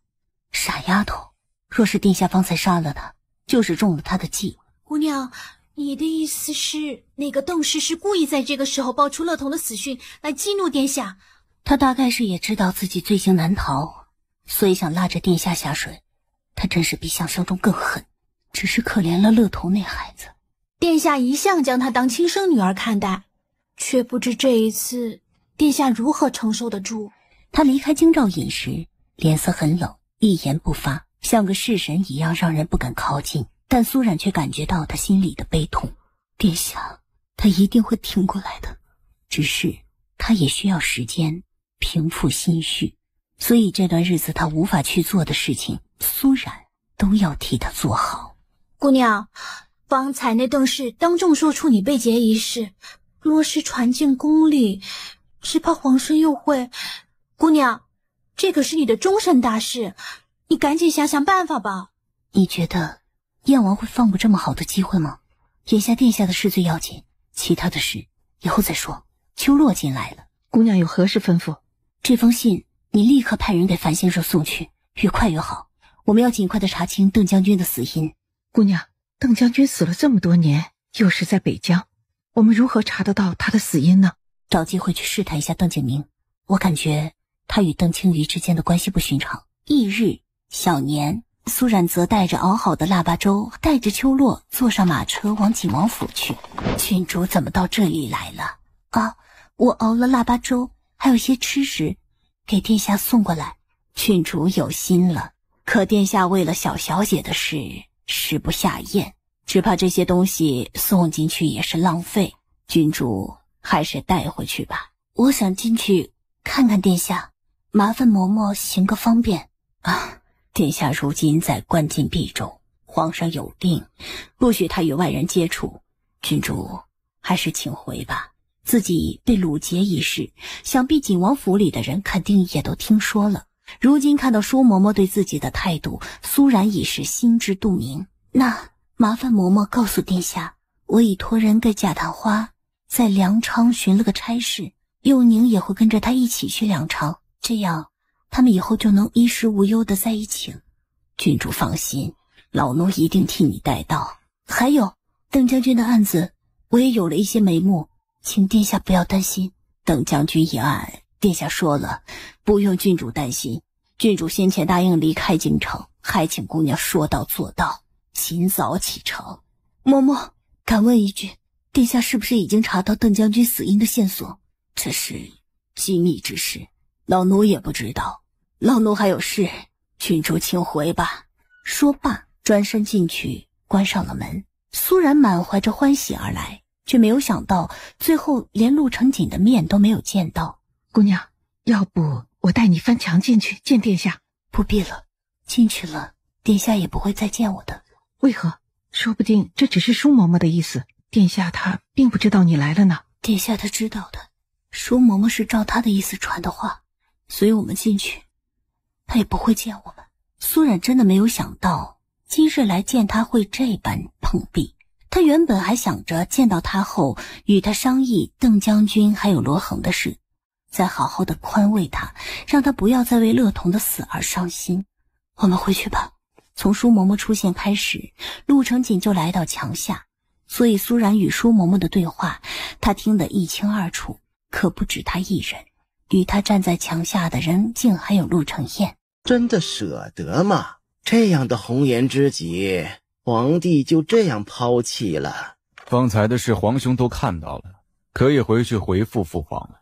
若是父皇问起，本王总要给个理由才可以呀。所以皇帝是为了他被劫一事，还是方才本王给你看的那幅画像决定将他抛弃的？你那幅画像到底是从哪儿来的？陆承彦看着他黑透的脸色，解恨极了。皇帝当真想知道？他再次掏出那张画，这等私密的画像都有了，可想而知苏家表妹与画像主人的关系有多亲密了。画中所绘却是一个趴在床榻上睡着的美人儿，露出后背上一颗浓丽的朱砂痣，但陆承锦不用看也知道是苏然，因为背后的那颗朱砂痣他太熟悉了。只是一眼，陆承锦心中的怒火再次烧灼起来，双眸都被怒火烧红了。本王可以将画像的来处告诉你，但你要替本王做一件事儿。你想要本王替你杀了储秀宫里的那位？难道你不想他死？皇兄是被大皇兄当成棋子利用一事耿耿于怀吧？还是担心他会抢了你的东宫之位？不论是哪一种，他都要陆承照死。怎么，你不敢？皇兄有所不知，父皇有心护着他，纵使是本王也无可奈何。何况如今我被困在这里，自身难保，又如何能杀得了内娇了？你不要忘记了，你与他做下赌约的，不是他死，就是你亡。难道你真的想死在他手里？放心，本王不会死在他前面的。好，我就当你答应了啊！我也说到做到。这幅画，本王是从聂战手里得来的。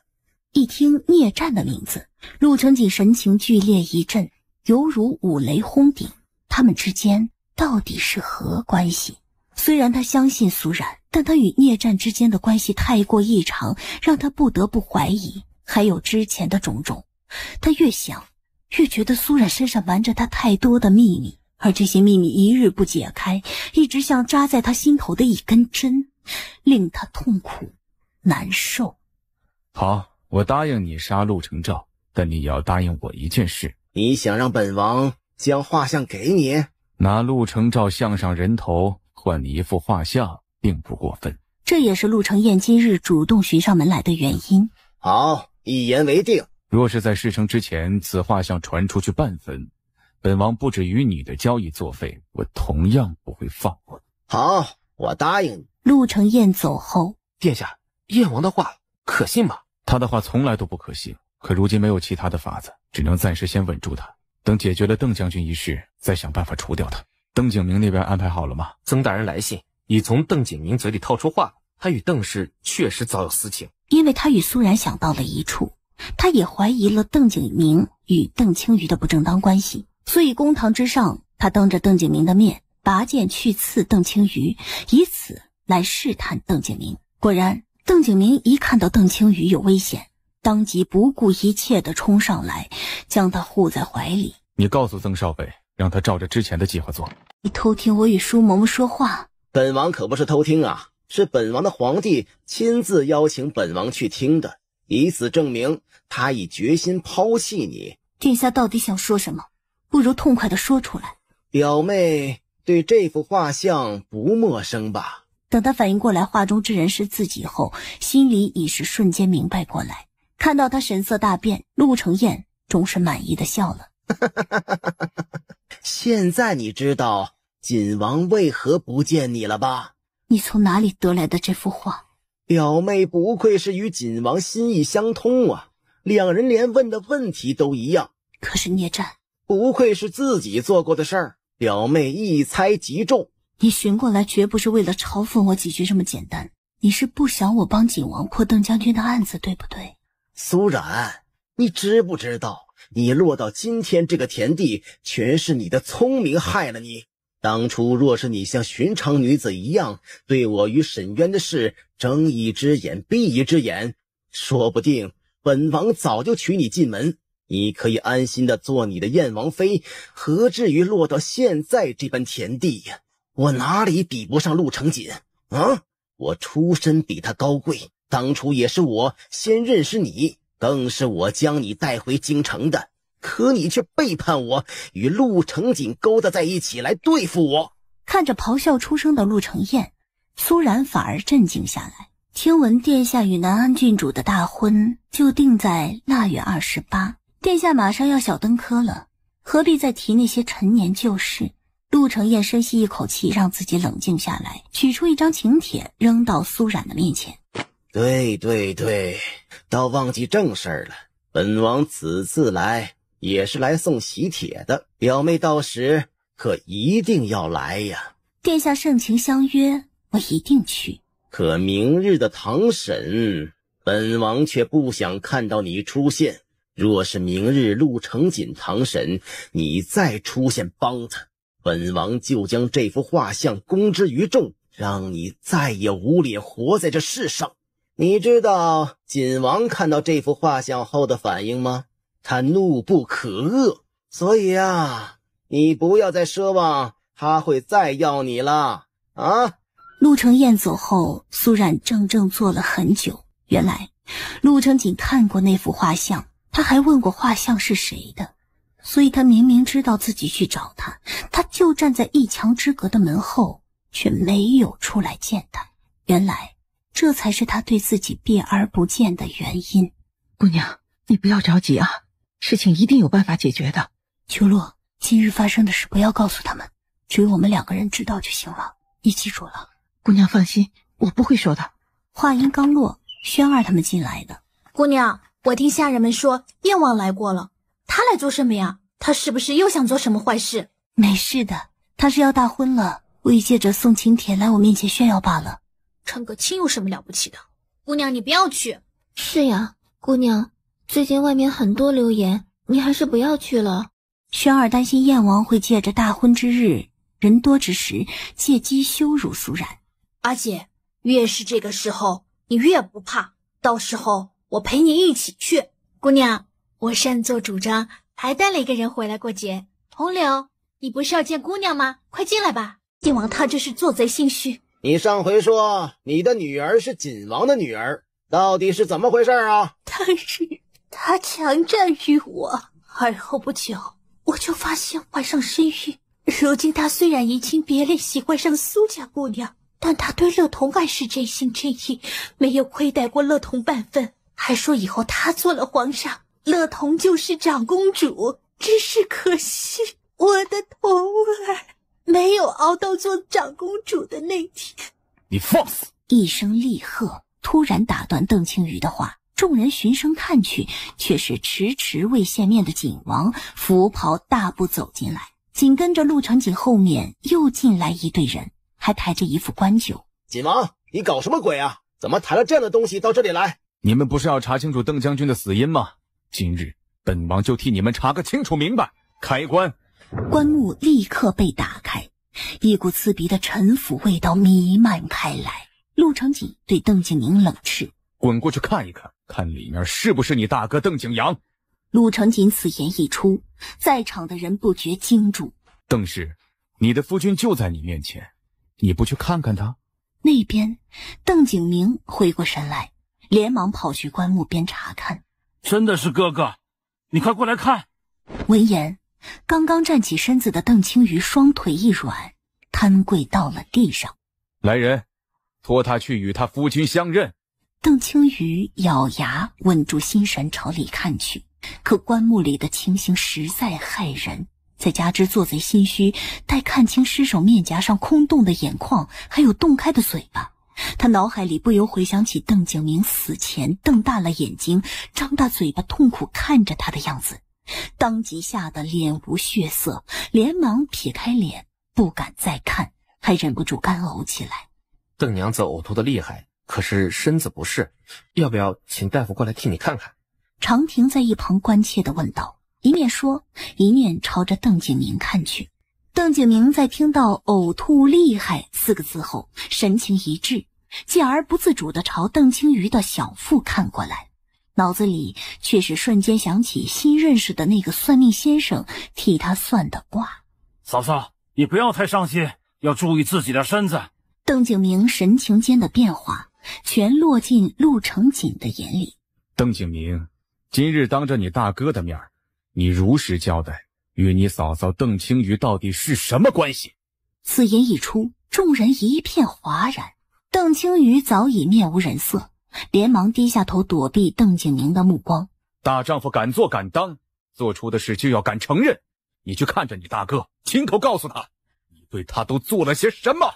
邓景明一个孔武有力的大汉，此刻却是嘴唇哆嗦，说不出话来。靖王全是一派胡言，他是为了脱罪才将我各种污蔑，我不要活了。说罢就朝着一旁的柱子撞去。不等大家反应过来，邓景明已一把上前抱住他。嫂嫂，你不能死，你肚子里已经有了孩子。你不要胡乱说话，冤枉我。谁没有孩子？公堂之上，不要胡乱牵扯其他的事儿。我看呐，他就是和小叔子勾搭上了，害死了邓将军。嫂嫂偷小叔子，真是不知廉耻。我一时情敌乱说话，全是我胡说的。你是不是胡说？请大夫过来替邓氏诊脉，一诊便知真假。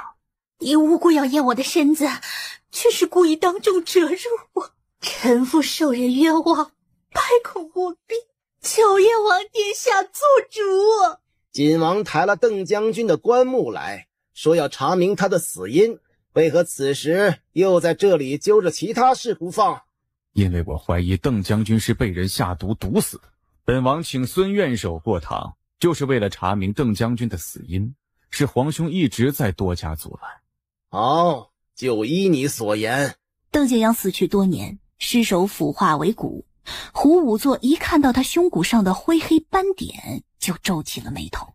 这是黑枯草之毒留下的，此毒霸道凶狠，入喉后断肠淬骨。秦王殿下所料不假，邓将军确实是被人下毒毒死的。大哥，到底是谁给你下这么狠的毒？我要将他碎尸万段。邓青瑜早已面无人色，陆承彦的脸色也十分的难看。锦王真是料事如神呐，早早将邓将军的棺柩运回来，真是神机妙算呐。这时一直没有吭声的樊先生说：燕王殿下容禀，当初邓将军的坟地渗水，小可奉锦王殿下之命为邓将军迁坟。小可入关以后，接到殿下书信，殿下怀疑将军死因有异，所以小可就改道直接回了京城。邓青瑜已慌乱的不成样子，可还在垂死挣扎。靖阳，到底是谁这么狠心，要下毒害你？你还在演戏？拿证物上来。常婷立刻从一旁拿出一个包裹，正是邓景明放在客栈里的那一个。而常婷从邓青瑜的小包裹里翻出了一包药粉，递给孙院守验证，正是黑枯草。邓氏，你还有何话好说？真的是你害死大哥的？陆承彦见事情已无转圜余地，也立刻抽身与邓青瑜划清界限。好你个毒妇，竟下毒谋害自己的夫君，你该当何罪？不是我做的，不关我的事。自我被抓进大理寺后，包裹一直都是由小叔保管的，我根本不知道什么是黑枯草，却不知是谁故意放进去的。常婷说道：这个包裹是皇上身边的高公公与金兆尹、曹大人一起去客栈搜到的，里面的毒药也是高公公搜到的，绝无人栽赃嫁祸。好你个毒妇，证据确凿，你还在这里狡辩！来人呐，上大刑！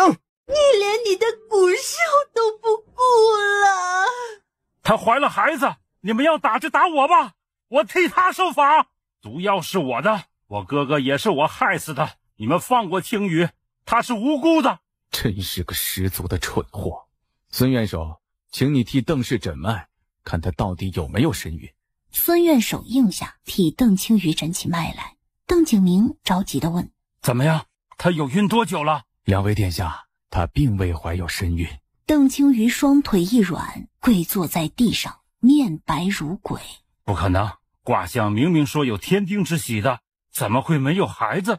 你个蠢货，她哪有孕骗你替她顶罪，还不如实交代，那包毒药到底是不是她的？方才他都已经认罪了，今晚为何还要这样问？你个毒妇，下毒害死邓将军，如今还要让他弟弟替你顶罪，让他们兄弟二人都死在你手里，你可真是蛇蝎至极呀！陆成景，我知道你恨我到了极点，可凡事都要拿证据。那包毒药，邓景明已经亲口承认是他的，也承认了当年是他害死了他的大哥，关我什么事？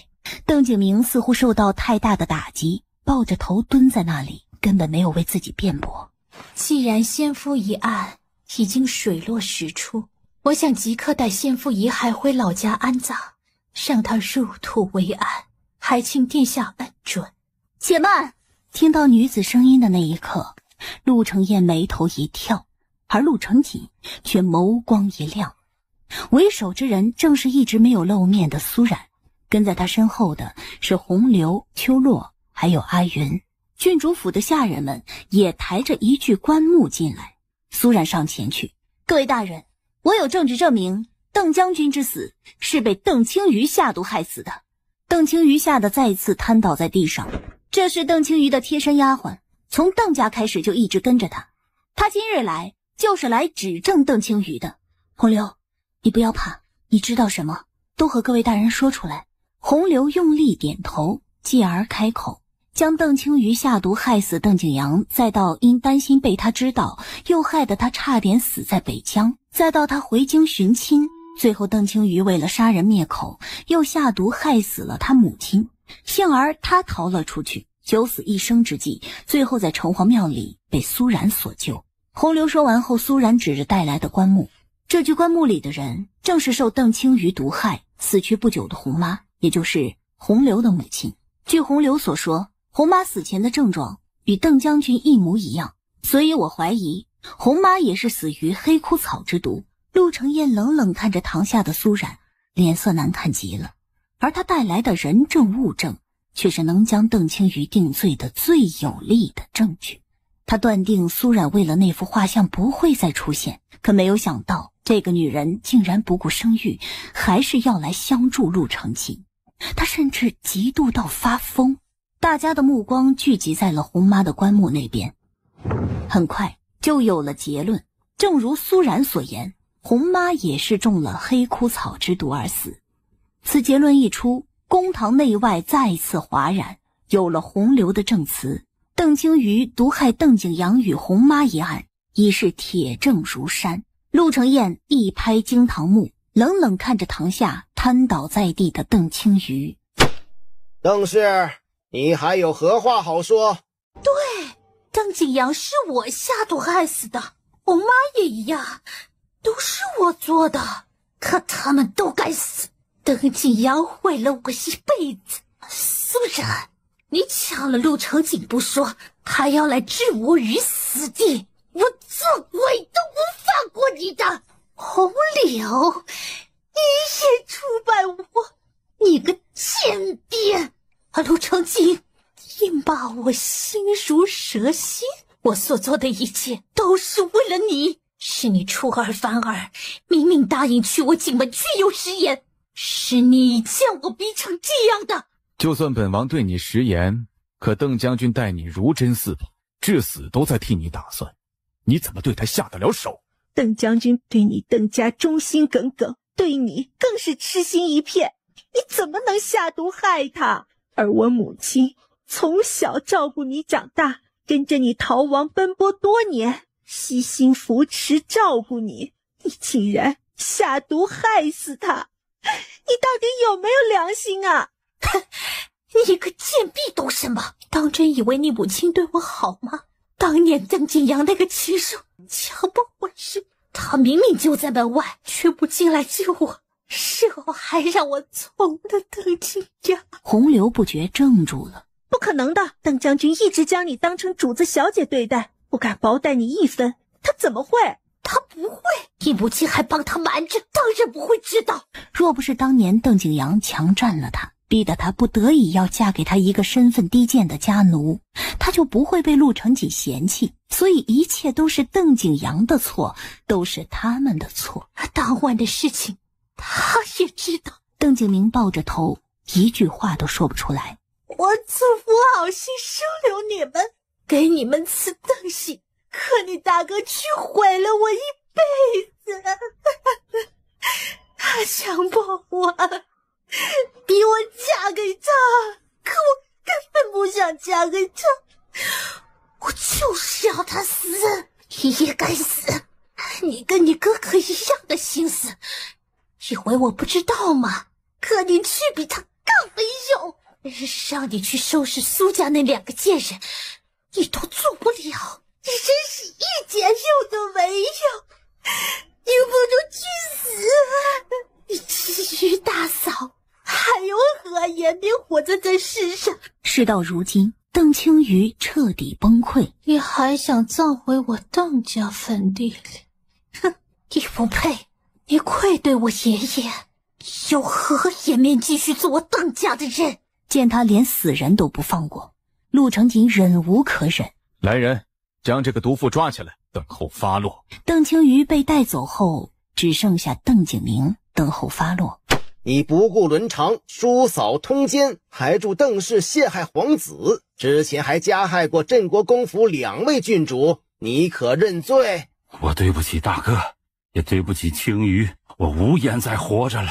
殿下，请你帮我大哥送回白家祖坟安葬，他一直想回去的。还有乐童，他埋在贡城城西官道旁边的一座废庙后面的榆树下，请殿下带他回来，将他和大哥葬在一起。我大哥最舍不得他这个女儿，多谢殿下了。下一刻，砰的一声巨响，邓景明说完最后一句话，一头撞在了邓景阳的棺柩上，当场毙命。案子审完，陆成锦吩咐长亭将邓景明的尸首带下去，转头去看时，苏冉方才站立的位置已空无一人。陆成锦恍惚想起，方才他从来到这里，似乎一句话都没有同自己说过的。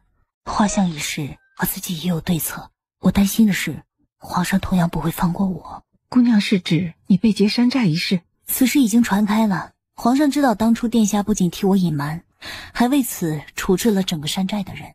不论是因为我的名声，还是为了保全殿下的声誉，皇上都不会放过我的。姑娘有何打算？秋落，如果我注定难逃一劫，你护着阿云离开，你要替我照顾她。轩儿成了亲，兰儿她不会武艺，自身难保。我已经答应将她嫁给吴表哥，所以我只能将阿云交给你。他终是明白，为何姑娘今日在京兆尹不再与殿下说一句话。原来姑娘的心里早已料到了这些事，所以她打定了主意不会再连累殿下。秋落的眼泪再也忍不住滚落下来。姑娘，我们即刻出城，我会送你们离开，我们现在就走。我还不能走，我还有事情没有做完呢。姑娘，前太子的事自有殿下处置，他到底是皇子，不论他们做错什么，皇上也不会要他们性命的。可你不一样啊，皇上不会放过你的，你已自身难保，还是快走吧。如果皇上真的要我的命，我怎么逃都逃不掉的。沈直那边应该已经差不多了，一切准备妥当了。到了这一步，我不会前功尽弃的，我不会让皇上这么轻易杀了我的，我还要留下性命看着阿云长大呢。眼下我更担心阿云，所以这2日你按下收拾打点一下，做好随时带他离开的准备。果然落叶时分，宫里悄悄来了人，禁地赵苏冉进宫觐见。听闻这些话本都是出自你之手，戏班也是你安排的？是。你是何时盯上前太子的？我找回阿云后，一回到京城，阿云就被罗恒盯上了。他有娈童癖，我是为了护着弟弟不被他伤害，才开始调查他，不想却无意间发现他身后另有其主。你是何时知道你弟弟身世一事的？是祖母一直不让阿云入族谱，当中又发生了一些事，我才从祖母那里知道，原来阿云是陈王的孩子。你的意思，大长公主很早就知道了阿云是陈王的血脉。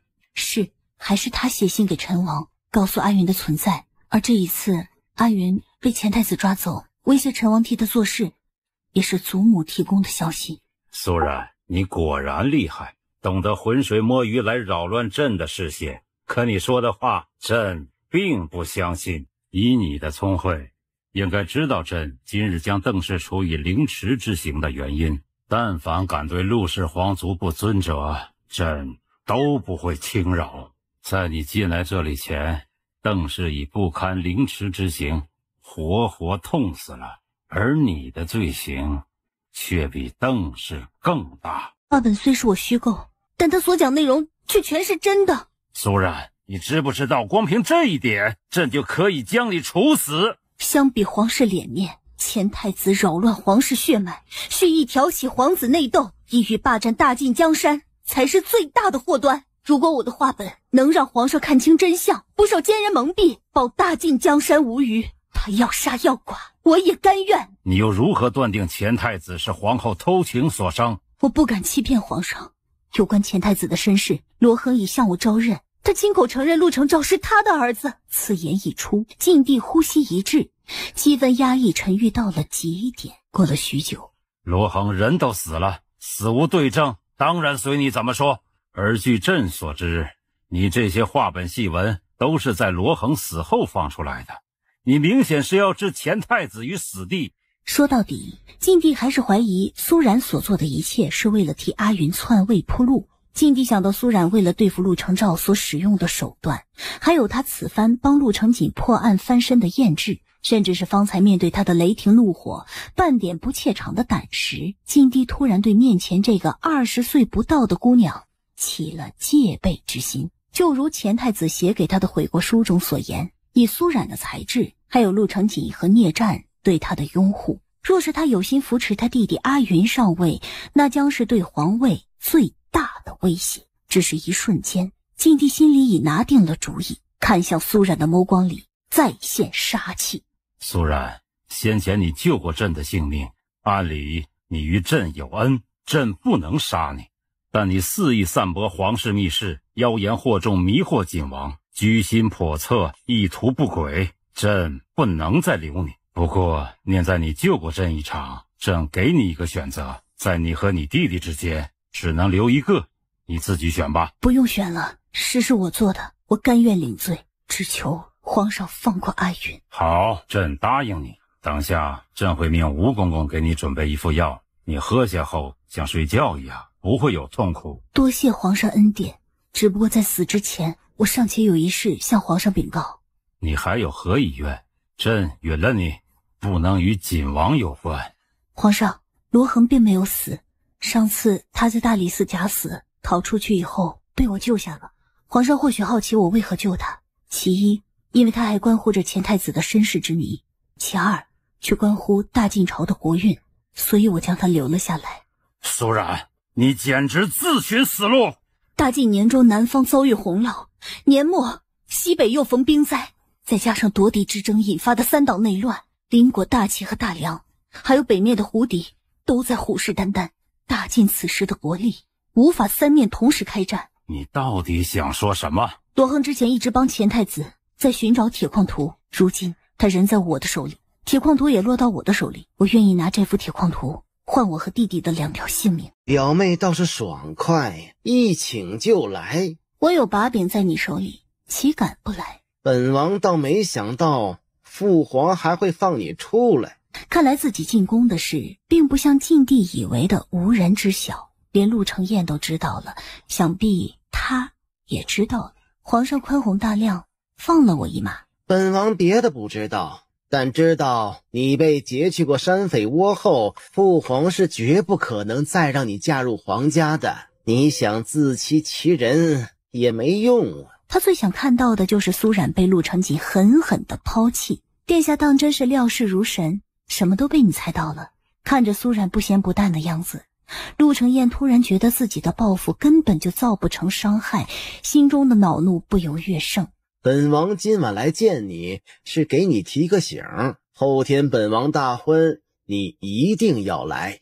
因为本王有一件好物要在大婚当日当着所有宾客展示出来。殿下所谓的好物，可是那幅画？表妹当真是冰雪聪明，这都被你猜到了。我想与殿下做个交易。哦，你想从本王这里拿走那幅画？不知殿下要怎样才肯将那幅画转手出来？本王是绝不会转让的。被他拒绝后，苏冉半晌没有吭声，似乎是走投无路了。看着他这个样子，陆承彦的心里终是畅快起来。苏冉，一切都是你自找的，本王给过你机会的，是你不听本王的话，硬要为锦王出头。区区一幅画，岂会无价可估？殿下不如听听我给你开的价，再做决定。哼，你说说看。我知道当年锦王在苏家画坊遇刺一事是你派坠影做的，我还知道锦王花宴上的刺杀也是你安排的，还有少县的那次劫杀都是你的手笔。可惜没人相信啊。你可能不知道，罗恒还没有死，若是我将他带到皇上的面前，你说皇上会不会相信他说的话呢？苏冉，想不到你也有穷途末路的一天，要拿一个死人来虚张声势了。燕王殿下不是一直好奇聂将军的小妾真正的身份吗？你想知道罗恒是不是真的还活着？明日午时，我在醉香楼等你，将婉婉的真正身份告诉你，到时候你就知道真假了。苏冉离开后，殿下，您觉得苏二姑娘她说的都是真的吗？不管是真是假，本王都不会让她得逞的。太子之位就在眼前，这一次他绝对不会再让苏冉坏了他的好事。玉安，去私宅。很快，私宅到了。不是吵着要见本王吗？你有什么要紧事同我说？殿下拘了妾身这么久，到底何时放妾身回去？回去？你想回哪里去呀？我想回我夫君身边去。本王忘记告诉你了，聂战已经将你送给了我，哪怕你回去，他也不会再要你了。沈渊的眸光不着痕迹地扫过陆承彦身边的香炉。将军，他不要我了？怎么会？难道将军他知道我腹中的孩子不是他的？殿下，我胡言乱语乱说的，殿下不要相信。他蓦然想起中秋那晚的事情来，倏地一把上前捏起沈渊的下巴，逼问他：你老实交代，你肚子里的孩子到底是谁的？朕旨，多谢你帮忙。此事还是有一定风险，万一被皇上发现，到时没命的就是你呀。所以我们要做到万无一失，没有万一。你打算怎么做？苏冉与沈直细谈了接下来需要他帮忙的事。你放心，你所说的这些我都会替你办妥的。听到他的话，再想到刚才亲眼见到的罗恒，苏冉心中的担忧终是放了下来。他从写画本开始就筹谋好要这样做。其实今日来，我还想问你要一样东西。你想要什么？我想向你要铁矿图，这是他今日来找他最主要的目的。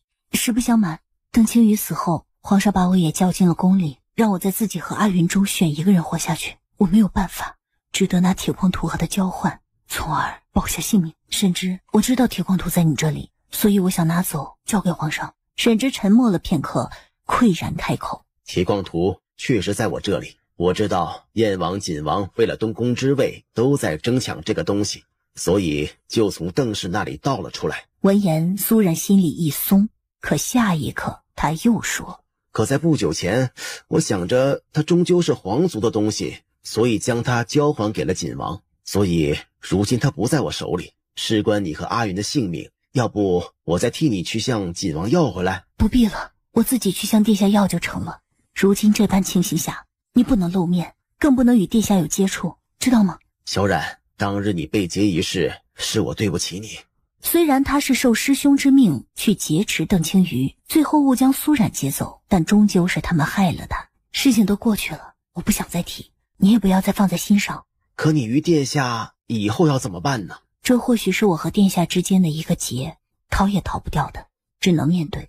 小冉，我能为你做些什么呢？只要能帮到你们，做什么我都愿意的。罗恒一事，你已经帮了我很大的忙，你欠我的已经还清了。甚至上次让你帮忙问师叔鬼医的事如何了？哦，你猜的没错，聂将军那个小妾婉婉确实是罗恒找到师叔替一个女子改的容貌，而当时就是按你的相貌来改的。苏冉直觉此女子不简单，你师叔可知道她是谁？她原来的身份名字师叔也不知道。她被送到师叔那里时，额骨破裂，面目全非，差点咽气儿。听罗恒当时说，她是撞柱造成的。撞柱？鬼爷可有告诉你她是什么时候收治的这名女子？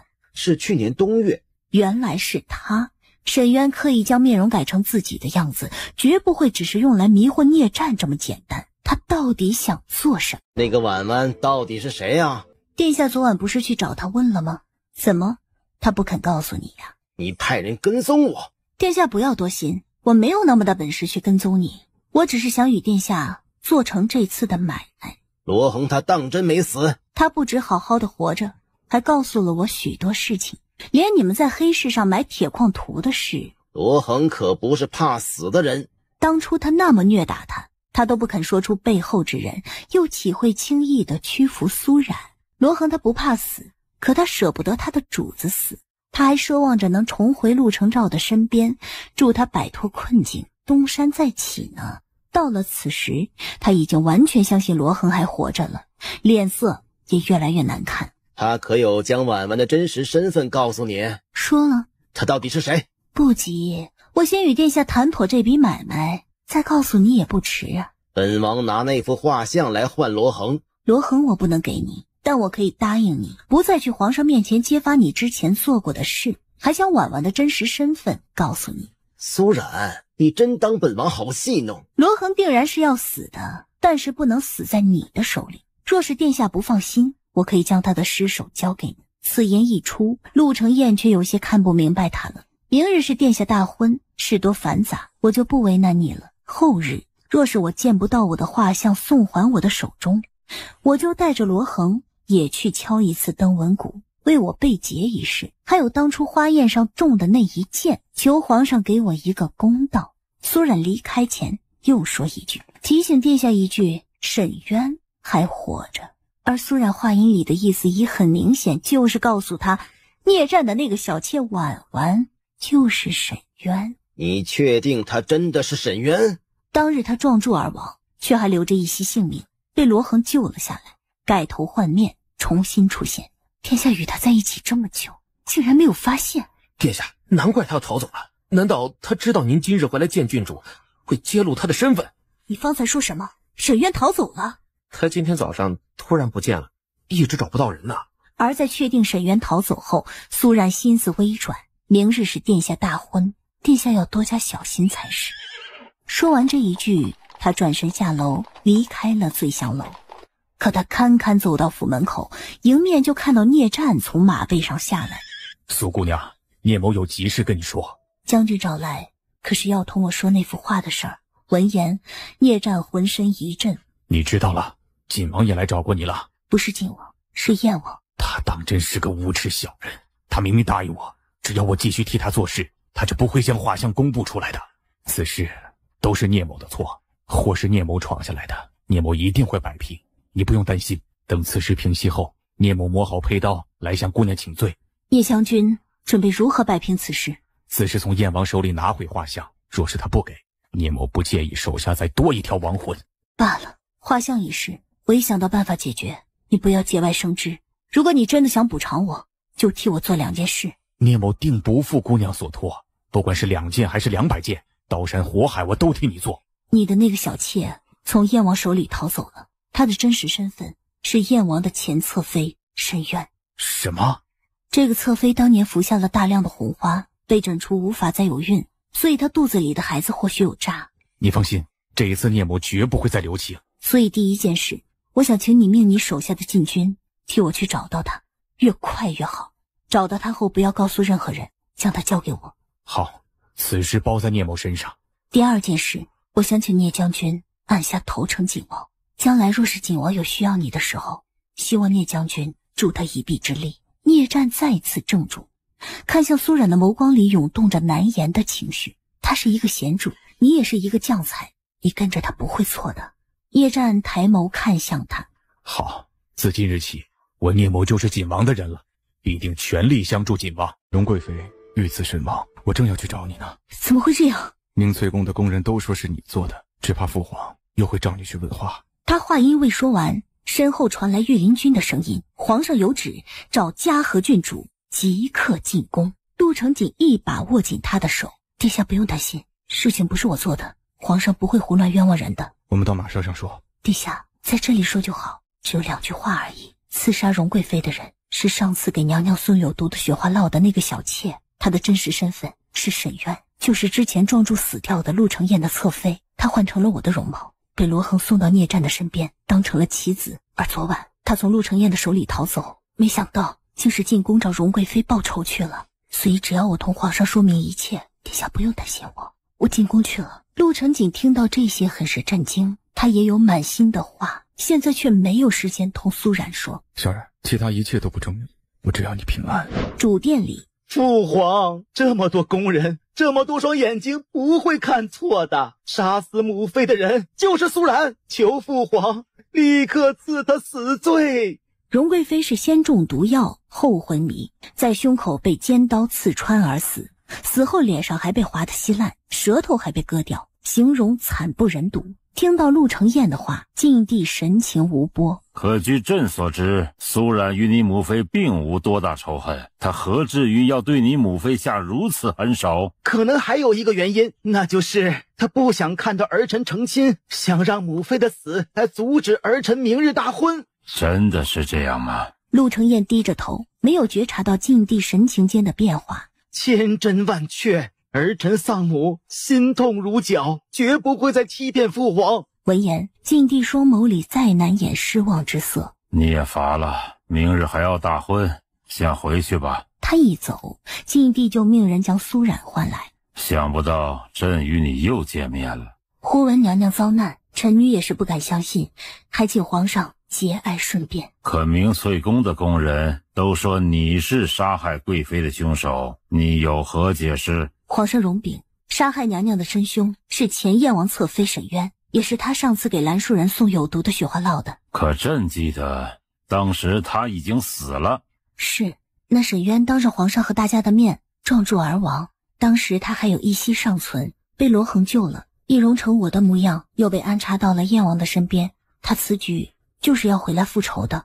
这些全是你的一面之词，朕岂会相信你？只是一眼，苏冉就看懂了晋帝神情里的意味。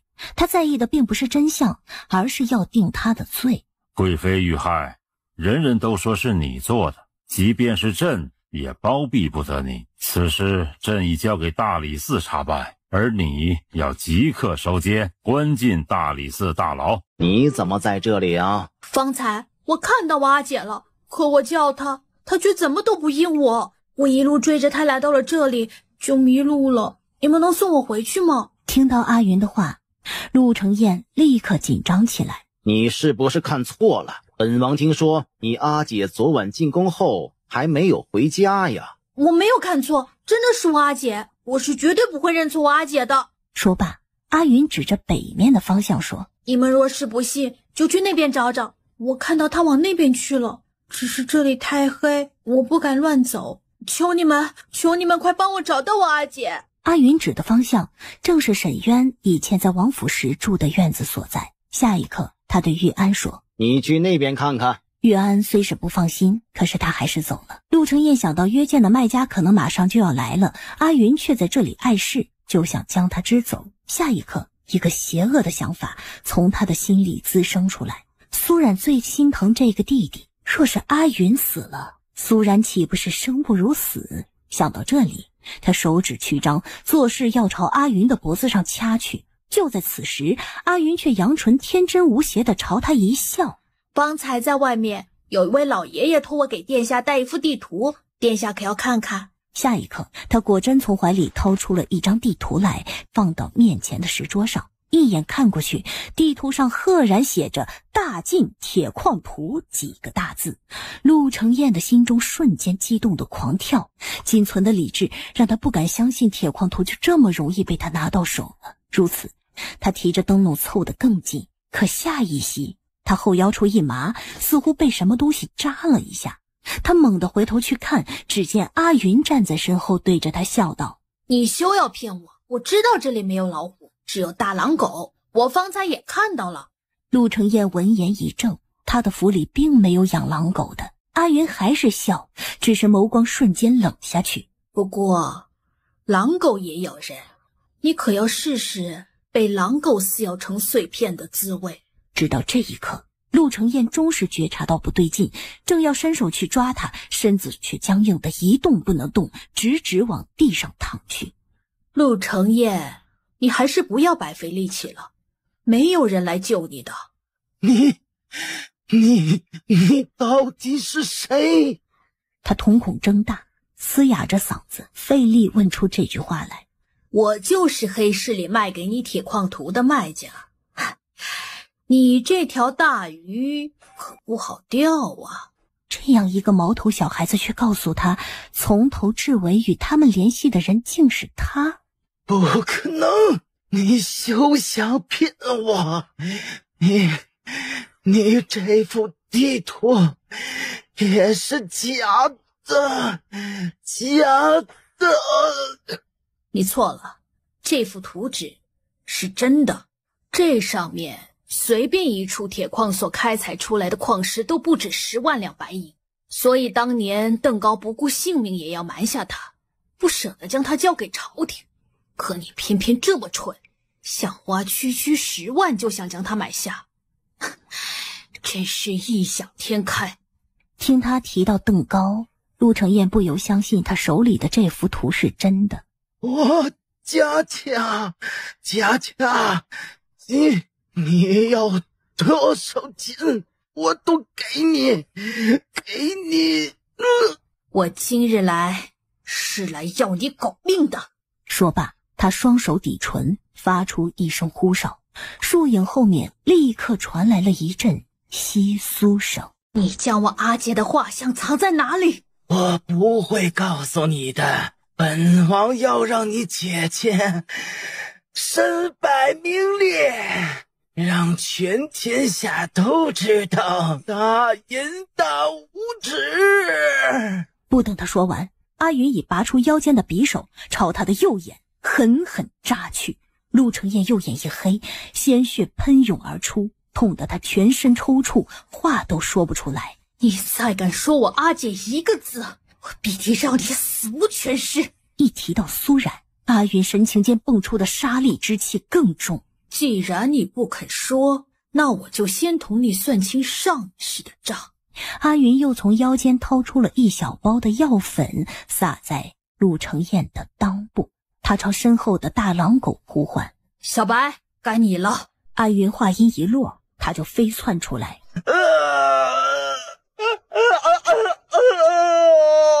陆承彦的下体被生生撕裂咬断，痛得他来不及喊出一声，已是眼前一黑，晕厥了过去。阿云看着陆承彦血肉模糊的下体，还有不断涌出的鲜血，眼前不由浮现上一世他被他当着阿姐的面活活阉割的画面，那样生不如死的剧痛和羞辱，还有阿姐悲痛欲绝替他苦苦哀求的可怜模样，像把尖刀插进阿云的胸口，令阿云再次痛不欲生起来。大仇虽然已报，可那些伤害如影随形，哪怕过了一世，还是折磨着他，让他如何忘记得了。正在此时，听到了有急促的脚步声朝着凉亭这边而来，可下一刻，阿云一眼认出是戴了人皮面具的苏冉。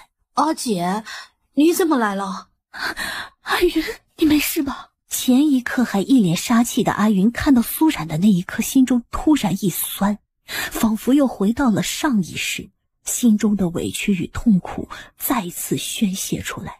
他上前抱住苏冉，将头埋进姐姐的怀里，无声地哭了起来。无尽的酸楚涌上心头。阿云，没事了，一切都过去了，他再也伤害不了我们了。他苏冉担心自己，所以阿云从未说过自己重生的事。可如今看阿姐的反应，他只怕早已知道自己身上的秘密，可他什么都不说。苏冉也明白他此刻的心情。阿姐都知道，你不要担心，阿姐什么都明白。若不是阿姐的画像还没有拿到手，我立刻一刀杀了他。花香已经被我们烧了。阿云，你们先离开，这里留给我和秋落善后。阿姐，不行，我们一起走。说罢，手中的匕首就要朝着陆承彦的胸口刺下去，却被苏冉拦住。阿云，此刻我是沈渊，只有让大家知道是沈渊杀了陆承彦，我才能够从大理寺释放出来。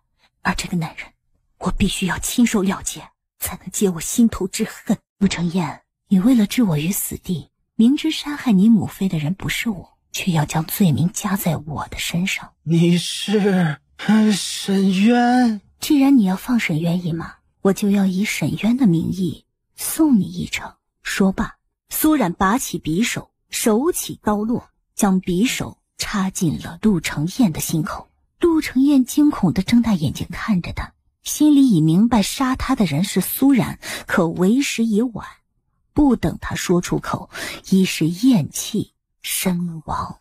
苏冉的余光朝着屏风后扫过，他知道玉安还在看着。为了替阿云善后，苏冉拔出陆承彦胸口的匕首，似乎还不解恨，又朝着陆承彦身下划去。等做完这一切，他割下陆承彦的袍角，包着一团东西，起身离开。苏冉来到水池边，将手里的东西扔进去，他一面洗手，一面看着那团东西沉下水去。可下一刻，他看到眼前的水纹里有人影在晃动，男人的气息他太熟悉，哪怕不用回头，苏冉已经知道他是谁。殿下什么时候来的？苏冉看向他，觉得他此刻的神情很陌生，因为陆承锦看向他的眼神仿佛是第一次认识他。前院那边，燕王府的人已经发现死在房里的陆承彦，惊呼声和追捕声骤然响起，脚步声朝他们分踏而来。陆承锦将苏冉搂进怀里，跃出后墙。他回过神来，看到自己已经离开了燕王府。上车，我让长鸾立刻送你出城，秋落会回去接阿云的。苏冉明白过来，殿下，我还不能走。你已经杀了陆承彦，你还想做什么？苏冉神情微变，脸上的血色慢慢退却。上车。这一次他的声音更冷厉，带着不容置喙的威慑。说罢，他拉过他的手，将他拉上马车。苏冉不觉慌了，他还有最重要的事没有做，他与禁地还有约定。如果他不能如期将铁矿图与罗恒带到禁地的面前，即便他离开了，禁地也不会放过他和阿云，甚至还会连累其他的人。殿下，我答应曾大人不会逃走，更不会给大理寺惹麻烦。若是我逃走了，曾大人向皇上交不了差，会连累他和整个大理寺。此事你无需担心，本王自有安排。你以为你假冒成沈渊就能全身而退？可回想到方才他赶到屋子外时，刚好看到苏冉将匕首从陆承彦的胸口插下去，当时他脸上的神情就告诉他，他与陆承彦之间的仇恨远不止他想的这么简单。不论是苏冉与聂战、沈直之间的关系，还是他对陆承彦的仇恨，甚至是他的弟弟阿云所做的一切，似乎都超出了陆承锦的想象。陆承锦从没有像现在这般的迷茫过，眼前的女人明明是他最熟悉的，可他却是越来越看不懂她了。萧然，你老实告诉我，你与陆承彦之间到底有怎么样的仇恨？你到底又在瞒着我些什么？还有，阿云他明明只是一个孩子，为什么他能做出那些事情来？昨晚的事，殿下都看到了。陆承彦的死，阿云真的有份儿。听到他这样说，苏冉反而松下一口气来。看来他只是对阿云有所怀疑，并没有看到阿云昨晚对陆承彦做下的事。没有，阿云什么都不知道。他去燕王府是听我的吩咐去送贺礼的。求殿下快让我回大理寺吧，若是我不回去，事情就麻烦了。陆承锦闭上眼睛，平息一下繁杂的情绪。你答应过我要离开的。我确实答应过殿下要离开，但还不是时候，请殿下再给我几天时间。你还想干什么？殿下，我没想干什么，只是若是我现在走了，我就成了杀害燕王的逃犯，要一辈子背负这个罪名过逃亡的日子。我不想这样，不只是要过逃亡的日子，还再也不能与他在一起。可是这句话他没有说出口。殿下，你再信我最后一次。万一大理寺最后没有找到沈渊，万一他站出来反过来指证你怎么办？陆承锦整颗心都揪痛起来，一把反握住他的手。我不容许你有一丝的闪失，我会替你善后，你赶紧离开。他手掌的力道很大，将苏然握得很紧，似乎这样他就不会受到伤害。殿下准备怎样替我善后？此事牵涉太大，他是绝不会将这么凶险的事交给景王一个人去扛。殿下放心，在我进宫见皇上前，已托聂将军派禁军帮我去找沈渊，相信聂将军一定会替我找到他的。陆承锦内心一凉，他没有料到在他进宫见父皇之前就有了对付陆承彦的计划，而他更没有想到这么重要的事情，他想到的是请聂战帮忙，而不是自己。想到这里，陆承吉不可抑制的又想到了那幅画像，心里压抑的情绪再次翻腾。你就这么相信聂战会替你找到沈渊，替你办好此事？殿下，燕王出事的消息一旦传进宫里，皇上就会立刻去大理寺提审我，若是我不在，一切就都穿帮了，所以我要立刻回去。殿下，事已至此，我必须按照计划做完，等我过了这一关，我再向殿下解释，求殿下让我回去。看着苏冉急切的样子，陆承锦神情冷冰，最终还是叫停了马车，松开他的手。看着他离开的背影，苏冉心里五味杂陈，但容不得他多想，他立刻让车夫调转车头，朝着大理寺赶去。皇子被杀，震惊朝野，4个司法衙门都是人心惶惶。大理寺内看到出现在面前的禁地，苏冉很是意外。他已料到燕王出事后，禁地会派人来大理寺提审他，却没有想到来的人会是禁地本人。知道你舍不得弟弟，若你想早点带他走，就早日与朕达成之前的约定吧。谢过皇上。可陈王能否与爱子团圆，回封地颐养天年，还是要看你守不守约了。臣女3日后一定将矿图奉上。恭送皇上的龙驾离开后，苏冉也带着阿云回郡主府了。阿姐，铁矿图我已经画出来了，你可以将它交给皇上。我知道真正的铁矿图在谁手里，但这幅图纸更有用。真正的铁矿图是不是在景王手里？所以阿姐想拿这幅图纸去换景王手里的铁矿图。但图纸是你的，你愿意吗？既然他们父子都想要，就让他们去争好了，反正我不稀罕。哪怕不是为了铁矿图，他也想来再见一见他。殿下，可陆承锦眼皮未抬，充耳不闻。我知道殿下心里在生我的气，无法理解我的所作所为，甚至是被我吓到了。可我并不后悔。你不反悔，是因为你对陆承彦的仇恨必须手刃他解恨，还是因为你要替你弟弟担下一切？殿下，燕王的事是我一人所为，不关阿允的事。他真的只是奉我之命去燕王府送贺礼的。这是方才暗卫递进来的密函，你是为了替阿允掩饰，才故意当着玉安的面假扮成沈渊的样子去杀了陆承彦的。你是怕陆承彦醒来后供出阿允，对不对？不是的，此事不关阿允的事，他真的只是碰巧路过，他什么都不知道。可是本王亲眼看到是你杀了陆承彦，而不是沈渊。虽然你刻意划烂陆承彦的下体，但是仵作还是验出燕王下体有齿痕撕裂的痕迹。你扔到池子里的那包东西里，也根本不是陆承彦的下体。黑市上的铁矿图拼图流传已久，而阿云的大狼狗也训练的有些时日了，所以他是从一开始就在筹划伤害陆承彦的。而正妻刘大也是他杀的，甚至你父亲的毒也是他下的。苏然，你弟弟他到底是个什么人？他永远记得弟弟上一世为了护他忍受的痛苦与屈辱，而这一世弟弟重生而来，却同样是为了守护他。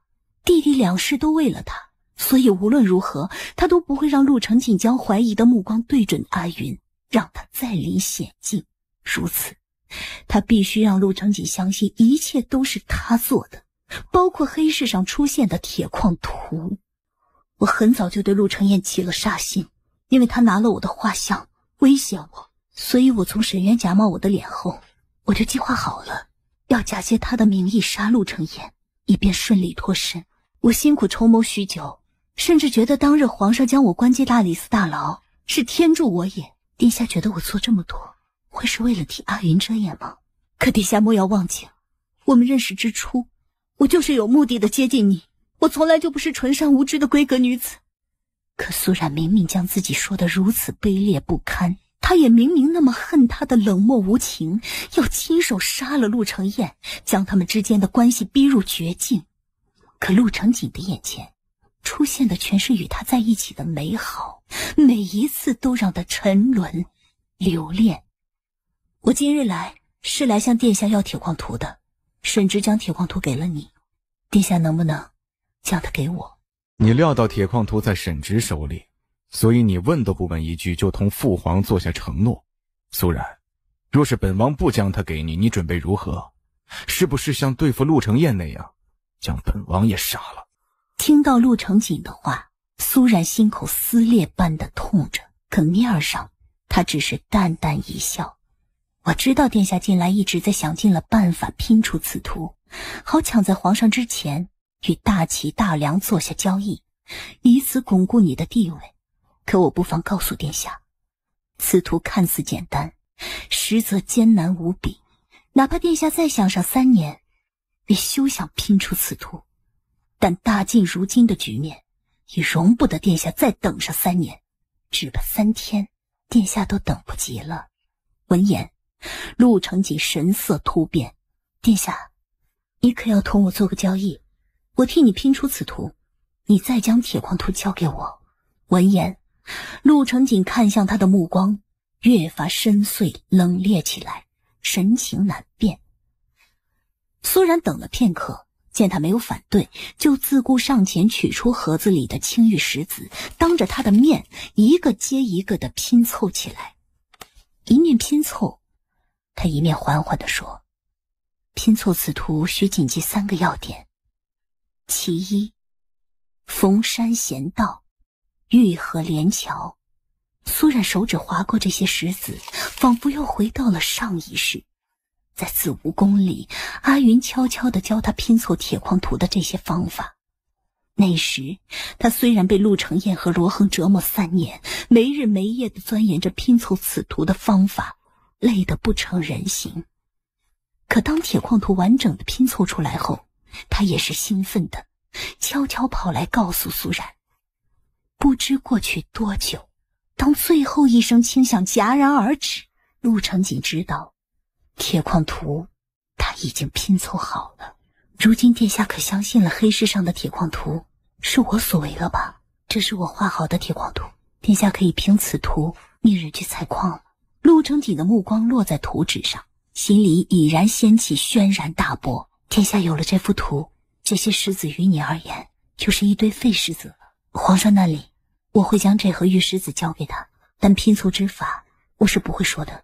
最后，苏冉在陆承锦面前跪下，求殿下开恩，将它给我。陆承锦情绪翻涌，他岂会不明白苏冉的心意？他是在向自己主动示好，更是在向他卑微求和。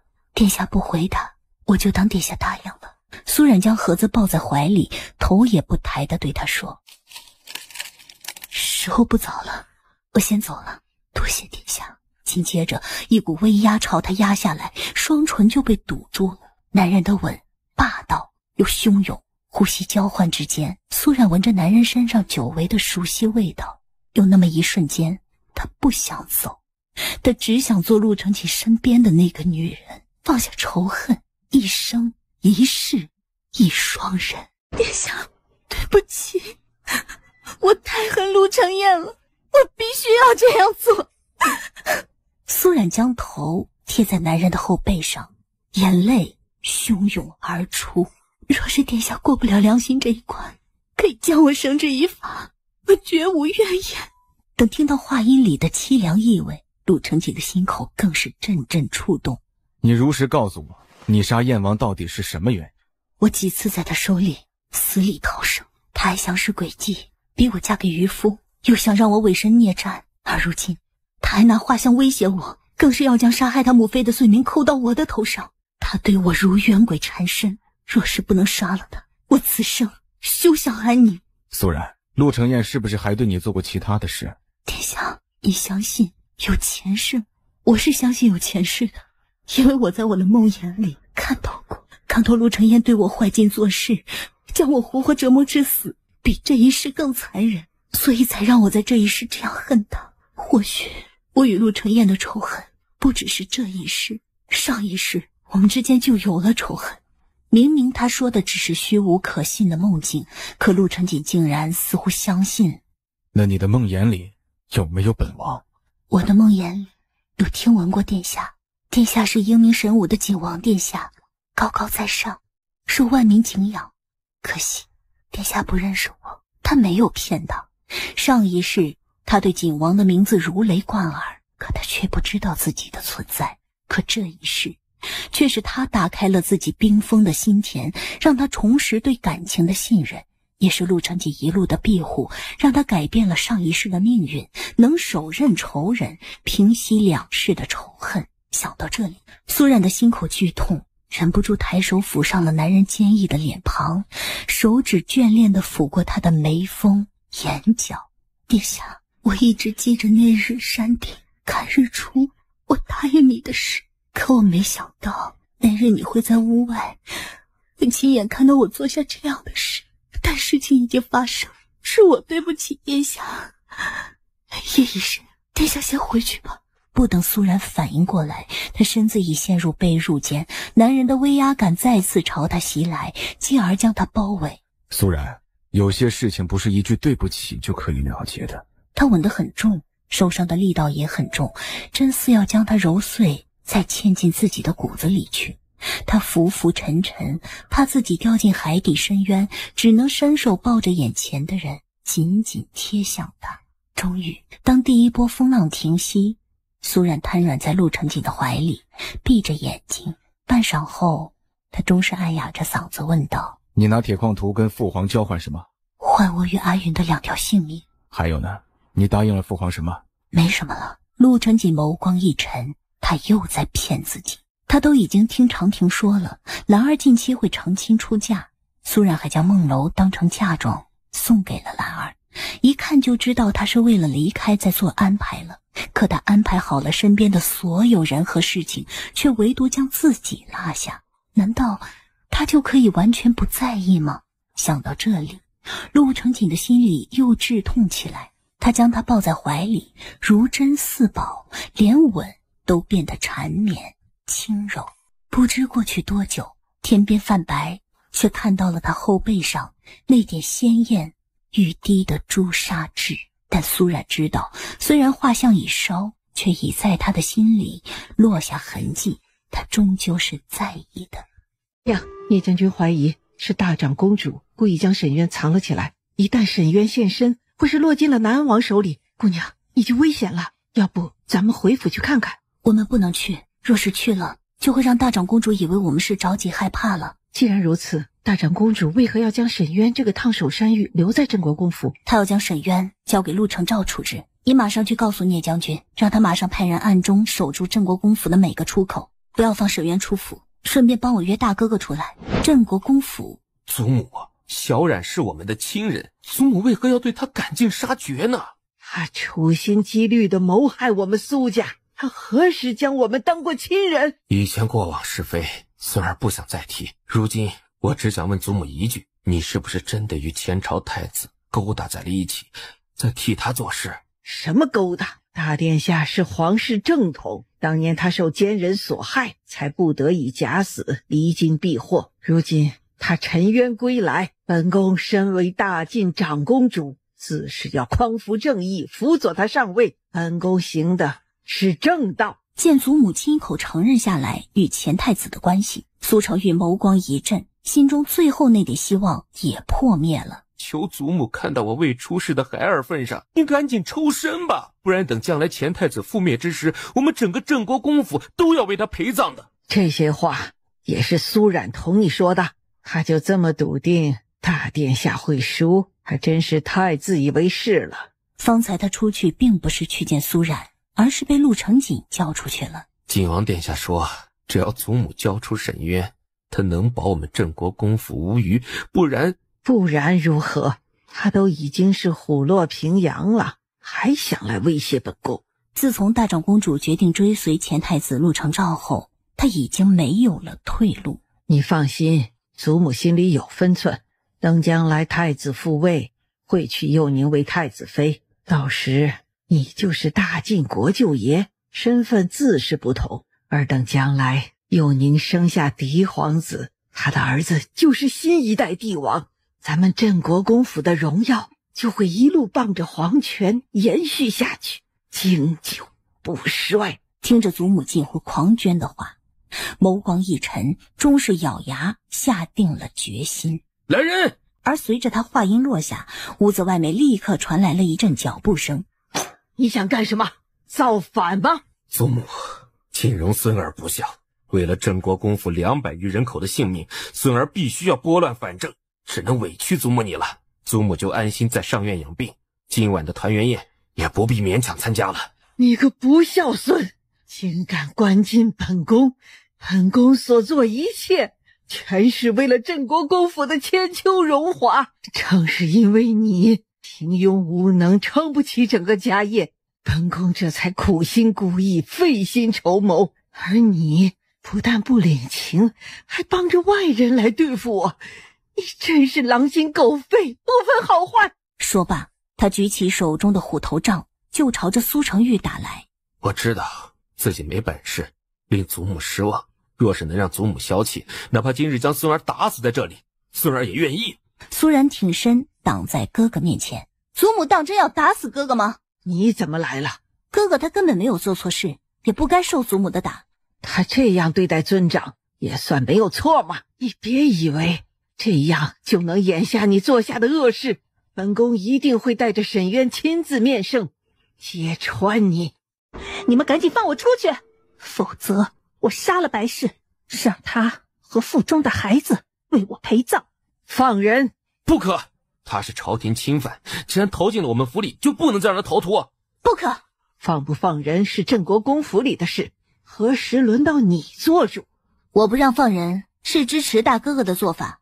大哥哥是镇国公府的嫡子嫡孙，世袭的世子爷，如今他当家做主，自是要依他的命令做。沈渊更是着急起来，谁都不许走！若是祖母走了，我立刻杀了白氏。柳姨娘见了，吓得双腿一软。老夫人，您千万不能走，世子爷还年轻呢，这个家还得您来当。你也看到了，这个府里并不是所有人都认同你来当家做主，如此你不如先将眼下3件急事办妥了，再来同祖母谈掌家一事。哪3件事儿？第1件事，你要保下白氏腹中的孩子，他是你父亲最后的骨肉，本宫绝不会让他们母子出事。其2，你要查出你4弟苏琪的死因，给柳姨娘和大家一个交代。而第3件事则是……说到这里，他回身指着苏冉，他是绝不能再留的，你一定要将他剔除出苏家族谱，否则的话，你这个当家之位，本宫第1个反对。而沈渊勾唇满意笑了，他何止是要被逐出苏家，他简直要被千刀万剐，因为燕王就是他杀的，他才是杀人凶手。此言一出，众人一片哗然。苏然仿佛没有听到沈渊的叫嚣，既然祖母提出这3个要求，若是大哥哥做到了，祖母是不是就甘愿放权，不再反对大哥哥当家？好，只要他能做到，本宫就将掌家之权交给他。果然，前2件事虽然尚可答应，可第3件，只要大哥哥能掌家，我愿意自请出谱，从苏家族谱上除名，为大哥哥掌家铺路。在场的众人再次怔住，下一刻，沈渊眼前黑影闪过，瞬间就被人控制住了。一切发生的太快了，等大家反应过来时，秋落已将沈渊擒住。苏冉来到沈渊的面前，你个贱人，有本事就杀了我，不然我一定将你的事情说出去。你肚子里的孩子可是早就掉了。你怎么知道？关于第2个孩子滑胎一事，沈渊从未对任何人说过。苏然，都是因为你，若不是你，燕王不会给我下红花汤，我还是堂堂燕王侧妃。都是你。大哥哥，你打算如何处置他？我答应过殿下要将沈渊交给他的。想到以后整个镇国公府还要靠陆长锦庇护，他终是没有再说什么。祖母，白姨娘已经顺利救下，第1件事已经办妥，第3件事我也已经应允，等下就可以去祠堂将我除名。等到第2件事达成，还请祖母按着方才的承诺，将掌家之权交给大哥哥。看着他一脸笃定的样子，大长公主突然间明白过来，原来一切苏然都早有准备，自己是着了他的道了。父皇想让儿臣怎么做？那个苏然，不论是他的出身，还是他已经败坏的名声，他都不能再与你在一起。哪怕是他愿意无名无分跟着你，也不行。父皇是不是早已安排将他赶出京城？天子之言，他岂敢不从？他答应走又如何？最主要是你要放手，对他死心。闻言，陆承锦心神一震，此女心机深不可测，不但对皇家之事插手，铁矿图还落在他手里。为了大晋的江山社稷，留他不得。晋帝看向陆承锦，此时若是咱们大晋与大魏举办一场隆重盛大的婚礼，也足以震撼诸国。你意下如何？苏冉离开城楼回到郡主府，阿云已经知晓城楼发生的一切。阿姐，景王真的会娶丹灵公主吗？可他之前明明多次拒绝过娶丹灵公主的，这次怎么又退缩了？殿下，他是有难言之隐。如今大晋边关有邻国虎视眈眈，内里又因夺嫡之乱引发朝廷动乱。殿下既然要力挽狂澜，就要入主东宫，而丹灵是太子妃，已是事实，他只能接受。他是为了整个大晋着想，所以他要为了大晋江山舍弃阿姐你了。说不上舍弃，只能说我与殿下他从一开始就是错的，缘分使然罢了。阿姐，你不难过吗？我放不下陆承锦，我很想带着你和殿下一起离开这里，离开皇宫，离开权力的纷争，过最平凡的日子。但是殿下他生来身上就有他要背负的责任，也有他的抱负，所以我理解尊重他的决定，我不会难过的。阿姐，那这次离开后我们还回来吗？以后的事阿姐如何知道？苏冉换了一身衣裳，又往镇国公府去了。本宫不想看到你，你滚吧。当年祖母做下的那些旧事，只怕都要被翻出来了。你到底想说什么？我是想说，当年前太子能逃过一劫，当中青天剑和太医院替他出了多大的力，祖母比谁都清楚。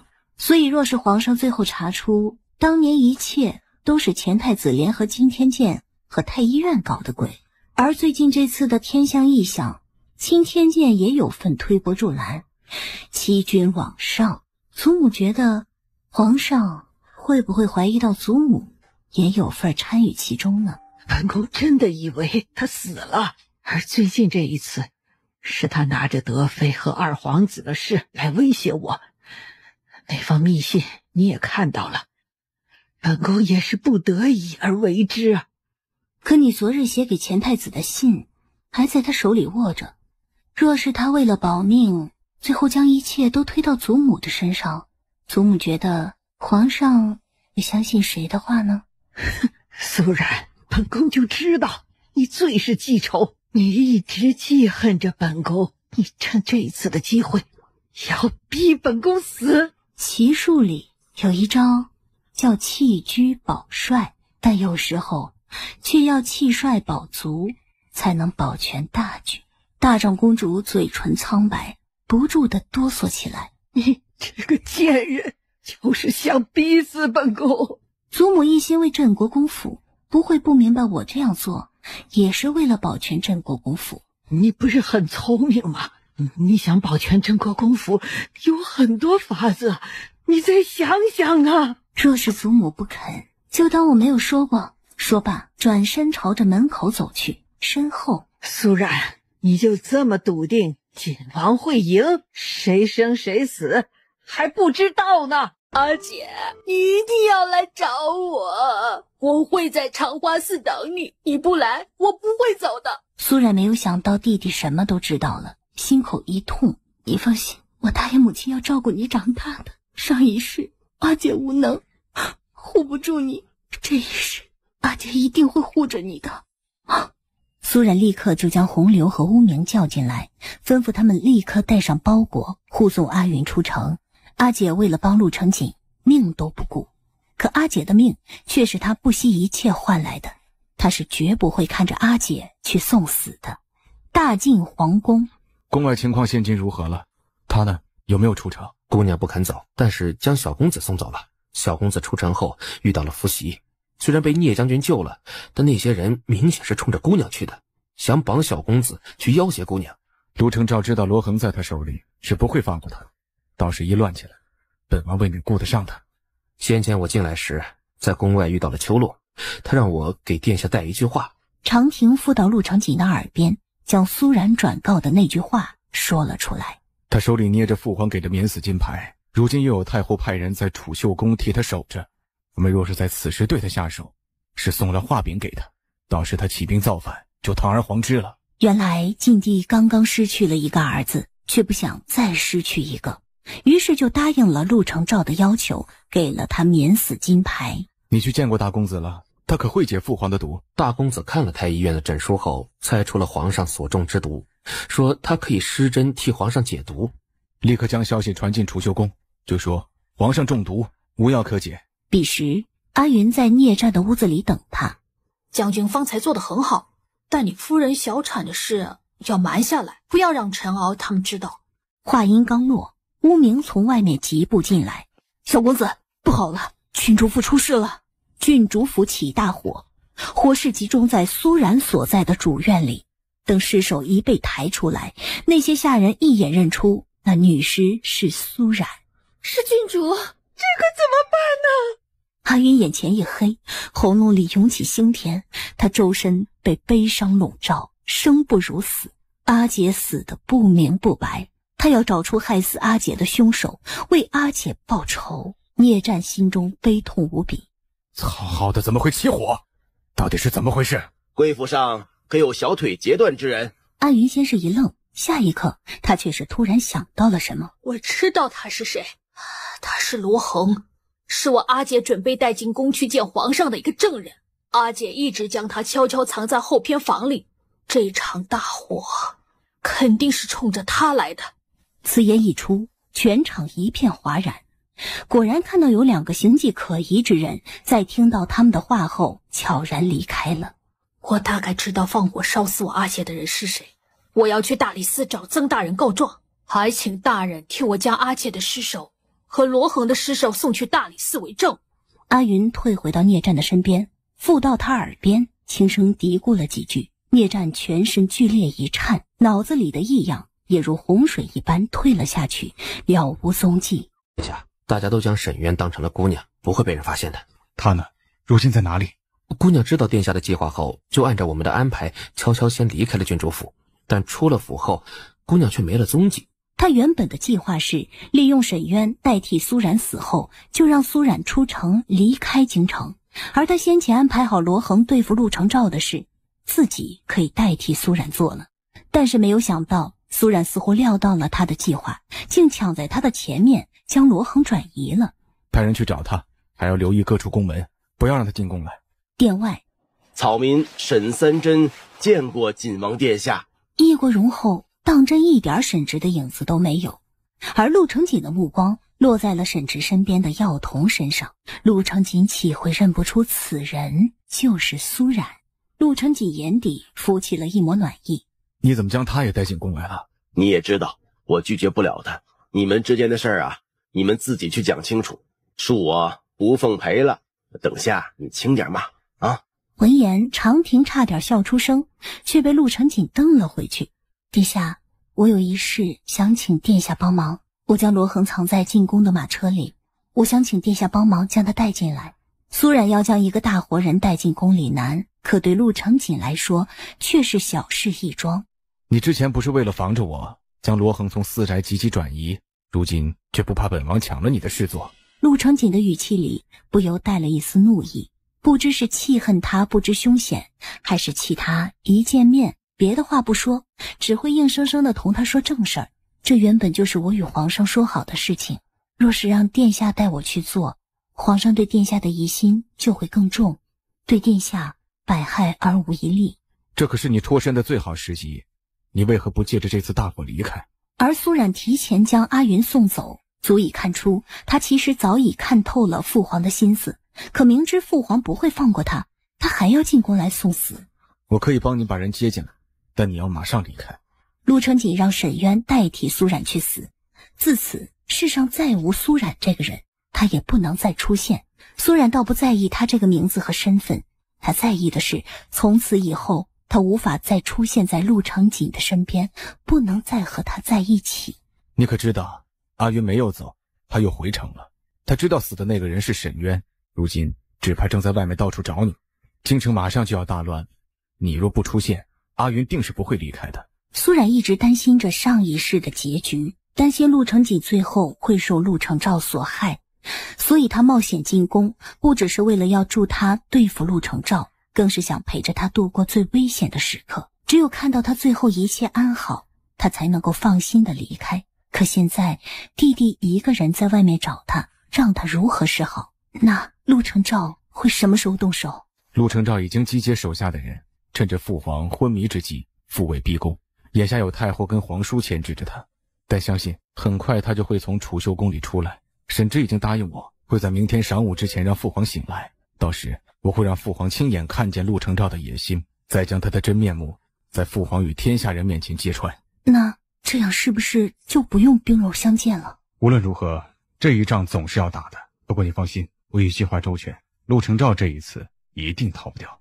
所以最迟明日就会动手了。你不要急着赶我走，你让我陪你度过今晚，我明早再出宫，好不好？陆承锦的心都要碎了。你终于舍得为了我放下阿云了，本王很是欣慰啊。能在出宫前再见到他一面，苏冉已心满意足。30那晚，听说你去城楼下了，高公说你会去，可我没看到你。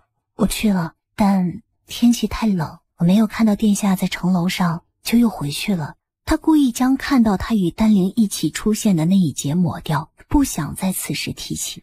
可陆承锦何等精明，我不会去丹灵的，我答应过你的事我都记得。闻言，苏冉手中的动作不觉顿下。你心里可还有什么疑问要问我？我想问的，殿下方才已经告诉我答案了，我没有什么好问的了。大战在即，只要他能顺利的度过这一关，其他的事情已经都不重要了。窗外的天光一点点的暗下去，转眼已到了掌灯时分。趁着天未亮，殿下歇息一下，我先出宫了。陆承锦虽然催着他走，可如今他真要走了，他却舍不得了。下一刻，陆承锦搂紧他的腰身，身子凌空而起，竟是带着他来到了太极宫的殿顶。我们在山顶看过日出，可在太极宫上看日出却还没有看到过。与陆承锦在山顶看日出的那一次，是苏冉与他在一起时最难忘的时光。昨晚你愿意留下来陪我，其实我很需要。殿下，昨晚可是发生了什么事啊？大年30那晚，父皇终于是下定决心立我为东宫太子，并表示会解了母妃的禁足，恢复其贵妃的身份。可当我将这个消息告诉母妃的时候，她脸上半点欢喜的颜色都没有。可能是娘娘经历了上次的事后，对尔虞我诈的后宫生活厌烦了，也不想再当那个被人妒恨的高高在上的贵妃娘娘了。我看得出来，她不只是不想再做贵妃了，她更想出宫，想跟着沈直离开京城，过回她以前的日子。所以我让沈直给她准备了假死药，只要她愿意，她就可以服下药瞒过父皇，就可以跟随着沈直出宫。如此，大晋以后再也没有兰贵妃了，而我也没有母妃了。明白过来的苏冉不由心疼地抱紧他。可我觉得娘娘不会选择与沈直离开，因为在娘娘的心目中，你的分量并不比你大哥轻。娘娘她同样也会舍不得你，而且有你和皇上在，我相信娘娘最后会选择留下的。小冉，你说的都是真的吗？看着他患得患失的样子，苏冉越发心疼起他来，而想到自己也要马上离开他，不会再回来，他的心更是撕痛起来。我和娘娘都是女人，我懂娘娘的心思，不会骗你的。听了他的话，陆承锦暗淡的眸子瞬间恢复神采，嘴角也扬起笑来。你等下出宫后，带着阿云尽快离开京城，等一切平息后你再回来。小然，我一定会等你回来的。他明明知道，若是将来他真的做了太子，做了天下之主，就注定与声名狼藉的自己无缘了。苏冉已死，世上再无嘉禾郡主，他如何能再以原来的面目出现在他的身边？所以他心里想，他应该要劝他放下自己，不要再等自己的。可鬼使神差之下，他却开口说：殿下，我会带着阿云跟着陈王妃去云州。如果殿下忙完了京城里的事，平定了天下，就去云州接，好不好？好，等我平息京城里的一切，一定亲自去云州接你回来。你等着我。陆承昭，你逼宫犯上，罪不可恕。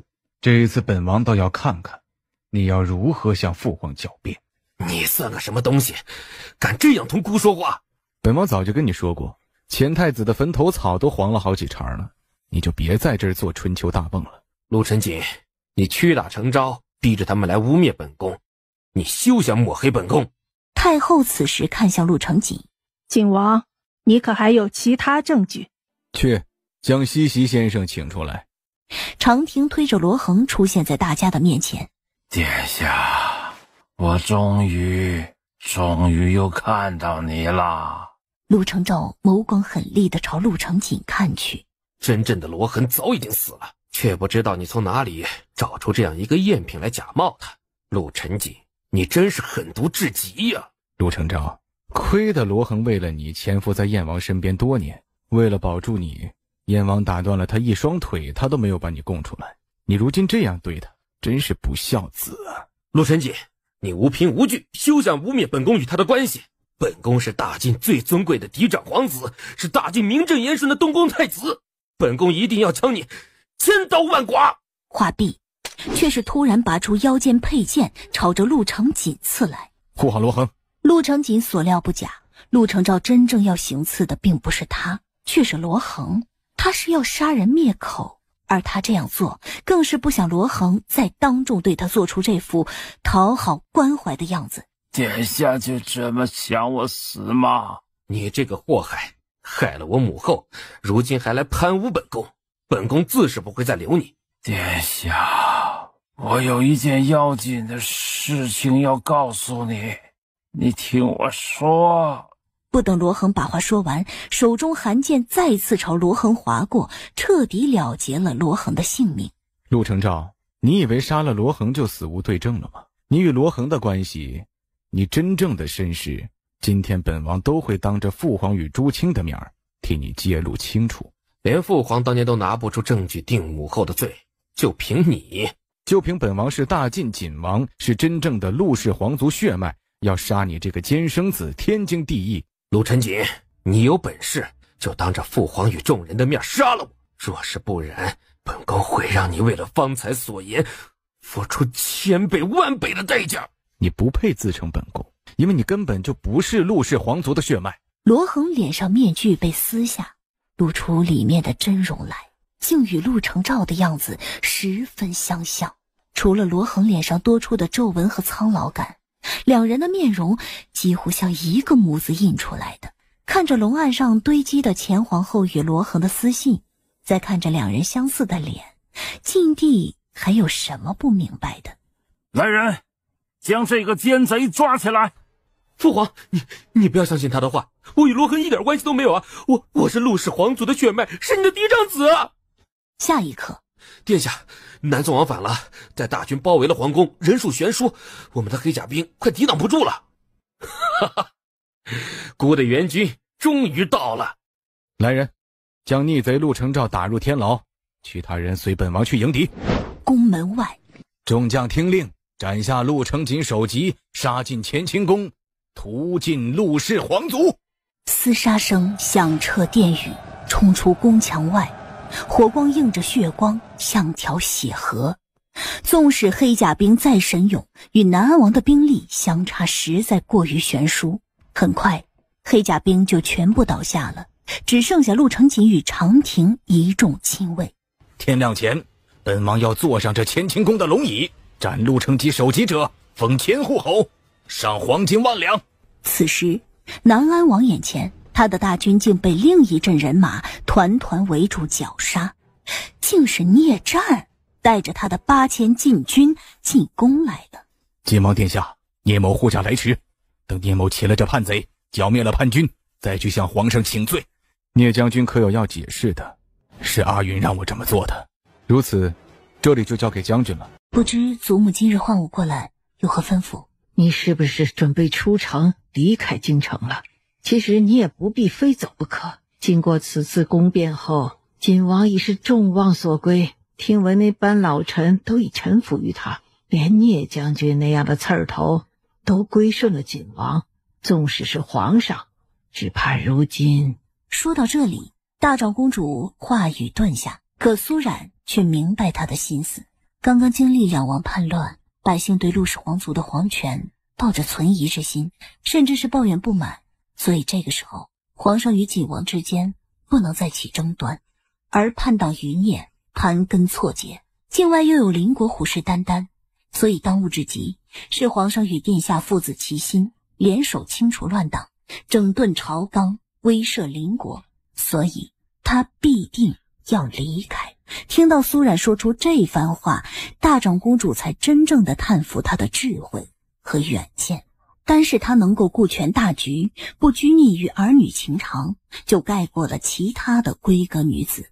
而她敢于对晋王放手，洒脱离开的气魄，更是让大长公主暗赞不已。你放心，你在晋王心里是无可取代的，等他平定江山后，必定会迎你回来。苏冉倒没有想到，有朝一日能从大长公主的嘴里听到这样的话。祖母唤我过来，有何差遣？谈回正事，大长公主面色凝重。听闻前太子有免死金牌护身，留下一条命来，对此你有何看法？有时对一个人最重的惩罚，并非取其性命。他这辈子完了，可本宫却不能让镇国公府毁在他手里。你之前说的没错，本宫落在陆承昭手里的把柄，不止青天间那一件，而以陆承昭行事的手段，他必定会像上次那样，拿之前的事威胁本宫，所以陆承昭必须死。苏冉勾唇淡淡一笑，没有说话。二丫头，只有陆承昭死了，才能真正的保全镇国公府，所以这件事你一定要做。祖母凭什么认为我会替你做这件事？你放心，我不会让你白做。只要你帮了祖母和苏家这一次，本宫会出面替晋王解决一件麻烦事。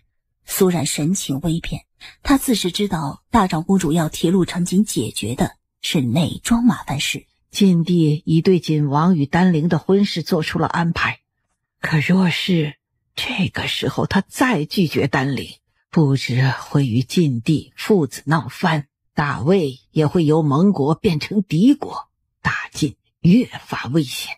二丫头，你也不想看到晋王为了你痛失大晋江山，成为大晋千古罪人吧？大长公主到底是厉害的，每一句话都说到苏冉的心坎上。当初丹陵太子妃这步棋是祖母一手安排下来的，如今又要亲手毁了这步棋，只怕姑母与大魏皇帝不会那么容易答应。这个你无需担心，我自有办法劝说阿秀主动与大晋退亲。信我都已经写好了，只要你答应，我立刻将此信送去大魏，免除晋王这桩烦恼。好，我们一言为定。你来干什么？难道太子殿下没有疑惑需要我解答吗？是你搞的鬼，对不对？你这个贱人，你竟然使这样的毒计害我！我要去告诉父皇，是你们改了罗恒的面容，故意诬陷我的。确实，罗恒的真面容是假的，是我让人改的。只是可惜了，唯一知道真相的罗恒被你杀了，如今任你全身是嘴，都没有人再相信你的话了。听到苏冉的话，陆承昭刚刚升起的希望再次覆灭。难道罗恒之前就是想告诉他，他的面容被他们改动了？他当时为何不听罗恒把话说完？陆承昭此刻心中的悔恨与不甘，还有怒火，几乎要将他吞噬掉。你好大的胆子，竟然敢污蔑皇室血统！也不算污蔑你，前皇后与罗恒之间到底有没有关系？其实我们大家都不知道，但罗恒对你的真情是真的，他那样舍命的为你，若说是他与前皇后毫无关系，只怕没有人会相信的。陆承照眸光变得迷茫起来，不住地伸手捶打着自己的脑袋。那我的父亲到底是谁？你快告诉我。我说过，唯一知道真相的罗恒被你杀了，世上再无人知道你到底是谁。没人知道我是谁，那我到底是谁？你快告诉我。或许前皇后与罗恒真的有过私情，你就是罗恒的儿子；也或许你母亲与罗恒有过私情，但你并不是他的儿子，他帮你只是因为对你母亲的愧疚补偿，但其实这些对你来说都不重要了。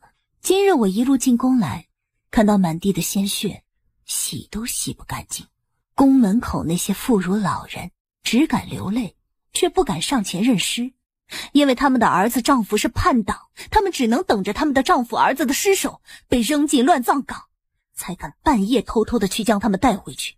那些死去的御林军和你的手下，全是因为你的贪念葬送了性命。面前的男人神情渐渐陷入癫狂。陆承照，你本应在当年抱病离世时就不再存活于世的，是上天见怜，皇上开恩，让你活了下来。若是当年你能放下权欲之心，安心在登州待下去，你的结局不会成为现在这个样子，也不会有那么多人为你枉死。所以到了今日，不管你是罗恒的儿子，还是大晋的嫡长皇子，都不重要。你犯下的错已无可挽回。陆承照木然地听着，似乎听懂了苏冉的话，又似乎一句话都没有听进来，嘴里一直念叨重复的话。我不是罗恒的儿子，他的面容是假的。不是的，一切都是假的，我是被诬陷的，我才是真正的大晋嫡皇子。我不是罗恒的儿子，我才是大晋。当晚，陆承照吐血而亡。你和你阿姐何时动身离京？就这2天了。父皇已答应让你入皇仆，皇叔可有跟你说过这件事？这几日没有见过他。如今你知道了，有何想法？我从小就叫梦溪，现在还不想改名字。陆承锦早已不将他当9岁的孩童看，所以听到阿云老成的回答，一点也不意外。听聂将军说，是你最先发现南安王的反心的。你今日瞒着我阿姐带我进宫，就是为了问这件事情吗？可不止这件事，你之前在我府里杀人放火，搞出那么多大事儿，这件事要怎么算？阿云倒是没有想到他会突然提起杀正妻的事情来。你留着正妻是为了对付燕王和引出坠影，如今燕王已死，坠影的事情也解决了，你还想怎么算？本王可以对此事接过不提，可正妻是沈直的师兄，他曾立誓要为正妻报仇，若是让他知道是你杀的正妻，只会令你阿姐夹在中间难做。你放心，我阿姐不会为难，因为都是你们欠着我阿姐的。阿云的语气中难掩戾气，还冷冷地看了陆承锦一眼，这一眼里所包含的敌意，陆承锦很熟悉。他心中的疑团不由越来越大，终是忍不住问了出来。阿云，你老实说，你和小冉是不是有什么秘密瞒着我们？阿云一听就知道，这才是他今日找自己来的真正目的。说到底，陆承锦还是放不下对阿姐的怀疑。我和我阿姐的秘密可多了，不知景王殿下想知道什么？陆承锦看着他，眉头紧锁。他自是听得出阿云言语间的排斥反感，但有些事情他无法去问苏冉，只能来问阿云。我认识你阿姐之前，她没有去过西北，可她却会制西北的引香丸，而骑术也不是中原的骑法，我认的那是西北那边的骑术。我曾问过她，她说是安堂的师傅教的，可明显不是。你可知道她是跟谁学的？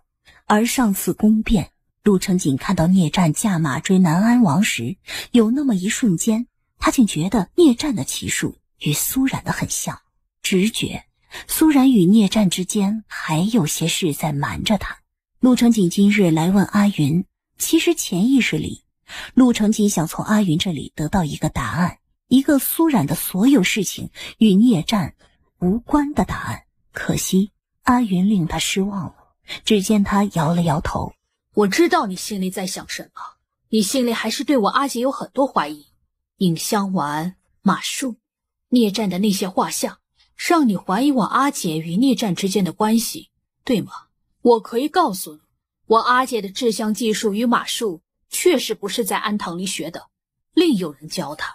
冲动之下，阿云差点就将真相说出口，但最后的关头，他想到阿姐对眼前这个男人的感情，心里涌上无尽的酸楚和无奈，最后只得咬牙咽下。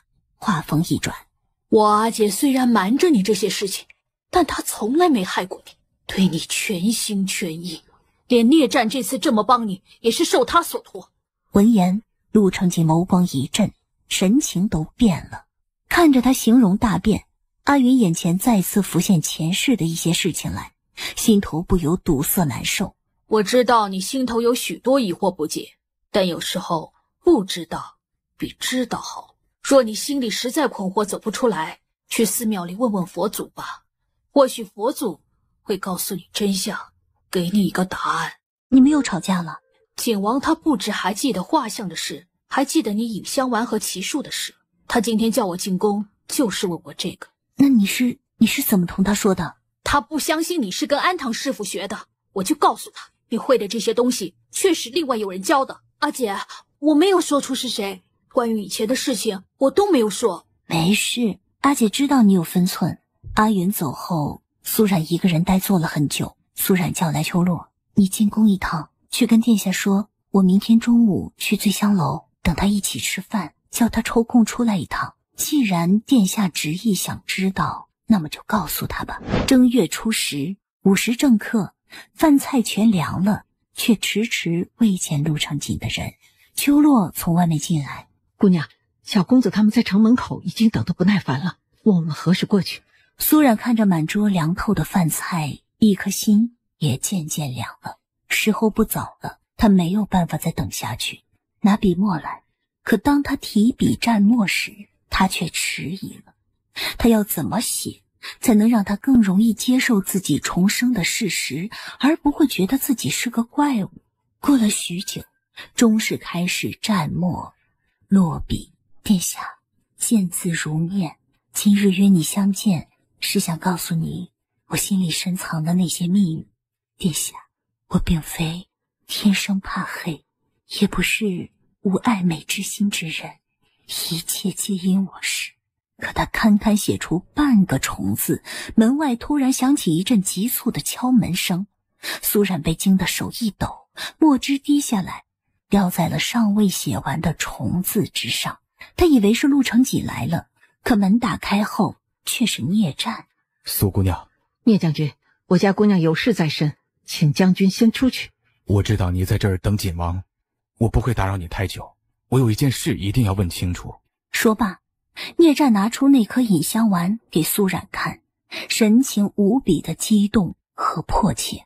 今日我在锦王那里看到了这颗香丸，我认得它，我想起来了，我亲手治过它，还是跟你一起治的，对吗？开口间，聂战的声音竟微微打着颤，他似乎是遗失了很重要的东西，但他又想不起来丢了什么。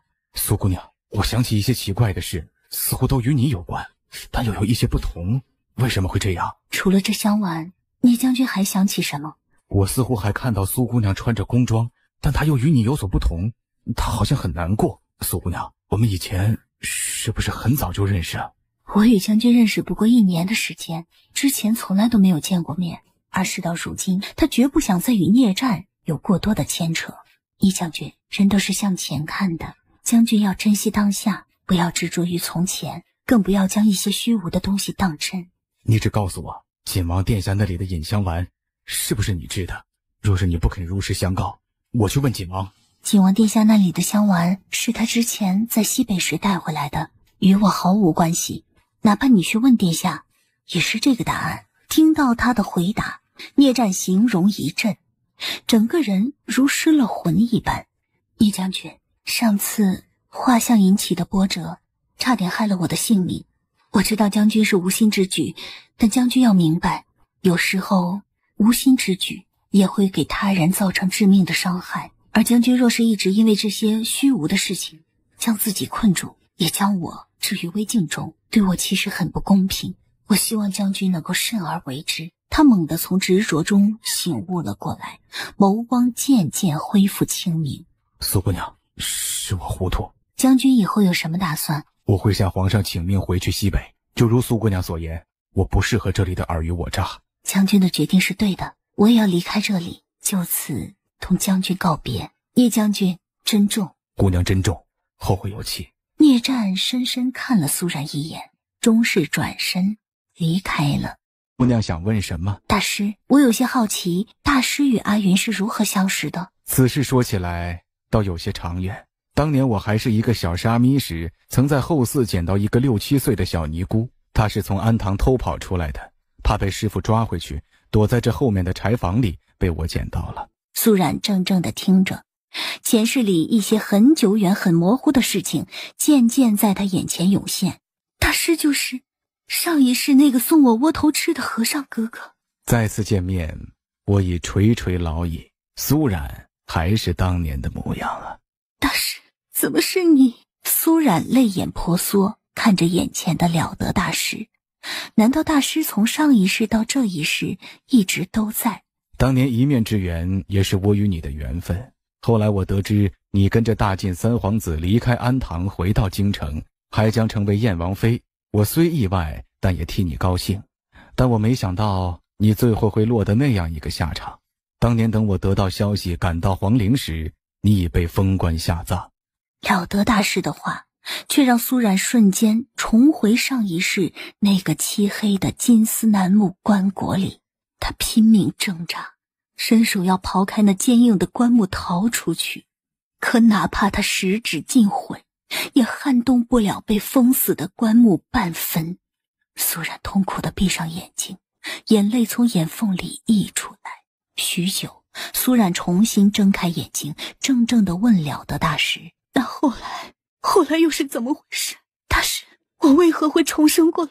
后来是阿云将你重新从陵墓里挖出来，他带着你尸首重回京城，要去找仇家报仇。这些事情阿云从来没有和他说过，他根本不知道在他死后阿云做过这样的事。可那时陆承彦身为太子，身边高手如云，连武艺高强的沈直都死在他的手里。阿云去找他寻仇，岂不是送死？所以阿云最后死在他们手里。可了得大师却摇了摇头，在他动手前被我拦下了。当时为了让他放弃复仇跟我回来，我告诉他我能帮你重生。你本不该是那样的结局，你尘缘未了，魂灵也一直不甘，所以我逆天道帮你重生。而阿云为了陪着你，请求我帮他一起，所以选择了自刎身亡。而这一世他却反过来拼命保护自己。苏冉的眼泪如断线的珠子般掉在身下的蒲团上。所幸这一世你们姐弟双双逃过上一世的劫难，也不枉重活一场。他朝了得大师匍匐拜下，多谢大师成全，让我和阿云得以重生，化解心中积怨，重新来过。了得大师抬手扶他起身。我曾说过，姑娘是大善之人，你的天地广阔，不必拘泥于世俗，你也不必过于勉强自己。有些事情到了它该有的定数，自会化解开来。可了得大师说完这些话，似乎累了，缓缓闭上了眼睛。大师好好歇息，我先行告别了。姑娘放心吧，你要等的人终会出现的。我也相信他会恪守约定，会出现。烦请大师替我保密，不要让阿云知道我今晚来找过大师。翌日一大早，苏冉就与阿云他们动身离开长华寺，继续朝前赶路，离京城也越来越远。姑娘呢？她还在醉香楼吗？姑娘早就离开了。本王是不是睡了很久？你为何不叫醒我？想来她还未走远，我们快马加鞭，应该追得上。陆承锦又要起身，长亭连忙按住他。殿下，你忘记了，你下水打捞史姑娘，全身湿透，然后又骑马赶回来，着了风寒，在回来的途中就开始发高烧，一进府门就昏倒了，足足昏迷5日了。言下之意，苏然已离京5日，他们早已追不上了。他是何时离开的？可有留下什么话？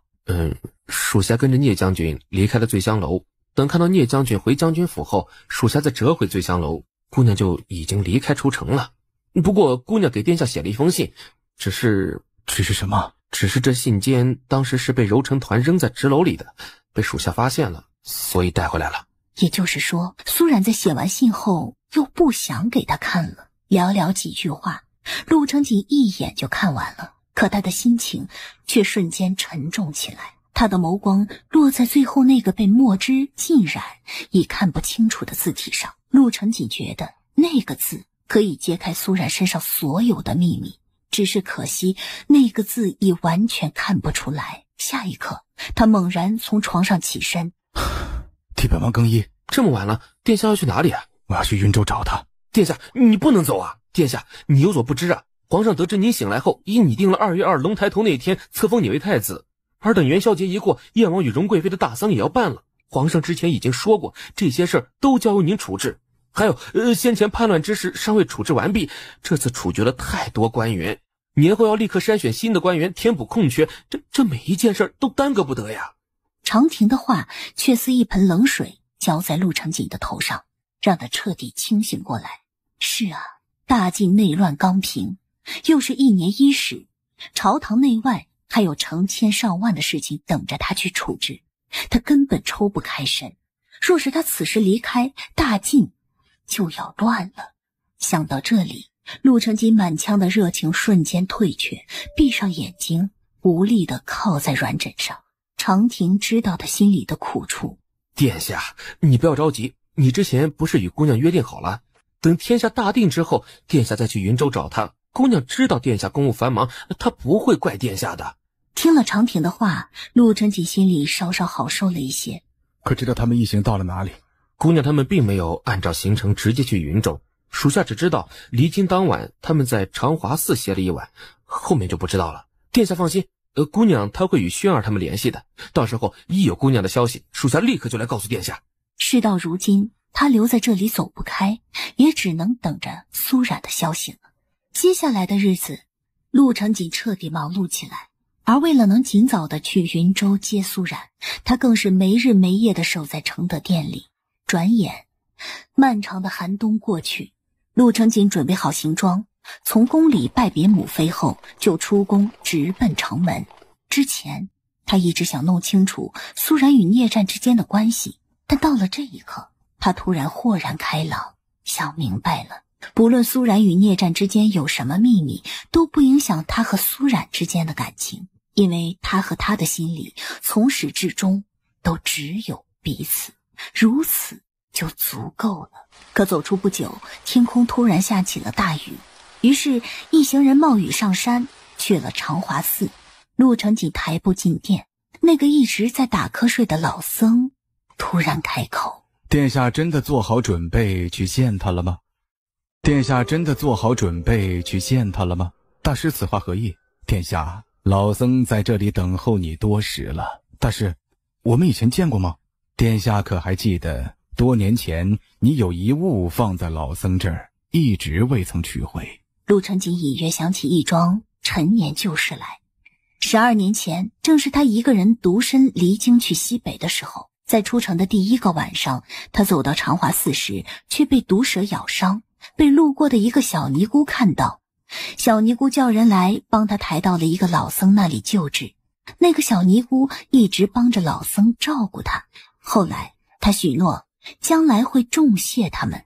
小尼姑说，她想离开安堂，她想保护她的阿娘不再受人欺负。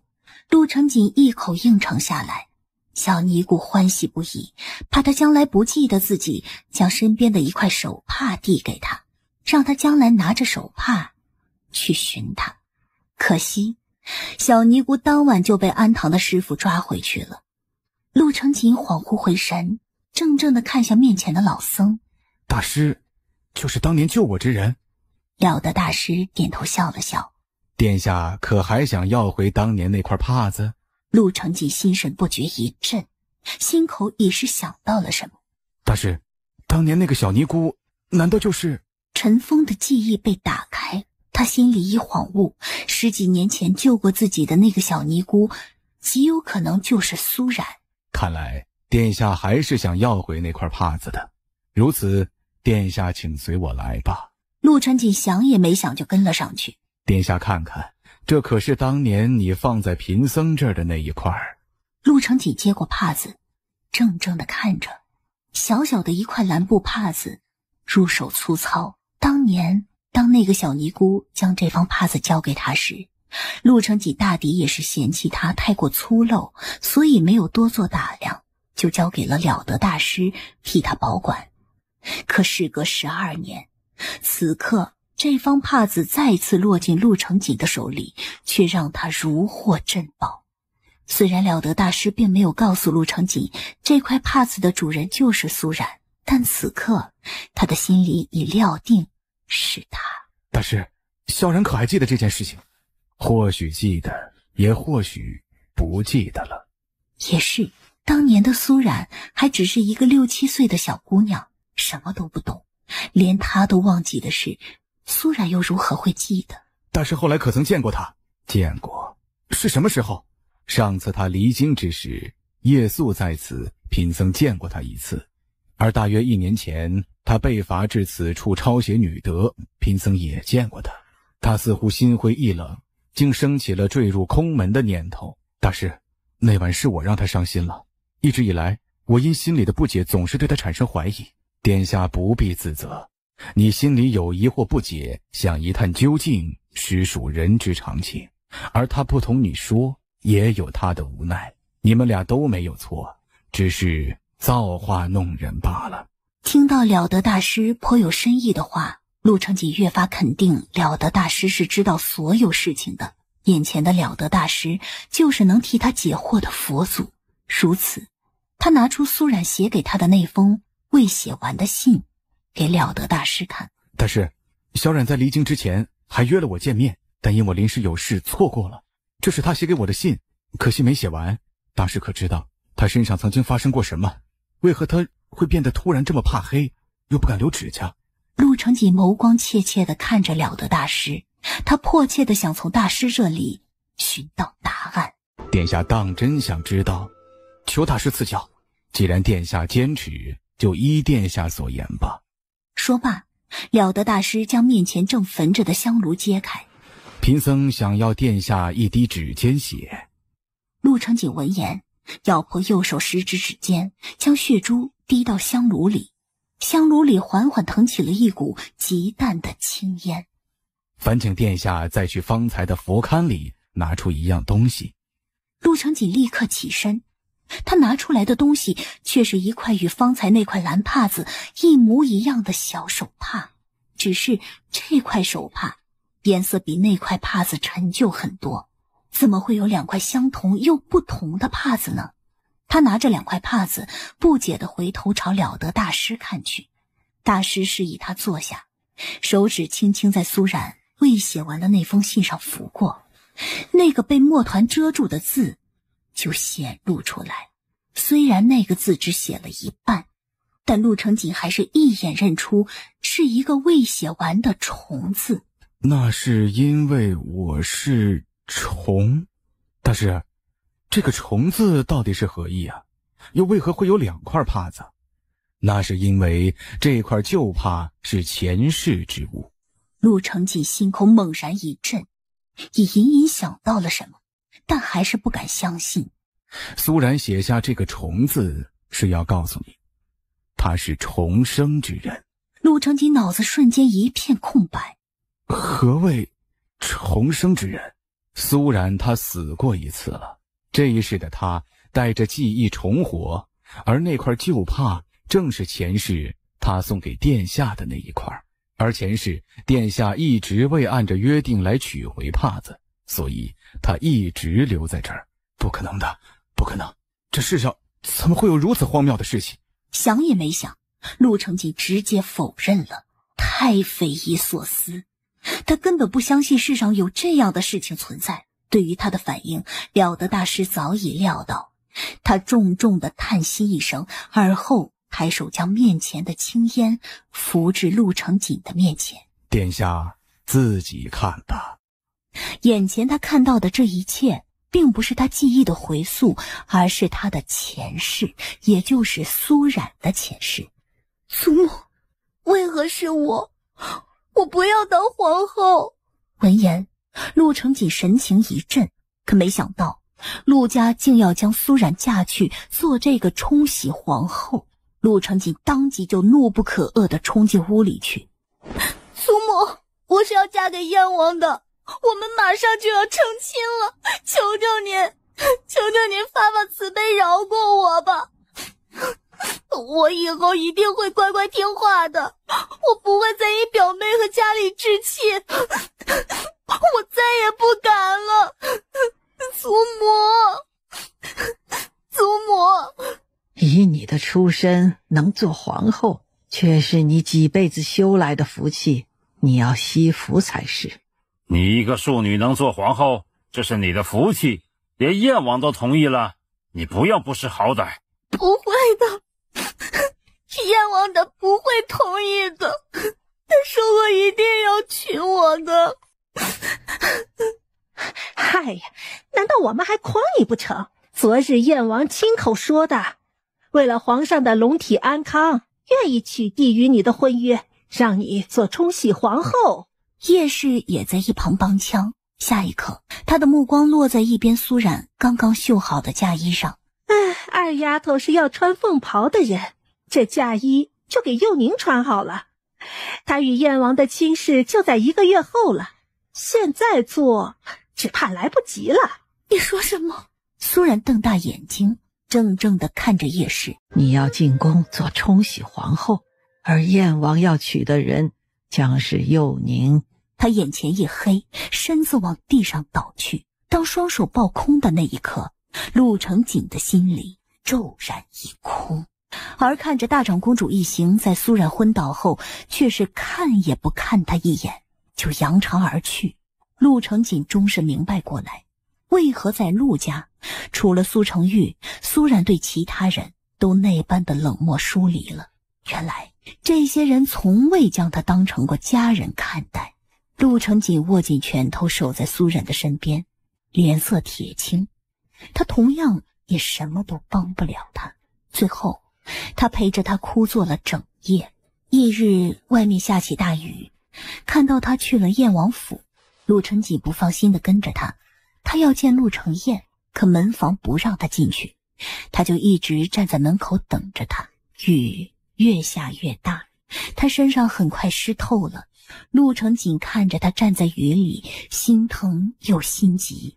他大声告诉他，陆承彦既然决定牺牲他，就绝不会出来见他的，让他赶紧回去。可惜认识他的声音再大，他说的话苏冉一句都听不到。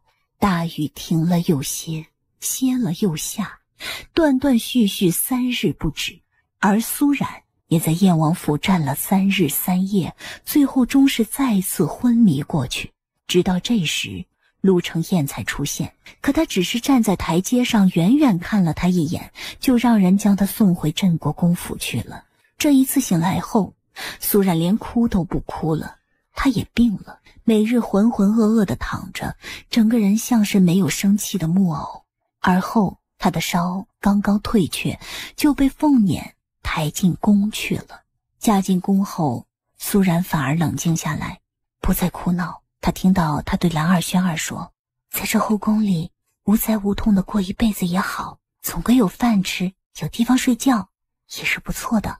他此生注定孤独终老，在这间牢笼般的宫殿里过一辈子，他能想开一些，这般平静的过完余生也是好的。可就在陆承锦以为做冲喜皇后已是苏冉最悲惨的遭遇时，他万万没想到，做冲喜皇后只是他悲惨命运的开始。1个月后，陆承彦迎娶苏幼宁为太子妃，皇宫里更是热闹非凡，唯独紫梧宫里安静如常。很快东宫那边安静下来，黑暗中紫梧宫的侧门被人悄悄打开，进来的却是今晚的新郎官陆承彦。陆承锦自是看出他的目的，他目眦欲裂，拼命想挡住他的去路，可陆承彦穿过他，一脚踢开寝宫的大门。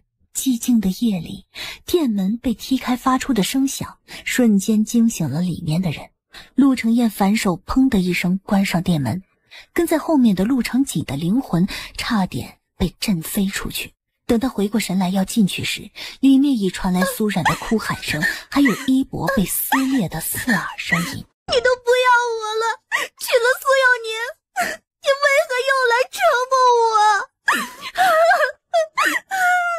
殿外，陆承锦全身一滞，这句话他曾经听他说过。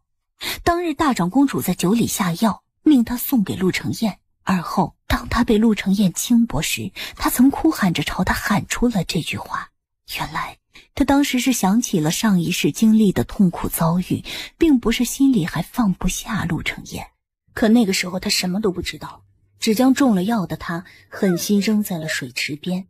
陆承锦瞬间崩溃，那时的他身处两世的绝望当中，俨然已被逼到了绝路，不然他不会那般卑微地祈求他拉他一把。他想，当时苏冉并不止身体上的痛苦，他心里的痛苦也想求他拯救，可是自己没有。痛苦自责像汹涌的潮水，将陆承锦整个人吞没。他终于明白过来阿云的那句话，有时候不知道要比知道好。可惜有些事情发生了，就不能再回头了。陆承锦似被困在了一座冰冷的牢笼里，四肢僵住，他走不出来，也动弹不了，只能眼睁睁地看着苏冉被侮辱，被欺凌。许久，陆承彦心满意足地从店里出来，苏冉拼着最后一丝力气，刚要将簪尖插进喉咙里，陆承彦回头说：姑已经替你寻到弟弟了，若你敢寻死，或是将事情说出去，姑就让你弟弟生不如死。听到弟弟两个字，苏冉眸光一颤，手中的动作不觉顿住了，他握紧了发簪。你真的找到我弟弟了？陆承彦一看到他这个样子，就知道他屈服了，不觉得意一笑。姑明日会派人将他送过来，与你相认团聚。若是你以后乖乖听话，姑不会亏待你们的。苏冉满身伤痕，因是被摁在地上施暴，他的后背都被磨破了，血迹斑斑。陆承彦走后，轩儿和兰儿跑进店来，当他们点亮灯烛，看清苏冉的样子，不觉都哭了。姑娘，他不是人。姑娘，你以后可要怎么办呀？没事的，只要还活着，就没有什么可怕的。你们去拿点伤药来，明天我要见弟弟了，我怕吓到他。涂好以后，苏冉躺下，时候不早了，大家都早点睡吧。明天我弟弟要来，大家要高高兴兴的啊！店内很快安静下来，他静静地躺在那里一动不动。黑暗中，他无声地哭泣着，枕巾早已湿透。陆承锦在他的身边坐下，想将他拥进怀里，想替他抚平身上的伤痛，可他触碰不到他，还是什么都帮不了他。这一晚却是比他之前陪他哭坐的那一晚更漫长，可接下来的日子却比这一晚更残忍，更煎熬。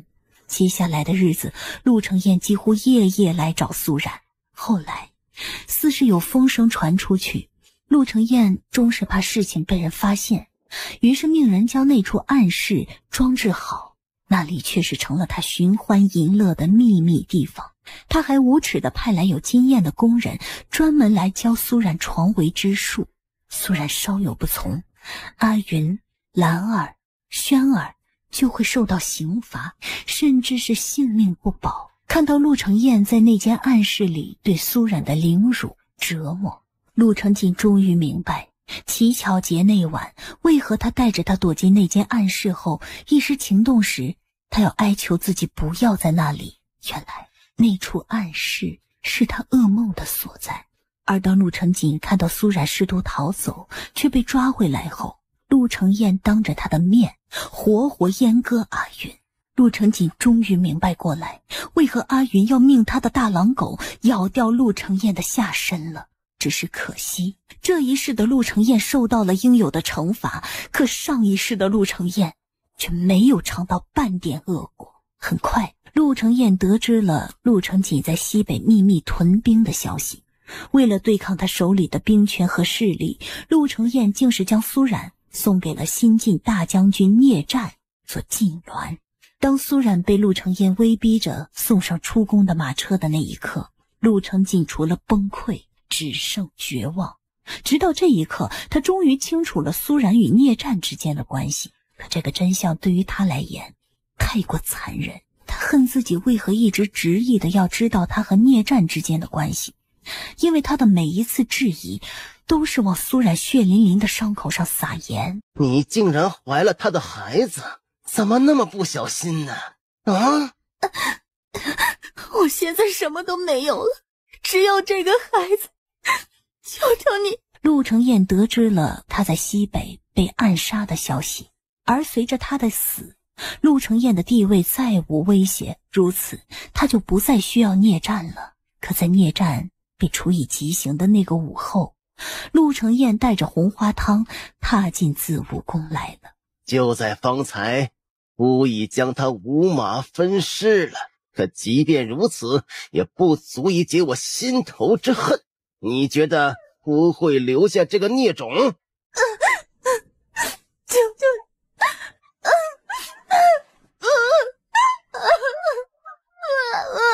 说罢，他端起红花汤朝着苏冉嘴里灌来。喝下这碗汤，就当什么事儿都没发生过。你还是大晋尊贵的皇后。他大掌狠狠地制钳着他，直到鲜血从他的双腿间涌出，才松开手，将苏冉扔在地上。血不断地涌出，将地板都浸透了。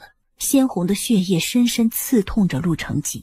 他看着倒在血泊中的苏冉，胸口也在滴血。直到这一刻，他才明白过来，为何当初苏冉冒着风险也要从牢里出来，亲手了结陆承彦。而今他觉得苏冉当日刺在陆承彦胸口的那一刀太过仁慈。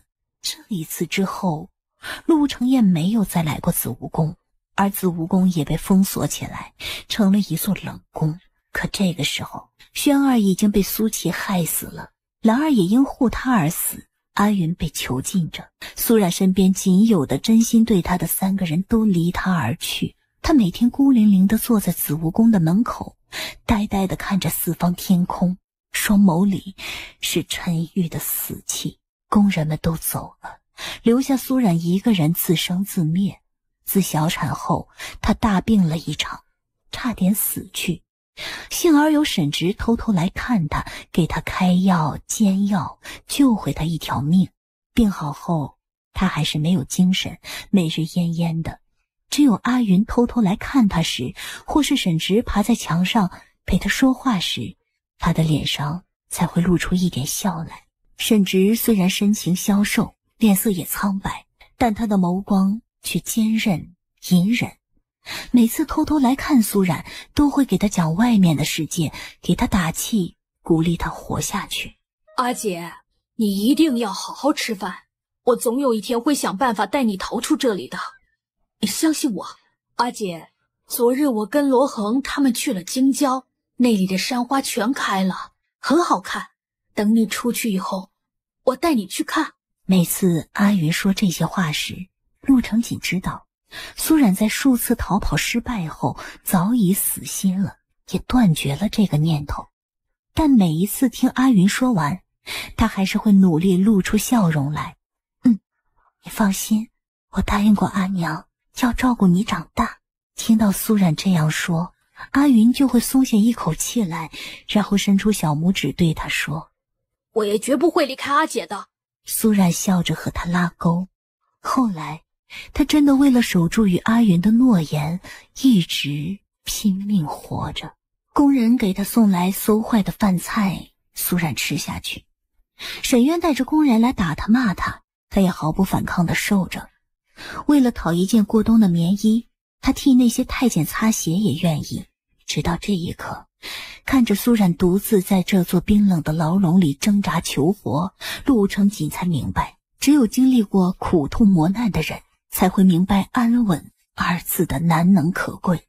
不久后，宫里敲起丧钟，缠绵病榻6年之久的禁地驾崩了。听到消息的那一刻，陆成锦除了不舍得父皇，却再次对苏冉担心起来。父皇走了，他这个挂名皇后也失去了意义，却不知道陆承彦会如何处置他。阿姐，你知道吗？景王他没有死，他带着大军杀回来了。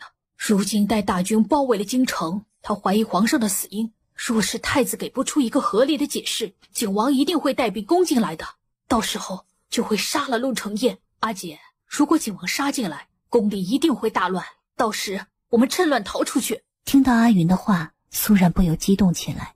他不只是高兴终于逃出去的机会，更是高兴终于有人来对付陆承彦了。在看到陆承彦对苏冉做下那么多恶事后，陆承锦更希望前世的自己杀了陆承彦，替苏冉和阿云讨回一个公道。如此，陆承锦在守在苏冉身边这么多年后，终于在这一日离开他，回到了前世的自己身边。他要亲眼看到陆承彦被自己定罪，死在自己的剑下。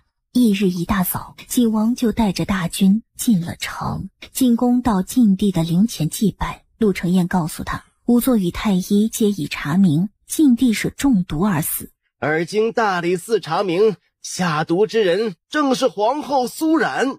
闻言，陆承锦瞬间镇住，怒不可遏地逼视着陆承彦。他猜到陆承彦会推卸掉父皇的死因与他有关，但是他万万没有想到，他竟将所有的罪责都嫁祸到了苏冉的身上。陆皇后在为父皇侍疾之时，与太医沈直日久生情，私下已是苟合在一起，而为防被人发现，他下毒害死父皇，好与沈直远走高飞。陆承锦担心地朝前世的自己看去，朝他拼命摇头，让他不要相信陆承彦的话。可大长公主又站出来说话了，她痛心地表示，因从小将苏冉送去安堂疏于管教，才让他做出这样胆大包天的恶事来。而大长公主此言一出，太医院的太医与仵作异口同声地证明，一切都是皇后苏冉做的，是她下毒害死了皇上。就在疑殿的人都在讨伐苏冉时，一个单薄的身影冲出来，不关我阿姐的事，是你们冤枉我阿姐，我阿姐没有下毒。阿云扑通一声跪到景王的面前，景王殿下，求你明鉴，真的不关我阿姐的事，她是无辜的。陆承锦看着拼命求饶的阿云，再看到一脸冷漠无情的自己，突然想到这一世阿云对自己莫名的仇恨，他惊恐地朝前世的自己看去，冲上去想融入他的身体，告诉他这一切与苏冉无关。可是他根本融不进去前世的身体里，他什么都做不了。最后，陆承锦绝望地看着前世的自己，负手站在灵堂前，一字一句冷冷下令：皇后陆氏罪不可遏，将其活埋，替父皇陪葬。当亲耳听到前世的自己下令将苏冉活埋陪葬时，那一刻，陆承锦连心痛的感觉都感觉不到了。他眼前发黑，无尽的绝望与愤恨将他吞噬掉。他冲着一脸冷漠前世的自己几乎咆哮出声：为何偏偏是你？为何偏偏是自己亲手将苏冉扼杀，还是以如此残忍的方式？而可怜的小冉明明昨日还在听到阿云的话后，满怀希望地等着自己带兵打败陆承彦，让他有机会逃离那座冰冷的牢笼的。他活得那么艰难，可他还是想活下去。为何偏偏是自己断送了他的活路？陆承锦的魂灵痛苦的几乎欲要毁灭掉。他看到阿云嘶吼着要与自己拼命，阿云红着眼睛不顾一切，要为他的阿姐讨个公道。可不等阿云靠近，已被他抬脚一脚踹飞出去。他嘴里吐出血来，可眸光却一直凶狠地瞪着陆承锦。咬牙切齿地诅咒着他。到了这一刻，陆承锦终于明白过来，为何这一世的阿云在少县看到自己的第一眼就那么仇恨厌恶他，仇恨到宁愿设计让自己被马踢成重伤，他也要阻止苏然与自己在一起。不怪阿云的，这一刻连他自己都恨自己。陆承锦在禁地的灵前跪下，他绝望地问禁地，他该怎么办？他要怎样拯救他的小冉？他以后要如何再面对他？可灵堂里寂静无声，无人给他一个答案。等他再回到紫梧宫去见苏冉时，他已换下洗得发白的旧衣裳，穿上了象征他身份的皇后品服。他面无波澜地静静坐在那里。他看到沈直满身是血地闯进紫梧宫来，他要带他走，还对他愧疚地说是他害了他。陆承锦明白沈直的意思，可苏冉不知道。他还是如常对沈直宽慰地笑了笑，让他快逃走，不用再管他。他的弟弟阿云还在陆承彦的手里，他能逃到哪里去呢？对不起，小冉，对不起，但你别怕，我不会再丢下你，我会一直陪在你身边的。沈直走后，陆承锦看到他起身，慢慢走到柜子前，从里面拿出了一个小包袱，里面是他为了跟阿云离开这里准备的行李，也是他的全部家当：2身旧衣裳，几锭碎银子，2双布鞋，他和阿云一人1双，还有一小包他攒下的饼，留着路上和阿云一起吃的。苏冉将这些东西拿出来，一样样的看过，抱着包袱嚎啕大哭起来。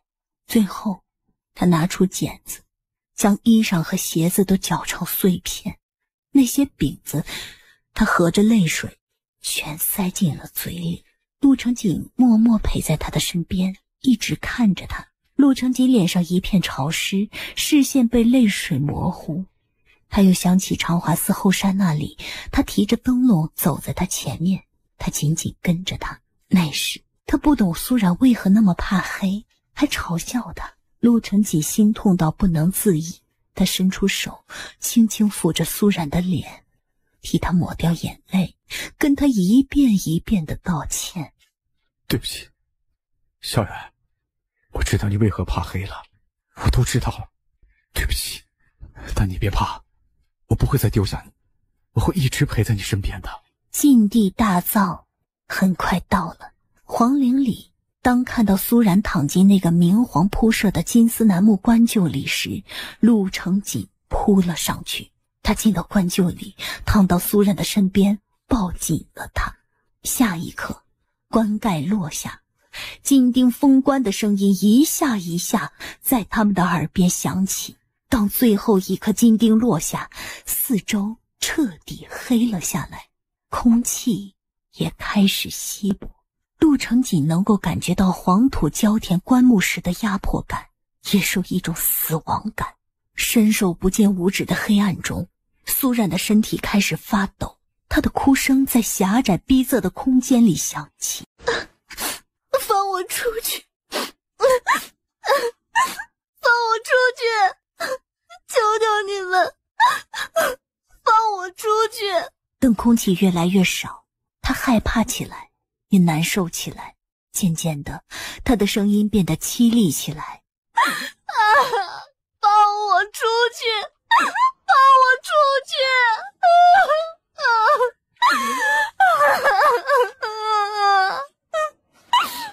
我没做什么错事，你们为什么要这样对我？你们为什么要这样对我？我没做什么错事。他想坐起身来，可棺木那么窄，他根本动弹不了。他用力地想去推开棺盖，可金钉入木，又有黄土加盖，任是他再怎么使力都动不了半分。你们为什么要这样对我？随着窒息感越来越强，他不觉失去了理智，双手朝着棺盖拼命刨去，想刨开面前的阻碍，从这里逃出去。可任是苏冉将棺盖划出多少条血痕，他都出不去了。小冉，小冉，我一直都在的，你别怕，我陪你一起死。陆成锦感觉到有湿黏黏的液体落在他脸上，那不是他脸上的泪，是苏冉指甲断裂流出来的血。他拼命地抱紧他，不停地向他喊着话，可是可怕的窒息感同样让他痛苦无力，乃至他的魂灵飘散开时要离开苏冉。陆成锦不肯走，他向他伸手再一次抓紧他，可苏冉已停止挣扎，血乎乎的双手无力垂下，哭声也止了，身子凉了。当陆成锦再次抱住他时，感觉到怀里的人已一片冰凉。陆成锦心神俱焚，拼命想要摇醒他。小冉，小冉，你醒一醒，你不要死。小冉，你别怕，我一定带你出去。他像疯了一样，也学着苏冉的样子拼命去刨头顶的棺木，他要带着小冉离开这里。可任是他如何努力，棺木一点动静都没有。漆黑的棺穴里，陆成锦彻底崩溃。小冉，小冉，小冉，阿弥陀佛，殿下醒来吧。面前了得大师目含悲悯地看着他。大师，小冉呢？小冉呢？但一时间他还是分不清虚实，心神还存留在那具漆黑的棺柩里，也没有办法从那种撕心裂肺的痛苦中抽离出来。殿下，苏冉她没事，她如今在云州。听到了得大师的话，他的神情才渐渐恢复清明。然而越是恢复理智，他的心里越是痛苦绝望。他那样伤害过他，以后他要如何面对苏冉？下一刻，当再次看到信中所言，陆成锦的眼前不自主地再次浮现他被困在棺柩里的悲惨形容，眼泪不受控地再次漫出眼眶。大师，原来上一世是我下令让小冉陪葬的，是我害死了他，我该怎么办？陆成锦跪伏在蒲团上，泪水漫进他的嘴角，苦涩无比。他从小就不爱哭，所以从小到大他几乎没有哭过，而这一次他却似乎要将这一生的眼泪流尽了。可即便如此，也补偿不了苏冉经历的痛苦，愧疚与心痛再次将他淹没。了得大师知道他此时陷入在巨大的悲惨自责中，无法自拔。苏冉离开京城时曾来找过贫僧，贫僧说他尘缘未了，而他的尘缘就是殿下。陆成锦眸光一滞，了得大师眸光看向他手边那块泛白的帕子。殿下与他上一世因这块小小的帕子结缘，可最后殿下忘记来取回这块帕子，所以将你们上一世的缘分延续到了这一世。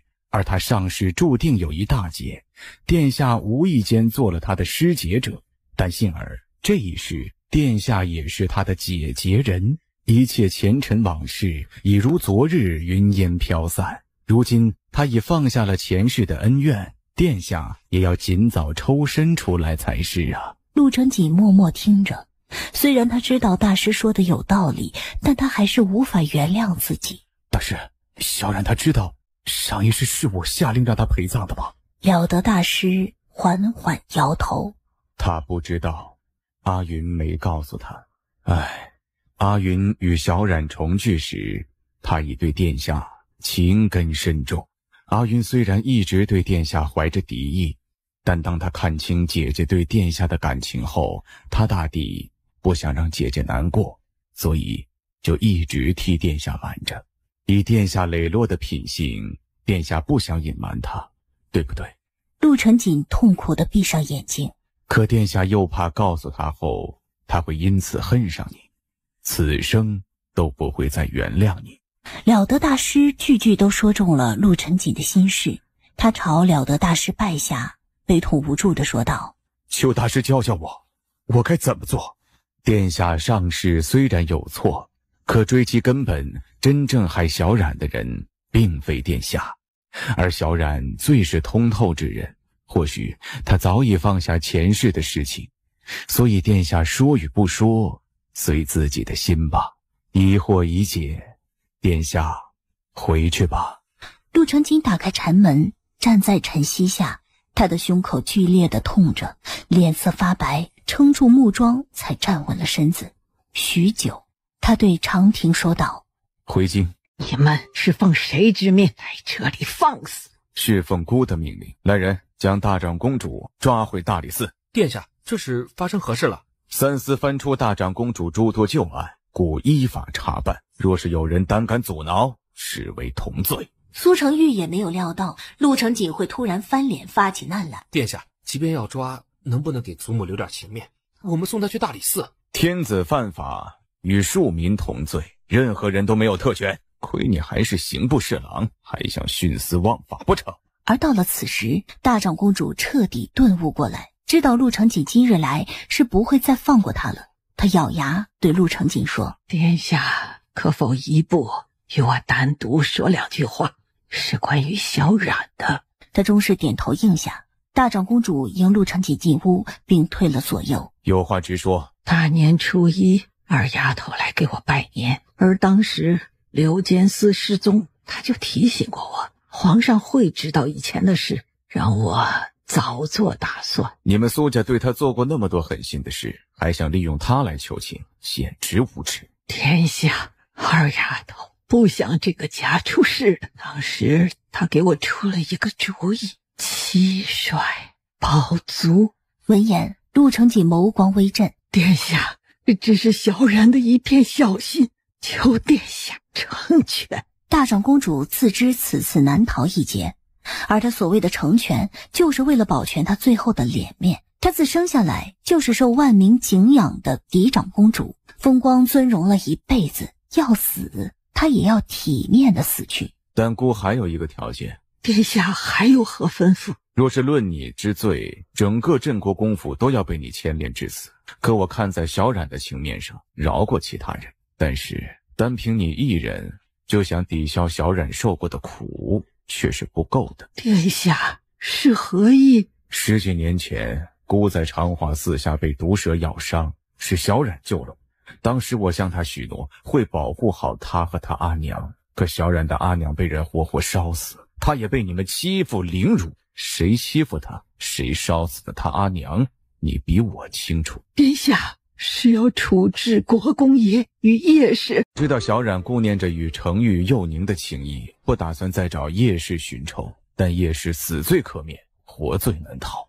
而苏国公已罪有应得，故倒可以不再计较。闻言，大长公主神情一震，而后拄着虎头杖无力跪了下来，老泪纵横。多谢殿下开恩。陆成锦只是追究他和儿子儿媳的罪责，已是法外开恩。殿下放心，我会让叶氏回苏氏祖宅扫一辈子的墓园，一辈子不许离开。陆成锦听后不再置言，起身离开。走到门口，他冷声说道：我不想令小冉难做，叶氏的事不要牵扯到他身上。他知道如果让苏成玉他们以为是苏冉在报复叶氏，势必会影响他们兄妹之间的感情。大长公主明白他的意思，而他更看得明白，以陆成锦对苏冉的看重，中宫皇后也是非苏冉莫属，所以他也不想看到苏成玉和苏冉出现嫌隙。殿下放心，一切都是我的主意，与小冉毫无关系。天渐渐暗下来，君之陪我去看看阿忠吧。等到了苏继忠的院子里，见大长公主屏退叶氏他们，从袖子里拿出了一包粉末，倒在苏继忠服用的药膳里。金嬷嬷大惊失色：公主，你这是要做什么？大长公主一言不发，直勺将药膳喂进了苏继忠的嘴里。我担心我走后他们不会尽心照顾你，到时候你可能连口水都喝不上，何其可怜。这包毒药母亲已为你准备许久了，所谓久病床前无孝子，所以与其让你受苦受辱，不如母亲诉你一场。过来帮忙。撬开他的嘴！公主，快点！大长公主声音凄厉，面容也扭曲起来。她决定的事是不会改变的。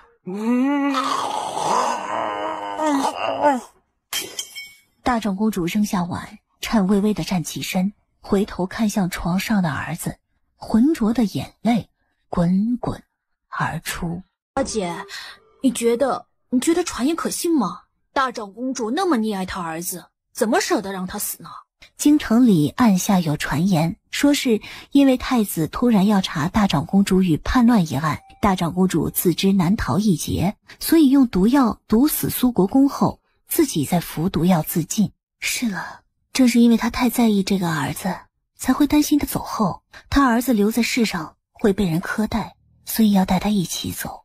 苏冉心里却有疑问，之前一直听闻是陆承锦在皇上面前保全镇国公府，怎么他又突然翻脸，亲自审查起大长公主来？他直觉陆承锦对大长公主突然为难，与他不来云州有关。如此，待阿云走后，苏冉对秋落说：“我总觉得殿下那边有事发生，你回京替我去查一查。”自陆承锦失约以来，苏冉嘴上虽然没有说什么，形容间也没有表现出难过，但他每隔几日就会不自主地去城门口走走。大家都知道他就是在等陆承锦。秋落走后，转眼就到了7月。陈王接到朝廷的消息，太子6月初奉皇上之命去泰山祭天去了。陈王得知消息后，立刻让阿云去告诉苏冉：“阿姐，原来太子失约是受皇上之命，去泰山祭天去了。”他跑得气喘吁吁，但眼睛却闪着光亮，因为他知道阿姐知道这个消息后，就不会再胡思乱想担心了。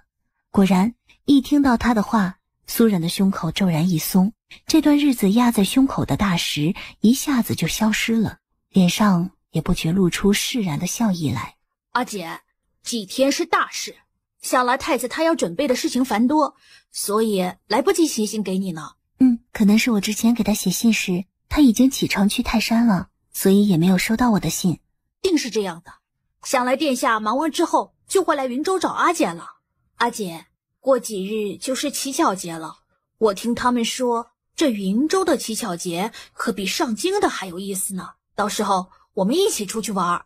阿云的话不由让苏冉想起陆承锦写给他的信中提到的，他要陪自己一起过乞巧节的事情。陆承锦说好要来云州接他，然后陪他一起过乞巧节，可如今他人在泰山，又哪里赶得及过来？心里不由涌上了一丝失落感，可面上他却点头笑道：“好的，但你要先完成先生的功课，还有陈王教你的那些剑术。我听说啊，你剑术欠缺了一些，可要加紧练习，不许偷懒哦。”阿姐放心，我一定会加紧练习，不让阿姐失望的。说罢，阿云就一溜烟儿跑去了王府后面的教场，拿起弓箭对着靶垛练习起来。一筒箭很快射完了，可惜射中木靶的没有几根。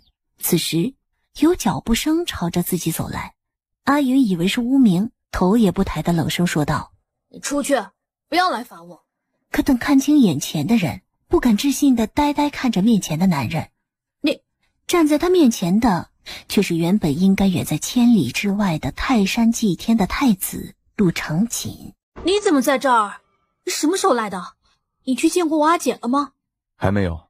他淡淡的回了阿云一句，而后弯腰拾起被阿云扔在地上的弓箭，交到阿云的手中。上一世是我对不起你阿姐，如今我就站在你面前，你的箭对着我射，我绝不躲避。说罢，他退开几步，站在那里一动不动。阿云明白他的意思，他这是要为上一世的自己赎罪呢。想到这里，阿云的眼前不由浮现前世姐姐惨死的情形来，怒火顿时烧灼起来。在搭弓松弦，箭雨立刻朝着陆承锦飞去，扑哧一声，箭雨射中了他的左肩，鲜血涌了出来。陆承锦眼都不眨一下，看着阿云又说：“再来。”面前的这个男人虽然前世害了阿姐，可若是他真的杀了他，阿姐必定会十分的痛苦难过。想到阿姐守在城门口等着他来的样子，阿云重重的扔下弓箭。我射你这一箭，是让你还我上一世踹我的那一脚，欠我阿姐的可没那么容易还。陆承锦双眸幽沉，悲痛之色在里面沉积。好，我与你之间的恩怨已了，如今你却要帮我做一件事。哼，我才不帮你呢。陆承锦却不理会他的话，抬手一把将左肩上的箭头拔下来。我答应了你阿姐一件事，但我现在又不能和她见面，你给我安排一个身份，去到她身边。我为什么要帮你啊？陆承锦指了指流血不止的肩头，吸了一口气说，如果我血流不止，死在你这院里，皇上和陈王不会放过你，你阿姐也会怪你一辈子。你无耻！他用手按住肩头，嘴唇有些发白。我会记住你这份恩情的。说完之后，却是一头栽倒在了阿云的面前。阿云吓住了，连忙唤来乌明，一起将他拖进屋子里去。大夫替陆承锦看过后，告诉阿云，他晕厥的原因是因为太过疲惫，又加上肩头受伤出血，所以暂时休克了。止血喝过药后就会醒来。阿云听了大夫的话，猜到陆承锦定是从泰山日夜兼程赶来的，不由迟疑了。大夫给他包扎后，又给陆承锦喂了药，告诉阿云他很快就会醒来。可阿云等了大半夜，也不见陆承锦醒来，他不由又有些担心。就如陆承锦所说，如果他真的死在了这里，不止皇上和陈王不会放过他，阿姐也不会原谅他的。阿云不由得又气又担心，忍不住对着床上的某人咬牙骂道，真是个矫情狗，害人精。天明时分，大夫替陆承锦把过脉后，告诉阿云，人早就醒过来了，只是他睡着了，睡得太沉而已。下午，阿云下学回来，某人终于睡醒了。你准备在这里待多久啊？过完乞巧节我就会走，可是我不能让小冉知道我在这儿，你帮我想个办法。你当真过了乞巧节就走？我之前在信中答应陪你阿姐过乞巧节，陪她过完节，我就会回京去，不会待太久。秋落姐姐被阿姐派回京城打听你的事情去了，如今她的身边正缺一个护卫。就护卫吧。陆承锦从怀里摸出了一样东西，放到桌子上。你去给我寻身衣裳来，只要我不开口，你阿姐认不出来的。阿姐，秋落姐姐去京城了，你身边没有一个会武功的护卫。虽然王府安全，但乞巧节那天出门，街上人多，我还是担心，所以我今天给你带来一个临时护卫。正忙得不可开交的苏冉听到阿云的话，回头朝着侍卫看去。阿云见苏冉盯着他看，不由得紧张起来。阿姐，他是我新请回来的剑术师傅，你别看他长得丑，但剑术可好了，武艺也不错，唯一的不足就是个哑巴。既是哑巴，如何教你剑术？不过他手上笔画也是一样的。那他唤什么名字啊？闻言，阿云和某人都愣了愣，两个人来之前却是将名字给忘记了，想着某人强行霸占自己的屋子和床，还天天使唤自己。阿云皎洁笑了笑，他叫狗四儿。此言一出，红榴和一众小丫鬟们都忍不住捂嘴笑了起来。阿云也甚是解恨地笑起来，此时不报复你，更待何时？可他一回头，正撞上某人略带凉意的目光。虽然他叫狗四儿，但一把年纪了，咱们还是叫他狗哥吧。自从来到云州后，阿云活泼了许多，也调皮了许多，所以苏冉一看到他眯着眼睛笑得得意的样子，就知道他是故意在捉弄这位新侍卫了。苏冉嗔了阿云一眼，示意他不许再胡闹。师父姓什么？当苏冉将手中的纸笔递给陆承锦时，两人离得近了，他身上淡淡的薄荷清香就往陆承锦的鼻孔里钻。陆承锦滚烫又凌乱的胸口不觉被这一丝清香给熨帖平静下来。跟着阿云来见他的这一路上，虽然陆承锦一再的提醒自己要将自己当成一个与他完全陌生的侍卫，静静地陪在他身边，守着他的安全，也默默陪他过完这个乞巧节。但当看到他的那一刻，一切的提醒都不记得了。他的胸腔里被各种情绪填满，欢喜、激动、思念，更多的却是对他深深的自责与愧疚。自从在长华寺看到他的前世后，他每晚闭上眼睛，都会想起苏冉前世的种种，特别是他临死前被活活埋进棺材里的悲惨形容。每每想起这些，他的心口都会痛到无以复加，更是辗转难眠。而此刻就站在苏冉的面前，他无地自容。与他内心的自责愧疚相比，阿云的捉弄也不重要了。狗四儿也好，狗哥也罢，这样的玩笑与他对他的伤害相比，根本不足一提。可是没想到，苏冉竟是看出阿云对他的捉弄，有意要替自己解围。虽然知道此刻他是将自己当成了哑子侍卫，但陆成锦却贪婪地想要将他对自己的善意当成是对自己的原谅，以求心灵片刻的救赎和安宁。所以他怔怔地看着他，忘记了去接他手里的纸和笔。阿姐，他不识字儿，不会写字的。那你在家里可是排行第4？是的，他在家里排行老4，所以大家才叫他狗四儿的。陆成锦也回过神来，顺着阿云的话点了点头。那以后就叫你4师傅吧。阿云，他是你师傅，你不可无礼。方才那样的玩笑话，以后不许再讲了啊！阿云虽然觉得便宜了陆成锦，但又怕引起阿姐的怀疑，还是乖乖点头应下了。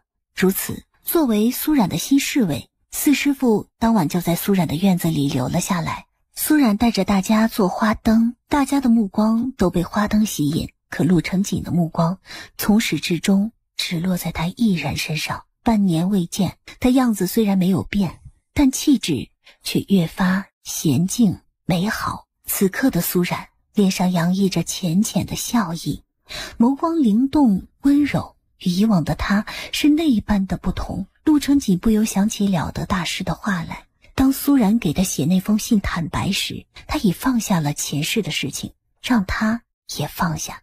那时他只以为是大师的安慰话语，直到这一刻看到苏冉脸上发自内心的笑意，他才知道他是真的放下了前世的过往，开始了这一世的新生活。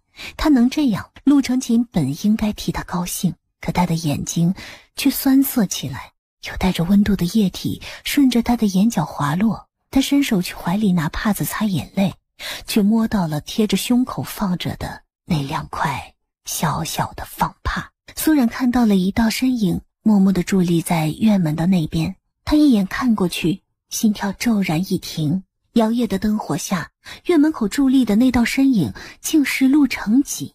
下一息，他想也没想，立刻朝着他跑去。四目相对的瞬间，明明那人的面容如此陌生，但苏冉的心里却莫名地升起了一丝异样感来。这么晚了，4师傅怎么还不休息啊？离得近了，苏冉不觉自嘲笑了。眼前之人除了身形与陆成锦无一相似的地方，而陆成锦如今正远在千里之外的泰山祭天，又怎么会来这里？就算他真的来了这里，也不会装扮成这副样子，不现身来见他。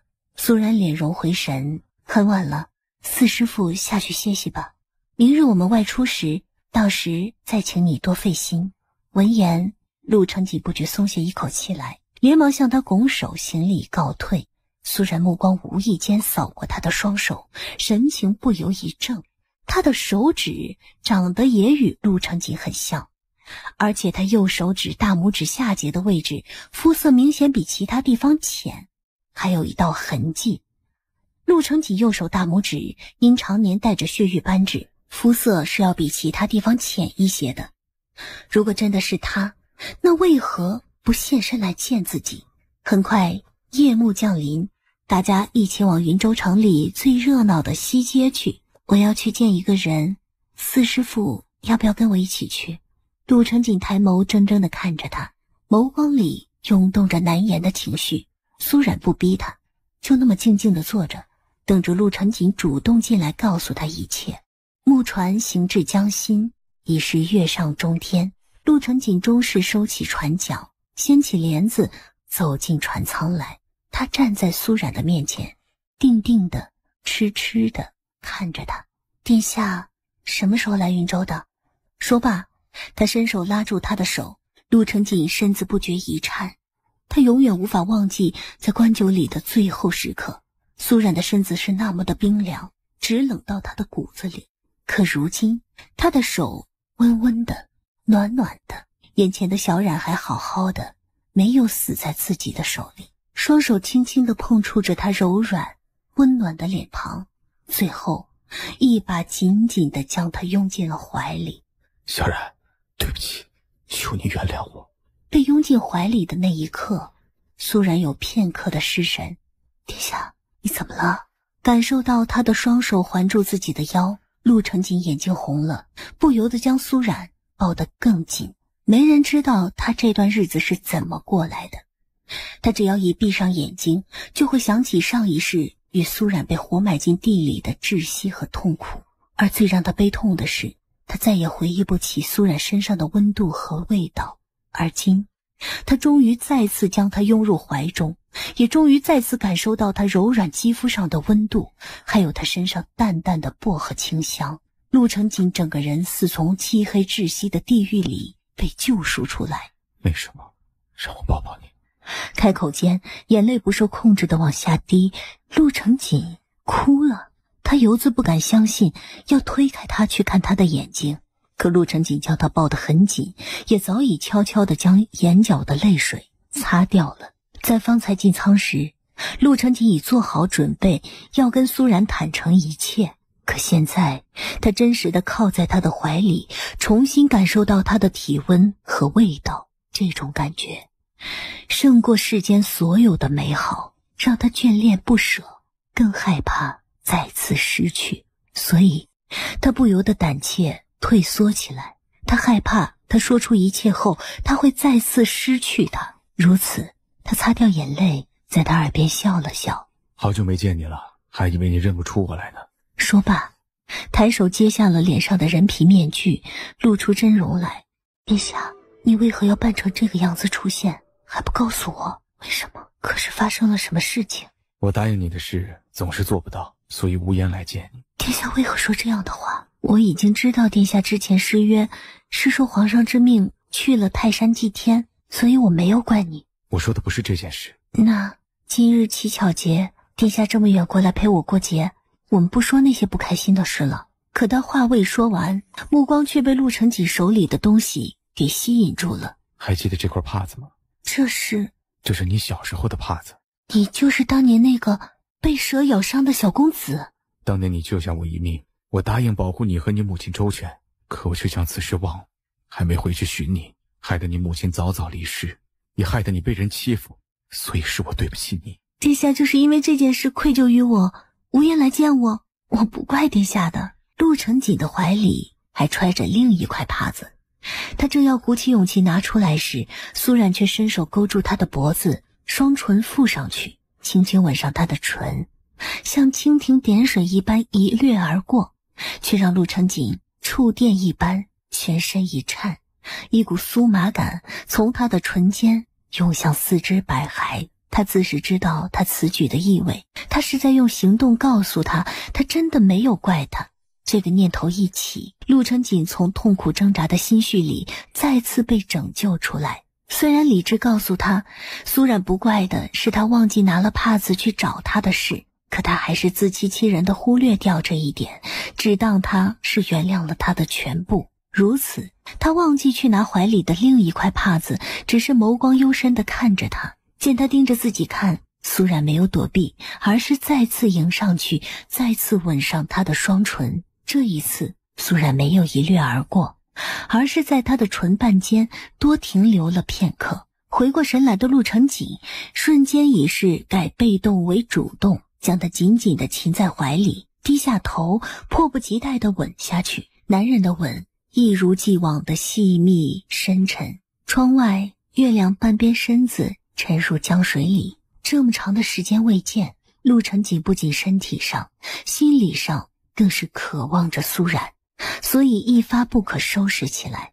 可就在此时，他放在胸口的那块帕子却掉了出来，落在了苏冉的手边。苏冉随手捡起，陆成锦却伸过手，一把将帕子从他的手里抢走。还给我。这块帕子代表着苏冉的前世。若是被他看到，他就会知道他已经知道了他前世的事情。了得大师和阿云都告诉他，他已放下前世的过往，可他的双手食指指甲仍然修剪得很平整，他还是没有忘记上一世的伤痛的。所以如果让他知道前世是自己下令将他陪葬，他真的会原谅自己吗？小然，对不起，你可还记得这块帕子？为何会有2块一样的？这是你前世送我的那块。你，殿下方才说什么？看到他也痛哭起来，他终是下定决心，不论最后结果如何，他都要向他坦白。他不要让此事折磨着自己，也令苏然难过不安，最终将2人都困住。陆成锦将2块帕子一并放在了苏然的面前。这2块帕子是一样的，都是你送给我的，只是这一块是这一世的，而这一块已褪色发白，却是上一世你送给我的。前世？这帕子，殿下是从何处得来的？小然，你还记不记得，你将帕子送给我后，就被安堂的师傅抓回去了？我记得。你离开长华寺后，我养好伤也离开去了西北。走之前，我将帕子交给了了得大师替我保管。我跟他说，等我从西北回来，我就去找他要。可后来我把此事忘了，2世都忘了。直到这一次，我出城来云州找你，路过长华寺时下了大雨，我去寺里避雨，重逢了得大师，大师把帕子交还给我，而我也将你给我的信拿给了得大师看。大师说，那个被墨团染掉的字是重生的重字。所以殿下知道我是重生之人了，所以前世的事情你都知道了。小然，我终于知道你为何怕黑了，也知道你为何一直不像其他女子一样留长指甲。小然，是我对不起你。所以殿下知道了我为何非要杀了陆承彦不可了，是吗？是，我都知道了。所以殿下也知道了我与聂战的关系，还知道我怀过他的孩子，还有我的那些不堪的往事。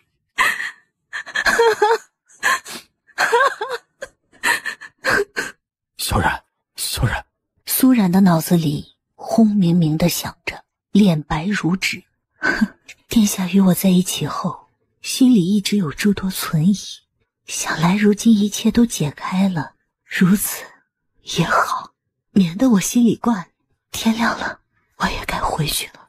不等陆成锦反应过来，苏然已掀开船帘朝岸上走去。可他的脚步虚浮，踩上踏板时眼前一黑，却是从踏板上摔下去，掉进了江里。小然，小然。苏然从江里被救上来后受了惊，又呛了水，病了很久。而救他上岸来的陆成锦脸色当时也不比他好多少，他因下水救他，肩膀上的伤口破裂，沾水感染后也病倒了。阿云只得将他也带回陈王府养着。苏然一直昏迷着，直到陆成锦病好离开云州，他才醒过来。时光荏苒，又是一年冬去春来。去年秋末冬初，轩儿和兰儿相继产子，轩儿生下一个8斤重的大胖小子，兰儿则生下了一个可爱的女儿，两人皆是母子平安。去年嫂嫂夏氏也为苏家生下嫡长子，到了年底，大哥哥承恩袭爵，如今已是新的苏国公了。这一日，苏冉送了阿云去学堂后，就转道去了陈王妃那里。小冉，王爷昨日收到京城的诏书，只怕我们又要回京了。皇上自上次被下毒后，身子一直不太好，所以皇上开年后下旨，决定将皇位禅让给太子。太子的登基大典定在8月初5，虽然时间尚早，但太子有意请王爷重归朝堂，还将此次登基大典交给王爷操办，所以我们要提前回京了。王爷贤能，所以得以重任，这是好事儿，恭喜王妃了。小冉，你是个聪明人，知道我的意思的。苏冉垂下头，没有说话。太子这样的安排，就是想你回去。你愿意跟我们一起回京吗？我不想再回去。这么久以来，太子一直对你深情不移，你何苦要这样推开他？也苦了你自己呀。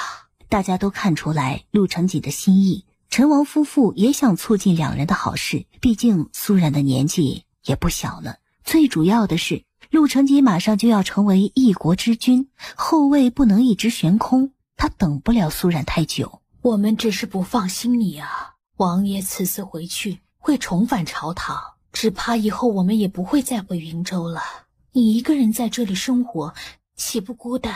阿云也舍不得你啊。你们不用担心我，我前不久收到幼宁的信，他邀我去湖州玩，我要去粮仓走一走，也许还要在那里住上1年半载。而阿云也长大了，他跟在你们身边，我很放心。见他主意已定，陈王妃不好再劝，只得长长的叹息一声。若是王妃到了京城看到殿下，烦请王妃替我带一句话给殿下，让他放下前尘往事，做一个好皇帝。陈王妃明白他话里的意思，点头应下了。阿云从陈王妃那里知道了苏冉的打算，当即就跑来找他。阿姐，你真的不跟我们一起回京吗？看着弟弟急乱的样子，苏冉的心里五味杂陈。旁人不知道我与殿下的事，可你是知道的，你让阿姐有何脸面去面对他？认识再大度的男人，知道了他前世的那些过往后，都会心生芥蒂。何况陆承锦还是身居高位的太子，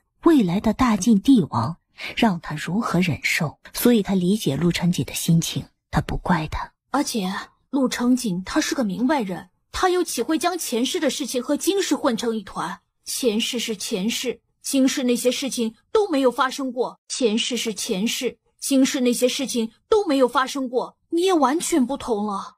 再者，若是他真的在意，当初就不会千里迢迢从泰山赶来这里看你了，也不会一直将太子妃的位置留下来，等着你回去。话虽如此，但他失约是真。那晚在船上态度突然改变也是真，这些足以看出他的内心真实的想法。心里制堵的难受，可是他面上却说，他来看我，那是因为殿下他重情重义，他这么做不过是要对我履行承诺罢了。阿姐，事情不是你想的那样。或许陆承锦他根本不是介意你上世的那些事情，而是他上一世做了对不起你的事，因为愧疚，他无法面对你。想到阿姐要离开他，一个人到外面孤苦飘零，阿云情急之下不觉说漏了嘴。果然，苏冉立刻从他的话音里听出意味来。阿云，你老实交代，你和殿下是不是还有事瞒着我？阿姐，我没有。你若不说，等我离开云州后，我再不与你联系。阿姐，你不要生气，我都告诉你就是了。阿姐，你答应我，看完信后你一定要冷静，不要生气，好不好？好，我答应你。见此，阿云才将信迟疑地交给他。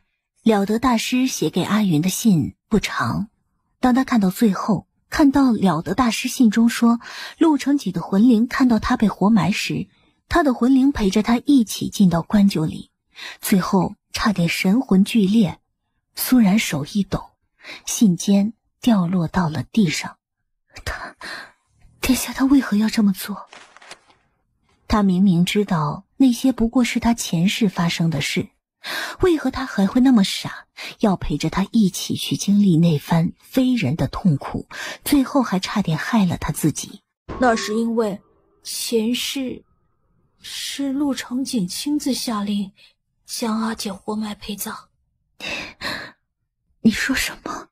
阿姐，前世景王因为晋帝的死，向陆承彦讨要一个说法。陆承彦为了脱身，就联合大长公主与太医院的人，污蔑你与沈之私通，下毒害死皇上，将所有的罪责都推到你身上。所以景王一怒之下，下令将你活埋给晋帝陪葬。一直以来，苏冉都认定上一世是陆承彦下令将他赐死的，他从来没有想过他的结局会与陆承锦有关。自重生过来的那一刻，这个秘密就一直压在阿云的心里。可当他找到阿姐，准备随阿姐回京找陆承彦和陆承锦报仇时，他才发现阿姐早在找回他之前已与陆承锦在一起了，真是造化弄人。后来他看到阿姐为了这个男人冒着生命危险也要与他在一起，还敢公然抗旨，阿云终是决定为了成全阿姐，将这个秘密永远的隐瞒下去。可是没有想到，瞒了这么久，到了今日，这个秘密还是被揭露了出来。阿姐，虽然潜意识是陆承锦下的命令，但其实他也是受燕王他们所骗。所以阿姐落水昏迷时，我曾问过陆承锦，他是否在意阿姐的前世遭遇。他回答我说，女子的贞洁从不在罗裙之下。闻言，苏冉长长的睫羽微微颤了一下，眼眶不觉红了。阿姐，陆承锦他失约不来接你，哪怕到了云州也不敢现身见你，并不是嫌弃你上一世阿姐的经历，而是他知道了上一世他对阿姐造成的伤害，他不知道要如何面对你，才会退缩起来，要扮成哑子侍卫来见阿姐。而他处置大长公主于宿忌中，还有叶氏，还要将子无功夷为平地，他所做的一切都是心痛阿姐上一世的遭遇，为阿姐讨回一个公道。阿姐，我正是看到他有悔过之心，才帮他一起欺瞒阿姐，不然那日校场上我早已将他当成箭靶射穿了。阿姐，你是这世上最好的女子，你不要话痨自求，哪怕你不愿意原谅陆承锦也不要紧，身边还有我，我会永远在你身边的。阿云，谢谢你，谢谢你。滞闭半年之久的心田终于被弟弟的话语打开，苏然仿佛从漆黑的谷底重新透过气来。阳春3月，陈王一行从云州出发，往京城赶去。经过上一次阿云和盘托出所有的事情后，苏冉的心里所有的心结都打开了，也放下了。如此，就答应跟着大家一起重回京城。如今她的身份是陈王义女，而不是2年前死在火场里的苏冉，所以她的真容不能被人看到。可即便如此，当苏冉带着木离经过排成长龙的秀女群时，还是引起了大家的注意。大家不约而同想到了之前和太子定下海誓山盟的嘉禾郡主来。但凡在京城待过的都知道太子殿下对嘉禾郡主一往情深，只可惜嘉禾郡主死于非命，与太子有缘无分，太子为了她一直不肯娶妻。这次也是皇上下了严令，他才不得已开始选太子妃的。如此，秀女们开始四处打探嘉禾郡主的性子和穿着打扮的喜好，想学她的样子去讨太子欢心。晋帝宣苏冉进宫，而让他没有想到的是，晋帝没有在乾清宫见他，而是在兰贵妃的上离宫里。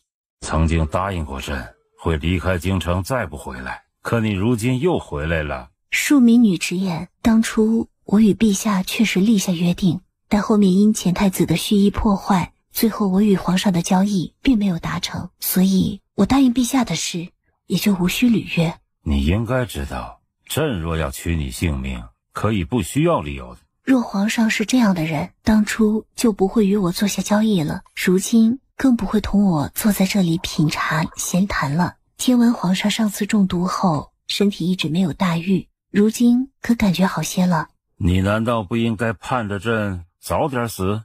如此一来，就再没有人阻止你和太子在一起了。太子殿下根基未稳，哪怕将来登基为帝，也还是需要皇上的提点和照看的。闻言，晋帝的神情微正，心里竟是颇受触动。不论年岁多大，在父母面前，我们都永远是孩子，是有人可以依靠的。所以皇上一定要龙体安康，长命百岁，因为您是太子的依靠。此言一出，晋帝很是意外地看向苏冉，他倒是没有想到，苏冉年纪轻轻的能说出这样的一番话来，他不由得重新审视起他来。除了他的出身和闹出的那些不好的名声，他的眼界、胸襟却是强过寻常的女子，很是难得，倒是有几分母仪天下的智慧与威仪。你倒是嘴巧，很会说话呀。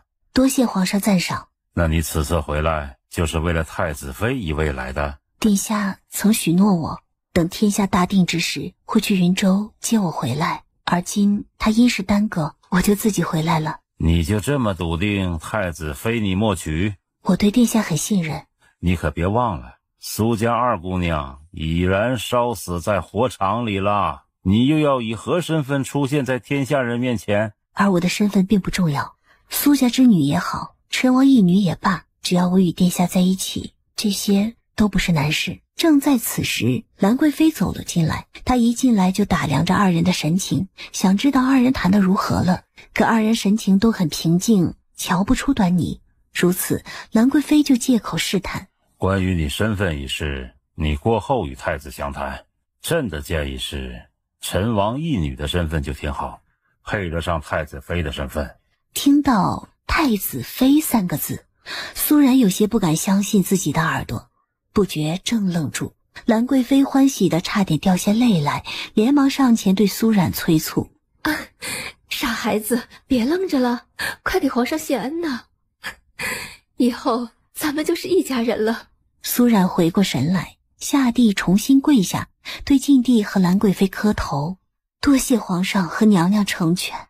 朕选你并不是对你们妥协，而是因为你能帮助到太子，希望你以后要谨记身份，陪在太子身边，祝他打理好大晋天下。苏冉恭敬领命。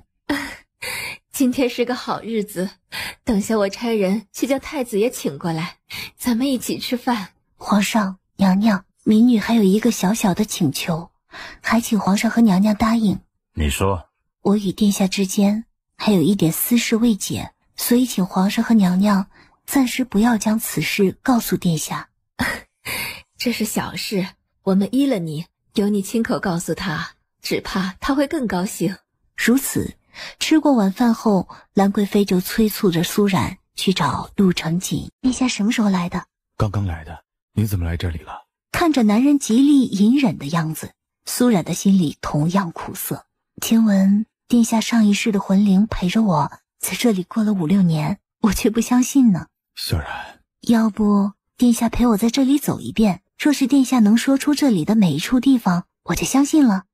萧然，对不起，我真的不是有心那样对你的，求你原谅我。萧然，当我看到你在棺柩里挣扎的时候，我只恨里面的人不是我。听着男人痛苦不堪的自责话语，苏冉的眼眶不觉也湿了。殿下，你看我的指甲续得很长了，还染上了好看的凤仙花枝，殿下可还记得我前世最喜欢用凤仙花枝染指甲的。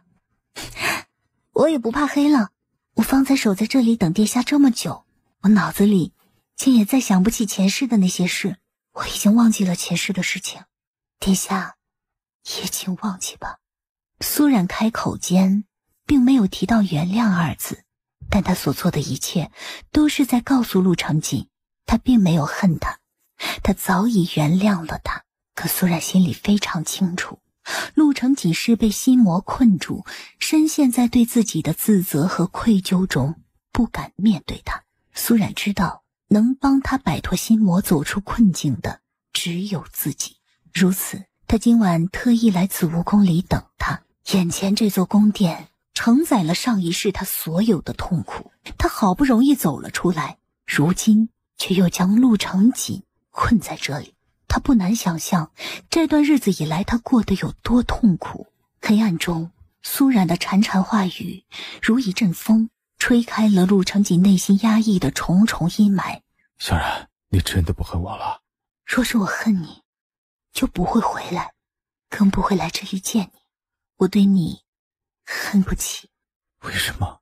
其实关于上一世，还有一件事，我连阿云都没有说过，殿下也不知道。殿下曾经多次问我，为何相逢那次要找上你，因为那个时候整个大晋只有你不怕陆承彦，敢与他作对，我只能找上你。而还有一个更重要的原因，前世我看到是你亲手杀了陆承彦，所以我相信这一世最后能够置陆承彦于死地的还是殿下你，所以我才主动找上殿下。陆承锦神情间涌上震惊之色。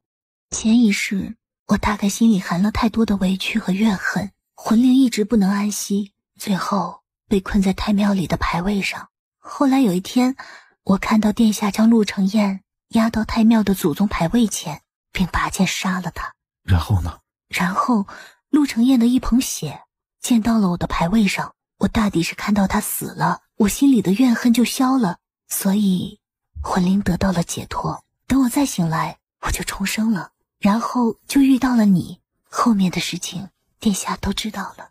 了得大师曾说我尘缘未了，我当时不明白大师此话的意思，直到与殿下发生这些事情后，我才明白大师话里的意思。我与殿下两世纠葛，殿下虽然无意间害了我，但最后也无意间替我报了仇，给了我重生的机会，所以我与殿下之间也算扯平了。原来如此，两个人的症结都在于因为太为对方考虑，而没有把话说清楚。以前因为这样，他们耽误了很久，也造成了太多的误会。今后呢，陆承锦不想他们之间再这样误会和耽误美好的时光，他费尽心力要将自己从困境中拯救出来，他岂能让他失望？陆承锦的双眸重现光彩，心里的郁结一扫而空。小然，谢谢你，此生有你，是我陆承锦之幸。这一次我又失约了，没有去云州接你。阿云知道你要甄选那么多秀女入宫，早就在生你的气了，只怕会跟你绝交。你还是先想想如何让他消气吧。那你生不生气？我才不会生气，当帝王的哪个不是后宫佳丽3000？我明天就取消甄选，让所有秀女都回去自由婚嫁，我的后宫有你一人足矣。啊，可突然取消甄选，你要如何向大家解释？我们马上就要大婚了，然后又是登基大典，哪里还有时间选秀女啊？皇上答应我们的事你都知道了？不然呢？很快苏冉被册立为太子妃的圣旨就昭告了天下，一切尘埃落定。与此同时，太子得到皇上的许可，取缔了此次选秀，太子大婚的吉日也拟定下来，就定在7月初7乞巧节。小冉啊，我今日叫你来，是想将我这些年攒下来的一点东西给你。看着面前琳琅满目的珍贵物件，足足摆了一屋子，不觉怔住了。苏冉活了2世，也算见过一些好东西，但面前这些他都没有见过，每一样都是最上乘的精品。娘娘，聘礼单子礼部都已经送到陈王府上去了，皇上与殿下给的聘礼已是按最好的给，娘娘无需再特意为我准备这么多的。那些聘礼是按照礼制给的，跟我给你的这些不同，你拿去吧，填在你的嫁妆里也行的。闻言，苏冉终是明白过来，兰贵妃是担心她如今没了郡主身份，又不能与镇国公府相认，唯独只能依靠陈王夫妇替她打点。陈王夫妇虽然待她很好，但陈王这些年待在云州，那里不能和京城相比，所以兰贵妃担心她嫁妆不够，怕被人轻看了。知道兰贵妃的心意后，苏冉心里暖暖的。娘娘的一片心意我心领了，但嫁妆一事王妃已经替我张罗好。不瞒娘娘，殿下也有私下为我添置，还有我大哥，他也为我备了许多，所以娘娘不用担心我，您还是自己留下吧。哎呀，他们是他们的心意，这却是我的一点心意，你一定要收下。再者，我马上就跟皇上搬去九华行宫了，这些东西我也用不上，不给你还能给谁呀？那既然这样，娘娘就将这些东西分成2份，我拿1份就好了。你是叫我留1份给阿诺将来的娘子？是啊，将来大哥娶妻，娘娘要留1份给未来的大嫂才是。兰贵妃见到她这么懂事，心里越发喜欢。你放心，给大媳妇的那1份啊，我已经留好了。只是与你的这些不同罢了。这些东西都是皇室专用的，留给他们也用不上的。如此，苏冉不好再推辞，只得谢过收下。娘娘，你可有静一的消息？自从史静一跳崖失踪后，沈直就四处去找他了。如今过去这么久，也不知道沈直有没有找到他。下一刻，陆承锦先连进来：母妃，大哥来信了啊！快拿来给我看看。母妃，大哥在信里说什么了？啊，你大哥说他会赶在你们大婚之前回来。太好了，阿诺终于要回来了。娘娘，找到史姑娘了吗？这个他信中倒没有说，大抵是还没有找到吧。唉，希望他能早日找到史姑娘，不然他一辈子都不会心安的。听到兰贵妃的话，苏冉心里颇是触动。自从经历了自己与陆承锦一同被困心结后，苏冉不只希望沈直能早日找到史静一，更希望找到他后，他们两个人也能放下所有的心结，过好余生。一离开上离宫，看着他的形容，苏冉猜到他有心事。殿下，怎么了？陆承锦停下步子看向他。我知道你不喜欢皇宫，你当真愿意为了我在这留下来？我只想陪在殿下身边，殿下在哪里，我就在哪里，身处何地不重要。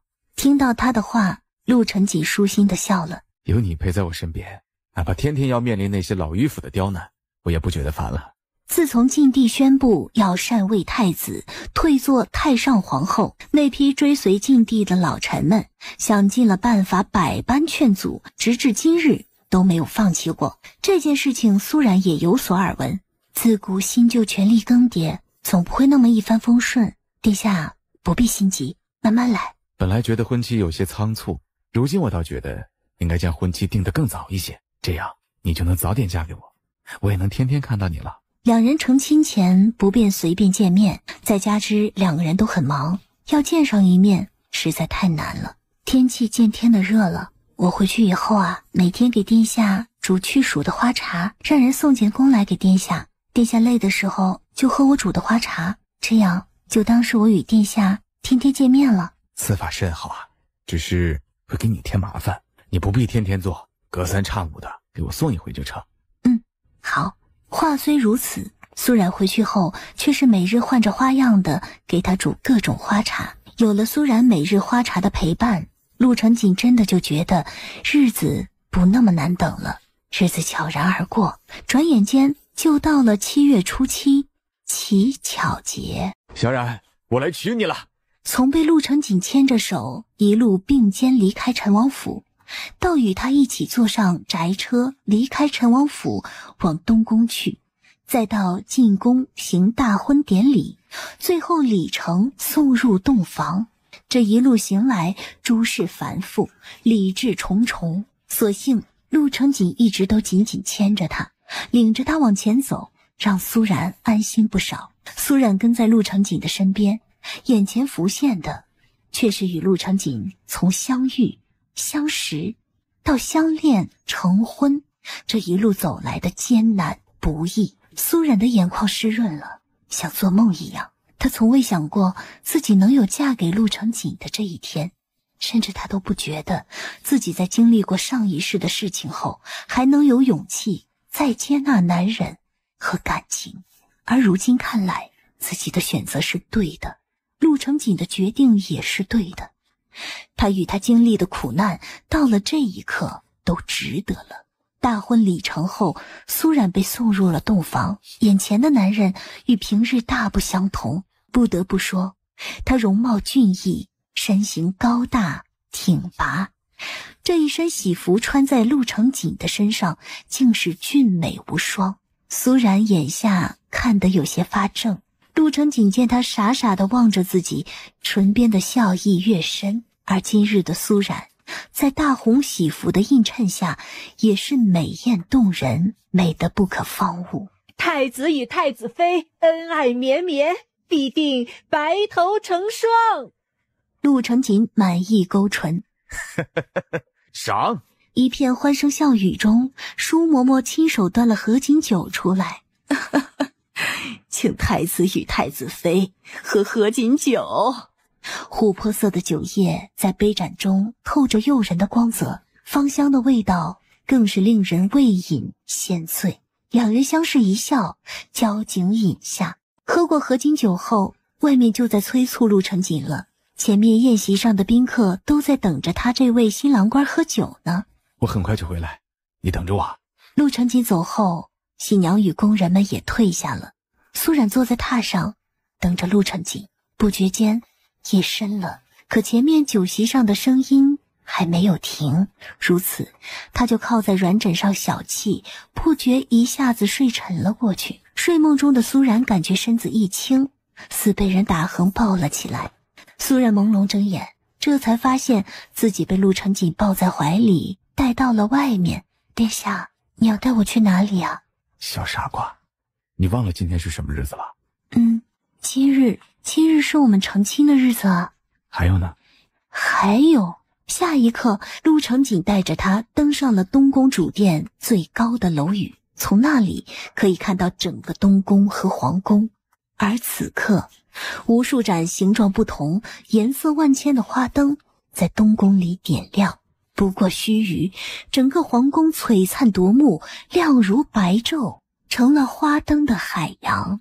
今天是七巧节，也是我们大婚的日子，所以我特意命人做了这些花灯，当做新婚的礼物送给你，你喜欢吗？殿下何时准备的这些？我知道你不喜欢皇宫，但我无法放下这里的一切，带你去你想去的地方。我只能尽我所能，把皇宫改造成你喜欢的样子，让你住在这里更开心。以后每年的七巧节，我们都要一起度过。不止我们，以后还要带我们的孩子一起看花灯。殿下，准不准？准。谢殿下恩典。灿烂灯火中，苏冉再一次主动吻上男人的双唇。